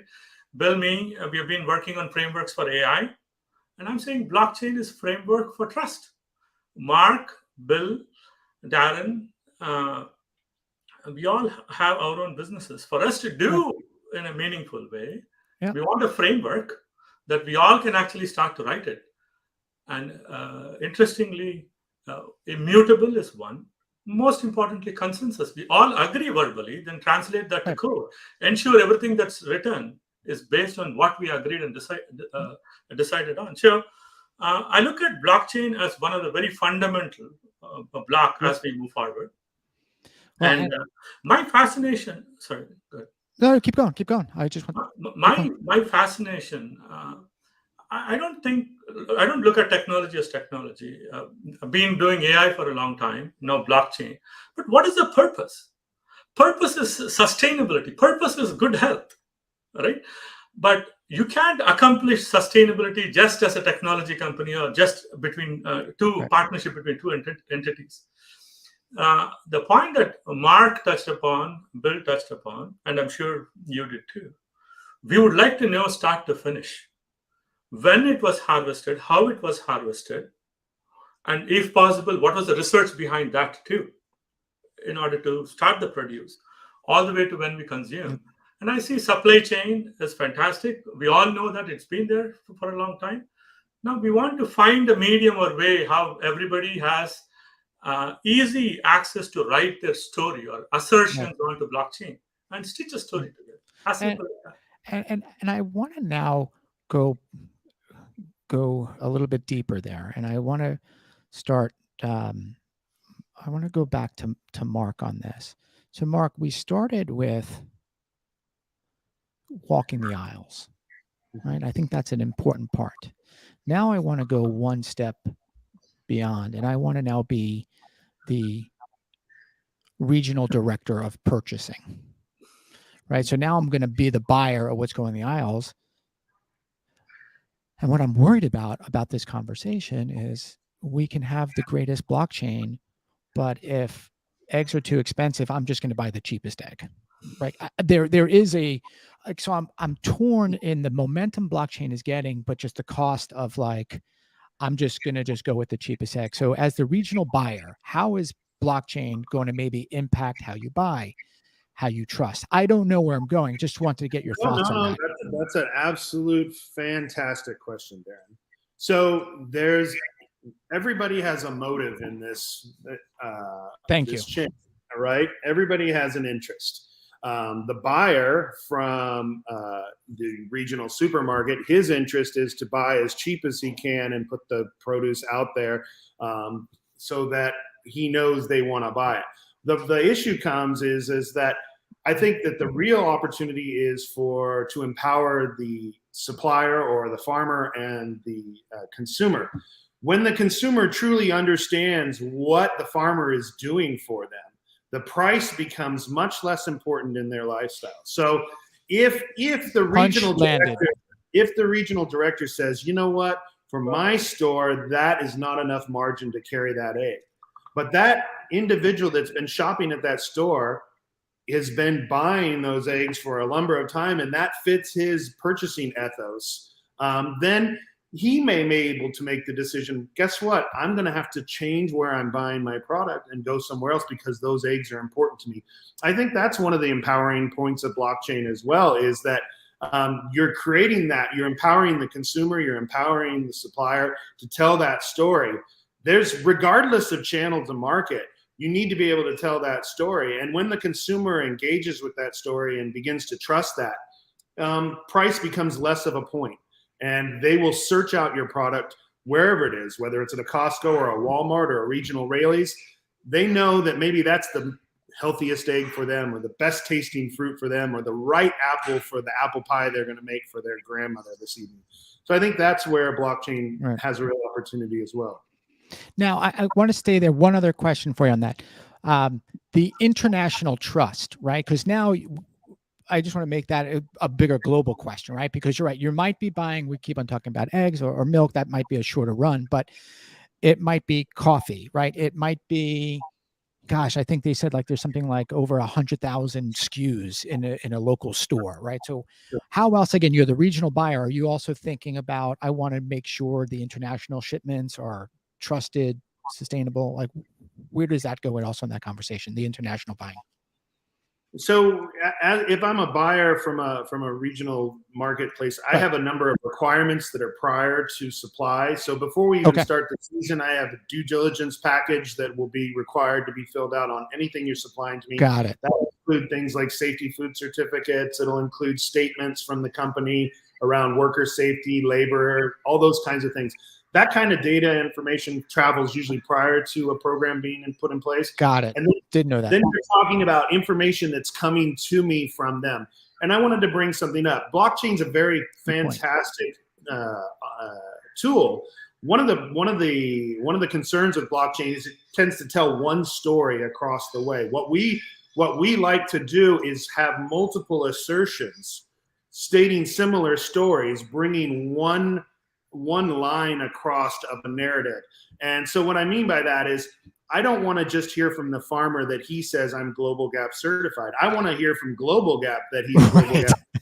I also want to hear from the organic BioAgri certs. I want them to confirm that it's an organic piece. So I need, just like I don't trust one story from anybody, I have to have multiple stories coming in to a singular platform for the consumer that can decipher that and say, this is a real story. That I think is when we start adding some real value. I love it. Anyway, Bill, do you want to pick up on that thread?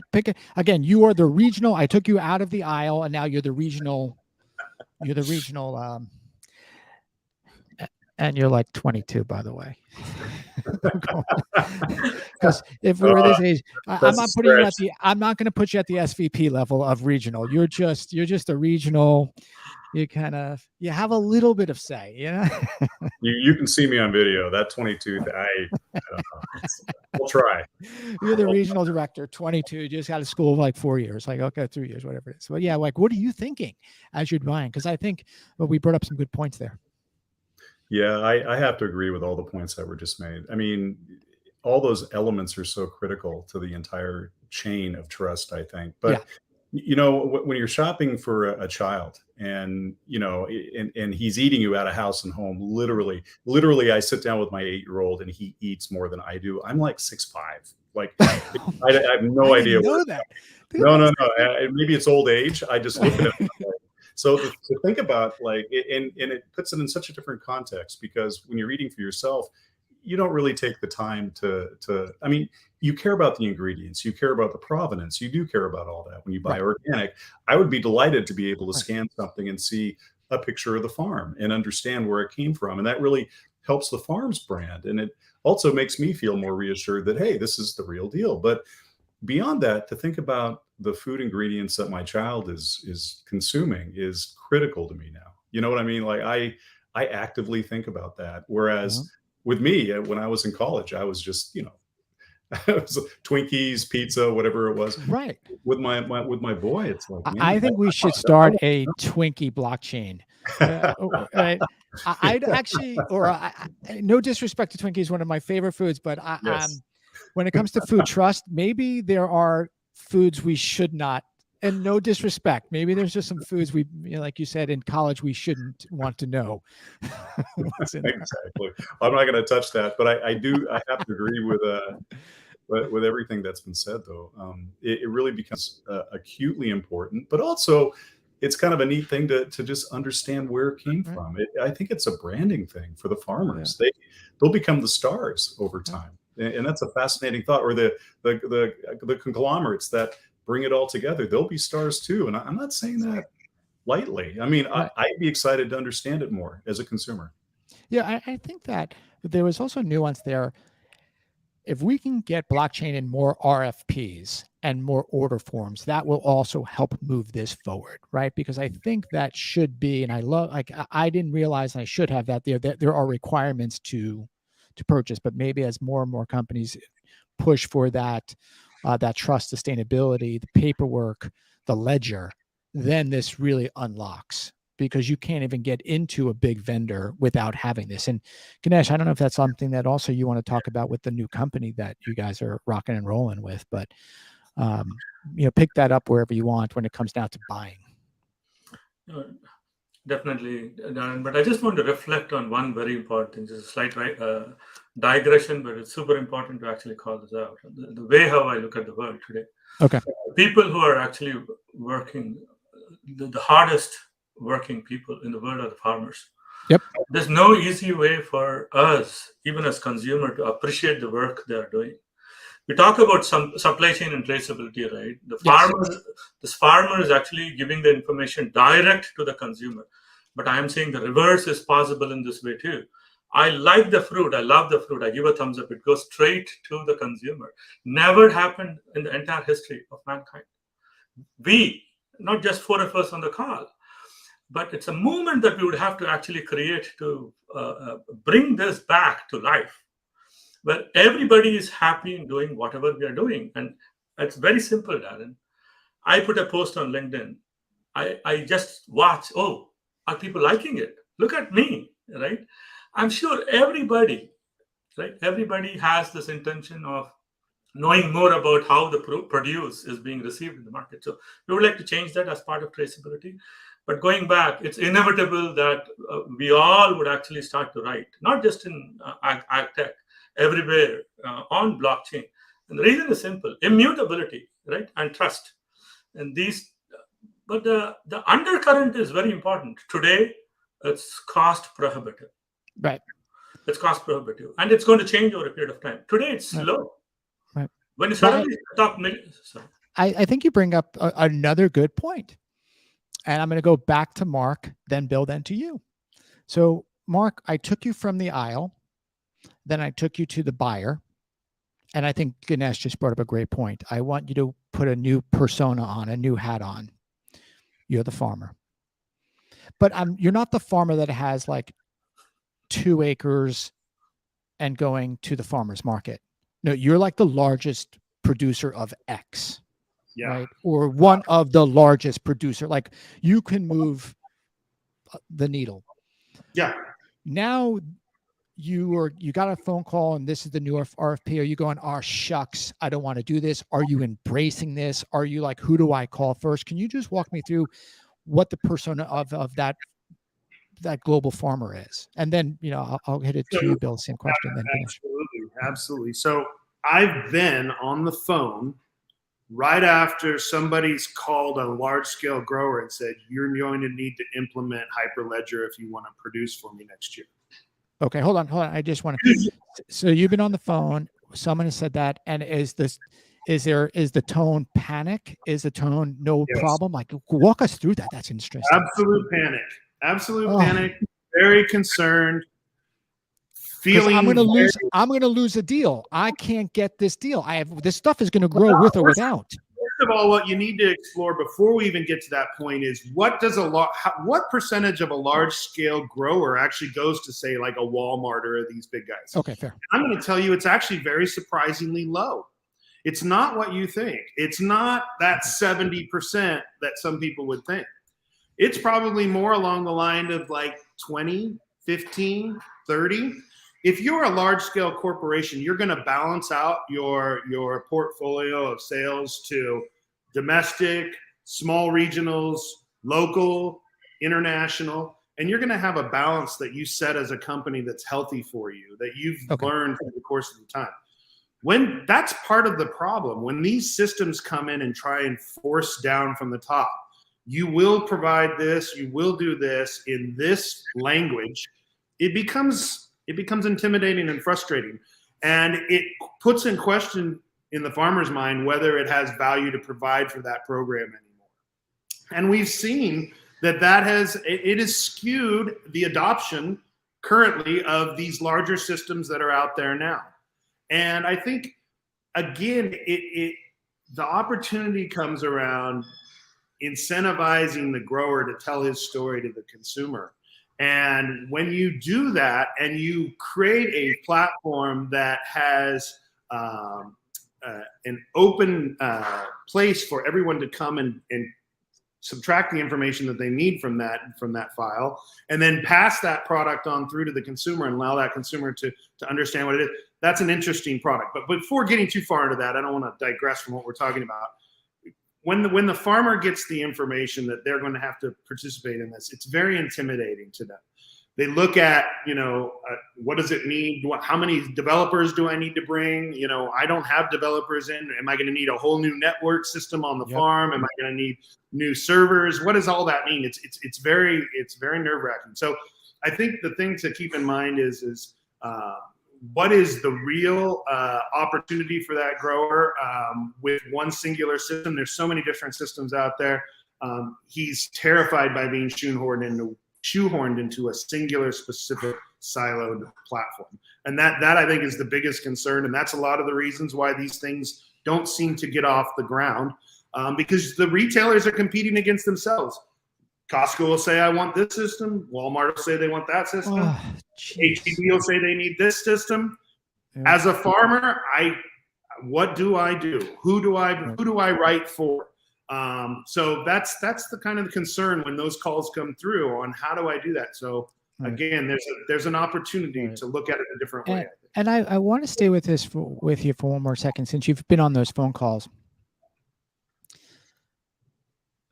Seasonality, right? There's strawberries are here for X. So let's, oranges, I don't know, bananas, something, spinach. So are you also stressed as the farmer of like, oh my God, like I'm mid-season. I can't even look at this till we plant in 2 years. So what is the barrier of just the season stopping the implementation of this, right? Because Mother Nature is going to work without this. Like, how does that impact that decision-making? Well, the systems, you brought up a great point. I mean, you have these large conglomerates that are multinational. So you take somebody like a Driscoll, they're producing in California, in all different regions of California. They're producing in Mexico. They've got farms in Chile. They've got farms. So they have all of these things, all these areas that they need to cover, and implementing a program like that through regional areas, international areas is intimidating to them and difficult. So to answer that question, it's scary. I'm so happy we're digging into this, because I think we are actually humanizing the importance of blockchain and also humanizing the real story of process paperwork. Bill, I don't know if you want to pick this up wherever you want as well. Mark, I'm sorry. Mark, if you want to pick this up wherever you want to go. I mean, in my mind, it comes down to what's the incentive to tell the story. If I'm a large scale farmer and I have a tangerine that I have spent years researching to find the best genetics with the highest flavor profile, I want to be able to tell that story all the way through to the end consumer, because I want that consumer to know all the work that I put into it, and that it has value for them. What's happening now is a clementine or a tangerine is being put out on a table. There's 3 or 4 different brands of them, and they're saying, good luck, pick one. We're Walmart, we're Costco, we've curated it, should be good. There's no difference between these 3. That's not the right message.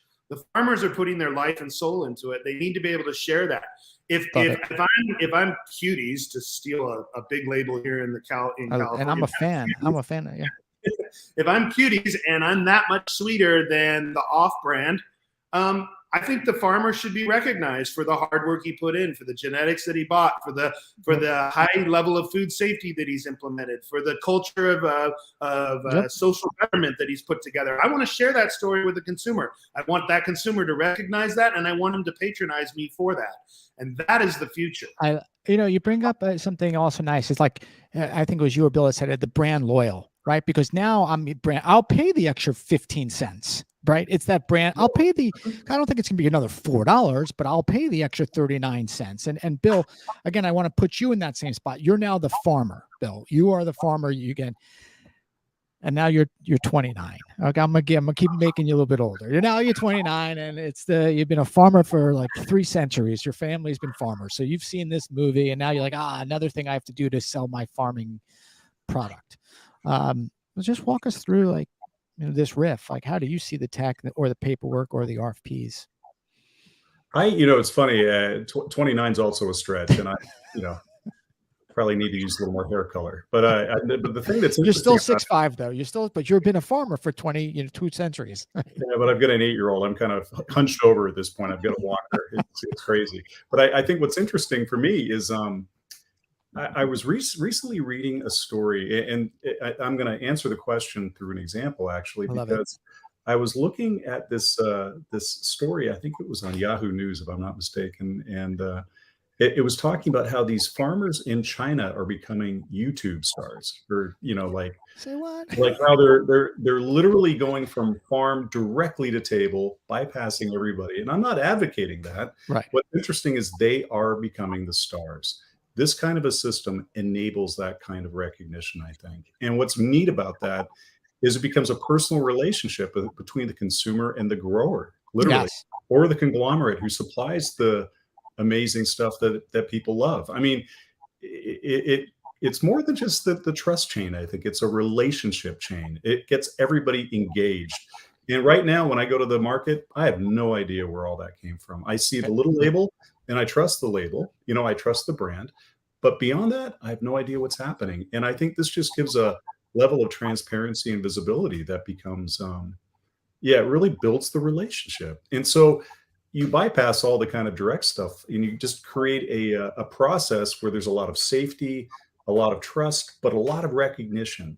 And that, I'll pay an extra 15 cents for that in a heartbeat. I won't even, I mean, look, inflation's hitting us all, but I literally would pay another quarter for that apple if I had that kind of, relationship with that process.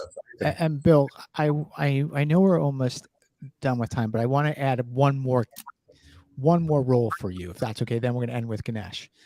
I don't know why we got here, but now you're 32 years old, okay? And you're not the farmer right now. You are the CTO of that farming massive company. Are you pushing back?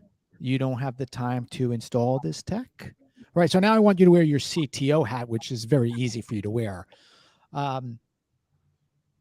Are you delighted? Are you like, well, what do you want me to move in the project? Like, walk me through. Oh, and by the way, I'm going to throw COVID at you. So right now, people are not working in the office. So let me just throw all of this at you.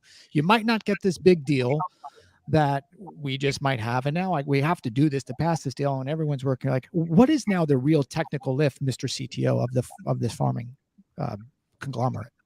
So you're absolutely asking the wrong guy, because as Ganesh will tell you, I'm the, hey, let's try something new, let's run through a wall. I mean, and that's not always the smartest approach, shall we say? So that's kind of my. Well, it's age appropriate. You're 32, so yeah, that's age. exactly. Yeah, thank you. You just keep talking. But I think what's weird is, you know, so much has been enabled by the fundamental technologies. Like, you know, I work for Red Hat. We have a container platform called OpenShift. All these different technologies make implementations remarkably easy at the infrastructure level. It's not as daunting, I think, as people believe. And then you have the platform that Ganesh has designed, which really is seamless in so many ways. And all I'm saying is that all the pieces are there. You just have to take the time to implement. But if you see the imperative of all these different areas, the supply chain slowing down, the consumer relationships that are waiting to be established. Right. There's also a time to market imperative there too. And I think the faster you move to put something like this in place, the better off you're going to be as a company. I mean, and that's, look, I think it's waiting. We got to do it. Right. So now, Ganesh, the final question goes to you. So now, Bill is the CTO of this company, and it sounds like they're going to move forward with a solution. Tell us about the solution. Tell us like your vision, because now we went from the person on the aisle to the regional buyer to the farmer to actually the decision maker, the CTO, who's like, we have to install this. How easy is it to use? Tell us, you know, end our session with how great of the company you're building. We're here to listen. Thanks, Darren. And the way I would like to start off is, I don't think I would have been able to say what I'm saying without my interaction with Mark, Bill, and you, and many of them like you with your experiences, right? So with all these experiences, there's only one thing that I think of. Technology is awesome, but it has to be cost effective too. That's one piece of the puzzle. Second, technology could be cost effective too, but what we are discussing is not an isolated problem, right? You really need that community to be part of, to make this work. So it is super important for me, my own self, and Mark. I'm learning a lot from Mark, primarily about ag tech and how to make technology successful in this ecosystem, right? Connecting the farmer to the consumer. But to Bill, who is the CTO, I'm going to say one of his focus area is, Bill, it's going to be cost effective, and this is how. Easily maintainable. Or you have an edge.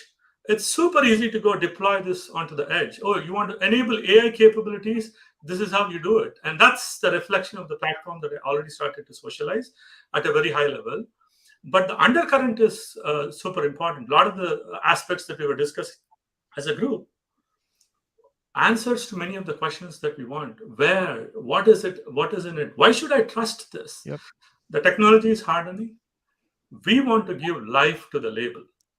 Ooh, we that's want the good. label to speak to us. I scan. I don't have to go look for information. Mark and I, we have constant conversation. How can we bring life to this label? Right? The avocado is telling me, you know what?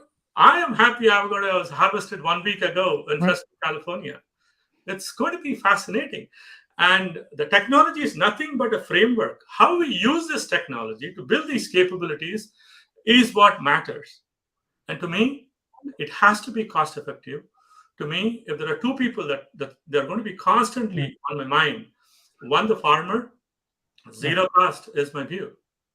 Two, the consumer, information that you can trust and make decisions. But I was going to say, you know, if we track that phone call from Bill, is the use case trust?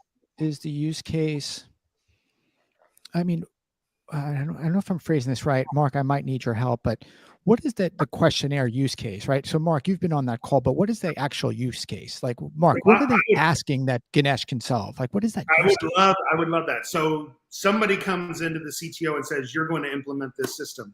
The first thing I'm going to say is, I already have a lot of systems. I'm already collecting so much data. We've already spent hundreds of thousands of dollars on this pack house to learn everything about everything that's moving across. And now you're telling me that your system is the one I have to dictate to. No, I'm sorry, you're wrong. The way I need to do it is I want to assert all the wonderful things I'm already doing.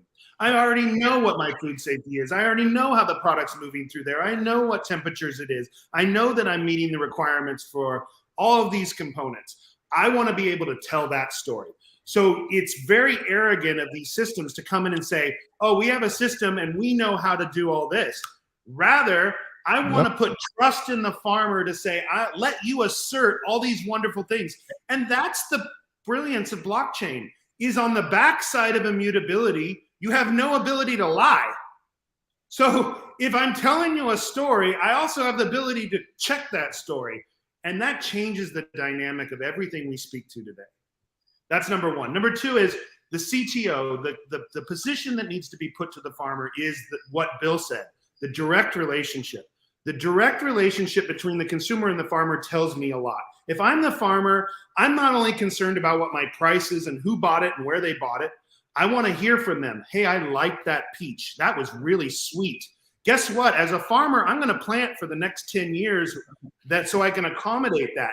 Do you know what that means to me as a farmer to have that kind of understanding and knowledge base of what I need to do for the next 10 years? It's invaluable. We are selling the wrong value proposition to farmers every day with these systems. We need to change and invert the participation and why we are incentivized to be there in the first place. And we will have a very human blockchain program with lots of trust for everybody. No, I love it. I love the passion. I'm gonna go eat a peach. I'm gonna go eat a peach today.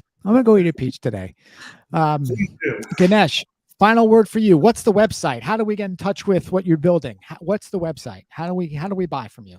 So FiduciaAI.com. So to everyone, check out that website. If you're an ag tech and that's important to you, you need to get with this panel. They're here to help you sell more product, continue to be a trusted brand. And we thank you for listening to this panel. This is a meaningful day, and this is Darren Kaplan, and thank you for spending your time with us. Thank you, panel, and thank you, Darren, for sharing all of this information with us. Of course. So making use of artificial intelligence and merging it with trusted blockchain systems to secure future of our food, it's a beautiful thing. And there's a lot of passion that came out of that stage today, and I share in that passion, as I'm sure the audience does as well. We can feel it through the screen. So thank you all for joining us and sharing all of this insight with us in this field. Thank you. Thank you. Thank you very much. It's been a joy. Absolutely. Everyone have a good one. So we have one more panelist here to join us. It's going to be led by Zenobia Godschalk, and they'll be talking to us about Hedera.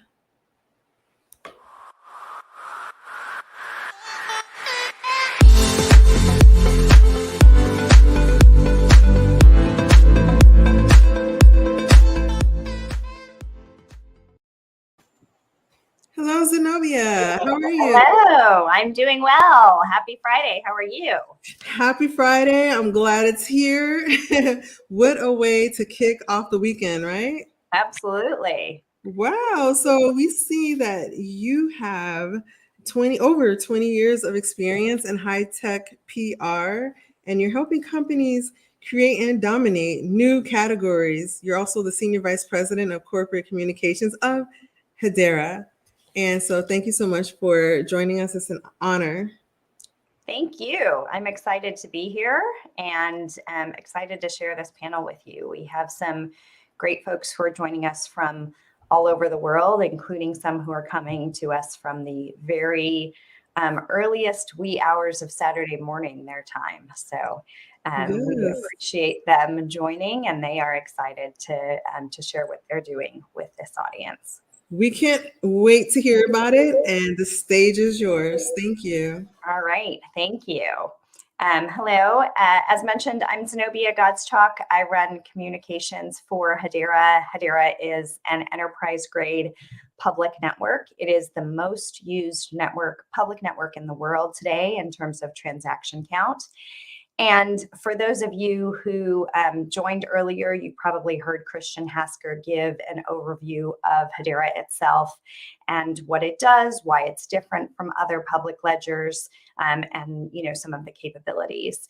So the goal with this session is, not to spend more time talking about the ledger itself, but to highlight some of the use cases, and in particular, the ones that are already being built for the agriculture industry.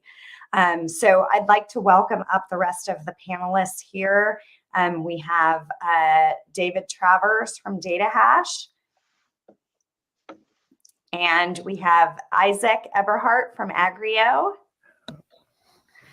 and Rob Allen, who wears many hats, the most recent of which is with the HBAR Foundation. So gentlemen, good morning, good evening, good afternoon, good middle of the night.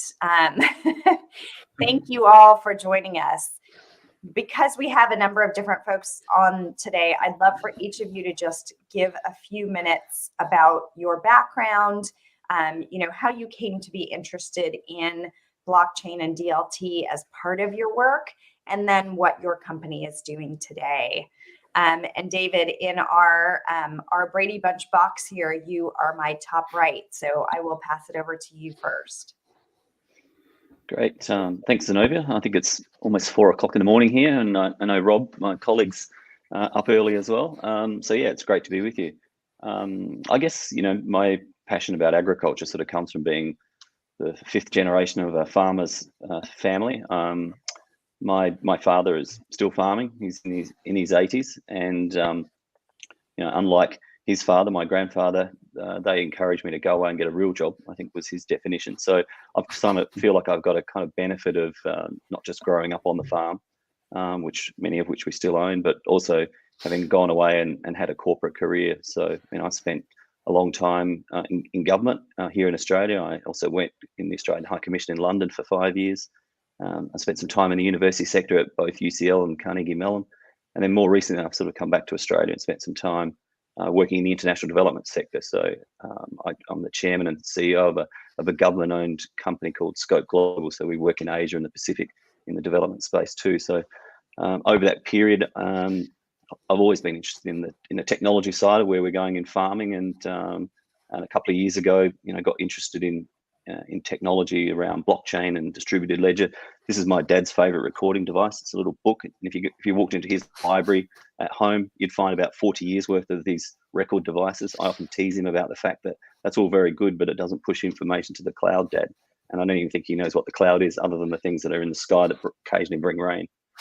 So, that's been my interest. And I met Rob along the way, and Isaac and I have been talking over the last few months about, some of the interesting work that he's doing in Brazil in Hedera and building onto the platform. And I think that's one of the most exciting things about what's going on in this sort of open source areas, the potential collaboration that we can achieve globally, and bring genuine change to, the lives of farmers. So it's been one of my motivations.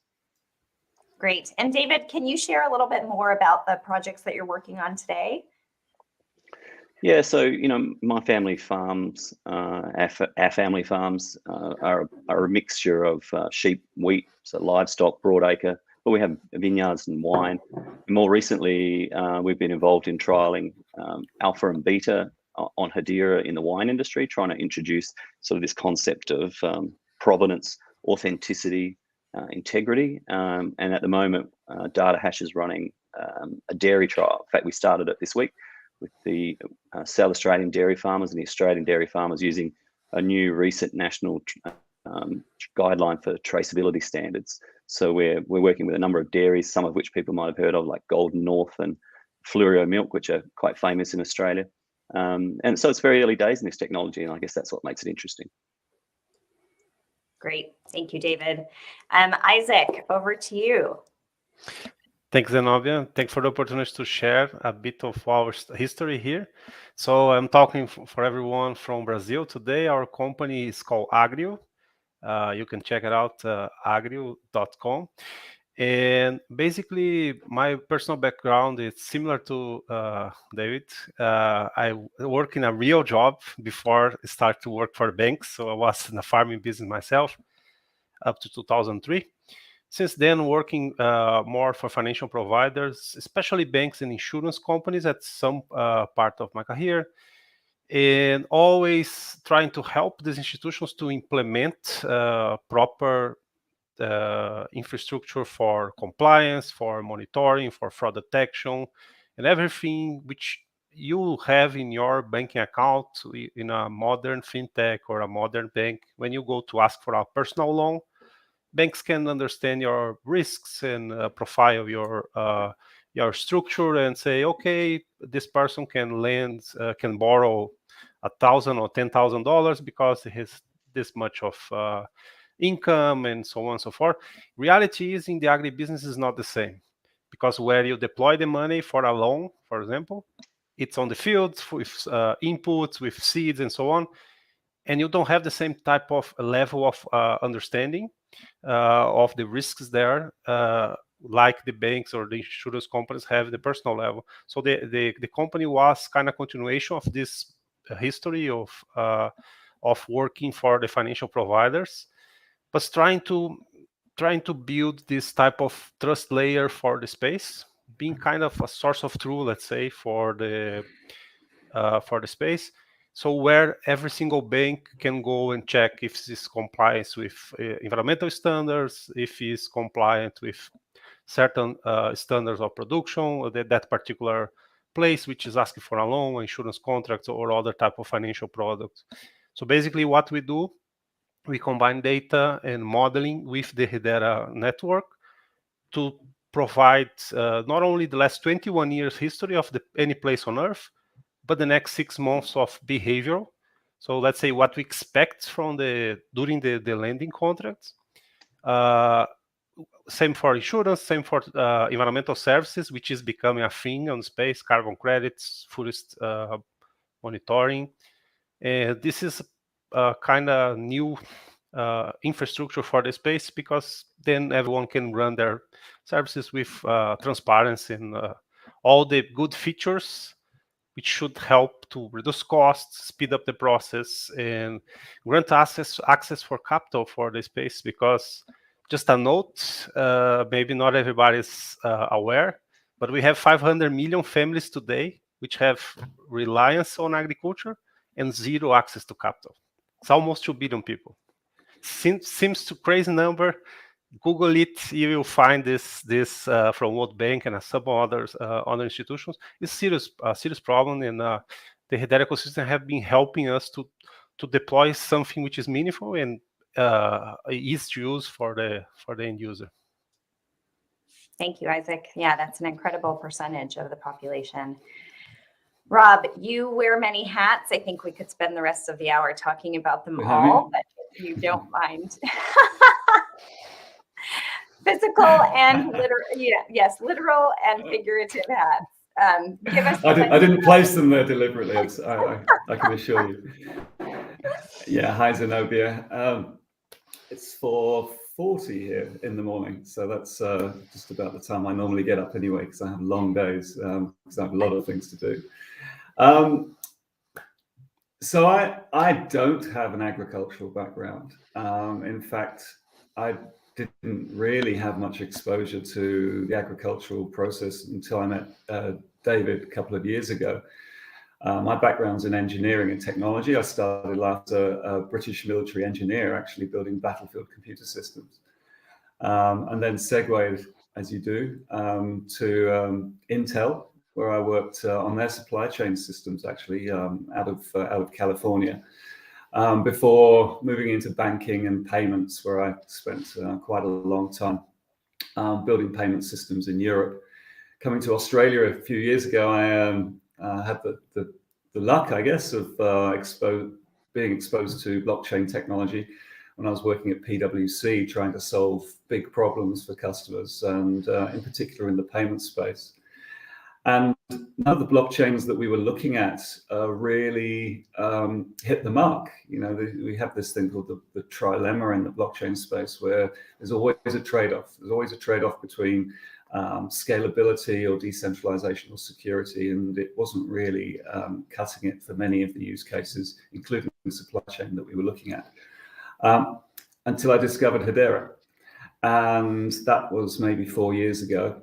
And then ever since, I've been using Hedera increasingly in terms of projects, and then subsequently in businesses that I've set up and built. And I guess that's kind of that convergence led me to talking to David and what they're trying to do at Data Hash in wine. And I made a case for Hedera being, you know, one of the if not the easiest of the public distributed ledger networks to integrate with, to take away, abstract away all the issues that I mentioned with the other blockchains. You know, there's a lot of centralized blockchains that require a lot of or private permission, but blockchains which require a lot of consortia building and wrangling of different partners and security issues and data sharing issues. All of those go away with Hedera. So we were able to build reasonably quickly the Data Hash platform, which is primarily a data business. It's a set of data APIs that we can then both use for the use cases we're particularly interested in, wine and now dairy, as David will talk about, and then provide that data as well and partner and collaborate with other systems, because we're not seeking to boil the ocean and build brand new platforms where there's other excellent platforms out there to integrate with. And we recognize that that's what farmers and manufacturers and producers need as well, because they put a lot of investment into their existing systems. What they really need is to be able to assert and log and use in an immutable way the technologies that we provide. So that was my journey. I've subsequently and most recently joined the HBAR Foundation. So in addition to being a director of David's company, I am now responsible for distributing grant funding to the world's startups. So anyone who wants to build on Hedera can come and talk to me. Fantastic. And we'll go into that in a little bit more detail towards the end. The title of this panel is Bringing Transparency and Efficiency to Agriculture with Blockchain and DLT. Isaac, you talked a little bit about some of the areas where you think that there needs to be more of that transparency. But for each of you, maybe starting with you, Isaac, what are the areas of agriculture where you see just an extremely urgent need to deliver more transparency and more efficiency, especially, in today's world as we're dealing with supply chains that are sort of a mess. What do you see as the biggest challenge there? Yeah, it's just remembering for everyone who is listening today, it's not exactly in the daily business of agriculture. You have a characteristic of business, farmers spread on space, so different locations, sometimes far away from each other. And you need to assure, for example, like David said, products to have provenance. Another thing which we are more in our sector, it's in the finance case. So how you prove transparently the capabilities of the places which are attached to some farmer. So let's say a farmer has a couple of crop fields or pasture or other production place, and you can have their profile as a entity, as a farmer individually or company, but have below that every single revenue source with a kind of attestation of revenue generation and compliance in terms of environment and so on.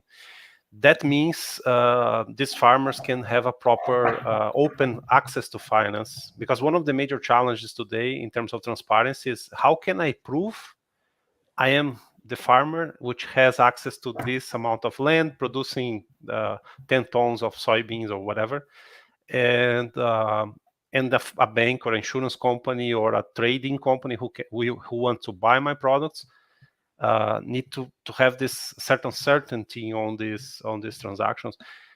This is one of probably one of the most important things on agriculture, because basically then you have the beginning of supply chain proper starting with information.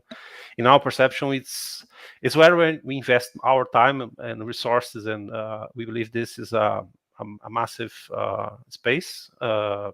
Calling everyone who listen here, let's help build some more applications, because there are so many farmers outside waiting for solutions. And yeah, that's our perception, is that's one of the major targets and challenges for our society. And David, as you build out your solution, and I know you talked about dairy and wine, are those issues similar across those supply chains? Do you see any differences, based on what you're learning sort of in those two pilots running them at the same time, in terms of, what kind of transparency does each of those industries need? Yeah, I think there are a lot of similarities, and I think there are a lot of similarities not just across different commodity types, but even across the global sort of production sites. And having lived in 3 different continents, and spent a lot of time traveling to the farming areas, just because it's something that has always interested me. I think this question of provenance, so prove to me that came from where you claim, is one of the single biggest issues. And I think, we think about this in wine as provenance, authenticity, and integrity. So, provenance is the source, the original place where something was grown. The authenticity is what's happened to the product, in its journey, the manufacturing component, perhaps in some cases, if it's not just a fresh product.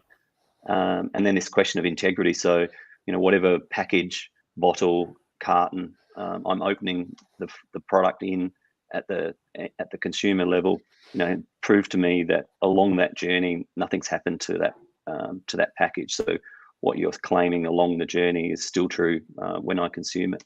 So to me, they're the 3 sort of big issues. And I think as we start to get into wider adoption of distributed ledger technology, and obviously we're all working on Hedera, and as Rob said, the trilemma effect, being able to sort of use a system that has very low transaction and high speed and security, means that we can start to introduce other sources of sensors and automated technologies to sort of build upon that. So those sorts of things really add evidence in that whole supply chain. And I think when we get to that point, that's when we're going to see some of the adoption, because it'll actually lower the costs of production for farmers, because there'll be more margin available, hopefully, in the middle, because costs fall, and my dad can stop using little books like this to record his information, and all of the other information that we're collecting in our production systems already will just be stored and recorded. And in our dairy trial, for example, I think we're recording, Rob, about 10 data points to the Hedera network. So they're the immutable pieces, and we've chosen very deliberately to match up against the supply chain standards for critical pieces of information. I think in dairy, it's things like the temperature, the somatic cell count, the geolocation, because obviously we're operating off of either smartphones or tablets. So you can collect all that information fairly quickly, and it's stored, and we've got third-party verification. So as we start to sort of move to the next phase of the trial, which will be sort of taking milk and milk products beyond the dairy and into a retail supply chain, we're hoping that we can continue to work with the partners we've got in Australia, like GS1 and some of the supermarkets, and the emergence of the next wave of 2-dimensional data carriers on packages, and that's when I think the technology will really start to see some benefits. And I think you are seeing, consumers want that ownership, right? They want that. They want to understand that provenance across everything that they buy.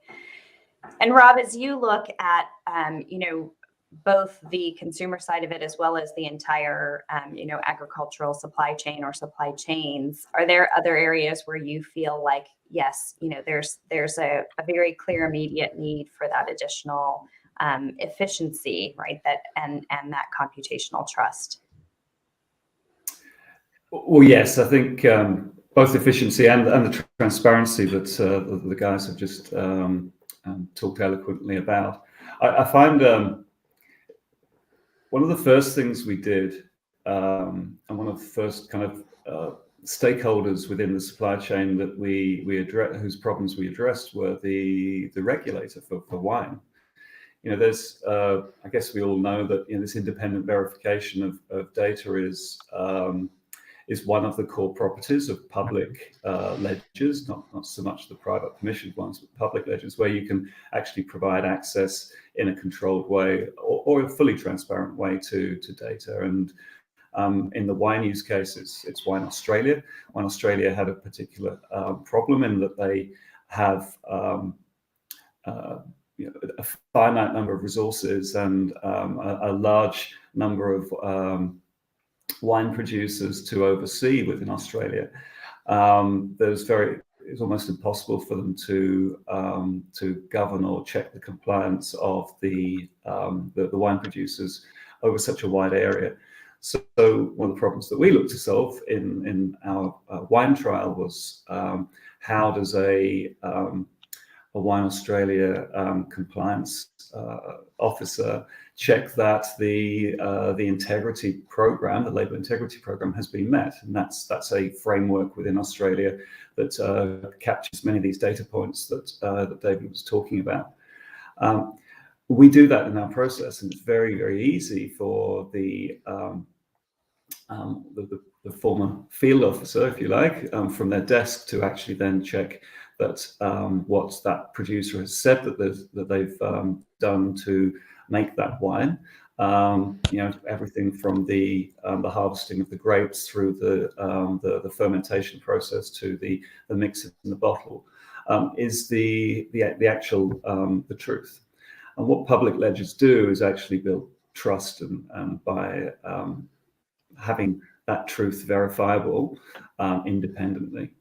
So that's one of the things, but a different aspect of transparency, and one we haven't really touched on yet, and is a kind of core focus of mine at the HBAR Foundation, is sustainability. Sustainability and ESG, environmental, social, and governance aspects, which are becoming increasingly important. We're living kind of in the shadow of the news out of COP26. We're increasingly interested in circular economies, zero waste systems, and being able to prove that that is the case, that is part of a process of manufacture and supply, is increasingly important as well.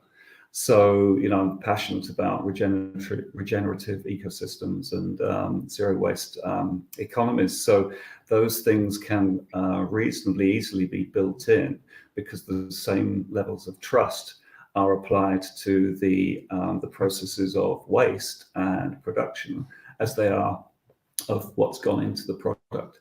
And all these things can be carried then forward to, with the product being the product itself having these digital twins on the ledger, and that identity for that product is effectively assertable to anyone who wants to see, whether it be a customs official or end consumer, so they can understand the full process and any carbon debt that it carries, or the fact that it's followed a particular set of standards in its production and distribution.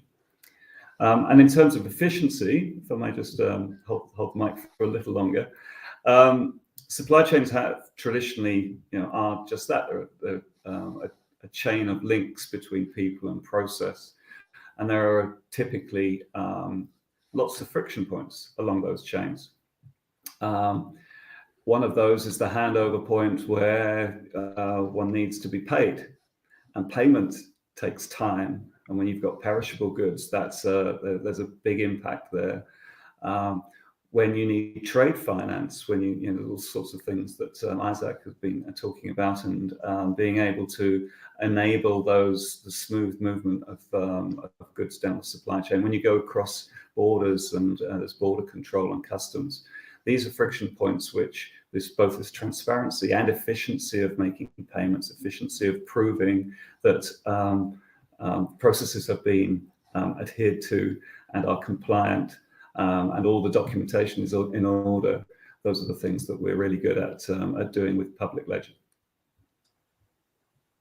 Great, thank you, Rob. David and Isaac, you know, both of you have talked about your background. David, I love those little books, but I think, yes, there's probably better uses for them, right? In terms of doodles and other things you can put in there. But agriculture is not typically thought of as, you know, as a technology forward industry, right? It's not like a banking or other industry where they're always at the bleeding edge of technology. So as you go and talk to people that you're trying to bring into this ecosystem, how are you getting them on board? How are you educating them? And what has the response been? Yeah, no, it's a really good question. I mean, and I think, again, if I think about my sort of family, my father, my grandfather, like technology that they're really interested in is things that they can drive around on. You know, so they're very passionate about that kind of stuff, things that make differences practically. So they think, you know, very practically. So this whole concept of the cloud and IoT and, you know, digitization and the Industrial Revolution 4.0 are all kind of like just hurt my head kind of things. Don't talk to me about it. So I think, you know, the communication thing is a really key thing, and trying to explain to farmers in particular, like, why would you do this? And I think Rob sort of just picked up on this earlier, and that is, you know, that when you can try to explain to them that eventually this is going to save them time and money, which is two things that are always limiting in agriculture, you know, you at least get an opportunity to have a conversation. And if you can try and do that sort of context around, you know, helping them to sort of become more efficient, they're at least willing to listen. But I think the biggest challenge in this area is actually helping to understand, like, what is this distributed ledger thing? And Rob and I have spent a lot of time, even with the dairy farmers in the last few weeks, as we've brought dairies on board, trying to explain to them, you know, we're not seeking to replicate your existing supply chain system, your SaaS product, your ERP, whatever it is. You know, we're a data business. We have a really cool API, and the team spent a lot of effort in the last 3 or 4 weeks building out the original API that we started with, so that we can just, you know, try to interface with production systems. And I think if we can help people to see that we're really just trying to make things easy. I mean, Rob talked about friction, which is a key point. You know, and even that lack of understanding about what we're trying to do exists at the highest levels of government. You know, I've talked to ministers of agriculture about what we're doing and having a glazed look. So until we get to that point where we're starting to demonstrate use cases, I think it is really difficult to illustrate to people what we're doing. And then that next challenge beyond that will be, what are the economic models that support this? And it doesn't matter whether it's a first world country like Australia, or, you know, a third world country like in some of the places we operate as Scope Global with farmers in, you know, South Asia or Mongolia. You know, I spent many years helping the agriculture development in Russia when I was working in London, you know, exporting live sheep and cattle to help them to develop herd foundations. So it doesn't matter where we are in the world in agriculture.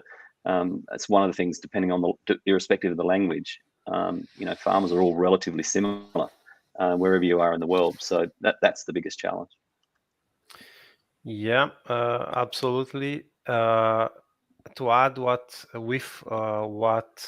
David said, we always need to remember, because the organization itself of the farming families and business, sometimes they have hard time to trust outsiders. So it's much easier for them to listen from their cooperative or their local bank or their people which they have some relationship, then Isaac going to Australia and start to talk to the farmers in some region there. So that's important in terms of the education side. So for ourselves as in Agri, we believe this is the best way to deliver tech improvements for the ecosystem, is to have like people with relationships on the place. So let's say which commons call boots on the ground, and with that you can start to build trust, and they can understand the thing. So the interesting thing is when you see a farmer who always gets rejected by finance companies, and they do the profile and so on, and then the bank say, oh, this is not so bad, we can finance these folks. And when the finance goes through, like last year, then people understand, oh, this is interesting, this is powerful for my business, even if they don't understand exactly what is cryptographic signature, whatever we are talking about in the steps of the DLT, in the messaging and the gossip protocol and so on. So that's another task for the companies today. When you go to the outsiders, and we need to bring everybody inside of not only our 200 million people around the crypto community, we need to bring the 8 billion people outside. For most of them, we need to abstract things and help them to understand the perspective of what this will improve their daily life and processing, and how can they benefit from that. They can be secure, they can help them to deliver their business and protect their families, because we are not in so great times in terms of supply chains. Inflation in some regions are very serious, and every sale matters for the families at the end.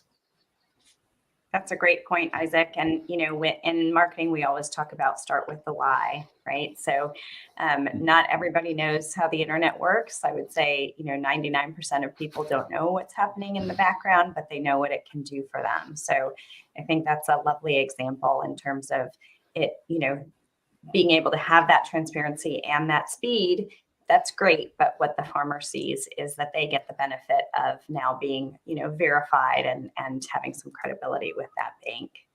Yeah. As you each look at sort of the end state, when we have achieved our goals, well, when all our hair is white and, the entire industry is, is running on top of DLTs in terms of providing that transparency and that efficiency. Rob, for you to start, what does that end state look like? What does this industry shift towards? That's a great question. Firstly, no one's talking about running on a blockchain or even a ledger. It's gone into the background so much. It's just part of the normal operation. So I often liken Hedera to another layer of the internet rather than a blockchain or a distributed ledger. It's not that. It's actually a protocol in which everything will be built, but adds trust, adds that ability at kind of lightning speed to address any business problem. So that end state has this new layer of trust. By providing the transparency at speeds that the applications and the businesses demand. And that includes, I talk a lot about smart cities as well as these, zero waste circular economies. It's all interrelated. Metaverse is the buzzword of the week, but these things intersect. What all a metaverse is a virtual world, virtual experience that merges with reality, and that can be applied to agricultural manufacturing and supply chain processes as much as anything. So the drivers of technology, and in this case distributed ledger technology that enables trust and compliance and the ability to prove one's product is as it is intended and as it is marketed, is absolute, and that's not just for what ingredients went in that product, but how how many of those ESG compliant metrics need to be ticked off as well? Modern slavery, as well as environmentally sound management of the land, as well as the carbon footprint of that product. All of these things need to be accommodated in that level of trust, and it's going to take take a while to get there, but we're on that journey now. Thanks, Rob. And Isaac and David, same question for you. Where do you see that end state? But also, what other parts of the ecosystem do you feel like need to be built up in order for you to be successful in what you're trying to do? Yeah, so in my perspective, considering the challenges in the financial sector for the space, for the agribusiness space, once we got all these institutions and these farmers on board, we will have same-minute finance, same-minute insurance, nobody without commercialization protection, hedge contracts and things like that. This could represent trillions of dollars every year in the pockets of the families, because there are price changes which sometimes harm the farmers. They sell too early, they don't have protection, the price goes up, they lost 50% of their purchase power after a lot of work in the field to produce that production.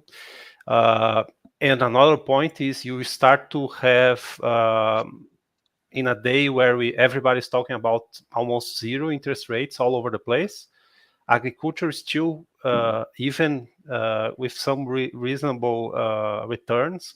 So who invests, like pensioners and others, can have alternatives for their portfolio. It seems too big, too good to be true, but this is reality. This sector demands a lot of capital. We'll keep demanding for the transition to a more green infrastructure and production. All the carbon credits at the end will be connected to the farming business, and at some sense is a financial product inside of the lending business, let's say. At that point, a farmer who will require a loan, for example, will be better served or not so better served if they have good environmental compliance and so on and so forth. Which, by the way, is the direction we are guiding our own development of the agri systems to help to have what we say as a risk intelligence infrastructure, which complies all these big topics from environment, for financial sustainability of the business, and so on. There are a lot to be done, but this is the one way to solve massive challenges, to develop further regions far in the space. So some small cities across the globe which rely on agriculture, and if the agriculture goes better, the cities go better. So there are lots of implications of that. We need to always keep in mind that type of impacts, positive impacts at least. And David, how about you? I know that utopia includes hopefully lots of wine. What else? It's a little bit early in the morning. I'm going to have a coffee in a moment before I actually drive back to the farm. But yeah, look, again, like it's the same thing as Isaac's saying. Coming from 5 generations of farming here and 3 in France before we immigrated to Australia. Farmers are price takers, and we want to move from being a price taker to a price maker. It's as simple as that, and it doesn't matter whether, as I said, which part of the world you're in, whether it's first world, second, third. These kinds of technologies are going to, they genuinely are disruptive in terms of the ability of those farming families to aggregate themselves in a way where they can be more effective, can get paid a relatively higher proportion of the total revenue available for the risk that they take. And I think the World Bank says something like 60 to 80% of all trade costs are indirect. And so you imagine if you can reduce that even by a fraction and distribute that extra saving as a margin to the farmer, it's going to change the lives of every farmer in the world. And I think this is the exciting part about what we're doing with Hedera. We were talking to the beef industry, and a lot of them are still working in some of the earlier blockchain technologies. So they're suffering that trilemma that Rob talked about at the start. But the open sources of information coming from all these different locations and through sensors. My dad's still driving around on his really expensive tractor that's got more technology in it than the space shuttle had. How do you capture that data and actually turn it into something useful rather than just having code and spreadsheets? Do the analytical capabilities for me and just tell me what I need to do, because there's not a day I walk outside, and I'll drive back to the farm later this morning. There's not a day I walk outside and go, I have nothing to do. And most farmers still are passionate about the actual farming thing. There's this nice expression about, the best form of fertilizer is the footsteps of the farmer. They want to be out there on the land doing things. They don't want to be, limited by time and money. And I think that's what, the work that we're doing with you, Zenobia and Hedera, it really gives us the opportunity to be able to create a bit more of both of those things.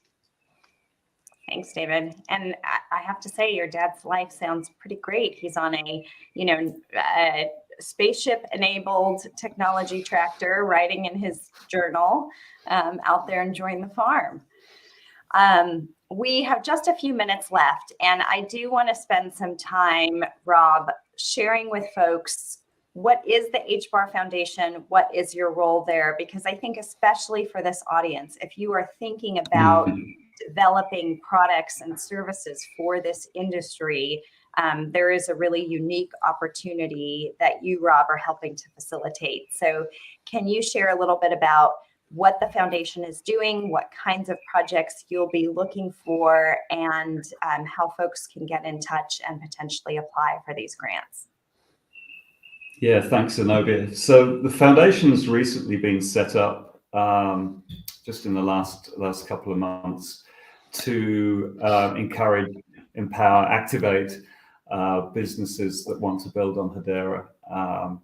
We're a not-for-profit, so we're set up, we're in a lucky position to actually be assessing projects and then giving money away. We've got a very deep war chest, thankfully. And we're not restricted to agricultural businesses. Of course, we've got a wide remit, everything from payments and finance through, sort of grandiose CBDC and central bank digital currencies, through supply chain, and even to the arts and entertainment space.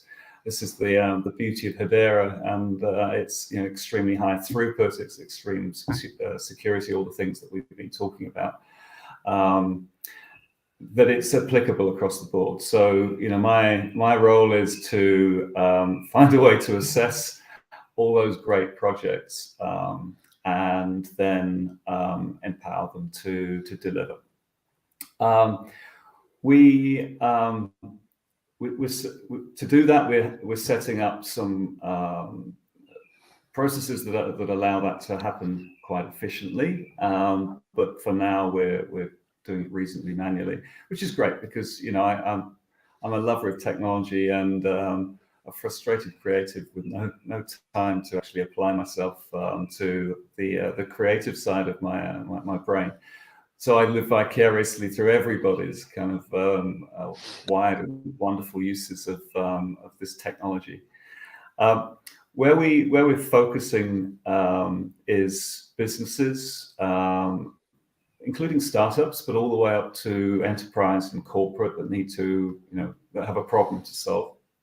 And one of the key innovations I think that Hedera brought to the world was the governing council. The council is that group of very well-known organizations that are overseeing this first phase of the Hedera network being kind of created and bootstrapped and brought to the new layer of the internet, like I referred to earlier. So where we're going to be looking primarily are projects and businesses that make best use of the core Hedera services in terms of consensus and tokenization, that can demonstrate how they're using speed, security, scalability, and fair ordering of the network. So those are the properties that Hedera brings to the world. And in terms of metrics, we're looking for businesses that can demonstrate the high transactional flow. So Hedera has been proven to operate at 10,000 transactions a second, but will, and that's in a throttled state, will scale almost infinitely. So transactional throughput, active accounts, so having a number of accounts that can utilize that network, and tokenized value in use of the Hedera token service, which Christian mentioned earlier. In order to do that and to scale, we're also in the happy position to be able to kind of scan the landscape and trying to bring together collaborations for many ecosystems that are greater than the sum of the parts. And so that's one of the pieces of added value that my team will bring as well, to actually kind of create cohorts, I guess, of businesses that are at similar points in their life cycle and that can interrelate and integrate into ecosystems and self-support. So we're looking at that as a way of scaling. I truly believe that the target addressable market for our grant giving is every business on the planet, because I actually believe that sooner or later every business on the planet will use Hedera. They just won't know it. So pretty big task for me and the team, but I'm relishing it, and yeah, I'm about to get a coffee as well. My day starts here. Yes, no wonder you're always up at 4:30 in the morning. So to all of our panelists, thank you so much. There has been some amazing content, some really inspiring work that you all are doing. For anyone who is interested, HBAR Foundation, you can search for that, and there is an application process online if you would like to go there. Agrio, I would encourage you to check out their website as well as Data Hash. And thank you, gentlemen. Enjoy your weekend. Enjoy your coffee. A little bit later, enjoy your wine. And thank you to all the attendees. Thanks, Zenobia. Thank you so much. Awesome. It's a pleasure having all of you. Thank you. Have a wonderful day. And thank you, Zenobia. We appreciate it. Thank you. Have a good one. Thank you. Absolutely. Thank you.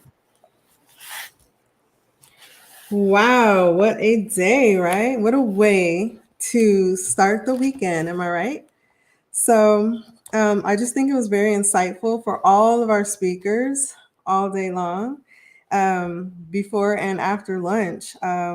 They have been very inspiring to the audience, from farming to water equality to waste, open source software, farming, if I didn't mention that already. That puts all of the above into the blockchain. No doubt each project will bring our planet into an ever evolving, advanced future. And you can reach any of the speakers on their business cards on the website, agri-d.org.